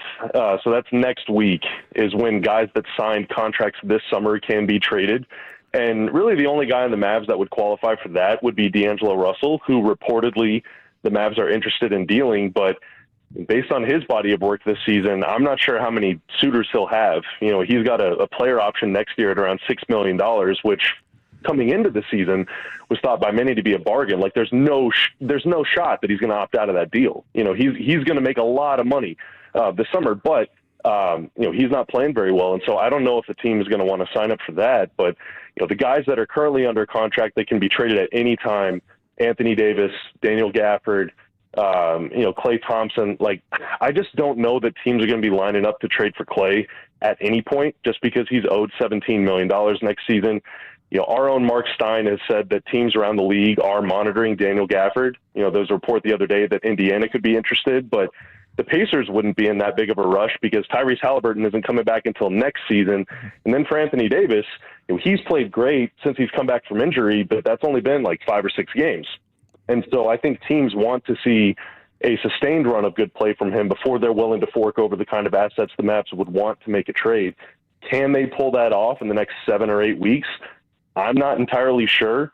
So it is kind of weird. I mean, that's why I would have loved for this team to be healthy and full go on opening night, because, you know, then you have by now a month and a half of sample size, but the Mavs really have about 2 weeks of sample size. And that's just not a lot to deal with, you know, whenever you're handling the kind of major decisions that they're facing with some of these guys. So do you have a team, you know, with all the rumors that are going around with AD and on DLLS Mavs, you guys were doing some mock trade ideas. Do you have a partner that ideally you think would be the best fit there for the Mavs to get the most return? For the Mavs, yes. I think Atlanta, you know, from the Mavs perspective, I think Atlanta could be good because either you're getting, you know, some matching contracts, but the main key would be Kristaps Porzingis' expiring contract, which I know that's not gonna set any fans' pants on fire. Oh, an expiring contract, let's go! But that does help the Mavs avoid a lot of, you know, second apron and even first apron implications that make team building very tough. Plus, they could get some picks out of it and all that stuff. So that would work financially. The one that's a little more interesting that I'd be curious to hear your guys' thoughts on is, you know, AD for Trae Young doesn't quite work straight up, but you add a couple $1 million on either side of the ledger. and all of a sudden it does work. And I would be curious to hear from you guys, would you want the Mavs to reunite with former lottery pick Trae Young in Dallas? I'll pass, Bobby. I mean, my thoughts are like I need great two-way players. I don't need anybody that's going to get hunted in playoff matchups. And I'm more down than I've ever been on smaller point guards. You know, I just think they're a blinking red light. It's going to be really tough to win multiple playoff series with a guy like that out there on the court. And he's a bit of a volume scorer, you know, a volume shooter that gets his points. Not the most efficient guy. So I think I'd be all the way out on that. As much fun as it could be still to have him putting up 40-point games and stuff. I agree, and especially, I mean, that's to say nothing of already having Kyrie under contract. You know, you're building at that point. You're building a house out of sub-6 foot guards, and that's just not ideal. I guess in that scenario, you're probably hoping that Trae plays well enough the rest of the season. Maybe Kyrie doesn't come back, maybe he does, and then you retrade him in the offseason and hopefully get more back. But then you're just kicking the can down the road even more. I mean, it's really a tough choice. I mean, other teams that are reported to be interested. You know, Chicago with Kobe White, I think a lot of Mavs fans would be on board with that. He's not as small a point guard as, you know, someone like Trae. I mean, he's on the correct side of 6 feet. You're about to have to pay him a whole lot of money, though. Or Toronto, but the Raptors, you'd have to take back a lot of long-term deals. They don't have any expiring money, and I'm just not sure with the Mavs facing the financial crunch they're facing. Like next season, they're already going to be a second apron team, almost regardless of what pick they have in the first round. And that means you can only sign guys to the minimum. That means your tax bill is enormous. That means you can't trade first-round picks. Like, there are a lot of bad things that come with being in the second apron. And that's, even if you're a good team, you don't want to be in the second apron. The Mavs are not projected to be a very good team next year. So they have to shed salary. It would just be a shame if basically the thing you traded Luka for just turns into expiring money less than a year later. Like, it'd just be, I don't know, I don't believe in the sunk cost fallacy or whatever. I think you should cut bait if you need to, but that would just be so tough for a lot of Mavs fans to stomach. Hey, Bobby, I wanted to ask you the way the front office now is kind of configured. And just talking to some folks around the league and then within the team, it seems like to me that Jason Kidd is getting a lot more power within the group to do some of these things, and that ownership is leaning on him a little more. Is that something you're hearing, or do I need to get better sources? I think that you're onto something there. You know, Nico and J. Kidd were kind of billed as a package deal, and it was convenient to say that because they'd known each other for a long time and yada, yada. But their first full offseason together was the 22-23 season. You know, someone, whether that was Nico or Mark Cuban or whoever, somebody in the Mavs front office made that Christian Wood trade, and J. Kidd was never a fan of that. J. Kidd very quickly benched JaVale McGee. J. Kidd very quickly gave up on Grant Williams. So, like, some of the moves that Nico made or others in the Mavs front office made, J. Kidd did not really respect on the court, and J. Kidd, similarly this year, has not played D'Angelo Russell hardly at all. So, you know, I really wonder how much input he had before. And so to me, the fact that he's even in the room now, in my mind, as I understand it, represents a level of increasing influence. You know, I don't know how much more so than before, but I can kind of assume he didn't have a lot of say in previous moves, and that even goes all the way to the Luka trade. You know, there are a lot of Mavs fans that think that he was like super on board with that. Yeah, I don't think that's true. Maybe he was like, yeah, sure, do it. I'll try and make it work. But I believe that J. Kidd did not want that trade to be made. No. So, again, the fact that he's in the room right now does mean, or at least suggests, that he's getting a little more power and a little more sway than he had previously. Bobby Corelli here with you on The Fan. What's the path to be excited about now with the future of Derek Lively? I mean, I guess his second contract isn't going to break the bank at this point. Oh, man. I never wanted to have this conversation, dude. Like, I'm such a Derek Lively believer. He is so good, and the shame of all this is that this was his chance to show that he is not just like a Luka Merchant big. You know, I think he has skills that fit alongside Luka. Obviously, we saw that, but I don't believe he has to play off a generational playmaker type in order to be productive offensively. And then defensively, he just has incredible potential and already present-day skill. And, you know, it was a huge chance for him to make a lot of money this year. I think more concerning, sure, you can sign him to maybe a bit of a sweetheart deal for his extension, but, he and Cooper Flagg have been on the floor together for 5 minutes this season or something, and your core, if you consider him to be part of the core, which I know a lot of Mavs fans don't anymore, but he is young, when he was a lottery pick. If your core is Cooper Flagg, Derek Lively, AD, and Kyrie Irving moving forward, you got to do a whole lot of forecasting to figure out how they're going to play on the floor, because they have played a grand total of 0 minutes together, and they will not play together until next season on opening night at the earliest.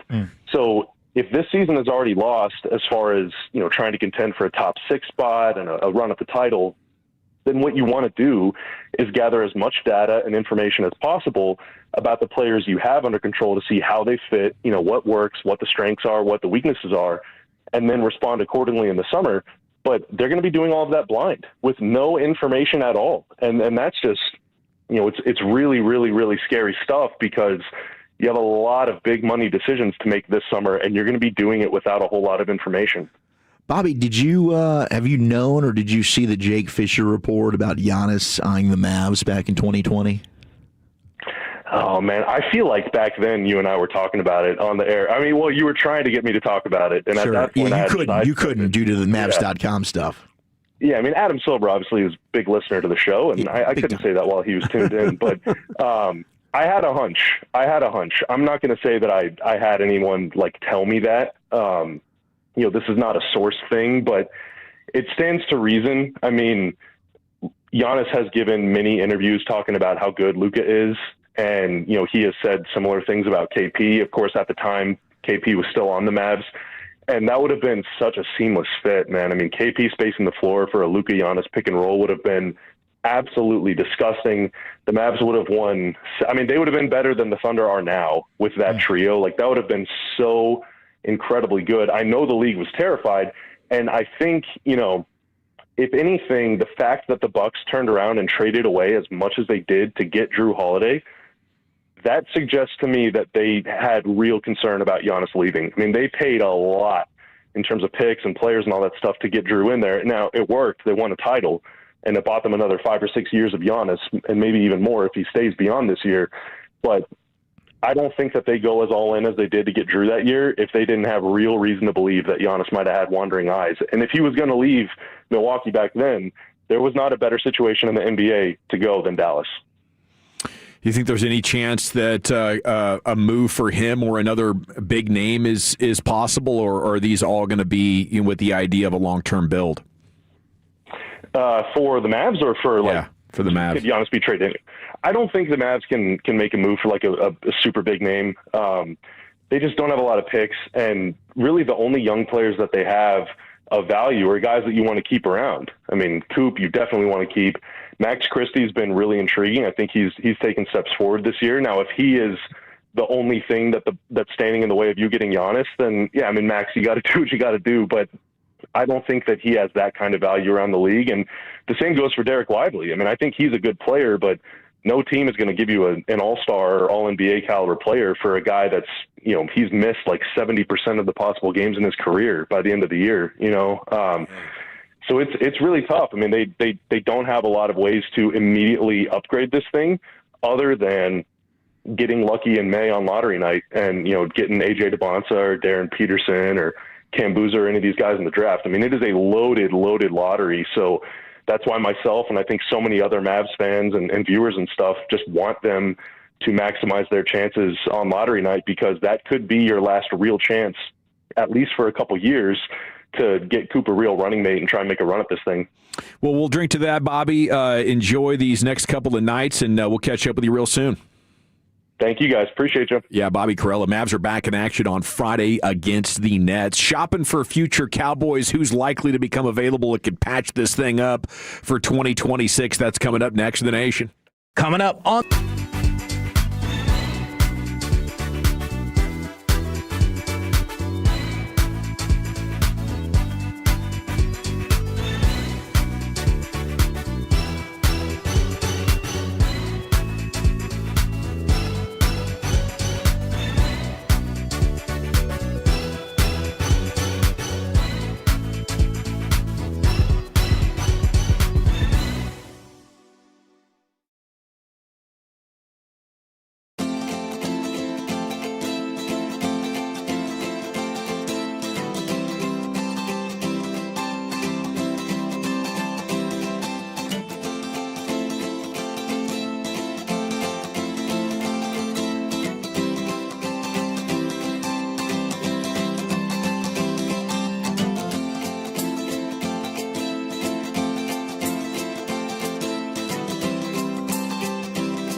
remember that. You know, they say in order to remember something, you have to forget something else.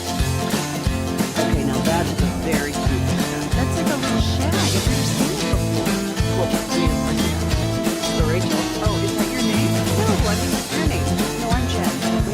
Right, but I feel like this is your haircut, but that's hair on your head. I'm not saying this is your hair, okay?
If you're in the market to upgrade your vehicle, get to Classic Chevrolet in Grapevine. Back-to-back #1 Chevy dealership in the world. They've got more new Chevys than anyone, all priced to sell. Silverados, Tahoes, Blazers, Malibus, Equinox, and more. Visit ClassicChevrolet.com. This is Texas. This is Classic Chevrolet. Together, let's drive, relax, and enjoy the difference. Based on new Chevrolet registrations 2023 and 2024. Thank you, Jacob Ray, in for Lucius Alexander today. Send LA some love on social. Let him know that he is missed. House flooded, and that can be an odyssey to recover from that. It can be tough.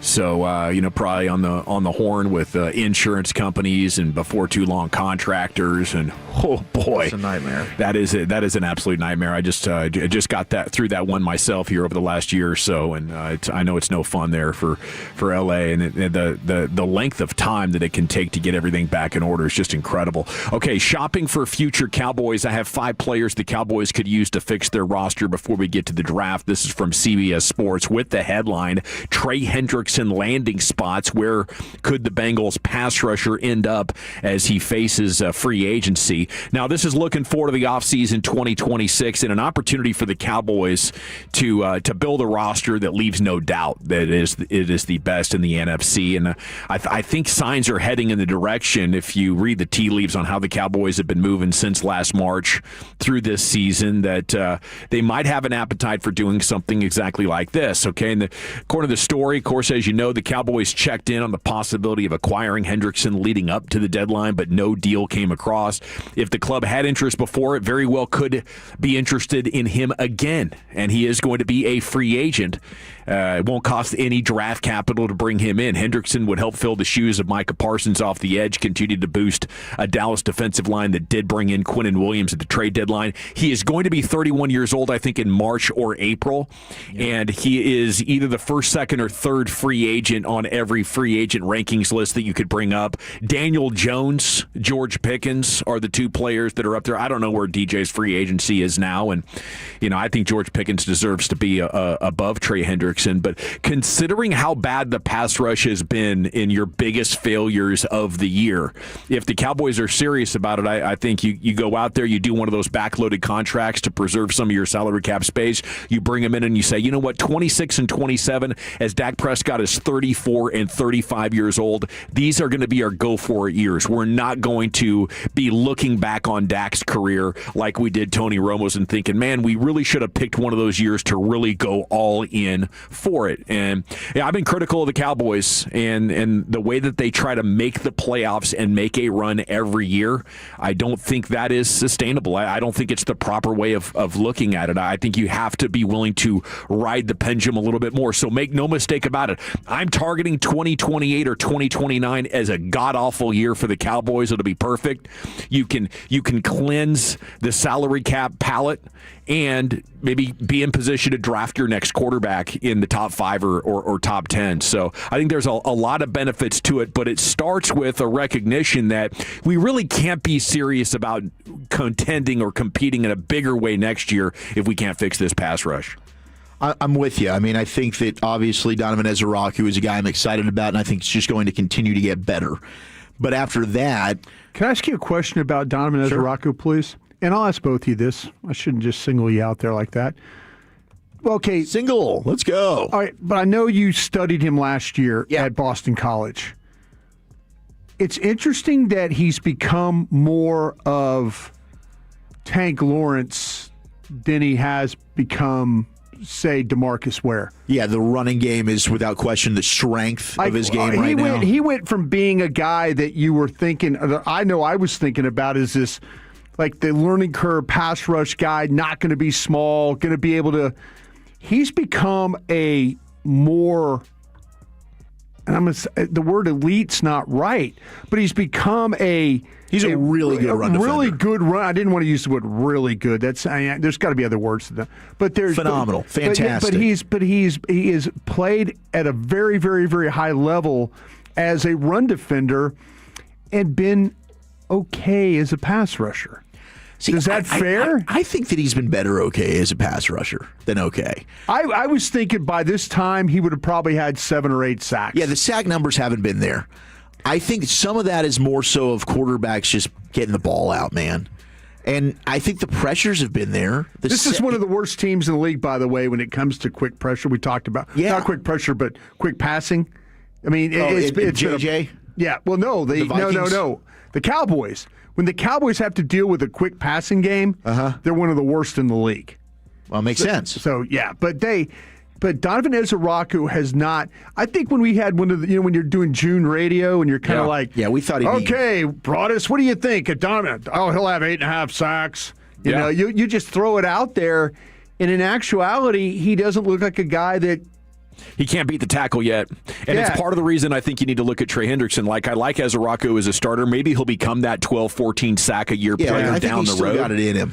But, Clowney's probably going to be gone. I don't know if you'll want him back, but he's older and he's never been healthy. Sam Williams probably gone. Sam Williams is depth. Dante Fowler is depth. Like, it's a massive position in need. I would not be opposed at all to using the top pick on an edge if you want to do that in the draft. But going in and getting Trey Hendrickson would allow you to keep your draft capital. Yeah, I kind of felt like that Donovan Ezaraku would be. He's been fine. Yes. But he's excelled as a run defender much more than I thought he was, because I thought he was going to excel as a pass rusher. He was great in college as a run defender. I didn't think his size would so immediately translate. Yeah. Like, he's been incredible for his size. Snap he has. to him, He has. Against the run, it's just, when the pass rush comes along, then you could say, hey, we got our number one QB Hunter. Right now, I think he'd be number two, and you really need to find a number one if you're going to make this whole thing come together next year. It's not only impacting your sacks, but it's impacting your takeaways as well. Okay, the other players on this list, I like Alontae Taylor, cornerback with the Saints. Not maybe a household name or a star or a Pro Bowler, but a very solid corner. Maybe it could be like the Brandon Carr signing from years ago. Braden Smith, Colts tackle, been an above-average tackle. He's missed some games with injuries and never made a Pro Bowl, but he's one of the better right tackles in the game. He's questionable right now with a concussion and turns 30 in March. Quay Walker is going to be a free agent with the Packers. Not very good against the pass, but a very good tackler. They didn't want to pick up the fifth-year option on him, so they're kind of lukewarm, and maybe they're thinking that money's going to go to other players, but you probably get him without throwing around a lot of money, and it would help your run defense and your tackling significantly. So that's just a snapshot. We're going to be talking a lot about the draft, but the free agency is first, coming up in early March. We want you to go to 105throughthefan.com/donate. We are working on restocking the shelves at the North Texas Food Bank for the holiday season over the next couple of days. So let's flex our fan muscle and help out some hungry people there. 105throughthefan.com/donate, and that'll go directly to the North Texas Food Bank and our friends over there. In addition to the finest coming up, Chuck, what's in store? Yeah, is Sherm reaching or preaching? And what's your Cowboys nightmare scenario? That's next.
Driven by our D&M Leasing Studios. You're rolling with the G-Bag Nation on 105.3 The Fan. Shoot, yeah, here we go. It's hour 4 of the nation.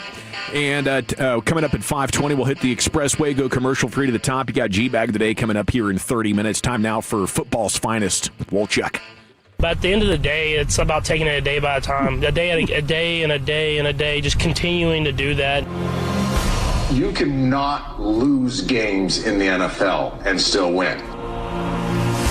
To win games, you have to win the game, not lose the game. It doesn't matter. He pulls another rabbit out of his head. Yes, we just got this in. We've got the Week 16 Saturday doubleheader. 3:30, Texans at the Chargers on NFL Network. Certainly playoff implications with that one. And then at 7 p.m. in prime time, it's the Ravens at the Green Bay Packers on Peacock only. So you've got to have the Peacock to be able to watch that game. Ravens at the Packers. That's also one where maybe the Ravens are playing for their division. Packers, who knows? I hope they lose that game in really embarrassing fashion. But I want to turn our sights to the Closed on Sundays podcast, where Richard Sherman was a guest, and there are some hot takes coming out of this one. They went and talked about the beef that he had with Michael Crabtree, but specifically, they did ask him about George Pickens and the back and forth. A little bit of a long cut, but here was Sherm going back and revisiting the Pickens conversation. Is he reaching, or is he preaching? If you want to be the guy, and I think he's the guy, I think he could be the best receiver in the league. Obviously, JSN is the guy right now. Then you can't really take no plays off. Big-time players don't give a damn about no bracket. They don't. Yeah. They don't. Bracket, ball coming.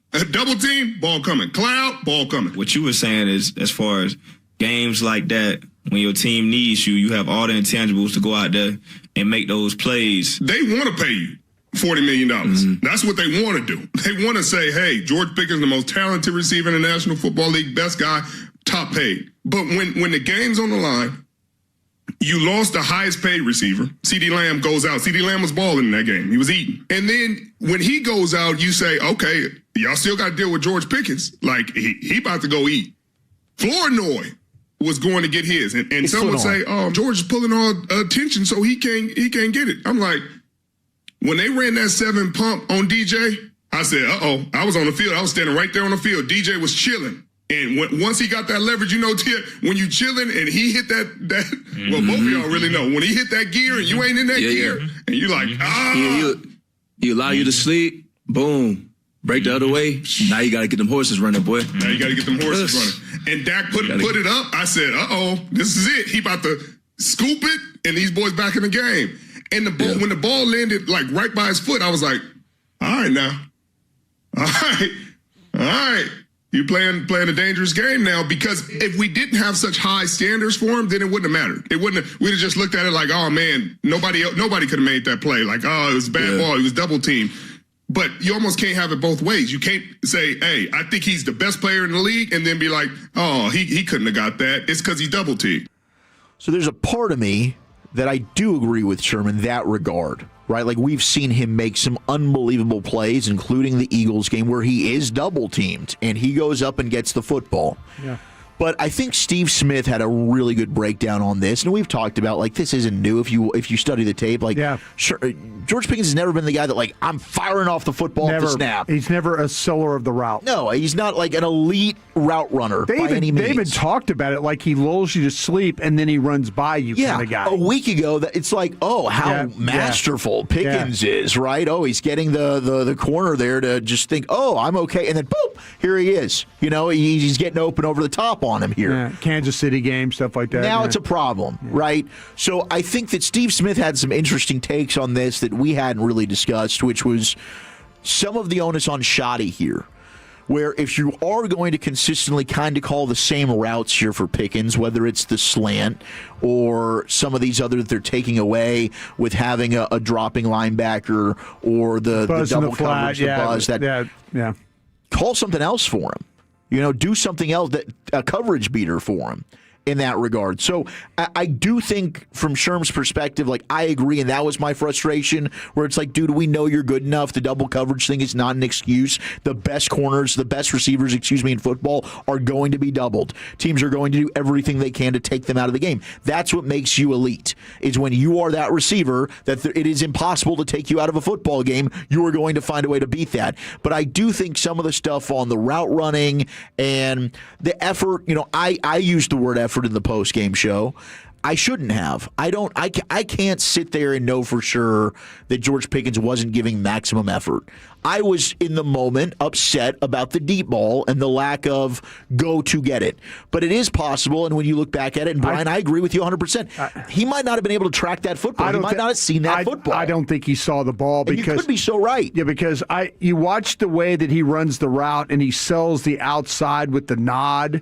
So he's trying to, his eyes, his head, everything goes to the left, which gets the corner widened. So what happens when the corner gets wide? What does he do? He goes inside. Yeah. Well, now Maddox is on his horse. Maddox is trying to get over there because he sees his corner in trouble and he knows the ball's about to go vertically to George Pickens.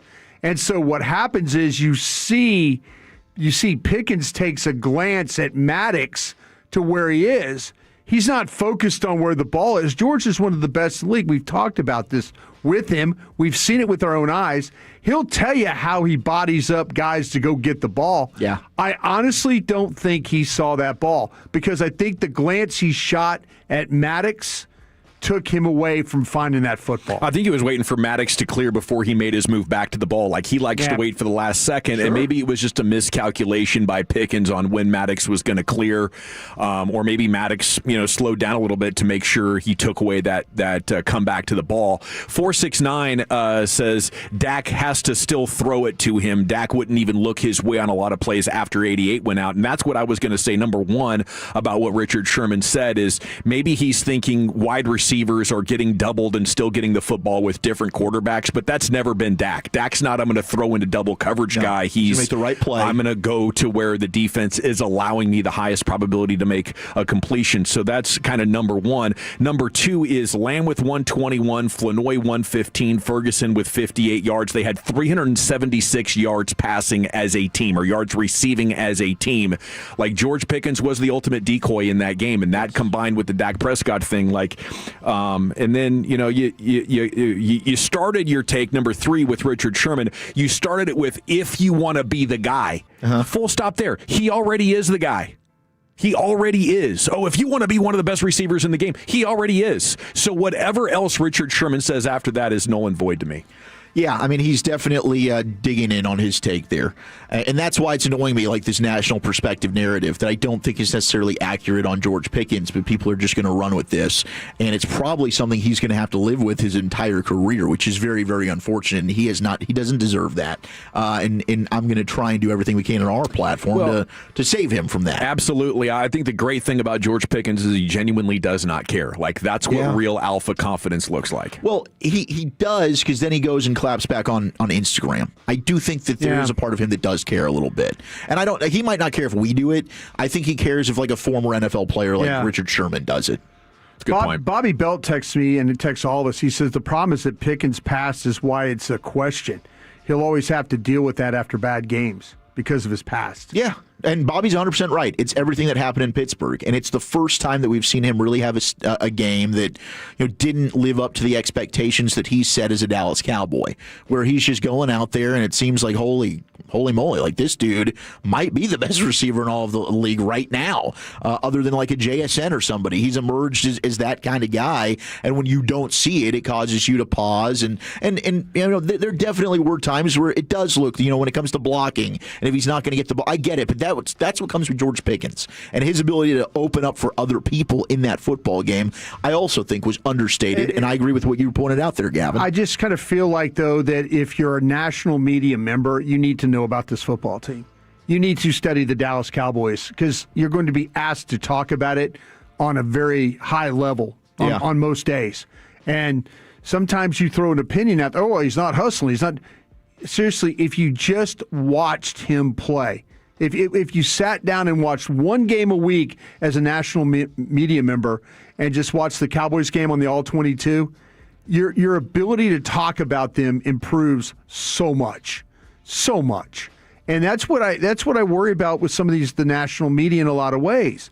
Like, I feel at times uncomfortable talking about other teams because I don't always see other teams. Right. But I could talk about this team all day, or the team we're breaking down. The Vikings. Because you're taking the time to go back and watch them. You got to go back and watch them. Yeah. Your dead ball's on right, and one of the problems with the national media platform now is that so many fans with the internet have the access to the All-22. They have constant access to what Brian Broaddus is saying, and the beat writers are saying. So the average fan back in the day didn't know much about their own team. Didn't know much better, right. Yeah. That's the thing. Mike Lombardi and I talked about this when he was working at the NFL Network. He was saying it's amazing how these former players don't prep for this job. You know, they just, because they're a former player, they come in, they sit down, and they start talking about former player days. Yeah. You know, to be really good at this, and that's what I'm proud about you, Dawson. As much as we talk about the draft, and we have the last several years, you're buying in. Yeah. You're saying, okay, wait, to talk about this, let me buy in. You know, you got to go if you really, the whole thing, I never had a problem with anybody having an opinion about this thing if they studied it. You know, if you had an opinion about college players and you studied them, I'm all in. I'm all in for you. I mean, you know, we'll have a discussion. Yeah. But I think the national media, and they get these platforms and they create problems for viewers because every viewer now thinks, oh, well, hey, that's former player guy. And Richard Sherman's telling me that this guy's been great for you all year. Has he shown up at meetings? Has he shown up? No, he hasn't been perfect. But when you ask him to play on Sunday, when you ask him to play on Thursday or Monday night, he goes out and plays at a very, very high level. I think they're taking some unfortunate. There are people tweeting at me before I got hacked that that the Pittsburgh fans were tweeting at me. Oh, see, I told you. Yeah, you've been waiting 14 damn weeks to send this to me. It took you this long for him to have the one game. Yeah, and we'll see. Like I said, I think he's bouncing back against Minnesota, and he's going to be really, really good. 877-881-1053. I asked you, what's the Cowboys' nightmare scenario the rest of the season? And there was a lot of DAC tags that came in, of course. And I would say Bleacher Report had this. They said that the Cowboys do anything less than go 4-0. They've got to go 4-0. If they don't and they miss the playoffs, that's their nightmare. I don't agree. I would say that it's in. Gosh, even saying this, I don't like that it's gonna. I'm going to say it, but it would be an injury to your quarterback that bleeds into next year. Okay, I think that's the nightmare scenario. I don't disagree with you at all. That's something that's going to really. It not only impacts this year, now it's impacting your future as well. Yes, and I would say to that point, if they do become mathematically eliminated, the only way you would play Dak Prescott in that situation if he was still in the MVP conversation, and he wouldn't be. Yeah. So I want to see Joe Milton if and when they do become mathematically eliminated, because you can't have 2026 being impacted. No, you don't want anything to bleed into next year. At this point, a significant injury is taking away training camp at least. Sure, and I mean that really goes for your any key player, whether it's your offense. I mean anything that's going to have a setback for next season.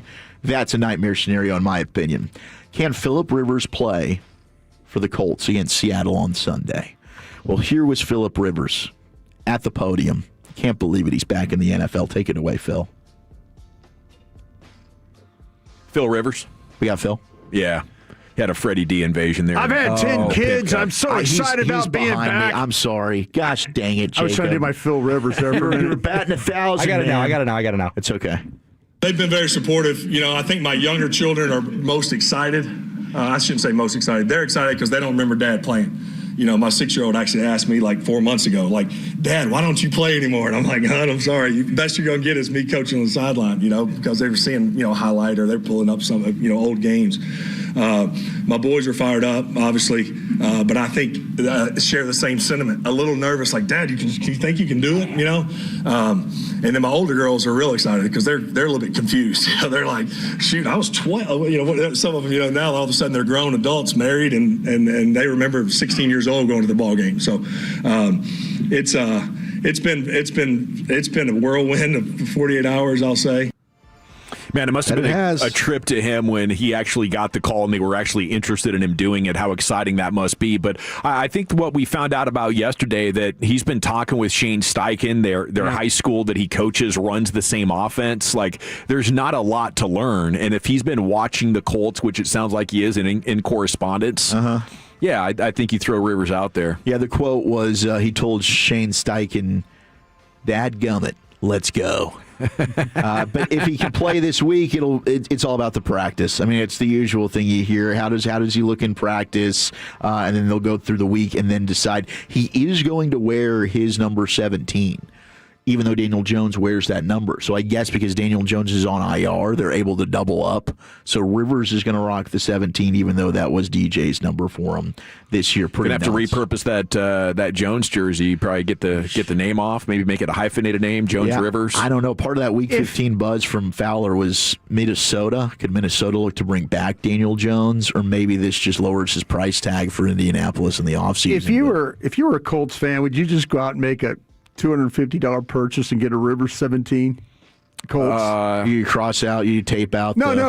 Just go get one. Go get a reel. Probably be pretty cool. Wear it to the game. Yeah, probably not with the holidays coming up. But if I had extra money, was single, didn't have 2 kids, just support them, wanting iPads. It's pretty wild, man, that he's back. Electric scooters. It really is. It's nuts. Geno, by the way, dealing with his shoulder injury for the Raiders as they're taking on the Eagles. Need Vegas' help. That's going to put Kenny Pickett in line to start against the Eagles, the team in which he played with last year. So all eyes on what's going to happen with the Eagles here from a Cowboys standpoint, but they won't have Geno. Maybe that's an upgrade, although I don't think it's all Geno's fault there. But there you have it. There's your finest for today. Okay, I'm going to come back and we'll get the expressway started. We'll go commercial free to the top. A nightmare Ranger scenario possibly developing, and how about a Cowboys draft nightmare scenario as well? We'll get you both those things and come back with you here to the G-Bag Nation of the Fan.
Welcome back. It's the G-Bag Nation here on 105.3 The Fan. We got the G-Bag today coming up for you here in a little bit. We got Joseph Hoyt, Dallas Morning News, coming up at 6 o'clock. We'll hit the expressway right here, taking commercial-free to the top. It's brought to you by the On-Time Experts. Lucius is out today, so we'll make some LA Live happen coming up after the G-Bag of the day with you. Going to be looking for your participation on the following topic. Christmas present you desperately wanted as a kid that turned out to be a bust. Wasn't all that good. You saw the commercials. Maybe you were thumbing through that Sears catalog or that Toys R Us flyer. Like, oh my gosh, I need this. You wanted it, and you got it. And it was no good. So at 877-881-1053, we'll get into that coming up after the G-Bag of the day if you want to start texting. And now, got a Cowboys draft scenario nightmare for you. You said worst case scenario, and you nailed it, Wolchuk. Like career or season-ending injuries that threaten next year for any of the key Cowboys is definitely number one. But outside of that, here it is for me. You actually make the playoffs but lose in the wild card round. Okay. Or the divisional round. And the Packers make the playoffs and lose in the divisional wild card round. So your draft picks are sitting between like 22 and 30. Yeah. You don't get a top pick. Listening to Broadus talk about the draft earlier, you thought between 16 and 17 players might have a first-round grade? I think that right now I'm sitting at 13, and that's without doing quarterbacks. Okay. So there's, I'm kind of feeling like there's some guys, there's a couple positions I haven't looked at. I'm going to guess my number is between 18 and 20 is what I'm going to guess my number is going to be. So in this scenario, you're on the outside looking in of the first-round graded players. Technically, your picks are still in the first round. But when I'm looking at this draft so far, and I'm about a dozen players in, I think there is a massive opportunity 5 to 15. Like, I don't like any of the non-quarterbacks as like top 5 picks that I've watched so far. Maybe that changes when they get through the combine. I could study them a little bit closer and everything. But I really think the strength of the first round is in that pocket of 10 players from 5 to 15. So taking if you agree with that and taking what Broadus said, you're getting 2 second-round players with your first-round picks. Are you looking to trade up? Are you looking to trade back? Are you taking those players in the 20s and thinking, well, I guess we're not getting any guaranteed like round one insta fixes to our roster at that point? Yeah, I mean, it might be, if you really want an impact player, then the move is you take your 2 ones and you go up and you get that player, which I wouldn't be upset about. I've kind of envisioned this as like you're probably going to be in the middle of the first round. I think there'll be a linebacker there or an edge, maybe even a corner that you're probably going to like. And then I'd like to kind of find a way to move back with that second pick to pick up a day 2 pick. Yeah, because right now you're not picking again until the 4th round, right? No. And that would be similar to what they did with the Lions trade. They moved from Guyton, they moved down, they take Guyton, and they picked up an extra 3, which they used for Cooper Beebe.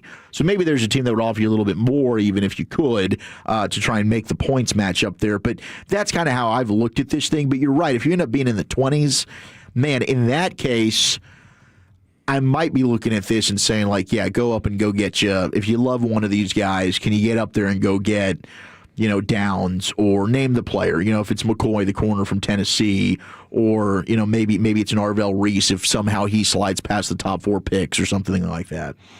Yeah, there's just a huge opportunity in those top 15 or 18 picks or whatever to get a player that's going to fix something big. And here's what I was going to say. Dak Prescott's age plays here. If Dak Prescott is 22 years old and, this season is ending horribly, you're like, that's fine. We'll take our 2 picks in the 20s because we have so many holes and we got everything in the future. But I don't know if you can assume anything to be true. So I would be making the case internally like 2026 is our biggest, we must go for it now year that we've had. The end came so quickly for Tony Romo that you never really had the opportunity to give one last push in. It was just all of a sudden he was injured again. And Dak Prescott was emerging, and that brought on its own challenges and opportunities. But looking back at the history of who the Cowboys have taken in the first round, like once you get into the 20s, it's Tyler Guyton, Mozzie Smith, Tyler Smith at 24, although you had to wait for his second year for him to get good, and same thing with Guyton.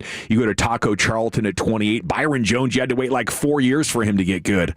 Travis Frederick in 2013 at 31, that was their best late first-round pick of the last 15 years, other than Des Bryant, who in 2010 slipped all the way to you at 24 because I guess he had a lunch with Deion Sanders. But before that, Anthony Spencer, Felix Jones, Mike Jenkins, nice players, but not like the kind of disruptors or game changers that I feel like you need to make this strong push in 2026. How would you handle it, Brian? I'll tell you what, and I'm looking right now because I said I had 13. I have 14 names, and what I did was I ranked them my first round guys. Okay. Is what I did. I put them in order.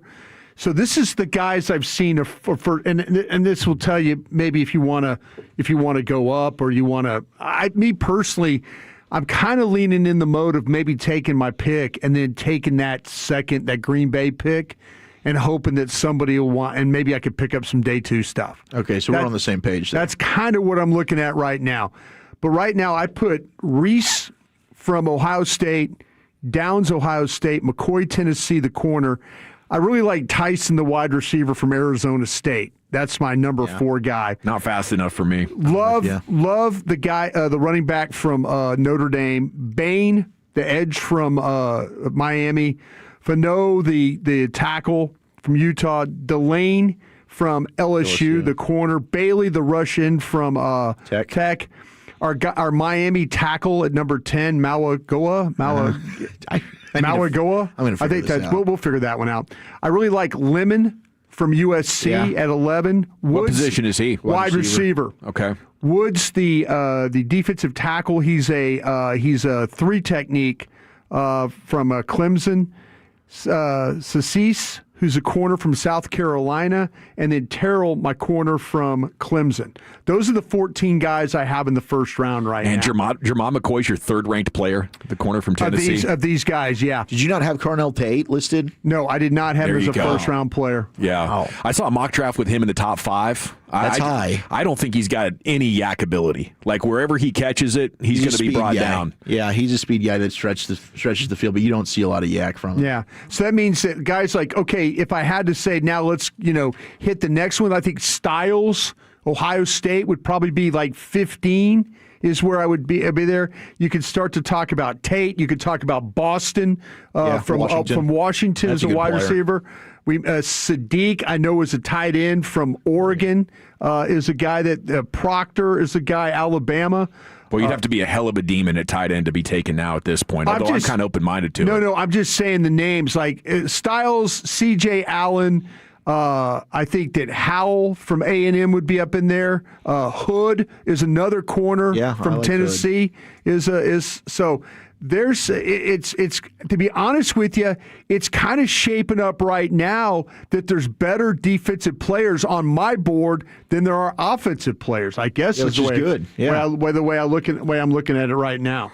So, yeah, I think if they make the playoffs, they're going to be very dangerous, and who knows? I mean, I'll definitely take playoffs over tanking, but if they suddenly lose to the Chargers and you're heading for 10 or 11 losses, I think there's if they 9 lose, or 10 losses. I hate to say this, Cowboy fans, but if they lose this week to Minnesota, then you're just hope you lose all the remaining games if that's the case, and just get the best player you can. Absolutely. Okay, speaking of player movement. I know they won't do it, but I would consider it. We'll get to the G-Bag of the day here in a few minutes, but Lucius is out today, so we'll do just a little bit more sports here. The Rangers have had conversations with the Red Sox about trading Corey Seager. Evan Grant's report today says the Yankees and the Braves are interested as well, but there is no momentum on the deal. He currently has 6 years and $180 million left on his contract, and Evan Grant's thought in there was, as he's coming up on 31, 32 years old, if they don't move him now, he's going to become an aging and declining player on their payroll, and you won't be able to trade him if you don't do it now. I just hope that if they do it, it's going to be a move that sets them up incredibly well, not just a swap for another older guy making similar money. Like this Corey Seager opportunity, considering what he did for this team and how good he still is, it can't just be one of those. But I definitely agree with the idea that if he's already on decline and you have 6 years of contract left, I think these could be the kind of moves that you want, that sort of shrewd, no-nonsense approach that Chris Young gives you. Yeah, I talked to my buddy who's a general manager in the league, and he was he kind of got back to me, and he said, I asked him about what goes on in these meetings and the talks and stuff. And he says teams like to go big game fishing this time of year. They throw things in the water and hope to hook something enormous, something they could always brag about. Most people come home with just stories. Sure.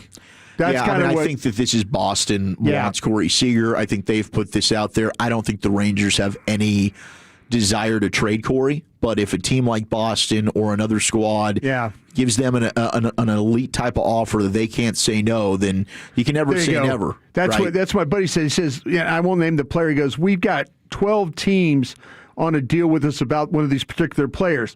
All it takes is one ridiculous offer to get us to pay attention.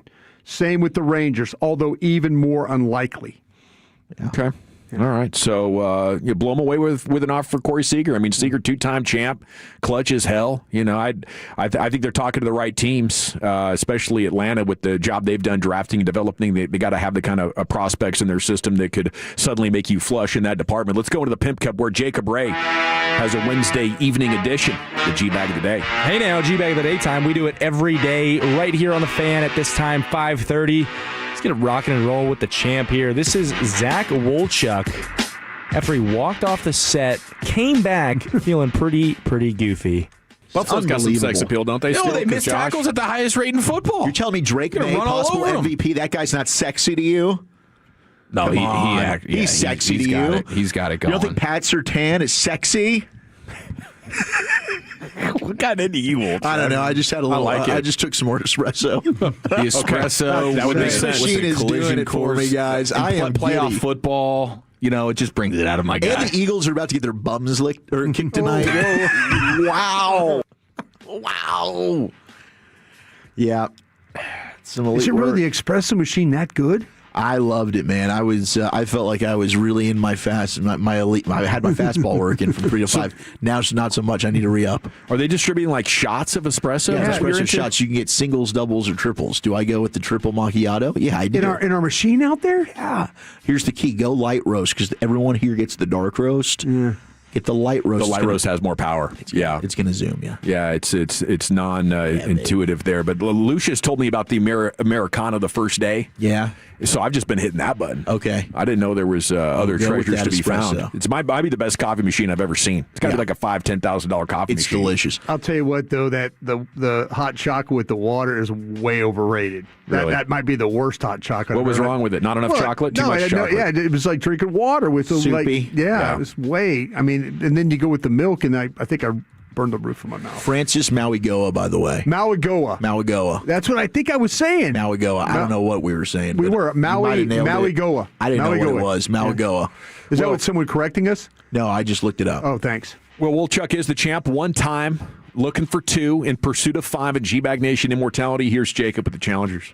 Speaking of licks, our boy Fernando Mendoza took quite the lick from the defensive end Curry in the Ohio State game, and he hopped on Pat McAfee's show and gave a nice description of said lick. It was a clean hit. Curry's a great player. I'm all for playing football, playing rough and dirty. Like, here we go. Let's get the pads going. Like, I know the NFL is going more towards the offensive game. However, as a quarterback and as a competitor, I'm all for competing, and that was a great shot, great hit. He cracked me bad, like no pause.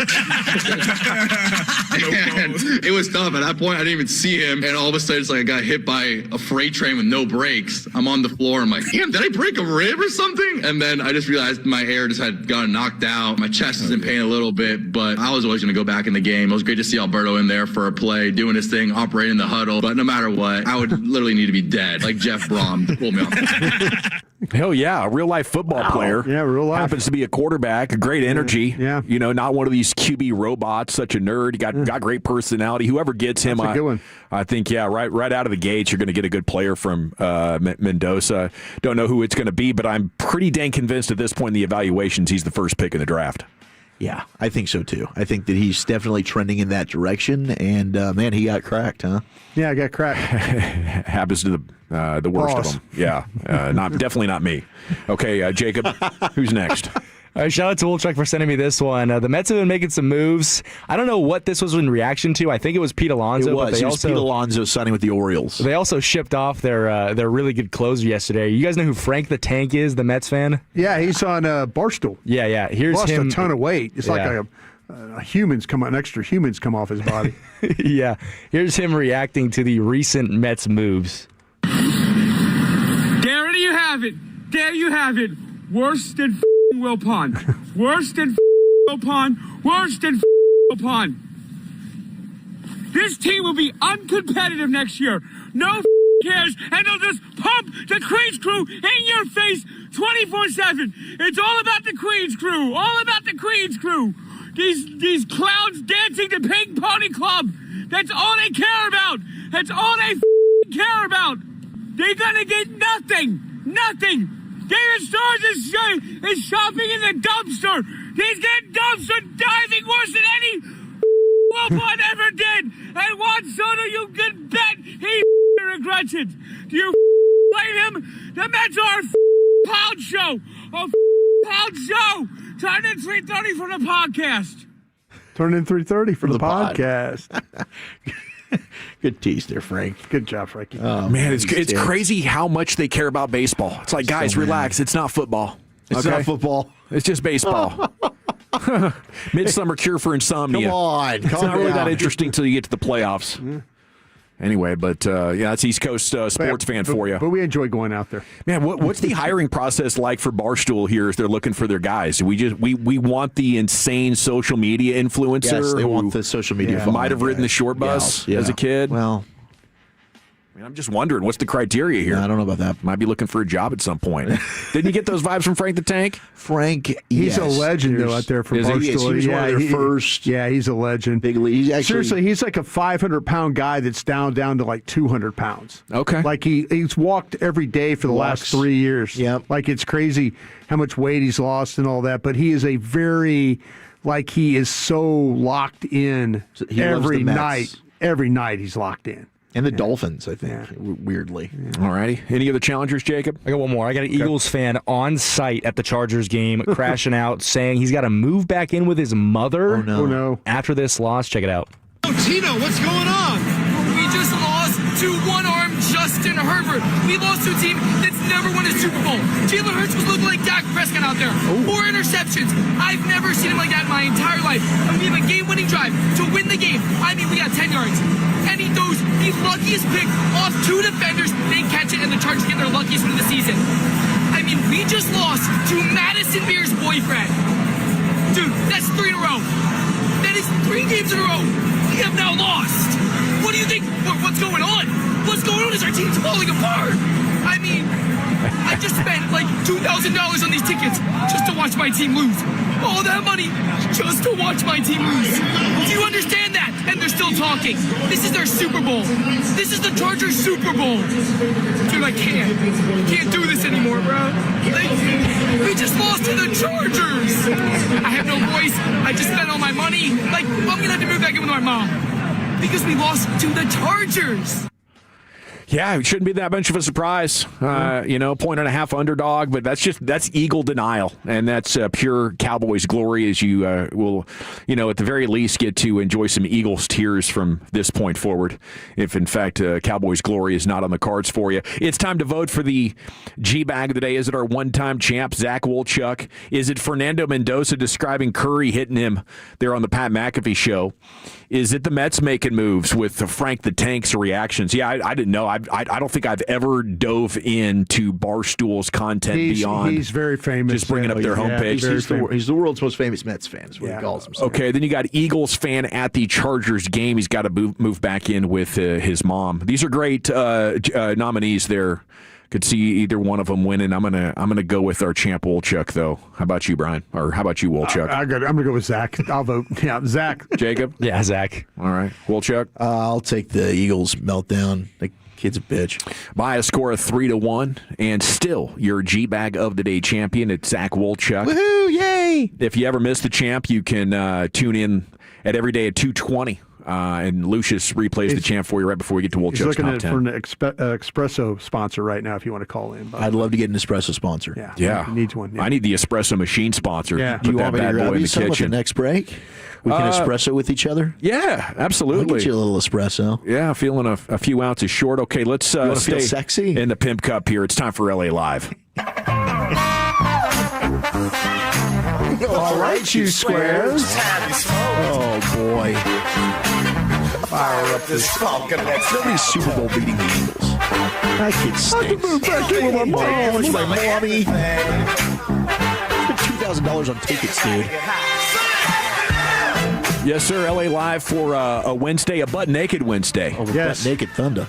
I, too, was born underwater with $3.06. Yes. And salute to the Erica Badu. Yes. Jacob Ray in for Lucius Alexander today. Getting some great text message interaction so far at 877-881-1053. If you would like to name the toy you wanted as a kid so bad, and then you got it, and it was a bust. It was bunk. It was all marketing glory. They'd make things look good on those Saturday morning cartoons, wouldn't they? Or your after-school cartoons. Oh, yeah. You'd be convinced. And back in the day, we didn't get toys all the time. I don't know about how things went in your Silver Spoon household, Brian, but... Oh, yeah, we had a lot of toys. After my birthday in middle of February every year, if I wanted something, the parents would say, wait till Christmas. Yeah. Right? And then you have a birthday right around Christmas, and then they give you hey, this is your birthday and Christmas present. Oh, how about that for a nightmare? That's a double whammy. Kid. Yeah. At 877-881-1053. For me, I still remember the day I wanted this super bad in third grade. Hungry Hippo. That's a disaster of a game. Maybe the worst game. Yeah. After you play it a couple of times, you realize it's pretty much just hitting a button and hoping to get lucky. And the marbles wouldn't stay in the hippopotamus's mouth good enough. They'd fumble. They'd be all over the place. I think I played it twice, and then a friend would come over and say, I want to play Hungry Hippo, and I'd say, you really don't, but we'll do it anyway. You really don't, let's play. Number 2 was a skateboard. I didn't have a good one. Man, they made it look so awesome. Well, the trucks were bad. My trucks were bad. Everybody had good trucks. Everybody had good trucks except me. So I went and researched it and went to the skate shop and had the customized board and everything. I just didn't have the feet for it. Yeah. The coordination. They made it look so sick on the videos that you could get, the VHS tapes you could get on the Thrasher magazine and Trans World magazine, and you're like, oh, okay, this is perfect. Yeah. But I think I nearly killed myself at least twice in the ensuing months, and then hung it up and never went back to it. So any toys that you guys would throw into this mix? Were toys still a thing when you were a kid, toys. or was it all screens? No. A Game Boy definitely came out when I was in third grade, and that was kind of the start of okay, now it's the screens. But prior to that, I was playing with G.I. Joes and the race cars and Hot Wheels. I loved the Hot Wheels Legos. I got one of those I was running around my living room. I had a hockey puck and one of those indoor. What's it called? Nets. Goals? Yeah, okay, and net. I'm like goals. Yeah, whatever it is. Where's the espresso? What's it called? And I'm scoring goals. I'm Mike Madonna over there. It was fun. I did ask for. I loved Harry Potter as a kid. I asked for the Monopoly themed Harry Potter, only to find out that really there's nothing special about this. It's Monopoly. And I thought that was a huge waste of an ask. Why did I do that to myself? So it was like a Harry Potter themed Monopoly? Yeah, that's all it is. All those Monopolies that are themed. They've got Star Wars, you name it. Lord of the Rings. It's still Monopoly. Yeah. It's just now themed for that game, but it's the same damn game. You burned a gift on Monopoly, it was basically. so silly. And Monopoly stinks. Who's ever finished a game of Monopoly? I'm just telling you right now, the best way to play Monopoly is hand out all the cards and give out all the money, then start the game. Yeah. Just give everybody... Wasn't fun. Save yourself about 4 hours. I'm telling you what, the Red Cross drops supplies to you while you're playing the game. So you take them out cards? Yeah, no, just give everybody, okay, just deal them up, just shuffle them up, give everybody, you get Tennessee, you get Vermont, you get Boardwalk, and just kind of a random thing. And then let everybody play from there. And just move around the board, and you get bankrupt earlier. And that game, who made a game that takes 4 hours to play? Yeah, it's way too long. What a ridiculous game. Way too long. Yeah. I don't think we ever finished one, but it was almost always pre-video game sleepovers, you're 10 or 11 years old, staying up all night to play it. That was the only way you could get close. You're dying to go to sleep, but you're still playing the game at 4:28 in the morning because and you get the people that are totally into it. Where I'm like, please, I have nothing left. So what was it back in the 70s that you wanted that wasn't any good? Okay, the G.I. Joe stuff, I could go back. G.I. Joe had a Jeep. Yeah, he had a Jeep, but G.I. Joe didn't fit in the Jeep very well. Oh, that's a bummer. So he was kind of hanging out of the Jeep, and he was and I was mad at it because it had the Jeep pulled a cannon along with it. Oh, yeah, I remember that one. But you couldn't get all the G.I. Joes in the Jeep. Yeah. And that was so, I was like, what a waste of money. Like, and then the G.I. Joe, then he became like G.I. Joe could talk. It was the like, pole one. Yeah, it's like, go, Joe. It was like something like that. And that was, but the game that I got that I wanted so badly that ended up being like, I could never figure it out. Did you ever get slot car racing game? Slot cars where you put really familiar. Like on the track and you hit the button and hit the button and it goes. They'd always fly off the track in the first turn. Bingo. Yeah. Bingo. It was disaster right off because you had to like kind of feather it a little bit. Did, If you didn't feather it, it was going to fly off the track. Yeah. I spent more time chasing the cars. Yep. I'm like, why? Yep. Why am I doing that? I thought it was going to be the coolest game in the world. Like, oh, look at it go. Oh, look, we're going to have real racing and all that. We're going to have fun. Yeah. You spent more time going and picking up the cars off the track. Because the trigger didn't let the electricity in gradually. It was all or nothing. You were like all gas, no brake. Yeah. And then it right off the track and you had to stop the game. Like, no, stop. And then if you didn't stop, you knocked the other guy's car off. So you beat you in the race. Absolutely, man. Those things looked amazing on the commercials. They made it look like it was the greatest game ever, but it just turned into like constantly stopping the action because of the car situation. They couldn't get him to stay. Yeah, it is a lot better for kids these days to just get different games on the screens. Like when video games took over, I was like, oh my goodness, this is the best thing ever. And it kind of sucks, but at the same time, it's glorious. 469 Easy Bake Oven. Those things are a bummer. That must be one of our female Tolos or maybe one of our culinary Tolos. I bet Brian wanted an Easy Bake Oven. I'll tell you what, man. I think the Easy Bake Oven actually cooked with a light bulb. Yeah. Like they got the heat from the light bulb. Like that's what made it cook. So they actually cooked? Oh, they actually cooked. Yeah, you can make small cakes. I'll tell you in a couple of weeks, actually, we got one for Remy. I'm hoping she doesn't burn the house down. Tolo Owen says guitar, never could learn. Yeah. Yeah, that would be a cool gift. Musical instruments would be tough. That takes a serious talent and dedication. Yeah, and then we got your lessons to go along with it, and you went like twice. And remember you're those like, Furbies? The 785 says a My Buddy doll. They made that thing look cool. Yeah, the My Buddy dolls, the Furbies were in the Tickle Me Elmos really big when I was a kid. I was like, what's the point of this? I saw people in that Black Friday event one time on TV. They showed people fighting for those Tickle Me Elmo things. It's people a laughing doll. Throwing down the Cabbage Patch doll, throwing down in the middle of a store. Yep. 940. Any kind of Nerf gun always felt like in the commercials they made it seem like those styrofoam bullets would really fly and then you would get it. And that those was your things game, Dawson. were just not that great. I felt like that was amazing. I love the Nerf guns. The Nerf guns flew enough for me. And the Super Soakers. Yeah, Super Soakers. I mean, as long as you had good eye protection with those Nerf guns, you're playing indoors. Maybe if you're playing outside, the distance travel would be too far. But we're pretty much in close quarters combat there with those Nerf guns.